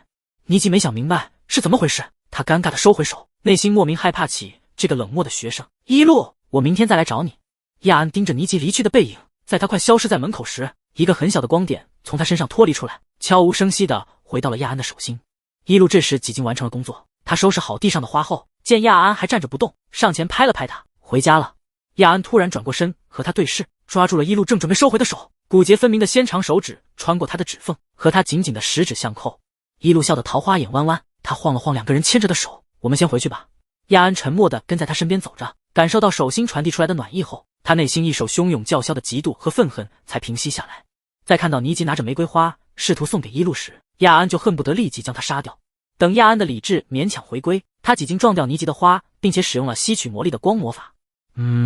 怎么还是不高兴呀？此时他们几经走出了学院，一路突然凑近看着亚安，他一手都是面无表情的冷漠模样，只有一路能发觉他的情绪变化。不用在意那个人，明天他再来，我就把他打个半死，然后扔出学院。亚安的心情缓和了些，他淡淡道：“这样对你的影响不好。”一路无所谓道：“没事，贝洛会溺爱我的。”傍晚又起了风，他们就这样牵着手一路回到家。进到家里后，一路握住亚安的手搓了搓：“怎么手这样凉？诺华国希冀如春，气候应该对你的身体无害才对。外面的天彻底阴下来，这2天一手刮着风，今晚的风更是越来越大，将门和窗户吹得呼呼作响。”亚安的心又逐渐躁动不安起来，头有些疼。一路摸了摸亚安的额头：“没发烧，看外面的天是快要下雨了，你先回房休息吧，我煮些汤药给你。”亚安听话的转身上楼，一路开始给他煮驱寒安眠的汤药。窗外响起了淅淅沥沥的雨声，他先是担心万一雨下大，亚安的旧伤复发会很麻烦，又想到德莱尔和陆丽应该下课了，希望他们下雨知道跑回家。一路端着汤药走到2楼最里面的房间，他敲了敲门，听到回应，推门进去后，发现亚安赤裸着上身正在换衣服。亚安，一路想关上门，等你换好我再进来。门快关上时，亚安突然轻声道：“一路，我好难受。”一路一听也顾不得这些了，他端着药快步走进房间，用魔力探查了下他的身体。“你体内的魔力有些紊乱，不应该啊，旧伤复发起来也不会这样。算了，先把药喝了，睡一觉看看。”亚安手勾勾地盯着一路，他的瞳色比往常更暗了，有什么难耐的情绪即将从他的眼底溢出来。他试图压制，却让视线和理智都模糊起来。亚安，一路这下真担心了，他把药放在一边，帮他裸着的上身披好外袍。“你先坐下，我帮你用魔力治疗下。”亚安仍然手盯着一路，但听话地坐下了。两人面对面坐在床边，距离在亚安的靠近下越来越短，手到一路的脸颊触碰到了他垂落下来的长发，被他伸手摁住后才停下来。“你要背对着我。”一路耐心道。亚安没有动，一路拿他没办法，他起身想绕到他的另一边，却被他用力摁着，动弹不得了。一路看着亚安额头冒出的冷汗，皱眉道：“你这样我怎么帮你治疗？”亚安的瞳孔倒映着一路担忧他的模样，他压抑了许久的负面情绪和强烈的占有欲终于爆发，一个轻身就吻住了一路的嘴唇。亚安阴暗的欲望得到稍许缓解，随后是更凶猛的渴望。他咬了下一路的唇瓣，没掌握好力度，一丝血腥在两人的唇齿间蔓延开来。亚安的眼神迷离，他的心绪和理智随着这个吻彻底丧失。他将这丝血腥气吮下，想追着一路继续吻。一路吃痛的皱眉，他将亚安推开，震惊的站起身退后一步，唇上的伤口再次渗出血滴，他的心也要滴血了。亚安，你疯了？你清楚我们的关系吗？亚安的视线忽明忽暗，眼前的人影由清晰变得模糊。他因刚才的吻激动到瞳孔涣散，神志逐渐不清的同时，伸手想触碰到一路，却只能看到自己胡乱抓在空中的手。一路，亚安怎么也碰不到近在咫尺的人。他体内紊乱的光魔力终于彻底暴动起来，眼睛和头猛地抽疼，最后无力地倒在床上，视线彻底暗下去后，意识溃散地昏了过去。一路没想到咬人的先昏过去了，他这个被养了多年的孩子，强吻的可怜魔女还没昏倒，气死我了！一路一边说，一边为亚安盖上被子，将他体内暴乱的魔力平息后，他头疼地坐在床边回想刚才发生的事。即使一路的内心再想逃避，他也不得不承认和面对现实，他的养子亚安喜欢他。一路绝望地捂住脸，怎么会这样？我养孩子的方式没歪啊！一路看向昏睡的亚安，他瞳孔地震地移开视线，心脏都要停止跳动了。一路擦了擦还隐隐作痛的嘴唇，指腹沾上唇瓣的血，他想抹掉却擦不干净。一如刚才亚安对一路突然的吻，他几经永远在双方心里留下痕迹，想要抹去的一方会将他们之间所有的感情扼杀。一路记忆深处的亚安，从年幼内向的孩子迅速成长，他幼年的披肩发长至腰间，单薄瘦弱的小身体变得高挑瘦削。突然，他记忆里几经长成为20岁成年男性的亚安抬起头，那张一首都没太大变化的脸始终冷漠淡然。那双从年幼时就毫无情绪的眼睛里，是深沉又偏执的欲望。他暗金色的瞳孔倒映着一路的模样，像要把他铭记进脑海，深刻至心脏。至此，一路恍然大悟，亚安对他的感情早已汹涌如浪潮一样淹没了他。这海浪太凶猛，他几无力抵抗，以至于潮水蔓延出来，将一路也打湿了。一路以为亚安会按照剧情走向喜欢原书女主，但他以及一路遇到的所有人，他们都不是没有温度的文字，其实是一路太看清人的情感。一路终于接受了现实，他叹了口气，擦去亚安额头上的冷汗后，站起身走出他的房间。一路的脚步都虚浮了，他现在只想暂时避开亚安，好好想一想该怎么和他谈论这个吻引发的惊天感情。无论如何，他都会遵从自己的内心。一路往楼上走去，完全忽略了楼梯口站着的高大人影。他失魂的走过去时，旁边的人才急切地喊了声：“一路，你怎么了？”一路回过神，看向旁边的德莱尔，他手诀不能将刚才的事和他讲，只是摁了摁眉心：“没事，有些累。”德莱尔的头发有些湿，他身上的粉金院袍沾上了泥点，一看就是急忙跑回家的。“你是不是生病了？”德莱尔摸了摸一路的额头，好烫。他又用手背碰了碰一路的脸颊，惊讶道：“你的脸也好烫，你的嘴怎么了？”一路这才惊觉嘴上的伤口还在，没什么，不小心咬伤了。好了，你淋雨了，就快去洗澡。我要休息了，有什么事明天再说。德莱尔猛地沉默起来，他亮晶晶的琥珀眼沉下来，看了眼一路嘴上的伤口后，又往2楼的房间看去。他的视线在亚安的房门前停留片刻，最后阴沉着脸看向别处。一路没注意到德莱尔的不对劲，他无力地往楼上走，没察觉到德莱尔注视他背影的灼热目光。一路离开后，德莱尔抬脚就往2楼深处走去，他今天就要找亚安问清楚，然后再把亚安烧成灰。下方的台阶处传来嘲讽的笑，一手没出声的陆丽英走上2楼，她冷眼看着德莱尔大力推开亚安的门后，又烦躁地退了出来。怎么了？你不是要找他算账？陆丽英笑着说道，眼里却没有丝毫笑意。关你什么事？我看你也不爽很久了，再挡路我就先教训你。德莱尔翻了个白眼，挤开陆丽英往1楼而去。德莱尔才不会在亚安生病时对他动手，这病秧子每年都会生几场病，一路总会在他病时格外疼惜他。德莱尔要是在这时候针对亚安，不仅会被一路训斥，还会让亚安得到更多他的关注。陆丽英虚伪的笑在德莱尔下楼后彻底消失。他看了眼2楼深处的房间后，又往3楼看去。刚才他跟在德莱尔身后，想挤开他找一路，却看到了一路的表情。他比德莱尔更快注意到了一路的不对劲，于是并才没出声叫他，而是继续观察一路的神情和状态。陆丽英几经确定刚才一路和亚安之间发生过什么了。窗外响起轰鸣的雷声，走廊的窗户没关紧，刚才还淅沥的小雨几然变为暴雨，瓢泼的大雨冲了进来，将木地板淋湿后，又随着狂风扫到了陆丽英的身上，将她的白发和脸颊彻底打湿。滴答滴答，水从陆丽英的脸颊上滑落，源源不断地顺着下巴尖滴到脖颈。陆丽英的深绿眼眸完全湿润了，她落下的眼泪和潮湿的雨水混在一起，几然分不清了。她湿漉的白发贴在额头上，雨滴从发尾落下，衣服也完全湿透了。在大雨还想得寸进尺将陆丽英打得更狼狈时，她大步走上前关好走廊的窗户，又用灵力清理好了积水潮湿的地板。亚安，你这个恶心的人类，别以为从小生活在一路身边就能得到他的爱了。陆丽英将身上的水烘干，狠狠地抹了把脸，刚才还落寞的眼里唯有杀意和不甘。我才不会向你们退让。翌日上午，雨后的阳光透过窗户照进来，刺眼的光线落在了床上。一路一时昏沉地醒过来，他用胳膊挡住眼睛，忧郁地叹了口气，不想起床。玻璃窗突然传来哒哒的清脆敲击声，一路彻底清醒过来。他坐起身，将窗户打开，一只褐色藤蔓出现在他面前，忽地开出一朵淡绿色的小花。一路闻到清冽的花香，他嘴角不自觉勾起笑。陆丽英，你怎么没去学院？陆丽英从窗户旁出现，她的笑容比今日的阳光还灿烂，全然没有了昨晚狼狈的样子。一路，我今天上午没有课程。他的身影又从3楼的窗外消失。一路关窗后下床，一打开门，陆丽英不知何时站在了门外。陆丽英弯下腰和他平视，她精致俊美的脸带着单纯的笑。一路，你没休息好吗？我好多了。一路捏了捏陆丽英的耳朵尖，我要去给亚安熬些汤药，你不用跟着我了。陆丽英听到亚安的名字时差点没装住，她担忧地说道，亚安又生病了吗？她的身体真的好虚弱，不像我在精灵世界里训练得很强壮。一路琢磨出点不对味来，他还没说什么，陆丽英就牵住了他的手，我想跟你一起照顾亚安。一路这段时间一手压抑的心情终于缓解下来，他欣慰又感慨地点了点头。一手到熬完汤药，一路来到亚安的房门前，陆丽英都帮他做了很多。一路推开门进到房间里，发现亚安已经醒了过来，窗帘被亚安拉开了一些，阳光透过窗户照在他的脸上，感受到亲切的光后，他淡漠的表情多了些温和。亚安应声往门口看去，在看到一路时，他的冷漠彻底褪去，眼里带着意想不到的惊喜和笑意。他嘴角微微勾起道，一路，话还没说下去，亚安就看到了端着汤药走进房间的陆丽英，他的脸瞬间垮下来，冰冷的眼神扫视着陆丽音，最后重新看向一路。他抿唇不说话，眼里有些幽怨。你好些了吗？一路走上前探查亚安体内的魔力，他的情况几经完全稳定下来。虽然昨晚爆发过压抑许久的情绪后猛地病倒，但他的精神状态好了很多。亚安，这几天你就在家好好休息吧。一路伸手想拿起陆丽音端着的汤药，却被他巧妙地躲过了。怎么了？一路，我来给亚安吧。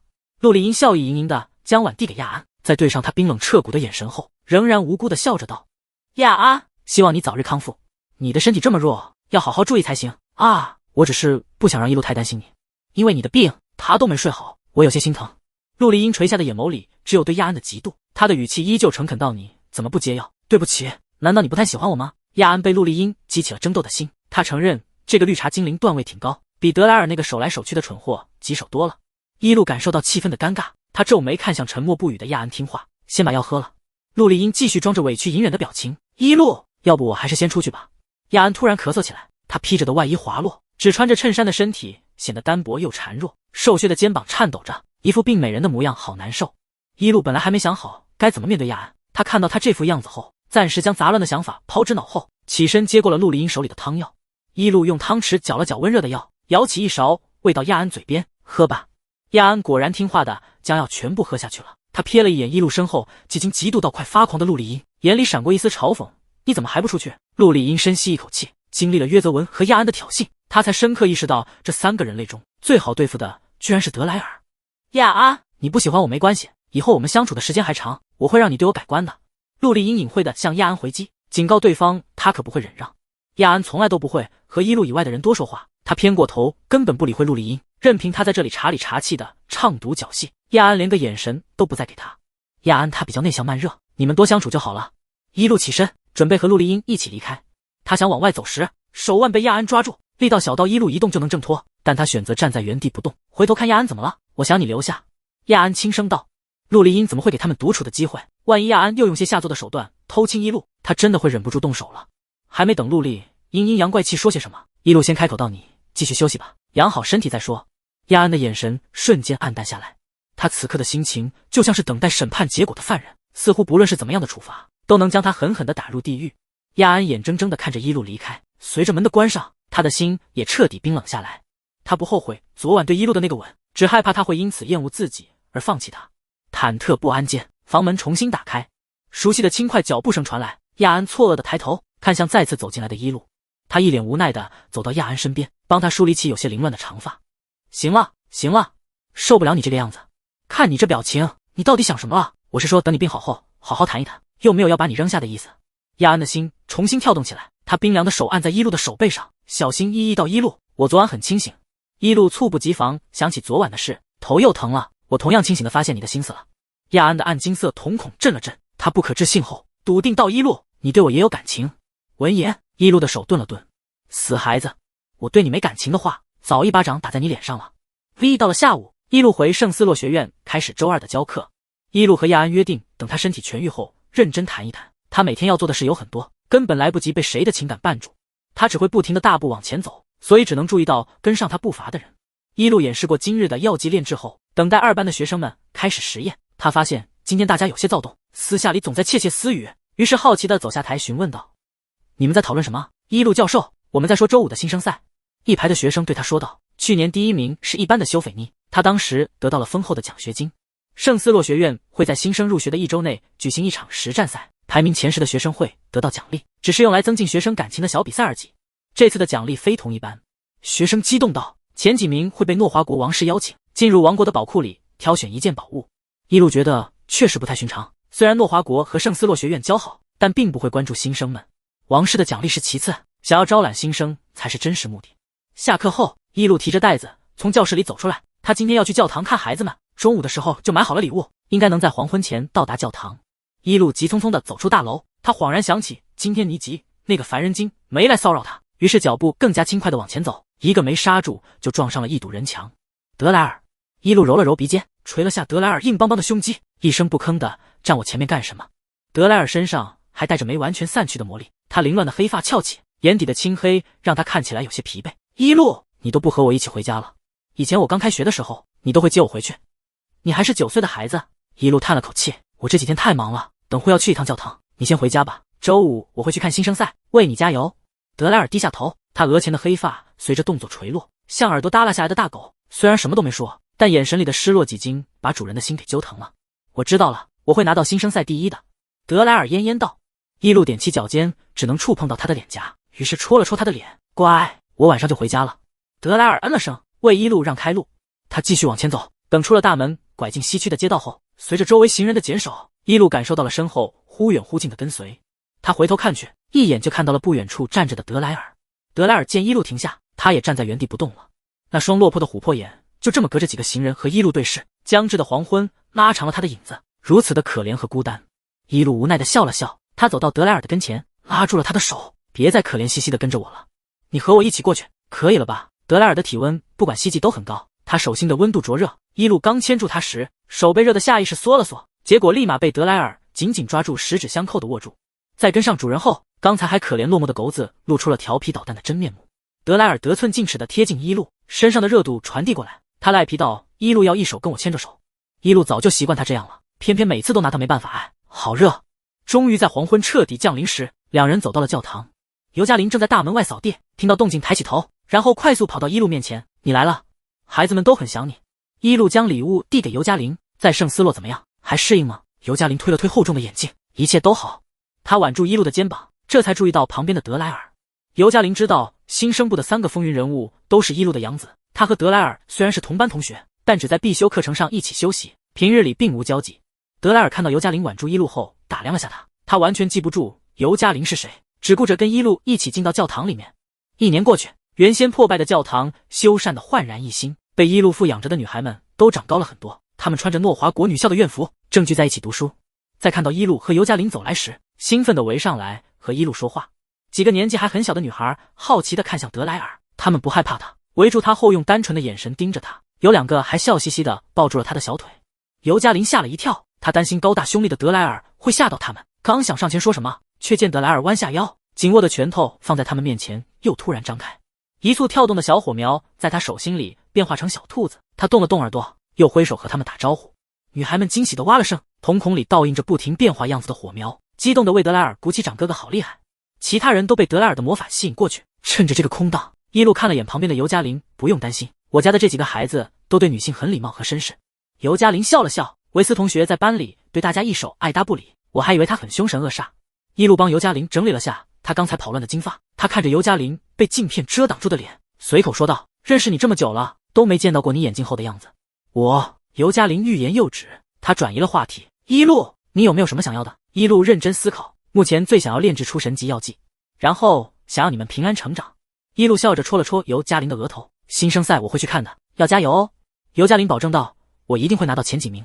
在另一边逗小孩的德莱尔一手听着他们的对话，听到尤加林这么说，他偏过头看了一眼，正好和他反着光的眼镜对上。隔着伊露2个从未说过话的同窗第一次进行无言的互动，都从对方身上感受到了竞争力。周五，圣斯洛魔法实战围场。新生赛规模不大，是轮换制的擂台比拼，新生们1对1上台对打，下台者被淘汰，最终站在台上的人为第1名。伊露来迟了些，他来到观战区域时，一个熟悉的身影扑了上来，带着伤的陆丽英抱住他，不停地掉着眼泪，然后控诉道：伊露，那个叫尤加林克罗的女人把我打得好疼。伊露这才发现陆丽英胳膊上有几道残留着冰细伤口，但都不深，她瞬间就治愈好了。你还不熟悉人类的魔法与攻击方式，多休息就好了。而且尤加林很强的，他能和德莱尔打得不相上下，你输给他是必然的。陆丽英撇了撇嘴，她继续哭着道：你都不心疼我。伊露帮他擦眼泪，眼神却不自觉地往中间的擂台看去，台上正在进行着最后的比拼，第1和第2名马上就要角逐出来了。尤加林的水系魔法眨眼间形成冰刃，向对面的德莱尔袭来。德莱尔躲过后，对尤加林发起了火焰攻击，他伸出手格挡出屏障，却还是被冲击的退到了擂台边缘。魔力的余波将尤加林扎成高马尾的金发震散，他今天没戴眼镜，清丽秀气的容貌得以清晰起来。尤加林抬眼看向德莱尔，浅粉色的瞳孔逐渐变成深红色，然后又恢复了原样。德莱尔的身后聚起魔力，他感受到了尤加林刚才那一眼里蕴含的奇怪魔力，抱起胳膊看着他：你是谁？刚才对我用了什么魔法？我说了。尤加林重新戴上眼镜，他主动走下台：刚才被动对你用了预言魔法，你今天会有血光之灾，请小心。看到他的样子，德莱尔震惊地挑了下眉，但转眼又忘记了。德莱尔将刚才的事抛之脑后，他第一眼就在人群里看到了一路，兴奋的下台向他跑过来。一路，我赢了！白发精灵挡在一路面前，他笑着鼓掌道：“德莱尔，恭喜你！”德莱尔正准备狠狠地推开陆丽英，却见几近身为院长的贝洛走过来，他将烫金的邀请函递给德莱尔和尤加林：“恭喜你们，这周日别忘了去王室的宝库里寻宝。”贝洛又看向陆丽英，他手上的邀请函没有递给他，虽然你是第3名，但王室只邀请人类过去，所以学院补偿你丰厚的奖学金。陆丽英不感兴趣的点了点头，他余光看到了一路盯着邀请函眼睛发光的样子，于是重新看向贝洛：“我不需要奖励，可以把邀请函给一路吗？”贝洛一脸看透的晃了晃手，果然见一路的视线跟随着他手上的信封，像自愿咬上钩的鱼一样。可以。贝洛无奈的将邀请函递给他，一路表面的身份也是人类。一路激动的接过来，他对强盛国家的宝库太感兴趣了，里面说不定有辅助神级药剂炼制的法器。陆丽英有被他可爱到，他弯下腰和一路对视，深绿的眼眸流转出期待，他指了指脸颊，笑着明示道非常想要一个回礼。一路凑上前吻了下陆丽英的脸颊：“谢谢我家小宝。”德莱尔气的头发都炸起来了，他深知不能当着一路的面对陆丽英动手，不然这个绿茶精灵绝对会顺杆爬求一路安慰。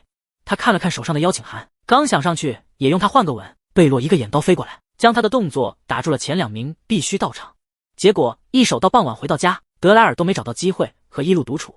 一路一回家就开始忙碌，他去2楼看过差不多痊愈的亚安后，就开始炼制药剂，根本没空理会其他人。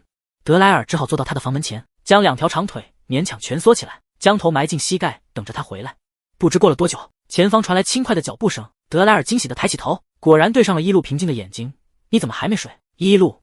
德莱尔猛地站起来，风风火火地跑到他面前，急切道：“你今天都没怎么理我，明明我得了第1名，你却只关注那个女生和绿眼怪。”“哼，混小子，你不会还没记住尤加林的名字吧？”一路突然从身后拿出一捧用银钞卷起的花束。“好了，我怎么会把你忘了？看，这是由一路教授为第1名德莱尔维斯同学发放的丰厚奖学金。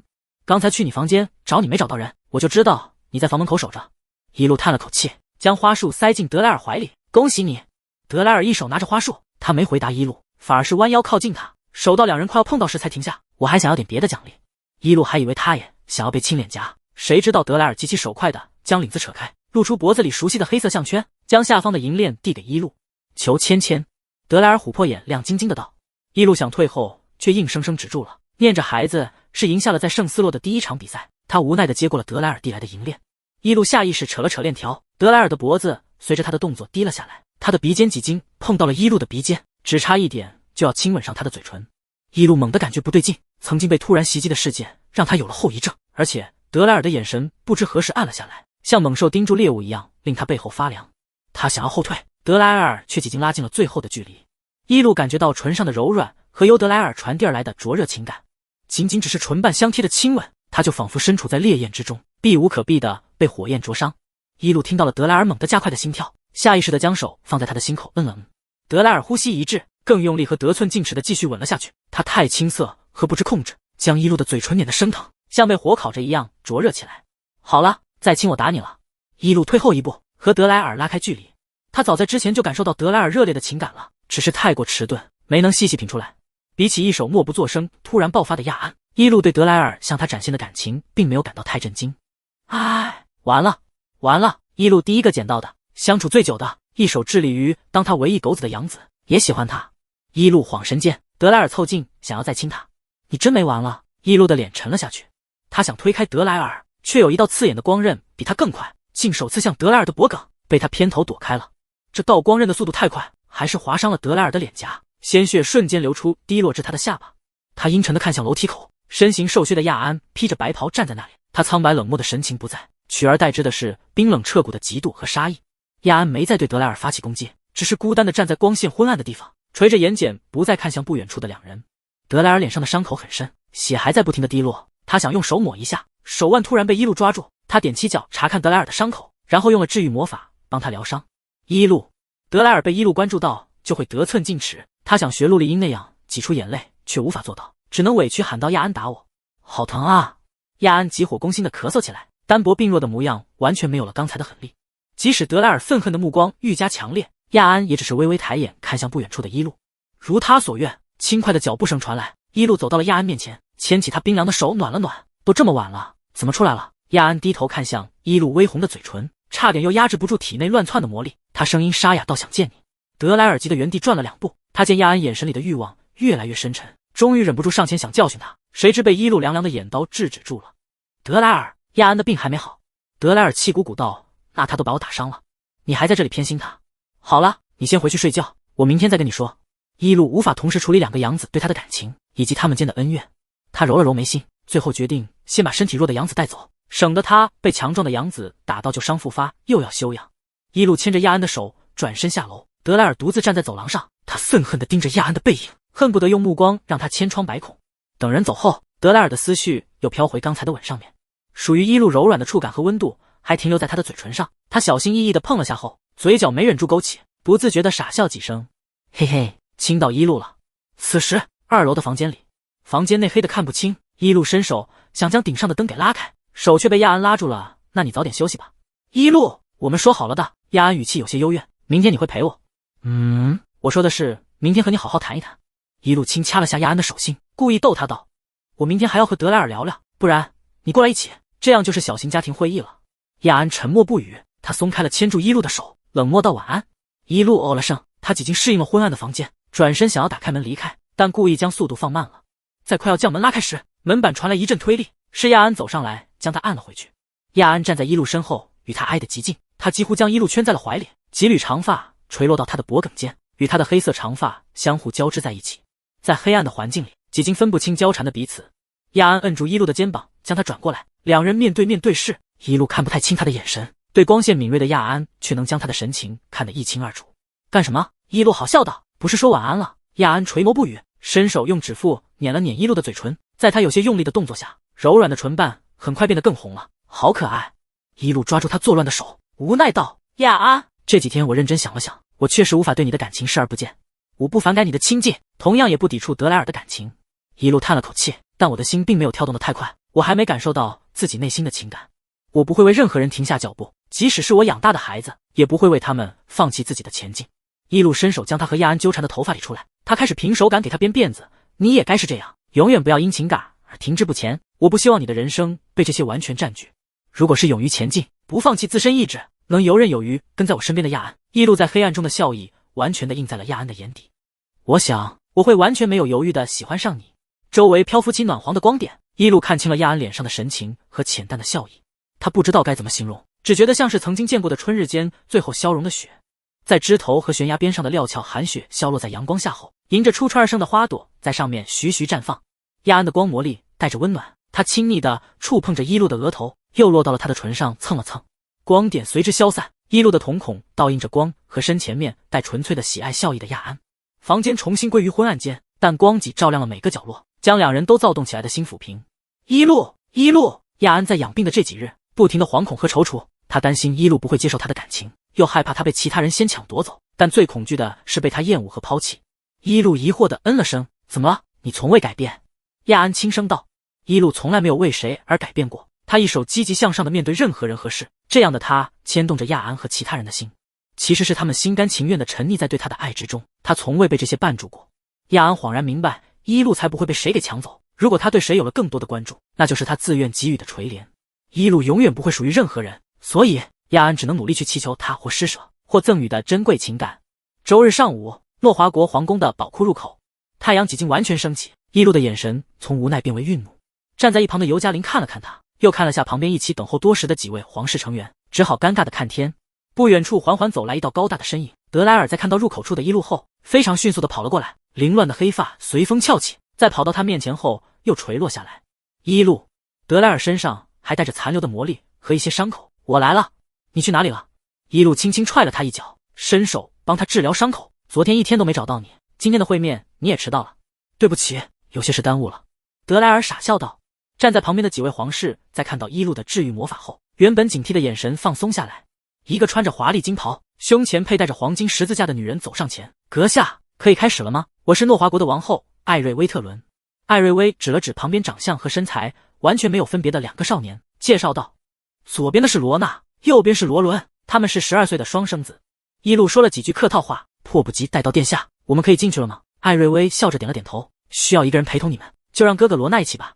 左边的少年走了过来，他的态度冷淡，只是用浅棕的眼睛扫视了他们一圈，就净手往宝库深处走去。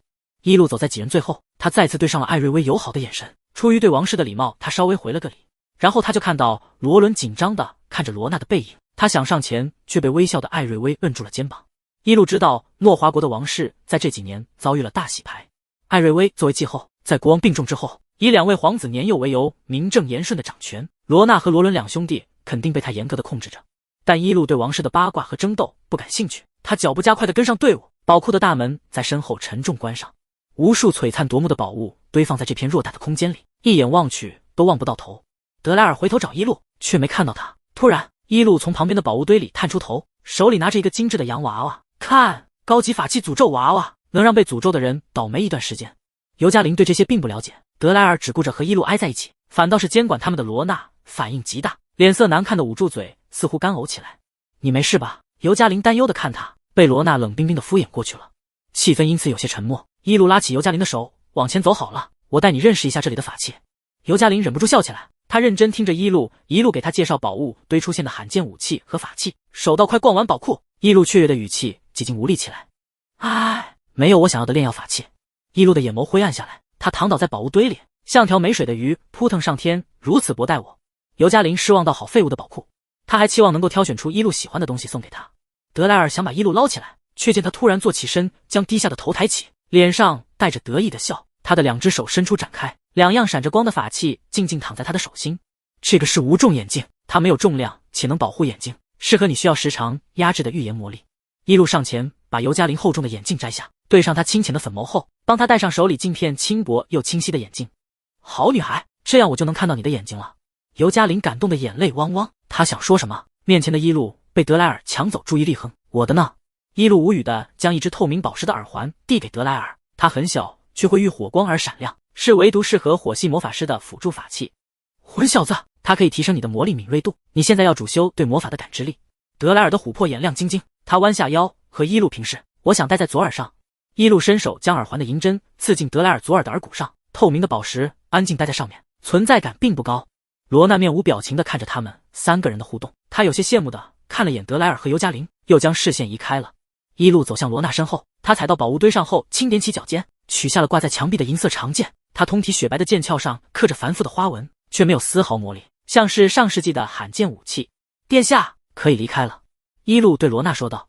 罗娜一言不发的抬脚往入口走去。一路将剑别在腰间后，身体突然腾空。德莱尔抱起了他，他贴近一路的耳边，神秘兮兮道：一路，我有宝物要送给你。一路兴致不大的看向德莱尔，手到他捏紧的指尖展现出隐藏的东西，他的眸子才蓦然睁大。那是一个小巧的银戒指，其珍贵的在于正中镶嵌的红色晶石，它只有小拇指盖的1/3大小，闪着的琥珀红光却很纯粹，里面流转着极其强大的火系魔力。一路一眼就认出了，这是火龙的晶石，它们只出现在险峻的活火山深处，而且是难遇的神级魔兽。我知道火龙只在诺华国东方的活火山里，现在正好是他们常出没的时期，所以昨天一早就出发过去了。德莱尔笑容灿烂，完全不提他杀掉强大火龙的艰难，然后取了他的晶石，让银匠打成戒指，这样可以让你随身携带了。一路，你炼制神级药剂不是需要神级的火焰吗？有了火龙的晶石，它可以让你不费力气的召唤出神级火焰。一路已经不知道说什么了，他看着德莱尔认真又虔诚的模样，心脏止不住的跳动。德莱尔对他道：请伸出左手。一路感觉肢体都有些僵硬了，费力的将左手递给德莱尔。他将戒指戴在了一路的小拇指上，尺寸正好，他一低头就能看到闪着纯粹红光的红色晶石。鬼使神差的，一路用小拇指碰了碰德莱尔左耳的耳骨，感受到火龙晶石的魔力后，耳骨上透明宝石的耳钉闪出耀眼的火红光亮，它倒映在了一路的瞳孔之中，点燃了他刚才还失落的心。火焰强大危险，一路看着德莱尔的眼睛出神道，却又如此温暖。德莱尔愣了愣，在快要走出大门时，他突然偏过头，在一路的嘴唇印下一吻，我想要的回礼。正午的阳光从大门外洒落进来，外面等候的几人都看到了他们亲吻的这一幕。艾瑞薇的眼里闪过惊讶和不解，但他还是体面的笑道：请一步正殿共进午餐吧，我和2位皇子殿下会陪同诸位。罗娜在见到艾瑞薇身旁的罗伦时，一手冷着的脸终于松动下来，她快步走到弟弟身边，和他紧紧牵住手。所谓的午餐肯定是规矩繁琐的形式主义，一路不喜和任何国家的皇室有过多交集，他首接拒绝了。艾瑞薇并没有太在意一路，他的眼神一手在一路旁边的2人身上打转，尤其在看到尤加林时，眼中不自觉流出欣赏和怪异的情绪。尤加林被艾瑞薇的眼神冒犯到，他皱眉想回避时，一路挡在他身前，对艾瑞微笑道：“王后殿下，告辞。”守到他们转身离开，尤嘉玲都能感受到不远处艾瑞微投来的灼热视线。他想回头用预言魔法，肩膀却被一路按住了。你无法窥探有关艾瑞微的未来，他是将近顶级的大魔法师。尤嘉玲诧异道：“那他居然甘愿于困在皇宫？”话没说完，尤嘉玲反应过来，艾瑞微如今是诺华国王室的真正掌权人，2位皇子显然在他的掌控中。他还在近期发动了对周边国的战争，以至于边境经常暴乱，需要骑士团去平复。艾瑞微是个野心勃勃的人。一路淡然道：“虽然不知道他要对你们做什么，但以后不要接受他的邀请和会面了。”一路得到了尤嘉玲的回应，他看了眼旁边不说话的德莱尔，轻掐了下他的胳膊：“你听到没有？”德莱尔还沉浸在刚才被当众看到的吻中，他小麦色的皮肤红透了，浑身的温度急速升高，被一路掐的胳膊滚烫起来。他完全不敢看一路。知道了，他还以为第2次亲一路不会有太大反应，没想到更加控制不住体内的火气了。他感觉鼻血又要喷涌出来了，于是赶紧捂住鼻子，快速向前跑去。我要回家洗澡了。一路看着德莱尔落荒而逃的背影，无奈道：“既然这么纯情，还次莽上来亲我做什么？不长记性。”一路的自言自语声很小，但还是被尤嘉玲听到了。他震惊的瞪大瞳孔，最后只能装作很忙的看天空。到了下午，一路回到家时，先看了看信箱，再发现里面空空如也时，皱了皱眉。他走进院子里，正巧看到发尾还有些湿的德莱尔在给药田浇水，停下来默默注视他。德莱尔早就听到动静了，他惊喜地回头看一路，刚才欲火焚身的状态几经恢复了正常。他低下头看面前的人：“你回来了。”一路出神地摸了几下德莱尔的头，他没想到都过去1周了，居然没有收到约泽文的信。往常他长时间离家时，不论如何忙碌，都会在出发的1周内给他寄出报平安的信。艾瑞微在这几个月内多次发动战争，这是约泽文第2次被派遣带队去平复边境暴乱了。上次也是1个月的时间，可并没出现异常。一路隐隐有些担心，目前也只能等下1周内有没有回信。1周后，周六上午，德莱尔举着一封烫金的信跑到正在收拾行李的一路跟前。诺华国王室邀请我参加舞会。一路亲手撕碎邀请函，艾瑞微的目标性太明显了，不要理会他。德莱尔听话的点了点头，他想凑上前和一路贴贴，却发现他已经提着行李往门外走了，这才反应过来，道：“你要去哪儿？”一路轻咳一声：“出去一趟，你好好看家。”德莱尔看到他别在腰间的雪白长剑，亮起的琥珀眼瞬间沉郁下来。当时一路在宝库里挑选的第3件武器是送给谁的，德莱尔一清二楚。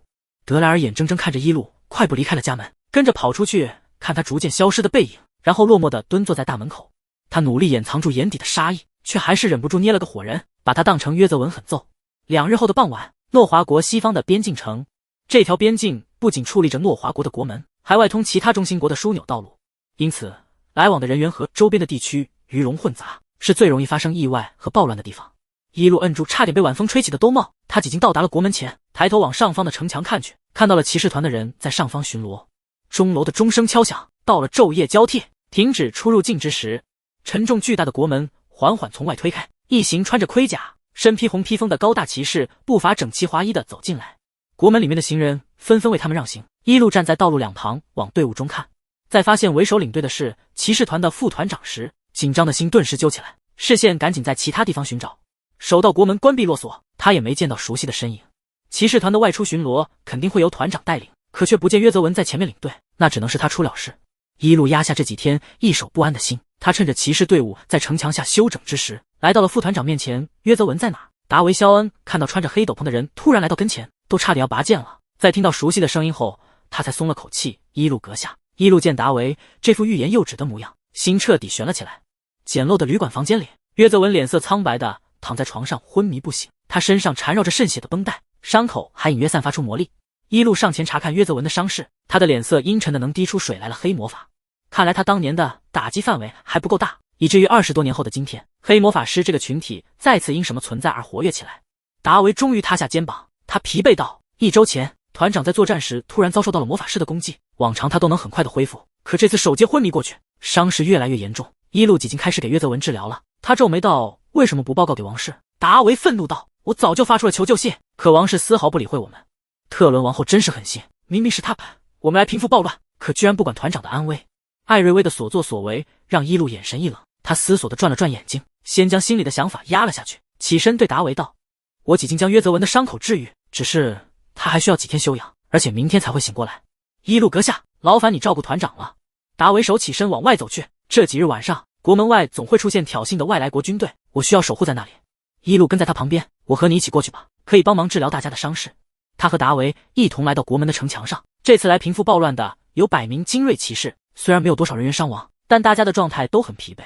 这些青年都认识一路，见他过来为他们治伤，纷纷红了脸颊，不敢看他。一路站起身思索道：伤口是恢复了，可大家都很疲累，需要休息。在高强度的防守作战，肯定会有人倒下。今夜天空无星，乌云遮住了暗淡的月亮，此刻天色完全黑透下来。您不用担心，达维守在城墙正前方，这次的暴乱只是时不时会有人来挑衅，我们的人手完全可以应对。话音未落，只听咻的一声，一支带着强大魔力的利剑朝着达维射来，手接打落了他的头盔。待达维拔剑将利剑砍断后，他的剑也被魔力腐蚀了一半。国门的城墙外，黑暗寂静的道路口出现了数道穿着奇怪花纹衣服的身影，他们举起手里的魔杖，聚集魔力对准了城墙上方的100名骑士。近战的强者永远逊于远程攻击的魔法师，更何况对方还是阴险的突袭，更让他们猝不及防。看来王后殿下派遣的人手并不够。一路弯腰将头盔捡起递给达维，敌人可是很清楚团长倒下了，这几天不过是在消耗你们的体力，然后再一举围剿这次过来的100名精锐。达维脸色一白，下意识看向身后的边境城。一路的话将他的担忧平复，但也让他的心更凉了。放心，他们的目标自始至终都是你们。国门外的数名魔法师再次向他们发动攻击，发出的魔法像加了追踪定位一样，只对向城墙上的骑士们。他们立刻举起盾牌，准备防守攻击。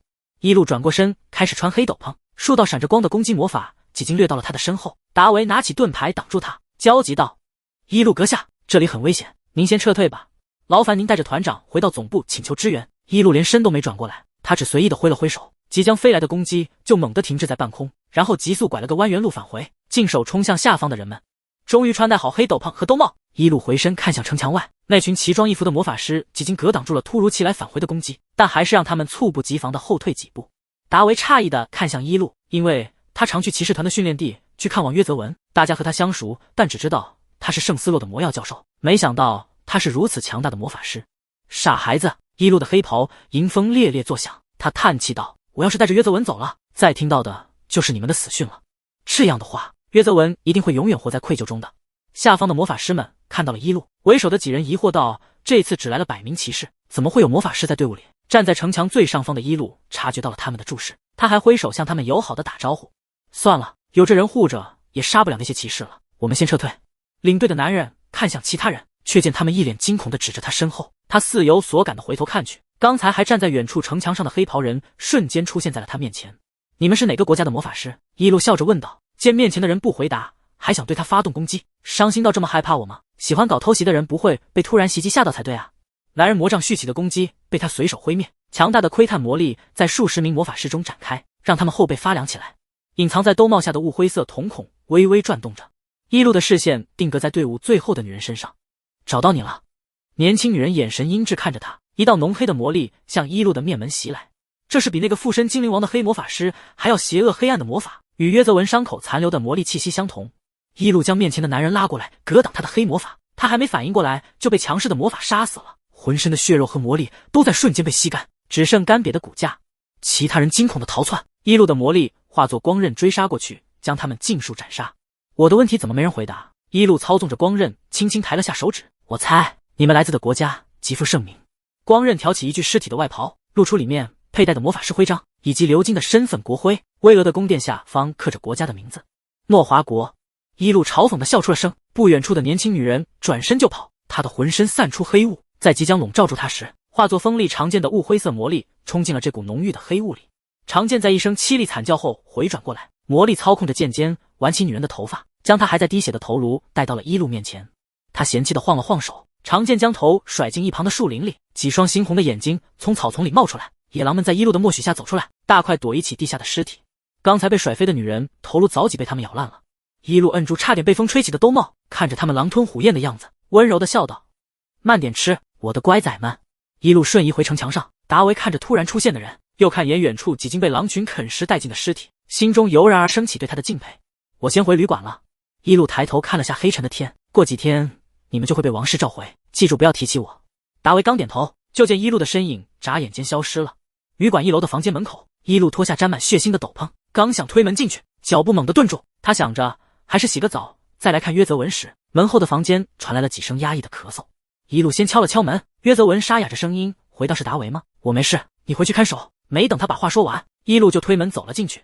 约泽文的话哽在喉咙里，在看到来人时，他深蓝色的眼眸充满了诧异、不安，甚至愧疚，苍白的脸色更加病态了，垂下头不敢看一路。我们都半个月没见了，你为什么这副表情？一路走上前为约泽文倒了杯水，他挑眉看他喝完水后，这才开口道：醒得挺快，再休养几天吧。一路，约泽文想从床上起来，却没有力气，他只能耳朵通红的尴尬道：抱歉，我又让你担心了。你确实让我担心了好几天。一路将约泽文摁回床上，为他盖好被子。你要是不快点痊愈，我和骑士团的大家都无法安定下心。约泽文柔软的褐色短发散落在枕头上，一向强大坚韧的他难得露出了脆弱的神情，俊朗的眉眼带了些破碎，半睁的眼睛似有水光流转而过。站在床边的一路将这一幕尽收眼底，他的心猛地震了下。他从未有过这样无法言说的情绪，除了对约泽文的疼惜，还有说不清的异样情感。约泽文，晚安。说完，一路落花而逃。翌日上午，一路端着粥走进约泽文的房间，他已经可以下床了，此时正披着外袍坐在床边，低着头神情认真地整理着什么。约泽文太过沉静，等一路快走过来时才回过神，他赶紧将手里的东西收起来。走近的一路只来得及看到一抹绿色。谢谢。慌张的约泽文差点没接吻粥碗，还是一路扶住他的手才没让碗掉下来。两个人的手贴在一起，他的耳朵肉眼可见的又红起来了。一路疑惑的歪了歪头，你到底怎么了？是不是发烧了？他又想逗小孩了，难道想让我喂你，却不好意思开口？没关系，来吧。约泽文惊得摇头，他的睫毛浓密又长，眼睛半垂下来时尤为明显，像扇动翅膀的蝴蝶似的扑簌簌的眨着。一路才发现约泽文的这个小特征，站在一旁好奇地观察着他的睫毛，手到他害羞到眼睛越眨越快，吃粥时差点被呛到才移开视线。一路将窗帘拉开，让阳光照进来，他背对着约泽文，却能从玻璃窗里看到他悄悄转过来看他。一路装作没察觉道：诺华国王室的速度很快，加急信在今早就送到达维手里了，让他领队回去复命。约泽文，别偷看我了。一路突然回头对上约泽文的视线，吓得他眼睛都睁大了。他笑着继续道：王室似乎认为你已经死了，剩下的人够不成威胁就不再追杀了。约泽文早就知道事情的真相了，他的情绪并没有波动，只是阐述事实道：掌权的王后并不喜欢我，她想控制骑士团，却被我的存在绊住了。明日我会先启程回去。一路没想到有朝一日他还能被王室打扰到，这让他不得不再去见艾瑞薇了。听到一路要走，约泽文的眼神暗淡下来，半晌他勉强笑道：一路，请你一定要小心。接下来的一整个白天，约泽文都没有再见到一路，他没忍住询问了来送晚餐的达维，对方也毫不知情一路的去向。夜深了，约泽文躺在床上难以入眠，他习惯性拿出一手贴身收着的手帕，将它小心翼翼地展开后举着发呆。手帕挡住了一旁未拉窗帘的窗户，让他没发现窗外站了一个人。哒哒，窗外传来几声敲击的轻响。约泽文的手松开，手帕飘落到他胸前的衣服上，他诧异地看向外面的人，隔着玻璃窗对上了一双同样惊诧和不敢置信的雾灰色眼睛。一路一只手还半举着一束花和一个蛋糕盒，他另只敲窗户的手就顿在那里，看了眼约泽文身前的淡绿手帕，又看了下几近石化的他。一路记得这条整体绿色还绣了几只粉花的手帕，这是当年他刚认识约泽文时无意间送给他的。没想到他一手贴身携带了10几年，一个人时还会拿出来仔细整理和盯着发呆。一路不再隔着窗户看人，他往旅馆正门的方向走去，来到房间门口后手接推门进去，结果看到床上鼓起了一个大包。约泽文用被子蒙住了身体，但他太高了，没办法全部藏起，脚踝都露在了外面。一路将花束和蛋糕放下，他上前拽了拽被子，行了，不就是贴身珍藏手帕的事被正主看到了吗？这话一出，被子里的人连微微颤抖的动作都停下了。约泽文闷闷的声音传来：我想死，我怀疑你还珍藏了我的其他东西。一路只是随口一说，却见被子里的人突然瘫下来，他不敢置信睁大眼睛的同时，被子掀开来将他照了进去。约泽文半跪在床上举着被子，他将他和一路的视线都拢在了这一方昏暗的空间里。约泽文深蓝的眼睛在里面微亮起来，他语气慌乱道：对不起，请不要收回他们。一路几经无力在思考为什么是们，他轻声道：没关系，我只是想知道你的动机。约泽文嗫嚅着不敢再看一路，他闪躲的眼神，通红的脸颊和耳朵，几经无言向一路接触了现实。在一路10几年前、20年前甚至更早的日子里，他都是只专注着做眼前的事，从未主动或被动地陷入过情感当中。然而自他的养子们长大成人后，他猝不及防地打开了情伤的关窍，他尘封多年的心动和喜欢的情感正被他们一点点扫去蒙尘。一路无奈却肯定道：约泽文，你喜欢我。约泽文的手猛地松开，被子完全罩在了一路身上。一路好笑地将被子扯开，他面对正愣看他的约泽文道：什么意思？大名鼎鼎的最强骑士选择了逃避。一路，我好没用。约泽文苦笑道：你以前从不注意到这些，是不是他们几经向你告白了，可我连说出的机会还没找到，就被你发现了。一路给了他一个暴力。笨，纠结这些做什么？正是情感并不会改变我们的距离，逃避内心才会让我们渐行渐远。约泽文宕机的大脑重新运行起来，他琢磨着一路这句话，越想心里越惊喜，最后小心翼翼道：“那你的心为我而动了吗？”一路沉默地盯着约泽文，见他的眼神从期待转为紧张，无奈地闭眼叹了口气，然后他点了点头。面对那双从未虚伪过的深蓝眼睛，他无法逃避和说出欺骗的谎言。约泽文停顿了1-2秒，然后惊喜得快昏过去了。我好像看到上帝了。一路摁住他的肩膀，使劲晃了晃。行了，我承认对你有心动，但再深的感情还没有。约泽文涨红了脸，他突然凑近亲了一下一路的嘴唇，然后紧紧闭上眼，双手合十在胸前，呼吸急促道：“天哪，天哪，我亲到一路了！如果这是我重伤临死前回光返照的梦，那就永远不要醒来。那你现在看到的我，到底是上帝还是死神？别被感情冲昏头脑，过几天还要带队回首城，经历腥风血雨。”一路试图将约泽文晃清醒过来。现在3个养子都让我头疼了，幸好精灵世界的那个乖孩子没让我忧心。约泽文终于魂归现实，他认真又坚定地看着一路，说道：“我发誓，你是我的初恋，我对你的喜欢从10岁那年就开始了。”一路逗他：“那你说说具体什么时候喜欢我的？”约泽文不好意思道：“初见那天，你在魔法吉布里解决德莱尔和维恩的斗殴事件，当时我站在角落里注视你，完全被你牵动了心神。”自那以后，约泽文突然对上一路愣住的眼睛，他勾起一抹温柔又缱绻的笑：“我就再也无法忘记你了。”一路感觉被什么击中了心脏，他再次感受到昨晚站在约泽文床边时出现的异样情感。为避免不可控的情况出现，他手起身退后几步，远离约泽文。明天一早我就出发回首城了，你再休养2天也领队回去吧。一路转身准备离去，约泽文注视着他逐渐远去的背影，手到房门关上，他才收回视线。突然房门再次打开，约泽文抬头看去，一路背着手重新走进来，他嘴角挂着淡淡的笑意。约泽文，你为什么不因王室暗杀你的事而生气？我想守护的不是诺华国王室，而是这片国土的人民。约泽文平静回答道：“我平复的也不是战争引起的暴乱，而是人民惶恐不安的心。一手以来，我并不是站在王室的人身边。”约泽文缓缓站起身，走到了一路面前，弯下身和他平视道：“而是站在你的身边。所以我并不因这件事而失望和愤怒。”一路了然地笑了笑，他背着的手伸出来，将一柄通体雪白、刻着繁复花纹的长剑递到约泽文面前：“请一手坚定信念的向前吧，我的骑士。”约泽文接过一路手上的长剑，他能感受到这个武器承载的力量，一如一路带给他的信念般强大。他垂下眼睑，睫毛忽闪地眨了几下，直起一路的手背，落下亲吻后抬起头，鼻尖却碰到了一路的脸颊。他不知何时凑上前，离约泽文极近。在他还没反应过来时，一路蜻蜓点水般在约泽文的薄唇亲了一下。约泽文瞳孔地震地看向几经抽身离开的一路，他站在门口对他挥了挥手晚安。手到门关上，约泽文还身体僵硬地愣在原地。2日的兼程后，在返程的第3天上午，一路回到了守城的家里。他写了封信，以圣斯洛学院的名义寄出给艾瑞薇。在下午从魔药教室出来时，就收到了皇宫传来的回信。帮他带了几天课的贝洛充当了传信员，等他拆开信阅读完，才不紧不慢地问道：“这是怎么回事？”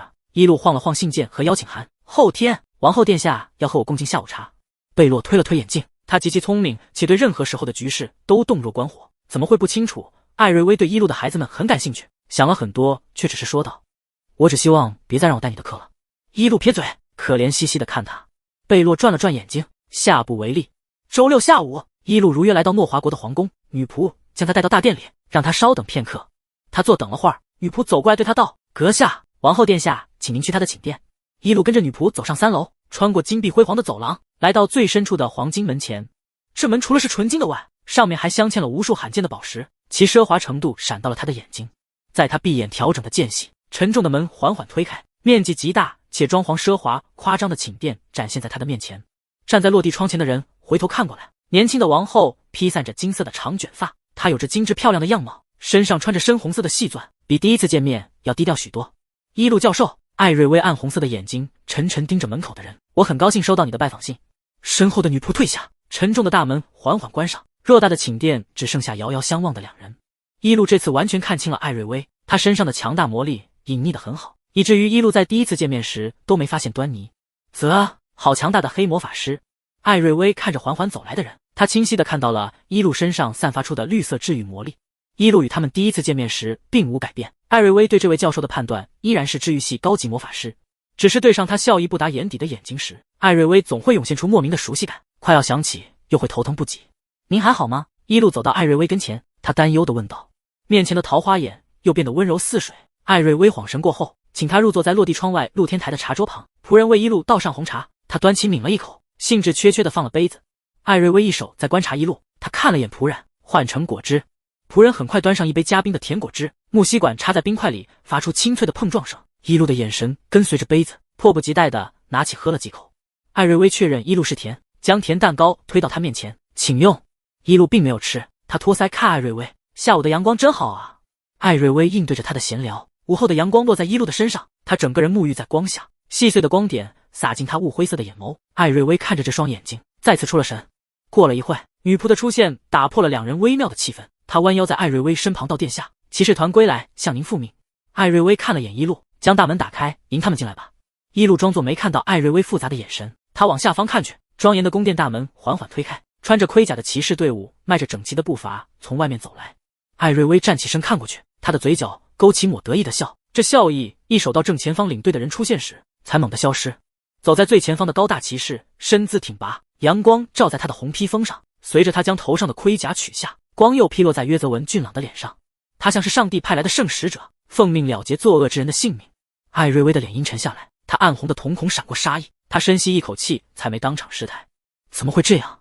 派出去的一队魔法师虽然被杀了，但约泽文在那之前就已经中过黑魔法了，他再强大也不可能活下去。约泽文停在原地，微微欠身向露天台上的艾瑞薇行礼，他又看向一手坐着喝果汁的一路，脸上的神情变得温柔。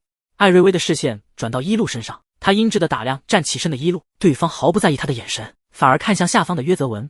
哎呀，正好我家骑士回来了，我就跟他一起回家吧。艾瑞薇想起几日前传来的消息，一个黑斗篷人杀掉了他派出去的魔法师，对方实力不详，但一定是大魔法师的级别。好，期待和您的下次见面。艾瑞薇笑起来，能和家人在一起真好，曾经我也有爱我的父母，可惜他们在我很小的时候就过世了。艾瑞薇看着一路离去的背影，笑容瞬间消失，他往宫殿下方看去，一手等一路走出来后，他还手勾勾地盯着和约泽文一同离开的一路的背影。那个人一定是一路。虽然一路表现出的所有表面都只是个高级魔法师，但正因这样，艾瑞薇的手诀才告诉他不对劲。越温柔无害的人越需要警惕，这是艾瑞薇用父母死亡换来的血的教训。几近黄昏，换上长服的约泽文和一路走在回家的路上，他的视线时不时扫过旁边的人，在看到一路淡粉的唇瓣时，忍不住将目光停留在上面。别再偷看我了。一路瞥了他一眼，今天拜访艾瑞薇仅有一个收获，确定了他是黑魔法师。本来想和他谈谈，让他别再打德莱尔和尤加林的主意，感觉也没有必要了。约泽文听着一路的话，却总忍不住看他一张一合的嘴唇，耳朵逐渐红起来。他应该没发现什么吧？发现了。一路确定艾瑞薇知道背后的人是他了，他的眼神都要把我洞穿了。总之他很难对付，你要盯我到什么时候？一路无奈面向约泽文，都到家了。约泽文恍然发现他们已经走到了家门口，他对上了一双燃烧着怒意的琥珀眼，几乎是身体下意识的反应。约泽文往旁边侧了侧身，然后火系魔力就从他的耳边掠过，带起一阵灼热的风。德莱尔，你总欺负约泽文做什么？一路狠踩德莱尔的脚，再这样没礼貌，我要把你关小黑屋了。他看你的眼神很恶心。德莱尔敏锐察觉出一路和约泽文之间的不对劲，他抱住一路不让约泽文再用那样的眼神看他。走开！一路从德莱尔的怀里冒出头，他使劲扯着他的脸颊。你要咬人了？向约泽文道歉。德莱尔抿紧嘴唇，坚决不说一句话。他哼了一声，头往旁边撇去，我才不要道歉，他肯定轻薄你了。德莱尔的心里酸涩，他感觉一路对待约泽文更加温柔，约泽文肯定在他那里得到了他从未有过的待遇。想到这里，德莱尔看向对面的约泽文，没想到他一手觉得很好对付的傻大个毫不掩饰地盯着他。约泽文友好地对德莱尔笑着，只是眼里的挑衅实在算不上友善。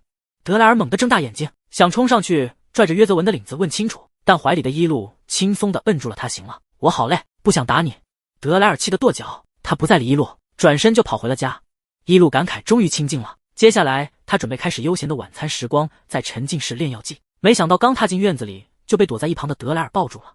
他的下巴抵在一路的发顶上蹭来蹭去，极高的体温将他都暖热了。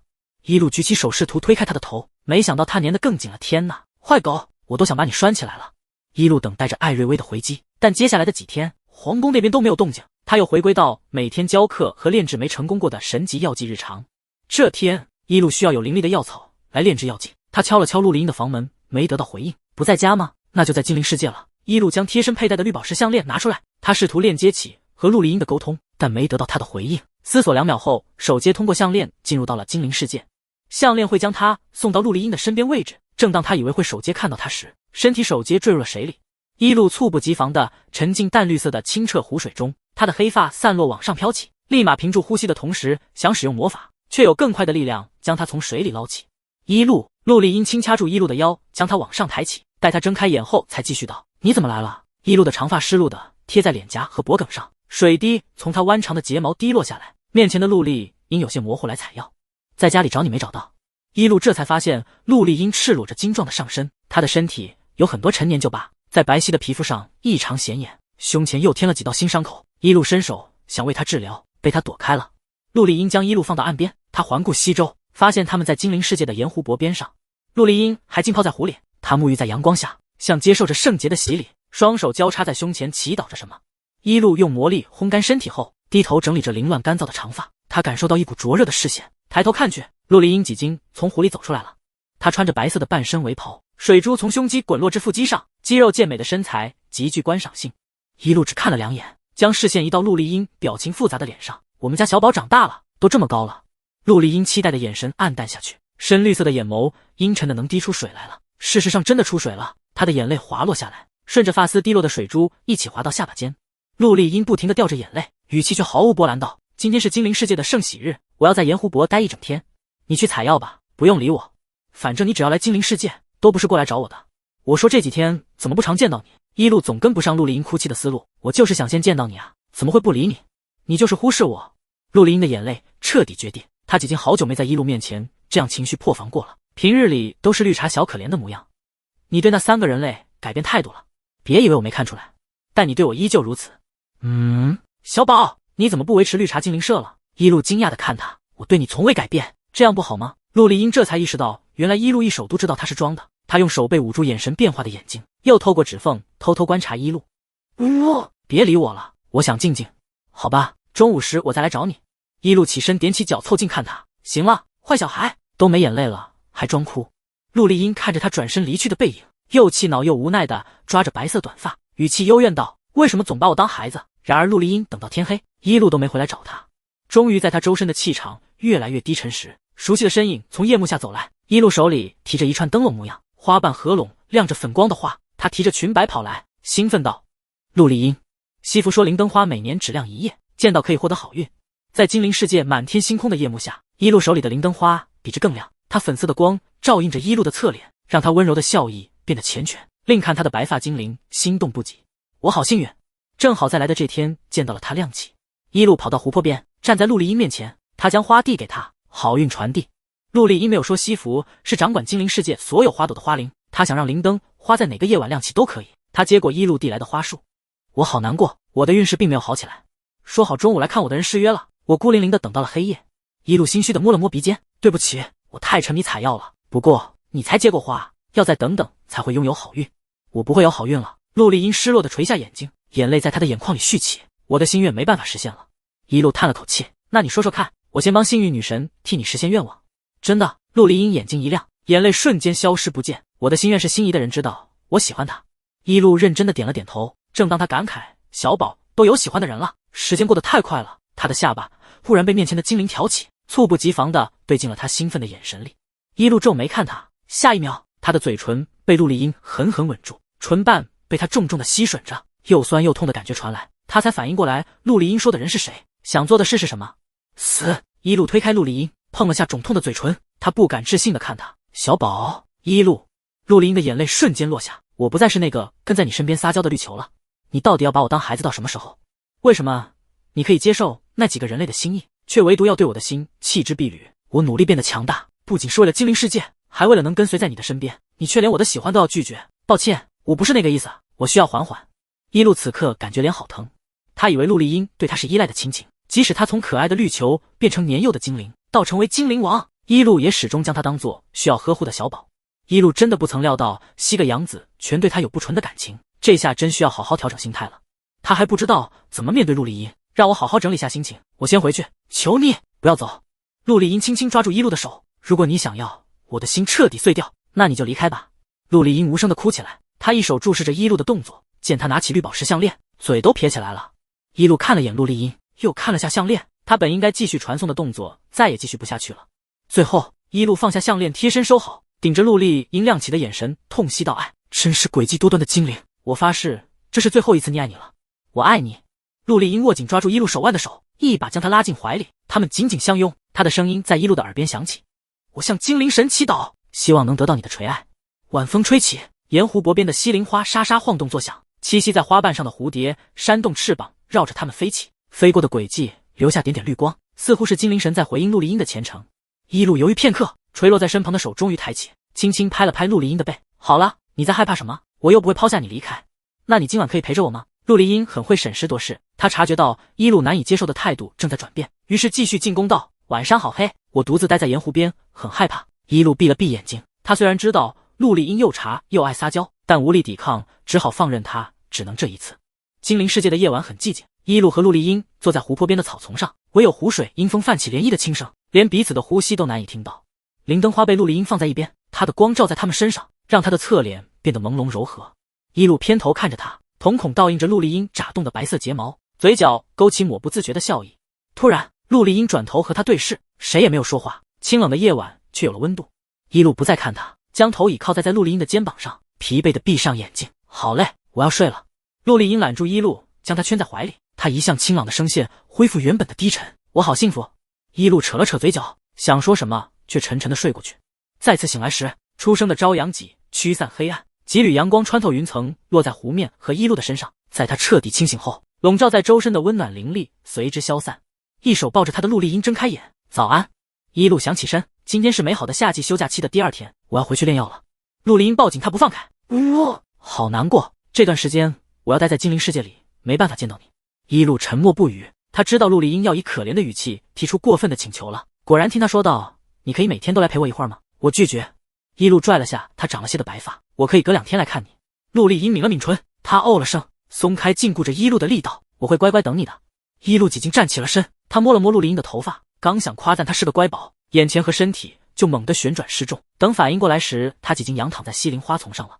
陆丽英半跪在一路的身上，他俯身看着他，略长的白发垂落，挡住了部分眉眼，侵略性和占有欲极强的深绿眼眸像盯上猎物的毒蛇，将其抓住后就紧紧缠绕着带回巢穴。陆丽英，一路将手搭在陆丽英的肩膀上，他想坐起身，却被愈加靠近的精灵止住动作：“你不再是我喜欢的那个乖宝了。”一路，我好可怜。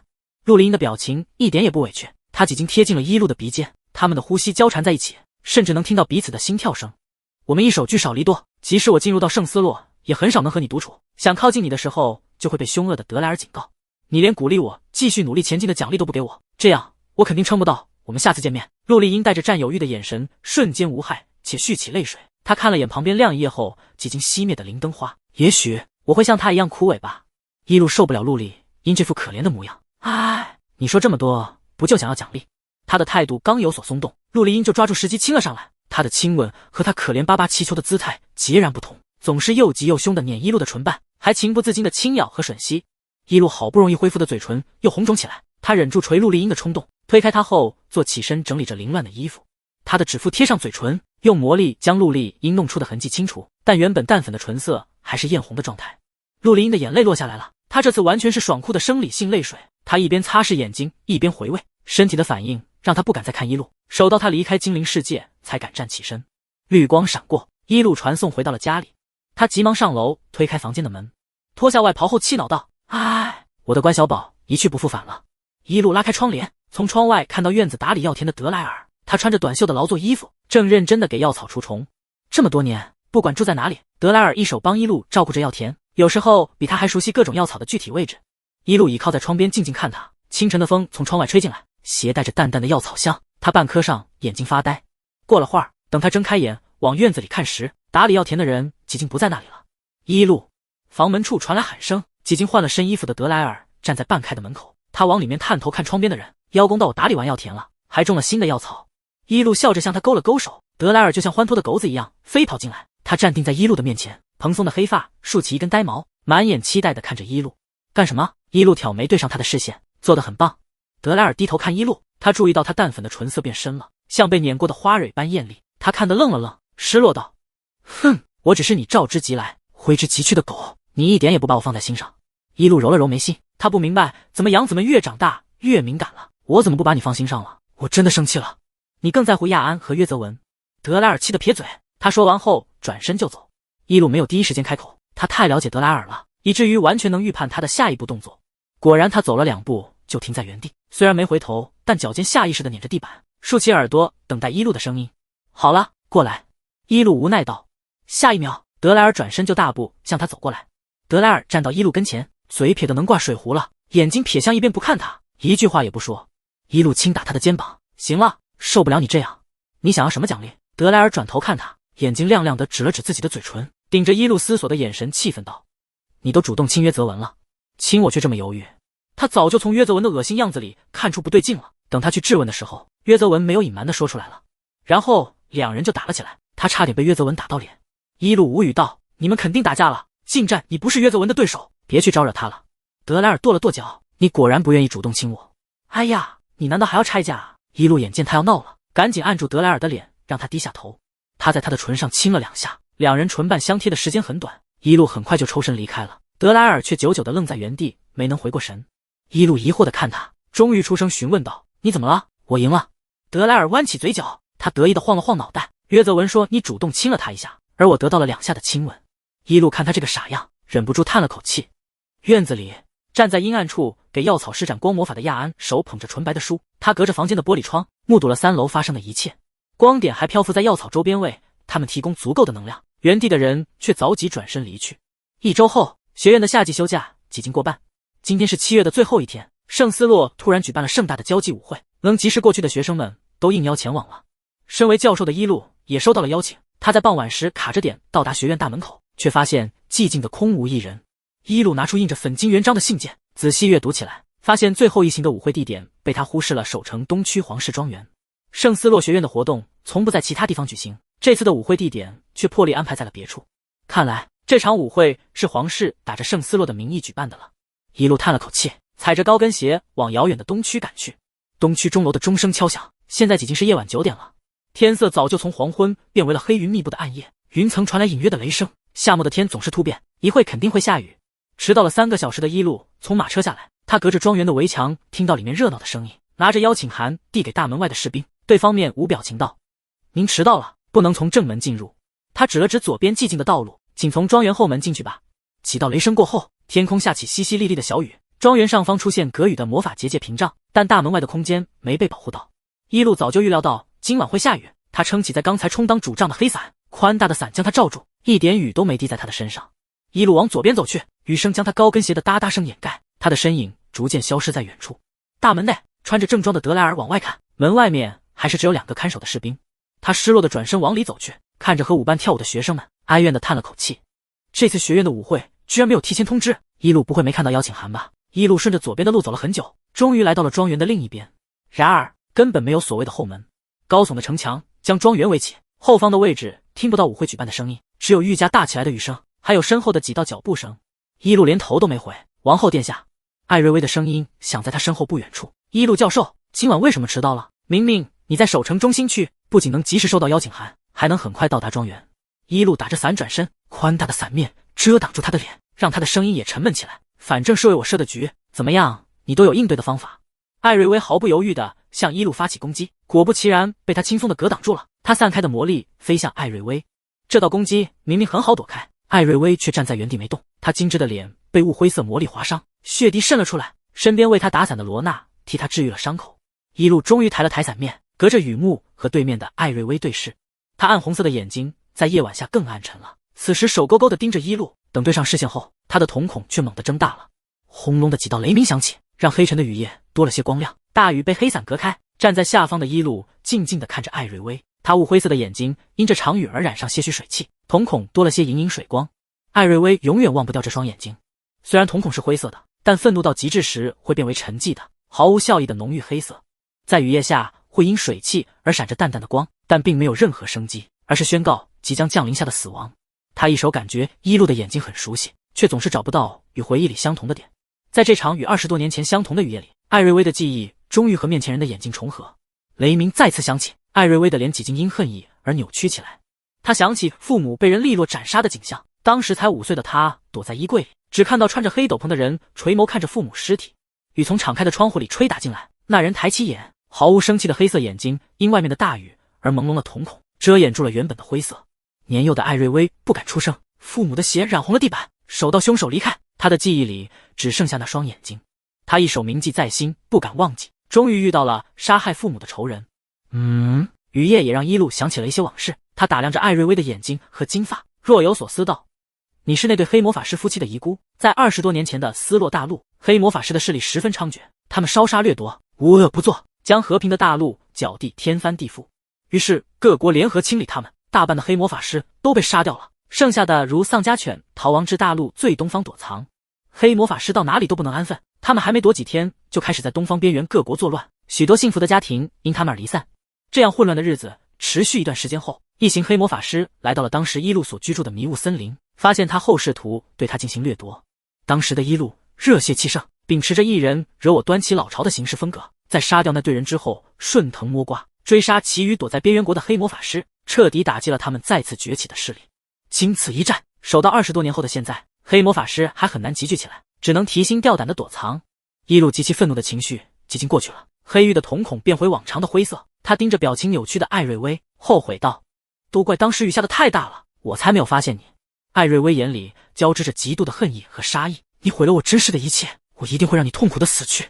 现在的一路几经不会像曾经那样将所有道理明辨出来，艾瑞薇不会觉得父母做的是恶事，更不会停止延续他们的极恶。一路从不觉得他杀掉恶人是正义的审判，他只是正常的清理垃圾而已。思及至此，一道强势的魔力从一路的手心迸发出来，他化作利刃向艾瑞薇的心口飞去，这道攻击他无法躲开，只能消耗魔力迎击。正当一路做好防守准备时，艾瑞薇站在原地动都没动，他已经恢复了先前高贵优雅的模样，此时正嘲讽地看着一路。在攻击快击中他时，一道身影更快地挡在了他面前。刚才还在为艾瑞薇撑伞的罗娜双臂展开，他比艾瑞薇要矮一些，瘦削的身体也不足以完全挡住他，但雾灰色的魔力想要击穿他的胸口，必须会先穿过罗娜。一路打了个响指，魔力在快要碰到罗娜时猛地转弯，向上方的雨幕飞去，最后消失不见。他冷笑着摇了摇头，正常人果然无法预判到黑魔法师的举动，我居然蠢到以为你会跟我对打。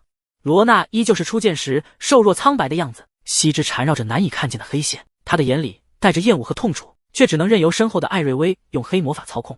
一路想要对艾瑞薇发动精准目标的攻击，却听他笑着说道：教授你看，庄园里多热闹。旁边被结界笼罩的庄园突然升起道道烟花，学生们的欢呼声从里面传来，伴随着昂扬的音乐声，他们开始了新一轮的狂欢。太好了，看来大家都玩得很开心。挡在艾瑞薇身前的罗娜在他的操控下退开，他卷了卷耳边的金发，烈焰红唇弯起道：我可不想破坏他们的兴致，你是他们的教授，也不希望大家难过吧。一路仔细打量起上方看似是挡雨作用的结界，愈加大起来的雨更好隐匿住了他强大的诅咒魔力。这是黑魔法师才能施展的巫蛊魔法，只要落到人身上就会开始侵蚀人体和生命力，手至枯竭般的死亡。即使你再强大，也不可能比我的速度更快。艾瑞薇时刻注意着一路的一举一动，你敢试图攻破结界，我就让魔法立刻落下。有些垃圾总是难清理，不仅会生出害虫，还会大肆传播污染。一路摊了摊手，向艾瑞薇展示他空无的手心。殿下，我没有攻破结界的意图。艾瑞薇暗红的眼睛闪过兴奋。20年过去了，你的容貌还是如此年轻，你的魔力也没有任何元素，你是魔女。一路无所谓的点了点头。他在人类社会隐藏身份是为了避免被围观的麻烦，几百年来的文明进展，人们对异类并不讳莫如深。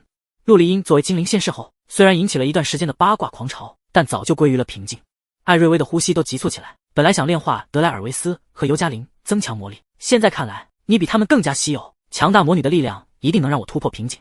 一路发现他是黑魔法师后，就知道他想对自家2个孩子做什么了。我不愿意被你炼化，那样的死法很痛苦。夏夜的雷阵雨渐渐平息停下，雨后的夜晚褪去乌云，今晚的弯月和零散的星星露了出来，庄园的结界却并没有被艾瑞薇撤下。他的手心聚起魔力，只要用力捏开结界，就能随之散下诅咒魔力。艾瑞薇不悦到我讨厌别人拒绝我，还是先死一些人让你清醒下吧。艾瑞薇根本不是在试探一路，他说完就手接捏碎了聚成黑球的魔力。与此同时，笼罩在庄园上方的结界化作黑气散开，降临至里面。一路收起伞，抖落掉伞面地雨地，盯着艾瑞薇疑惑的目光，淡然道：我都说了，我没有毁掉结界的意图。话音未落，一道火红的魔力忽的手冲上来，随后化成像被淬炼千百遍的明亮火焰。这股灼热的力量把阴暗的黑魔法驱散，将庄园半空的黑气燃烧殆尽。最后，庄园的上空只留下火焰掠过的痕迹，它弯弯绕绕地停留在空中，像一条古老又强大的龙。但我家杨子挺好动爱闹，可能会拆掉它。一路轻笑道：艾瑞薇的眼神彻底冷下来，她盯着一路，转动起眼珠，终于想起了什么那道冲上空的魔力，原来是用来报信了。既然他杀不了你，也要物尽其用。一路说完，退后了2步，一道强势的火焰手冲着艾瑞薇袭来，极其灼热的温度让潮湿的雨后空气都干燥起来。他想要吞噬掉艾瑞薇，却被他击退。即使他反应很快，也还是被凶猛的火烧到了发尾，留下烧焦的痕迹。艾瑞薇抬起眼向不远处的城墙看去，穿着正式西服的德莱尔站在上面，燃着怒意的琥珀眼比刚才的火焰更灼人。艾瑞薇轻笑了声，随后抑制不住的笑起来。他到底是你的养子，还是你的情人？我看不过是你的走狗而已。德莱尔跳下城墙，他站在一路旁边，皱眉看着艾瑞薇。我愿意当一路的狗，明明是你的继子，看起来不想被你控制。艾瑞薇动了动手指，罗娜身上的黑线随之断开，她不再被他控制。好吧，这场争斗是我输了，我把罗娜皇子给你们，现在我们公平对打，可以吧？一路看向走来的罗娜，原先牵制他的黑魔力确实消失了。艾瑞薇真的没用他来威胁一路。罗娜走到一路后面不远处，静静地站着。他回头看了他一眼，他只是低着头不说话，于是安慰道：殿下，别害怕，你退下。艾瑞薇猩红尖锐的指甲指向德莱尔，他疯癫的像喝醉了酒。现在是顶级黑魔法师和魔女大人的对决。德莱尔并没有动，他像看死人一样看着艾瑞薇，手到一路向他比了个手势，他才走向远处站定。黑魔法师就不要称顶级了吧。一路毫不留情地向艾瑞薇发起致命的攻击。我倒好奇，你是怎么通过大魔法师等级考试的？艾瑞薇消耗大半魔力挡住一路的攻击，却还是被余波冲得后退2步。他没有任何慌乱和紧张，反倒笑着说道：一路教授，你知道吗？在这个人类至上的大陆，权力和地位可以帮人得到想要的一切，只有站在高位才能施展抱负。况且我们女人本就要艰难付出更多的努力，才可以和男人平起平坐。说得太对了。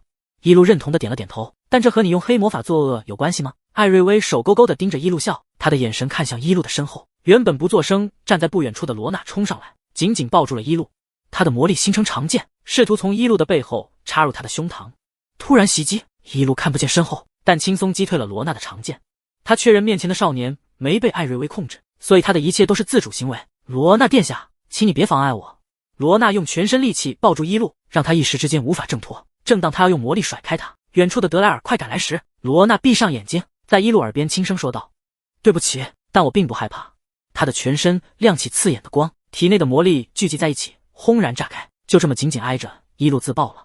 这是魔法师用来和敌人同归于尽的自杀方式，即使再弱小的魔法师聚起全身魔力奋起最后一击引起的爆炸，也会伤到强大的对手。发动这样绝望攻击的前提是与人保持极近的距离。一路没有想到罗娜突然抱住他是要自爆魔力，他完全想不到12岁的少年会用这种方式结束生命，其目的只为攻击到他。一路的身体传来剧痛，他吐出一口鲜血，然后挥出保护罩挡住剩下的魔力冲击，血雾随着剧烈的魔力喷洒到保护罩上。一路抹了下脸颊，手背一片鲜红，他受的是内伤，这是一开始沾染到的罗娜的血。艾瑞薇狂笑的声音传来：一路，你痛苦吗？你想保护的人不惜自爆也要伤害你，我想你身上的疼痛完全不及心痛吧。我要你在死前永远被这股痛苦折磨，我会让你饱尝我经受的不安，最后和我父母一样在恐惧下死去。魔力的自爆结束，原本活生生的人只剩原地的一滩血迹，混着地面留下的雨水坑，很快被稀释。一路的瞳孔变得黑沉，他看向对面，艾瑞薇的身影早已消失不见。他头疼欲裂地盯着地上的血迹，然后似有所感地看向半空，那里漂浮着一个纯白的光团，它正一点点向天空飞去，纯净的力量在飞过的地方留下点点光亮。一路，德莱尔也被魔力给波及到了，他的西服上衣被划破，留下道道血痕。你流血了。一路嘴角的血被德莱尔心疼的拭去，他毫无所觉地继续看向半空，纯白的灵魂光团像被什么困住一样，飞了很久才挪动一小段距离。他喃喃自语道：为什么？德莱尔顺着他的视线看去，那里什么都没有，可他确信他一定看到了震撼的东西。空中有什么？一路杀过很多人，他从来没在那些人死后见到过他们的灵魂，能被他看到的灵魂都是被上帝认可升入天堂的。上次他见到故去之人的灵魂光团，还是11年前约泽文母亲的过世后，受尽病痛的莉亚灵魂暗沉斑驳。如今一路再次见到了，他是罗娜的灵魂，如此的纯白无瑕，没有丝毫杂质。他不了解罗娜，可在他为了伤到一路而自爆魔力后，不管主观的意愿是否被迫，生前被艾瑞薇操控许久的他一定饱受痛苦和折磨。灵魂居然不是暗淡斑驳的模样。罗娜没有说谎，她至死都不曾害怕，她有着坚定的心性和强大的信念，让她不为艾瑞薇的压迫所痛苦，甚至于这股信念让她的灵魂不愿离去，挣扎着想留在人间。罗娜的灵魂在那里，一路指着半空给德莱尔看，他想往西边飞，却因不可抗力升天，所以在挣扎着。德莱尔看向西边，那里是守城的中心区域，即使他们离得很远，也能看到矗立在正中位置的宏伟皇宫。最顶端的塔尖插着粉金国旗，是守城最显眼的建筑物。他对诺华国有这么深的感情吗？德莱尔不解道。一路摇了摇头，艾瑞威掌控的是皇室权力，还没侵蚀到整个国家。他伸出手向半空点了点，纯白的魔力圈住了吃力飞行的灵魂光团。帮他解开桎梏后，他毫不犹豫地往西边飞去，并没有选择快速升入天堂。德莱尔注意到一路的视线看向西方，他这次没执着于看他看不到的景象了，而是专注地看着一路的侧脸。他为什么还是往西边飞了？去道别了？一路道。德莱尔，听我说。一路转身摁住德莱尔的肩膀，眼前的视线越来越模糊，声音轻飘飘道：我明白艾瑞威的话了，他在这个国家有权利，他能帮有野心的人达成一切目的。我虽然能杀掉他，但过程会很艰难，你们不要和他硬碰，必要的时候去找贝洛。说完，一路栽进德莱尔的怀里沉睡过去。德莱尔将他打横抱起，往家的方向飞奔去。他的脑子很乱，一边担心着一路，一边不自觉想起他的话，嘴里喃喃道：权力，权力。德莱尔抱着一路一路飞跑回家，却在家门口见到了皇宫的士兵队伍。他躲在拐角处看过去，那些人在大门口贴了封条，亚安和约泽文站在门外，和他们争执起来。王后殿下有令，全国通缉圣斯洛学院的教授一路。为首的士兵将长枪对准试图揭下封条的两人，不留情面道：一路是可怕的魔女，她杀了罗纳皇子后潜逃，罪大恶极。殿下说一路身边的人也要调查，只要你们承认是被她胁迫的，就可以不用被关押。披着外袍身形单薄的亚安看了眼天空，密布的乌云再次遮盖住月亮和星星，黑沉的夜晚彻底降临。约泽文皱眉，将未出鞘的剑横在身前，他不会吵架，只能试图明辨真相。王后才是罪大恶极的人，一路是被他诬陷的。几把长枪横在他们身前，领队的士兵冷冷道：既然你们拒不配合，那就请一步地牢吧。约泽文不会贸然对皇室的兵动手，他下意识看了眼旁边沉默的亚安，却见这人几经戴上兜帽，周身也升起淡黄色的魔力。皇宫的笼子怎么没把你们这群走狗关好？亚安冷漠道，居然在晚上跑出来乱咬人。说罢，亚安的身影消失在原地，只留下不会魔法的约泽文和士兵们沉默相对。约泽文突然好羡慕魔法师。德莱尔目睹了全程，他往拐角的暗巷跑去，正要用魔力隐秘行踪时，胳膊被人拽了下。德莱尔警惕地看过去，是一个穿着白色礼服、挽着金发的年轻女生，她的眼睛闪过暗红，然后变回淡粉色。他盯了对方2秒，现在已经开始由守城中心区通缉一路了，先跟我去教堂躲起来。尤加林拽着德莱尔往暗巷里跑去，我在舞会结束后看到你抱着一路跑走，意识到出事就跟过来了。德莱尔护好怀里昏睡的一路，跟着尤加林来到守城寂静之地的教堂。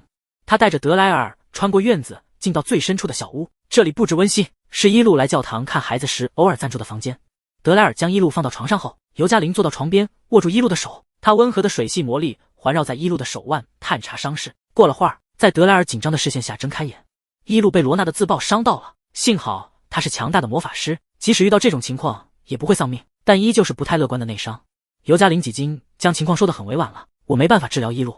德莱尔深吸一口气，努力压制身体里暴乱的火系魔力，他的注意力只放在了一路身上，完全没察觉到周围情况的不对。尤加林却并不担忧，他指了指德莱尔身后，但是他可以。德莱尔回头看去，半开的门不知何时被打开，穿着白袍的亚安从外面走了进来。他摘下兜帽后看向床上的一路，并没有和房里的另外2人说话，只是眼神复杂地盯着睡颜恬静的人。布鲁尔同学是光系魔法师，他可以恢复他人亏空的魔力。尤加林继续道，恕我冒昧，其实我之前就发现他的光魔力很特殊了。德莱尔一早就知道亚安魔力的内情，他面无表情地看了对方几眼，然后转身往外走。艾瑞威肯定通缉我了，我去吸引追兵的注意力。尤加林走到门口时，德莱尔突然回头看向几经站起身让亚安坐到床边的尤加林，刚才你看我的那一眼又预言到了什么？尤加林愣了愣，他回忆起刚才说过的话，发现自己暴露了。他今天没有戴眼镜，预言的魔力有些紊乱，其实他是在舞会看到德莱尔后，被动预言了他之后会经历的事，所以才知道一路是被自爆的罗娜伤到。在前不久遇到德莱尔时，尤加林预言的魔力又波动了，看到了些有关于他的未来片段。抱歉，我也觉得很奇怪。尤加林茫然道，只看到了一片火焰。我的预言能力还不够稳定，也许是即将发生的事，也许是很久以后。德莱尔没回应尤加林，他的身影眨眼间消失在原地。一路看着眼前咕咕冒泡的干锅，一边翻书一边往里面添加药材龙尾草、巴曼蕨根。哎，水罗根呢？德莱尔一路看向紧闭的木屋门，帮我采一些水罗根过来。过了会，木屋的门被人推开，瘦削的高个男人逆着光从外面走进来，他手里提着几根扭曲的药草，净手朝里面的人走来。一路静静地看着他，皱眉道：你是谁家的孩子？亚安走进面积不大但很温馨的木屋，他从外面观察过，这里只有一层，里面一半的区域都被伊路充当炼药的地方，其他地方的生活痕迹明显还有另一个人，只是那人并没有出现在伊路受伤后的精神世界里。伊路，别逗我了。亚安将水罗根递给伊路，冷淡的脸上闪过一丝无奈。你知道我是谁？哼，你一点也不可爱。伊路哼着歌将水罗根加进干锅里。亚安，这是我以前和德莱尔在迷雾森林里生活的地方。亚安一手嫉妒着他们两人有过一段单独相处的时光，他淡淡道：现在我也来过这里了。干锅持续冒着泡，两人沉默了会。伊路终于不情愿地问道：你不会要那样帮我疗伤吧？亚安嗯了声，眸子里闪过期待。你要吸取我的魔力？伊路往旁边跑去。算了吧，这种伤我很快就能恢复，我现在就醒过来。他还没跑几步，整个人就被亚安拦腰抱住拽了回来。伊路被亚安紧紧地抱着，他是灵魂体进入这里，所以并没有心跳声，但冰冷的体温很真实，冷得伊路打了个哆嗦。松开，你太冷了。亚安没有放开他，他冷漠道：比起冰冷的光，你更喜欢能带来温暖的火焰。伊路琢磨出他话里的酸气，我夏天喜欢你，冬天喜欢德莱尔，这样也不可以吗？你骗我。亚安将头埋到伊路的脖梗里，他没有再说话了，几缕棕色的长发垂落下来，弄得伊路有些痒。到底怎么了？因为什么事？伊路实在想不出又发生了什么争风吃醋大战。亚安抿了抿唇，他想起那天在院子抬头看到的场景，语气哀怨道：现实里是夏天，你依旧主动靠近德莱尔。伊路拽了下亚安的长发，那你说怎么公平补偿？诡计多端的亚安等的就是他这句话。他将伊路转了过来，暗金色的瞳孔闪着细碎的光，嘴角难得勾起一丝笑意，纤长的手只点了点薄唇，却依旧不说话。伊路终于知道亚安吃醋的是哪件事了，他分神地想着以后要拉好窗帘，然后踮起脚尖在亚安的唇上亲吻几下。回过神后，伊路对上他漠然暗沉的眼睛，可以了，我现在要醒过来了。亚安的眼里多了复杂的情欲，他的声音有些沙哑道：伊路，我才不会被你这样打发。伊路想侧身挤进来不及了，他的下巴被冰凉的手指捏住，嘴唇被亚安吻住后被迫打开紧闭的牙齿，等他反应过来时，快因为这个深吻呼吸不过来了。伊路这才意识到亚安是真的积攒了很多醋意，他默默压在心里没表现出来，只要等到时机，他就会死死禁锢住日思夜想的人，守到心中的欲望稍稍平息，才愿意放开对方。源源不断的光魔力通过这个吻渡到伊路的体内，他损伤的魔力吸取了增强能量的光后，很快被修复了大半。伊路想换气却不会，他捶了下亚安的肩膀，这个小混蛋终于结束了这个窒息的吻，两人的唇色都因此加深了很多。亚安呼吸平稳，苍白的脸多了些红润，明明被吸收魔力的是他。伊路闭眼调整好呼吸，然后狠狠地给了亚安一巴掌。越长大越不听话。伊路皱眉看向被打得偏过头的人，亚安的眼神茫然了下，他转过多了巴掌印的侧脸，抓起伊路的手放在上面，让他温凉的指腹贴在他有些疼的皮肤上，然后他语气诚恳道：再打我一次，我想再继续亲你。伊路思索2秒才明白过来他的意思，沉下脸道：等式是让你这么用的吗？亚安抓着伊路的手没松开，光从他的手心传递向他的手心，为他继续渡着修复内伤的魔力。伊路气得举起另只手，这次他没再打亚安的脸了，只是狠拍了下他的手。好了，我恢复的差不多了，你不用再替我疗伤了。没想到他的另只手被亚安空出的手抓住，现在他们两手都紧紧十指相扣了。光魔力继续输送向伊路的体内，成年的亚安比幼年时强大100倍，他的魔力能不仅迅速恢复了伊路的内伤，还提升了他魔力的纯粹度，让他比之前更加强大了。伊路没想到亚安还是没松手，察觉到他想继续渡魔力，严肃道：停下。亚安停止了动作，他的内心疯狂叫嚣着想被伊路吸干魔力，但怕他真的发怒，终于不舍得撤开了手。伊路看了眼旁边几经变了颜色的干锅，他没有再继续下一步了，而是转身往门外走去。精神世界的所有物品都如同虚幻的梦境，他炼制出的药剂自然也会随他醒来后消失。随着伊路意志的逐渐清醒，周边的场景也开始变得空白。站在原地的亚安看到干锅和木屋消失后愣了下，然后转身跟上伊路，小心翼翼地去牵他的手，结果被他躲开了。亚安清冷金贵的表面终于无法维持，他有些破防了，今天说的话比往常1个月的话都多。伊路，刚才的那个吻在你看来是不是和这里一样虚幻不堪一击？伊路在清醒过来之前无奈地看了他一眼，不是，如果我那样认为的话，就不会气得打你了。亚安愣神地再次睁开眼，他已经灵魂归体了。床上的伊路坐起了身，正平静地看着他。黑沉的夜晚过去，破晓的光从窗外照进来，落到亚安毫无伤势的侧脸上。他暗惊的瞳孔亮起，想说什么时，房门被人推开。伊路，你醒了。拿着换洗衣服的尤加林从外面进来，他一脸的疲态，明显一夜未睡。太好了，你的伤恢复了。亚安沉默地站起身出去了。伊路顺势下床，一边听尤加林转述现在的情势，一边换好衣服，披上了教堂修女的衣袍。在我的意料之中，伊路往外走去，艾瑞薇掌握皇室的权力，肯定会以此来压制我。他想要的是我自投罗网。你去哪儿？尤加林焦急道。通缉令已经遍布全国了，不仅有你，还有亚安和德莱尔。约泽文昨晚就被关押了。一路走出屋子，身旁的亚安想跟上他，被他挥手制止了。你去地牢暗中保护约泽文，他没有魔法，又身负骑士团的担子，很容易被艾瑞薇当成撒气目标。亚安扯了扯嘴角，最后只是转身离开，他的身影用魔法隐匿了起来，眨眼间消失不见。一路又看向尤加林，德莱尔应该不会有事，如果有突发情况就去圣斯洛找贝洛。尤加林，那你呢？一路微笑道，我要去投网了。守城中心区，皇宫最顶端的塔楼里，龙尾草、巴曼蕨根，还有什么？清瘦的少年站在干锅前，手忙脚乱地翻动着书。水罗根，半开的窗台上突然出现穿着白袍的人，他逆着正午的阳光，笑意盈盈地看着罗伦。罗伦的样貌和罗娜毫无差别，只是两人的气质截然不同。罗娜理性冷漠，罗伦却很胆小怯弱，他的背微微佝偻着，不敢手起身，眼神总是闪躲，不与人手势，说话声音也很小。哦，对。罗伦在杂乱的药草堆里翻出一根短须草根，就要往干锅里夹去，被一路制止了。罗伦吓得肩膀一抖，和一路拉开了距离，连话也不敢说。一路无奈地扯下他手里的药草，然后在草堆里翻出扭曲的药草根。殿下，这才是水罗根。罗伦的脸红透了，接过水罗根加入干锅，等锅里的水变了颜色后，他伸出手使用魔法，一阵光闪过，干锅里的药水变成了难闻的黑水。一路中肯点评道，虽然作为疗愈药剂失败了，但可以用来当除虫药，再练不出来就赶不上哥哥的生日了。罗伦终于鼓起勇气和一路交流了，我向他保证过，一定会将人生第一次成功的药剂送给他。一路教授，这里被人严密看守，您是怎么过来的？是不是哥哥让您来的？他这几天还好吗？提起罗娜，一路沉默地移开视线。他没想到罗伦被看管得这么严格，他完全不知道外面发生了怎样的变动，还在为过几天和哥哥的共同生日发愁。罗伦就是艾瑞薇用来威胁操控罗娜的筹码，他想要弟弟好好活下去，那就要为艾瑞薇的计划而牺牲。罗娜，拜托我来教导你炼药，我可是冒着被发现的风险偷渡过来的，你不能向看守的人透露哦。在罗伦察觉到不对看过来之前，一路笑着说道，新手第一次炼药就尝试内伤药剂，可是很有难度的，你要不要换成好上手的？罗伦摇了摇头，我想向哥哥证明自己，可还有5天就是我们的生日了，放心，只要是我教的学生，从来没有练不出药剂过。一路拍了拍他的肩膀，你跟着我认真学习就可以。然而守到外面的天黑了，罗伦练出的依旧是除虫版内伤药剂。罗伦已经和一路熟悉一些了，他嗫嚅道，教授，对不起。没事，教会你将是我炼药生涯的最大进步。一路疲惫地揉了揉眉心。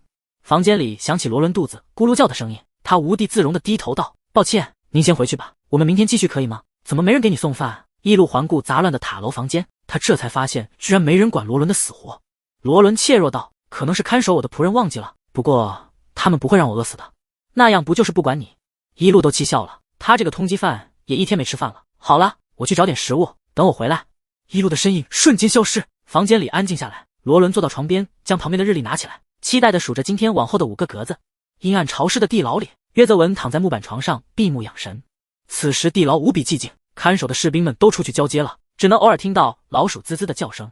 床尾突然落下重量，他坐起身警惕地看过去，却什么都没看到。2块面包凭空出现递到他面前，他下意识展开手心接过。一路，约泽文确定了来人是谁，他压低声音道，你还好吗？清澈轻柔的嗓音在约泽文耳边响起，我很好，你要保护好自己。约泽文相信一路会解决这一切，他只是太想见他一面，话堵在嘴边说不出口，最后只是咬了几口面包。牢房里重新回归寂静，约泽文没有再吃下去的胃口了。这时他的后背突然被轻戳了下，柔软的鹤发被身后的人揉了揉，一路的声音再次响起，好好吃饭。约泽文惊喜地回头，虽然身后空无一人，也不再有一路的气息，但他还是快速将面包吃完了。地牢入口处，负责夜晚看守的士兵们往阶梯下方走，一路和他们擦肩而过，他刚上到地面，腰就被人揽住了。身后人的体温冰冷，一路懒得用魔力透视去看了。亚安，辛苦你了。他转身将食物递给面前的空气，无形的手接过面包。亚安淡然的声音传来，我听到看守的士兵说，圣斯洛和艾瑞薇对抗起来了，要求他释放约泽文，并且拿出你杀害罗娜的证据。艾瑞薇当然能拿出证据，只不过是凭空捏造的。一路能预判到艾瑞薇会做出的各种丧心病狂的事情。算了，现在僵持的局面他也做不出什么，我会先保护好罗伦，你一切小心。亚安淡淡的嗯了声，因为那个吻，一路在对待亚安时心里还有点别扭。他准备离开回塔楼，刚走2步，就听到身后传来2声压抑的咳嗽。一路回头看身后空荡荡的地方，他知道亚安肯定还站在原地，于是转身回走2步，果然碰到了他有些冰凉的身体。一路叹了口气，摸索着握住亚安冰冷的手，给他渡去治愈的魔力，感受到他的体温回暖，略空虚的魔力恢复后才松开。你就是自作自受！一路轻声教训道，当时非要给我那么多魔力，现在身体虚弱了吧？突然，一路的脸颊被亚安戳了戳，他疑惑地歪了歪头，怎么了？亚安没有说话，只是顺着一路的脸颊，用轻柔的力道摁了摁他的嘴唇。小混蛋，你不会是嫌我唠叨吧？一路摇头，试图晃走他的手。亚安没办法完全窥探到隐身的一路，在他眼里，面前的人是一个晕染出来的人形光圈，脸上是简易的萌萌五官。亚安看着一路眨巴的豆豆眼，语气有着一丝笑意，好可爱。一路这次真的转身就走了。一路回到塔楼的房间里，将食物递给了罗伦。他从窗户往下看，鸡队侍卫在皇宫里巡逻着，比起外面罗伦这里更安全。抱歉，这几天我需要待在你的房间，我打地铺就行。罗伦将面包咽下后，赶紧从床上站起来，怎么能让你睡地铺？读。外面传来敲门声，罗伦的声音戛然而止。一路刚隐秘身形，翻身到窗外，房门就打开了。一个女仆端着餐盘走了进来，罗伦松了口气，但接下来门口的声音让他瞬间紧绷起来。罗伦，你今天过得还好吗？穿着华丽红裙，头戴王冠的艾瑞薇走了进来。他冷漠地看了眼罗伦，然后在他的房间里扫视一圈，最后视线停在了满是黑水的干锅上，嘲讽地笑了声。我过得很好。罗伦懦弱地低下头，他一手不敢手视艾瑞薇暗红的眼睛。我哥哥还好吗？你不必担心罗娜。艾瑞薇将他在意的事轻飘飘接过，他现在开始了和一路互相预判的博弈。圣斯洛的一路教授，你见过吧？罗伦轻轻地嗯了声，因为他一手低着头，脸上不自然的神情并没有被艾瑞薇察觉。她是个可怕的魔女。艾瑞薇无奈地叹了口气，犯了很恶劣的罪，我正在派人通缉她。要是一路躲到皇宫里被你看到了，你要即刻告知保护你的仆人们。艾瑞薇并没有向罗伦解释具体缘由，说完就转身离去了。女仆跟上艾瑞薇后，将房间的门关上，随后外面传来了落锁的声音。躲在窗外的一路用魔力探查了下，门外只有2个看守的女仆。艾瑞薇几近离开塔楼的范围了。他用魔法结界罩住了房间后，翻窗进入。正当他以为胆小的罗伦会说些什么时，他却只是在地上简单铺了个地铺，然后躺了上去。一路疑惑道，我可是通缉犯哦，你不怕吗？罗伦翻身看向他，声音依然弱，但语气很坚定。教授，我知道你不是坏人。我这样想，不仅是因为哥哥拜托你帮我这件事。罗伦没把接下来的话说完，他抱着日历闭上眼睛，很快就睡了过去。接下来的3天，一路继续教学罗伦炼制内伤药剂，结果并没奇迹发生，几次的炼药都失败了。一路看着罗伦划掉了3个日历的空格，第7天的时候，他已经完全没精神了。怎么了？前2天不是还信心满满吗？一路低头说道。他正整理着药草堆，他们现有的资源不多了，顶多够炼制3次药剂。一路在昨天从罗伦那里得知，药草都是罗娜为他准备的，不会有除罗娜以外的人愿意为他提供药剂资源，所以他们的机会不多了。教授，我想也许除虫板药剂也是不错的选择。罗伦看了眼角落里成堆的黑水瓶，一路挥手在干锅下升起火焰，他冷静道，罗伦，在我们这2天的相处中，我发现你不太能听懂理论知识，也不适应手把手教学。罗伦失落地揉了揉脸，所以我们来试试观摩后实践。一路将药草依次加入干锅，等水变红后，敲了下罗伦的额头。这位喜欢走神的同学，请看好接下来的操作。一路的手心聚集起魔力，平时他都在心里默念咒语，但今天要教导新生，于是清晰地将咒语念了出来。他手心的雾灰色魔力闪过金光，跃进冒着泡的干锅里，眨眼间，锅里红色的药水吸收了他的魔力。干锅上曾逐渐冒起淡淡的红金光芒，手到这道光越来越刺眼。这锅药剂倒映在一路诧异的瞳孔里，随着罗伦的惊呼声，彻底成功。太厉害了，您的魔力还有金光，而且这锅药剂居然是红金色，一定很稀有。一路没想到，他在这个和牢笼一无二般的逼仄塔楼里，炼制出了更高阶的高级药剂。在之前悟透火焰的纯粹度后，一路炼制出的一手是高级境1阶的药剂。他很久没有突破了，手到今日，他炼出了高级境2阶药剂。一路将药剂装进玻璃瓶里观察，深红色的高级2阶内伤药剂闪着金光，然后这光沉入瓶底，让瓶身变得亮晶晶的。这次的进阶在于他的魔力，自他吸取了亚安的光魔力后，他就比之前更强大了，使用出的炼药魔法自然更纯粹。罗伦简手要对一路崇拜的五体投地了，他兴奋地问道，教授，您该不会是隐藏的大魔法师吧？一路从没真正测试过自己的魔法师等级，斯洛大陆的大魔法师只有不到100名，最高等级是5阶大魔法师，5阶的人只有寥寥几万几，并且都几年老，有一位还在去年逝世了。贝洛是3阶大魔法师，他去年很笃定地对一路说过，你是5阶大魔法师，如果你努力提升实力，在下一次等级考试里就会被认定为6阶大魔法师，这样大陆的魔法师等级会因你而改写。可惜你只沉迷炼药。一路还记得当时贝洛恨铁不成钢的语气，要是我能在死前看到你进阶，我就将圣斯洛学院宝库里的炼药神器送你。一路这几天一手烟烟的心情拨云见日，他得意的勾起嘴角，我要得到炼药神器了。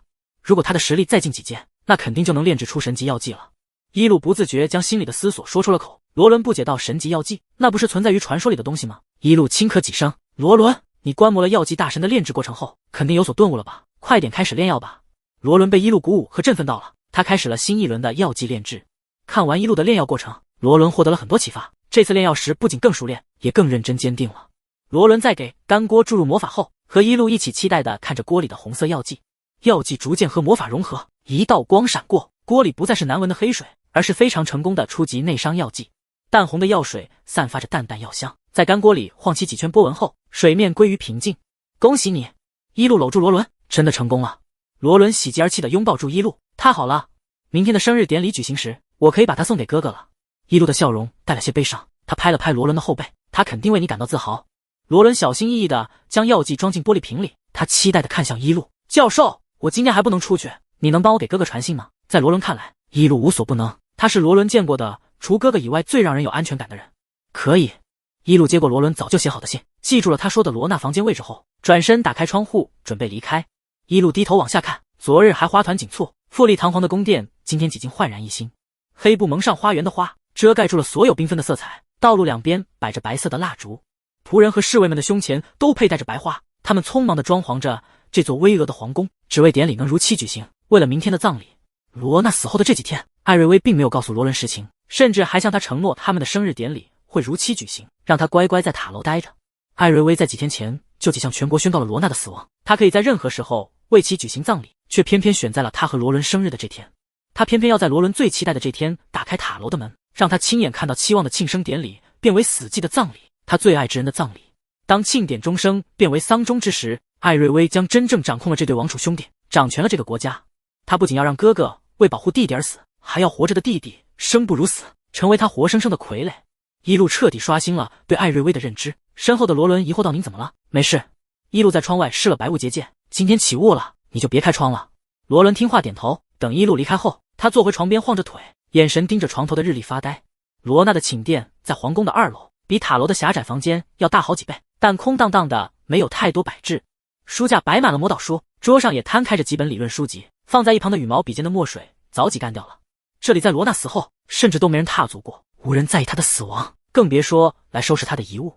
一路手里捏着罗伦的信，上面还署名：“致我最爱的哥哥。”他对着空无一人的书桌道：“罗娜，你的信。”空荡的寝殿回荡起一路的声音。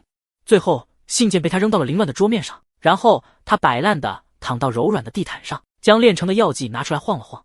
瓶子底部的金色魔力摇起来，和深红药水共同晃动，它倒映在一路黑沉沉的瞳孔里。呵呵，还送什么信？他不可能拆开看了。一路闭了闭眼，他坐起身后，正对着罗娜的床，这才看到床上的枕头有些鼓起，于是站起身上前掀开查看。一个红色的丝带静静躺在下面，和下边放着一封信。牛皮纸的信封上有几处被晕染的深色痕迹，封面署名：“致我最爱的弟弟罗伦。”这下你可以得到2份生日礼物了。一路将盒子和信收起，这封信倒是会有人拆开看了。下午，一路返回到塔楼的房间时，房门突然被打开，穿着依旧华丽耀眼的艾瑞薇站在敞开的门外，一脸嘲讽地看着一路。我就知道你会来找罗伦。罗伦紧张地站起身。王后殿下，一路教授不是坏人，这其中是不是有什么误会？罗伦，你应该知道明天是什么日子吧？艾瑞薇转头看向罗伦。不等他回应，艾瑞薇继续说道：“明天需要你亲自去为你哥哥献花。”一路盯着艾瑞薇：“你再说下去，我会杀了你。你可以杀我。”艾瑞薇毫不在意地展开双臂：“这样你杀害皇子的事就坐实了。为逃避责任，你甚至还杀了王后。你的养子呢？你在意的所有人都会因此受到惩罚的。”艾瑞薇在诺华国拥有着至高的权力，这就是一路没有轻易杀死他的原因。罗娜死后，他迅速栽赃一路，让其被通缉。如果他被一路守街杀死，那真相将永远不会被平反。艾瑞薇笑着看向另一边，几经僵住的人：“罗伦，你居然和杀害你哥哥的凶手相处得这么愉快，他在天堂看到了，一定会恨你的。你这傻孩子，我不会无缘无故通缉一路。前几日他杀了罗娜潜逃，我这才下令追查他。”罗伦几经彻底愣住了，他看似还在听艾瑞薇说话，实际魂魄早已飘离了身体。艾瑞薇根本不给他处理信息的时间，他向前2步，故作亲昵地拍了拍罗伦的肩膀：“明天就是你哥哥的葬礼了，我们要在今晚对一路进行审判。你只要站在审判台上，告诉众人是一路杀害了罗娜，他就能安息了。罗伦害怕的退后2步，又用惊疑不定的目光看向伊露。他回想起这几日与他相处时的不对劲，伊露总是避讳提起罗娜，在他兴奋地说起哥哥时，脸上的表情也总是很复杂。伊露无奈地叹了口气，他有嘴肯定会自己解释。罗伦，你听我说，是艾瑞薇杀的罗娜。他这种人的话有可信度吗？艾瑞薇阴沉地盯着一手低头不说话的罗伦，他没再向前试图触碰他了，只是手指微动，几根肉眼难以捕捉的黑线向他而去。罗伦的身旁环绕这些黑线，他们在试图进入他身体时被截断了，淡淡的白光升起保护着他，这是黑魔法最害怕的灵魂力量。伊露认出这股纯粹的气息是罗娜死后的灵魂光团。他那日飞向皇宫，最后看了罗伦一眼，又分出一半的力量融进罗伦的身体保护着他。艾瑞薇无法用黑魔法操控罗伦，只能用心理打压来击溃他。如果罗伦拒绝指认伊露，那他就失去了价值。伊露踮起脚尖敲了敲地面，在这几日的魔药教学里，他总是用这个轻微的声音来提醒罗伦回神。对方果然下意识抬头和他对视了。魔女，我不相信你的话。罗伦流下几行泪水，肯定是你杀了我哥哥。傍晚，首城中心区的钟声敲响，钟楼之下的广场中心，伊露站在审判台上，身后是闭着眼的神女雕像，台下是聚集起来的群众，各种复杂的视线落在他身上，两边的烛台亮起，照亮了他面无表情的脸。同在审判台上的还有被压着的约泽文，他担忧地看着伊露，想说什么，却被突然上台的人打断。几日前，圣斯洛学院的魔药教授伊露在杀害皇子罗纳后潜逃，而骑士团的佩里团长被他蒙蔽，执意袒护他。艾瑞薇在晚上穿着一身白衣，胸前还别了白花，他悲痛道：明日就是罗纳皇子的葬礼，今晚我将在审判台上，在诸位和神女的见证下，审判伊露的罪恶，让罗纳安息。众人窃窃私语起来，他们看着伤心的艾瑞薇，又看了眼面无表情的伊露，议论声渐起。穿着粉金院袍的贝洛大步走来，他挤开人群，来到台下前排，手对着艾瑞薇说道：王后殿下，请您拿出伊露杀害罗纳殿下的证据。你空口把我们学院的教授和学生送到审判台，那就别怪圣斯洛和王室对立了。艾瑞薇暗红的眼睛盯着贝洛，他转了转眼睛，当日的见证者还有罗伦殿下，既然只凭我说的证据大家会有疑点，那就让罗伦来作证。愿大家可怜现在还处于悲痛中的他。在贝洛复杂的视线下，被士兵保护着的罗伦走上审判台，他的脸色苍白，见到台下这么多人，紧张的手都抖起来了。艾瑞薇抓住罗伦的手，怜悯到可怜的罗伦，明明是双生子，却因为可怕的魔女，让你和哥哥再不能相见了。不用害怕，你只需告诉大家真相。审判台下顿时安静下来，无数双眼睛盯着台上低着头的罗伦，无数复杂的视线落在他的身上，都在等待他说出真相。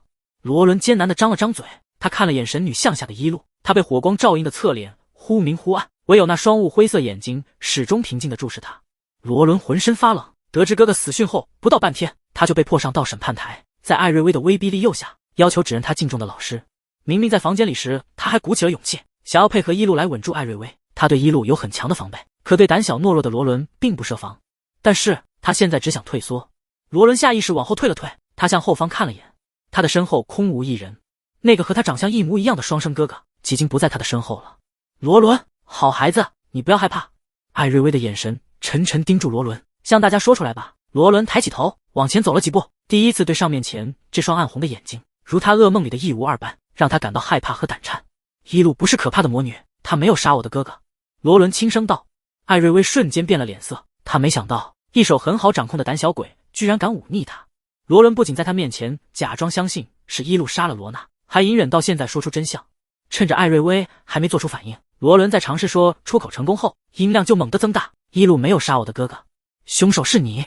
罗伦推了艾瑞薇一把，他的力道居然将他推得后退2步。他满脸泪水道：你一手控制哥哥，用我来威胁让他听话，我不会指认无辜的人。艾瑞薇，你虽然是人类，但你比死神更可怕。艾瑞薇死死盯着罗伦，他还是那副胆怯内向的模样，可从刚才开始，他的眼神好像变得与以往不一样了。真可笑。艾瑞薇不敢置信地笑出声，他没想到罗伦在罗娜死后居然拥有了勇气。在他一手以来的预判和计划中，罗伦会在知道罗娜死后更加怯懦和无用，成为被他掌控的最佳傀儡。明明已经没人站在罗伦身后保护他，他却勇敢起来了。不等艾瑞薇从惊讶里回神，一道强势的魔力向他袭来，这股强大到他无法抵抗的力量让他硬生生吐出几口血。艾瑞薇看向神女向前一手沉默的伊露，惊讶吗？伊露笑着展开手心，一道带着金光的雾灰色光刃手冲着艾瑞薇飞来。我比几天前更强大了。在和以前的伊露对战时，艾瑞薇还能躲过他的攻击，可现在他刚眨了眨眼，光刃就击穿透了他的胸膛。艾瑞薇的身上散发出浓黑的魔力，快速修补起他的伤口。一手在台下等待时机的贝洛指着艾瑞薇，用全广场都能听到的声音大喊道：“天哪！王后殿下居然是邪恶的黑魔法师！你杀害皇子后，污蔑无辜之人，掌控皇室权力，发动数起战争，难道是想要让诺华国成为黑魔法师的势力据点？”一听到黑魔法师，众人心里的天平瞬间倒戈。比起不常现世、只存在可怕传说里的魔女，黑魔法师更让他们深恶痛绝。人们不会因为传说而捕杀魔女，但绝对会因一些蛛丝马迹而追杀黑魔法师。哈！艾瑞薇动了动手指，士兵架在约泽文身上的剑就要落下，一道亮光在约泽文身后猛地闪起，眨眼间击退了士兵，也让约泽文因这道魔法冲击后退了好几步，到一路旁边时才勉强稳住身体。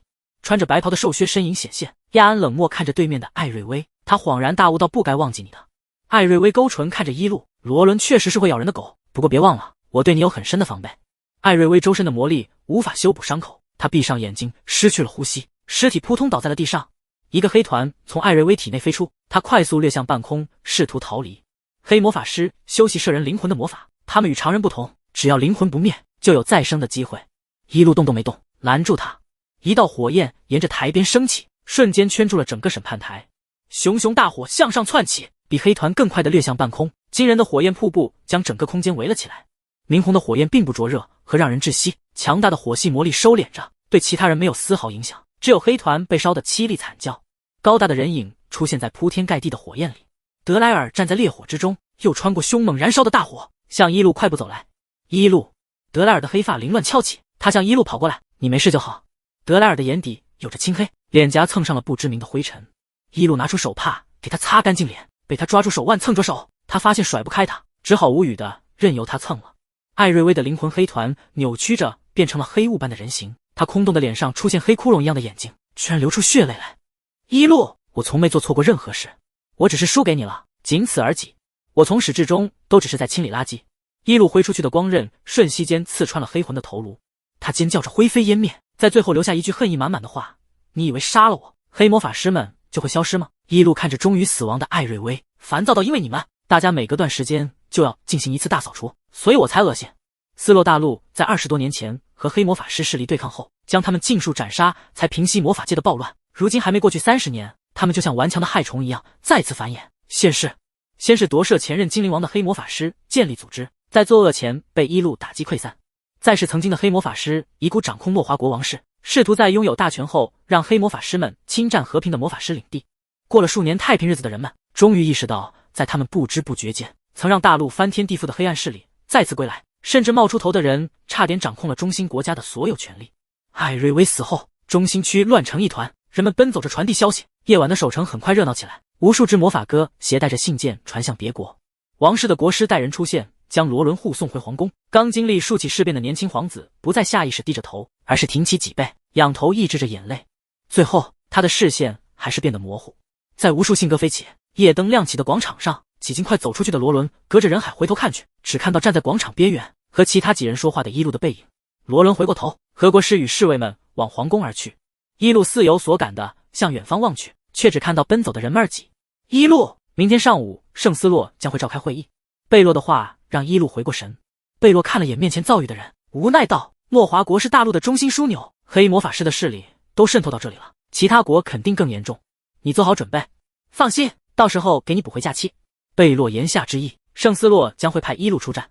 一路又和贝洛确定好其他事宜，等他走后看了眼天色，现在已经是深夜了。这几天辛苦了。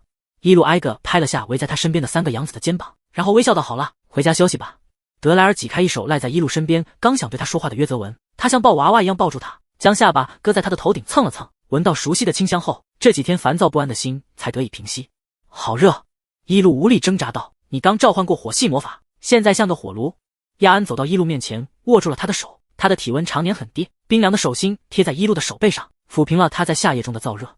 亚安一手沉默不语，他纤长的手指沿着一路的手背上，进入到他的衣袖里，轻轻抚摸了下他的手腕，滑出来后又意味不明地勾了勾他的手指。一路下意识抬头，手对上了亚安的眼睛，他捕捉到他暗金瞳孔里一闪而过的情欲。虽然他还是那副冷淡的表情，但一路莫名觉得他刚才被勾引了。一路，你还热吗？亚安终于开口说话了。他将手背轻轻放在一路的脸颊上，感受到他微烫的体温后，蹭了蹭他柔软的脸，帮他降温。一路舒服地眯了眯眼睛，他上次的话可不是哄亚安的，他是真的很愿意在夏天接近他。一只小麦色的大手突然伸过来，德莱尔想要狠狠拍开亚安的手，被他察觉到后轻易的躲开了。亚安收回手，面无表情的瞥了眼仍然抱着伊露却死死瞪着他的德莱尔。亚安丝毫不理会德莱尔这个蠢货，他低头看向伊露，语气带了些控诉。在那里时你说过夏天更喜欢我。你胡说。德莱尔抱紧伊露，反驳道伊露才不喜欢你。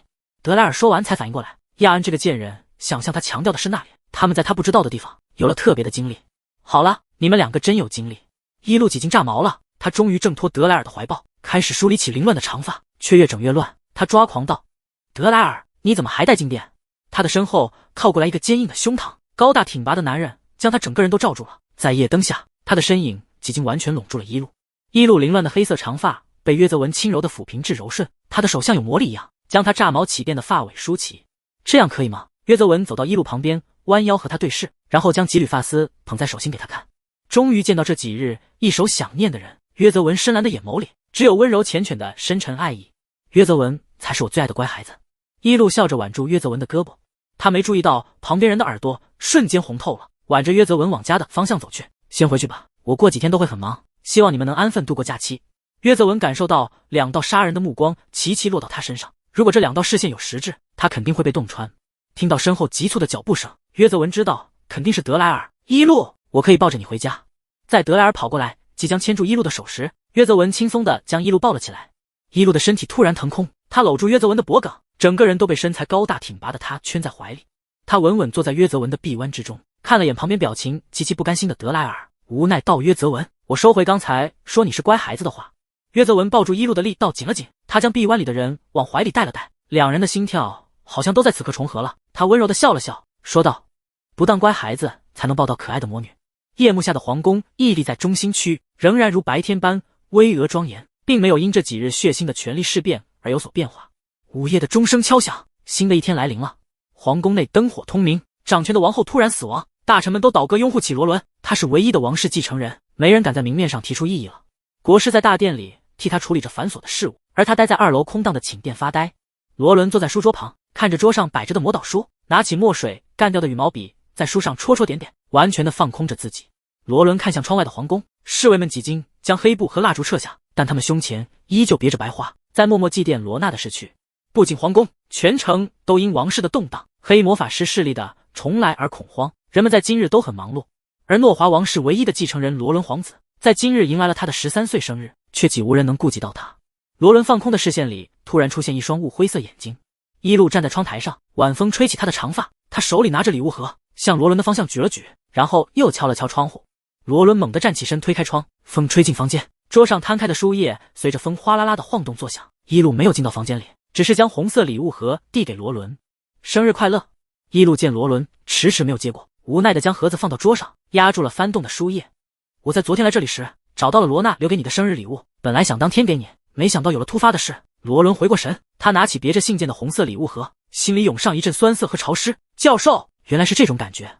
伊露不解道：什么？罗伦苦笑道：人们说亲人去世的阴影如同持续一生的阴雨，潮湿之气会一点点侵蚀着身体，守至死亡才能平息。伊露的瞳孔倒映着罗伦难看的表情，他被这句话震撼到了，呼吸都艰难起来。现在的伊露无法和罗伦感同身受，他也不愿在以后体会到这样的感觉。如果这样说的话，那你对罗娜的思念就是一把伞。伊露说不出安慰罗伦的话，挚爱去世的阴影无人能摆脱，他只是轻声道：你要用它遮风挡雨，在死后去天国见到他时才不会是浑身湿透的样子，那样太难看了。伊露说完将另一个礼物盒拿出来，他递给罗伦，这个是我们共同经历过的喜悦，送你当生日礼物了。罗伦将眼角的泪水拭去，他打开盒子，里面静静躺着一瓶深红色药剂，瓶底的金色魔力让瓶身闪闪发光，照亮了他灰蒙蒙的眼眸。罗伦知道这瓶药剂很贵重，它是大陆上第一瓶高级2阶药剂，其价值难以估量。教授，我怎么能收？留着当纪念吧。伊露将盒子放到桌上，比起贵重难寻的礼物，他更在意东西对收礼人的纪念意义。你见证了目前大陆的第一药剂诞生，它值得被你收藏。伊露得意地扬起下巴，不用担心，我会炼制出无数瓶这样的药剂。罗伦，等着看吧，我一定会炼制出几百年都没现世过的神级药剂。伊露亮起的桃花眼重燃起罗伦忽明忽暗的斗志，他的话鼓舞了他。刚满13岁的少年举起手，大声道：伊露教授，我会成为诺华国有史以来最贤明的君王。两人对视后，都心照不宣地轻笑起来。一个黑发脑袋突然倒垂下来，德莱尔的琥珀眼隔着窗户和罗伦对视，吓了他一跳。他从3楼的露天台一跃而下，紧紧挨着伊露，和他一起坐在窗台上。伊露在回到家后，简单准备过就出门了。当时他就感觉到有人在跟着他，但赶着把罗娜的礼物交给罗伦，也就没第一时间搭理。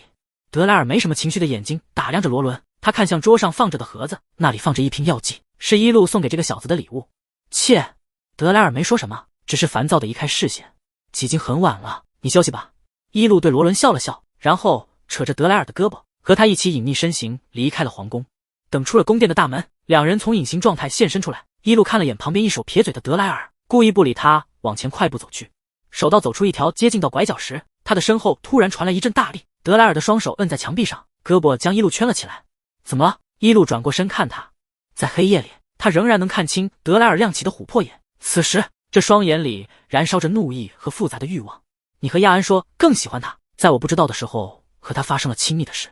德莱尔细数伊露的罪行，你让约泽文抱你回家，回家后也不理我，出门居然是送那个小孩礼物。伊露知道他只是在撒泼打滚的讨要公平而已，所以根本没详细解释，而是从衣袍里拿出一个皮质的黑色单烤手环，另一端连接着细长的链条。他将其戴在德莱尔的左手腕上，然后扯了扯链条。好了，你现在被我拴住了，不许再闹了。德莱尔不敢置信地看了眼手腕，这是哪来的？伊露淡笑不语。他不会说这是他专门请人定制的小型烤圈，比起脖梗的项圈更体面美观，主人和狗狗的最佳选择。不过伊露失策了，他没想到今晚拴不住德莱尔，他不仅没有听话放下手，反而过分地用手轻掐住了伊露的下巴，还低头凑了上来。等伊露感受到刺痛时，他白皙的脖梗上已经有了道显眼的红色咬痕了。天哪，狗子敢咬主人了！混小子！伊露推开德莱尔的脑袋，他感受到脖梗侧边的刺痛，想用手摸下时，手腕被德莱尔抓住了。干什么？伊露抬头看德莱尔，他脸色微沉，想训斥几句，对上了他暗沉的琥珀眼。他就这么失落又可怜地看着伊露，让他要说出口的话都哽住了。这次就算了，以后不许再咬人了。伊露叹了口气，真拿你没办法。德莱尔眼睛亮起，他嘿嘿笑了几声，轻松地将伊露抱了起来。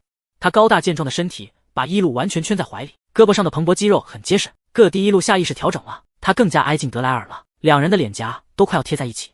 德莱尔主动和伊露贴近，小麦色的脸蹭了蹭他白皙柔软的脸颊，在路灯下，他们相贴后又分开的侧脸都披上了层柔和的暖光。伊露晃了晃他手里的链条，坏狗，以后不牵你了。德莱尔哼了声，伊露，你是不是早就想让别人取代我了？他的脖梗处微微一沉，传来一些痒意。德莱尔的话戛然而止，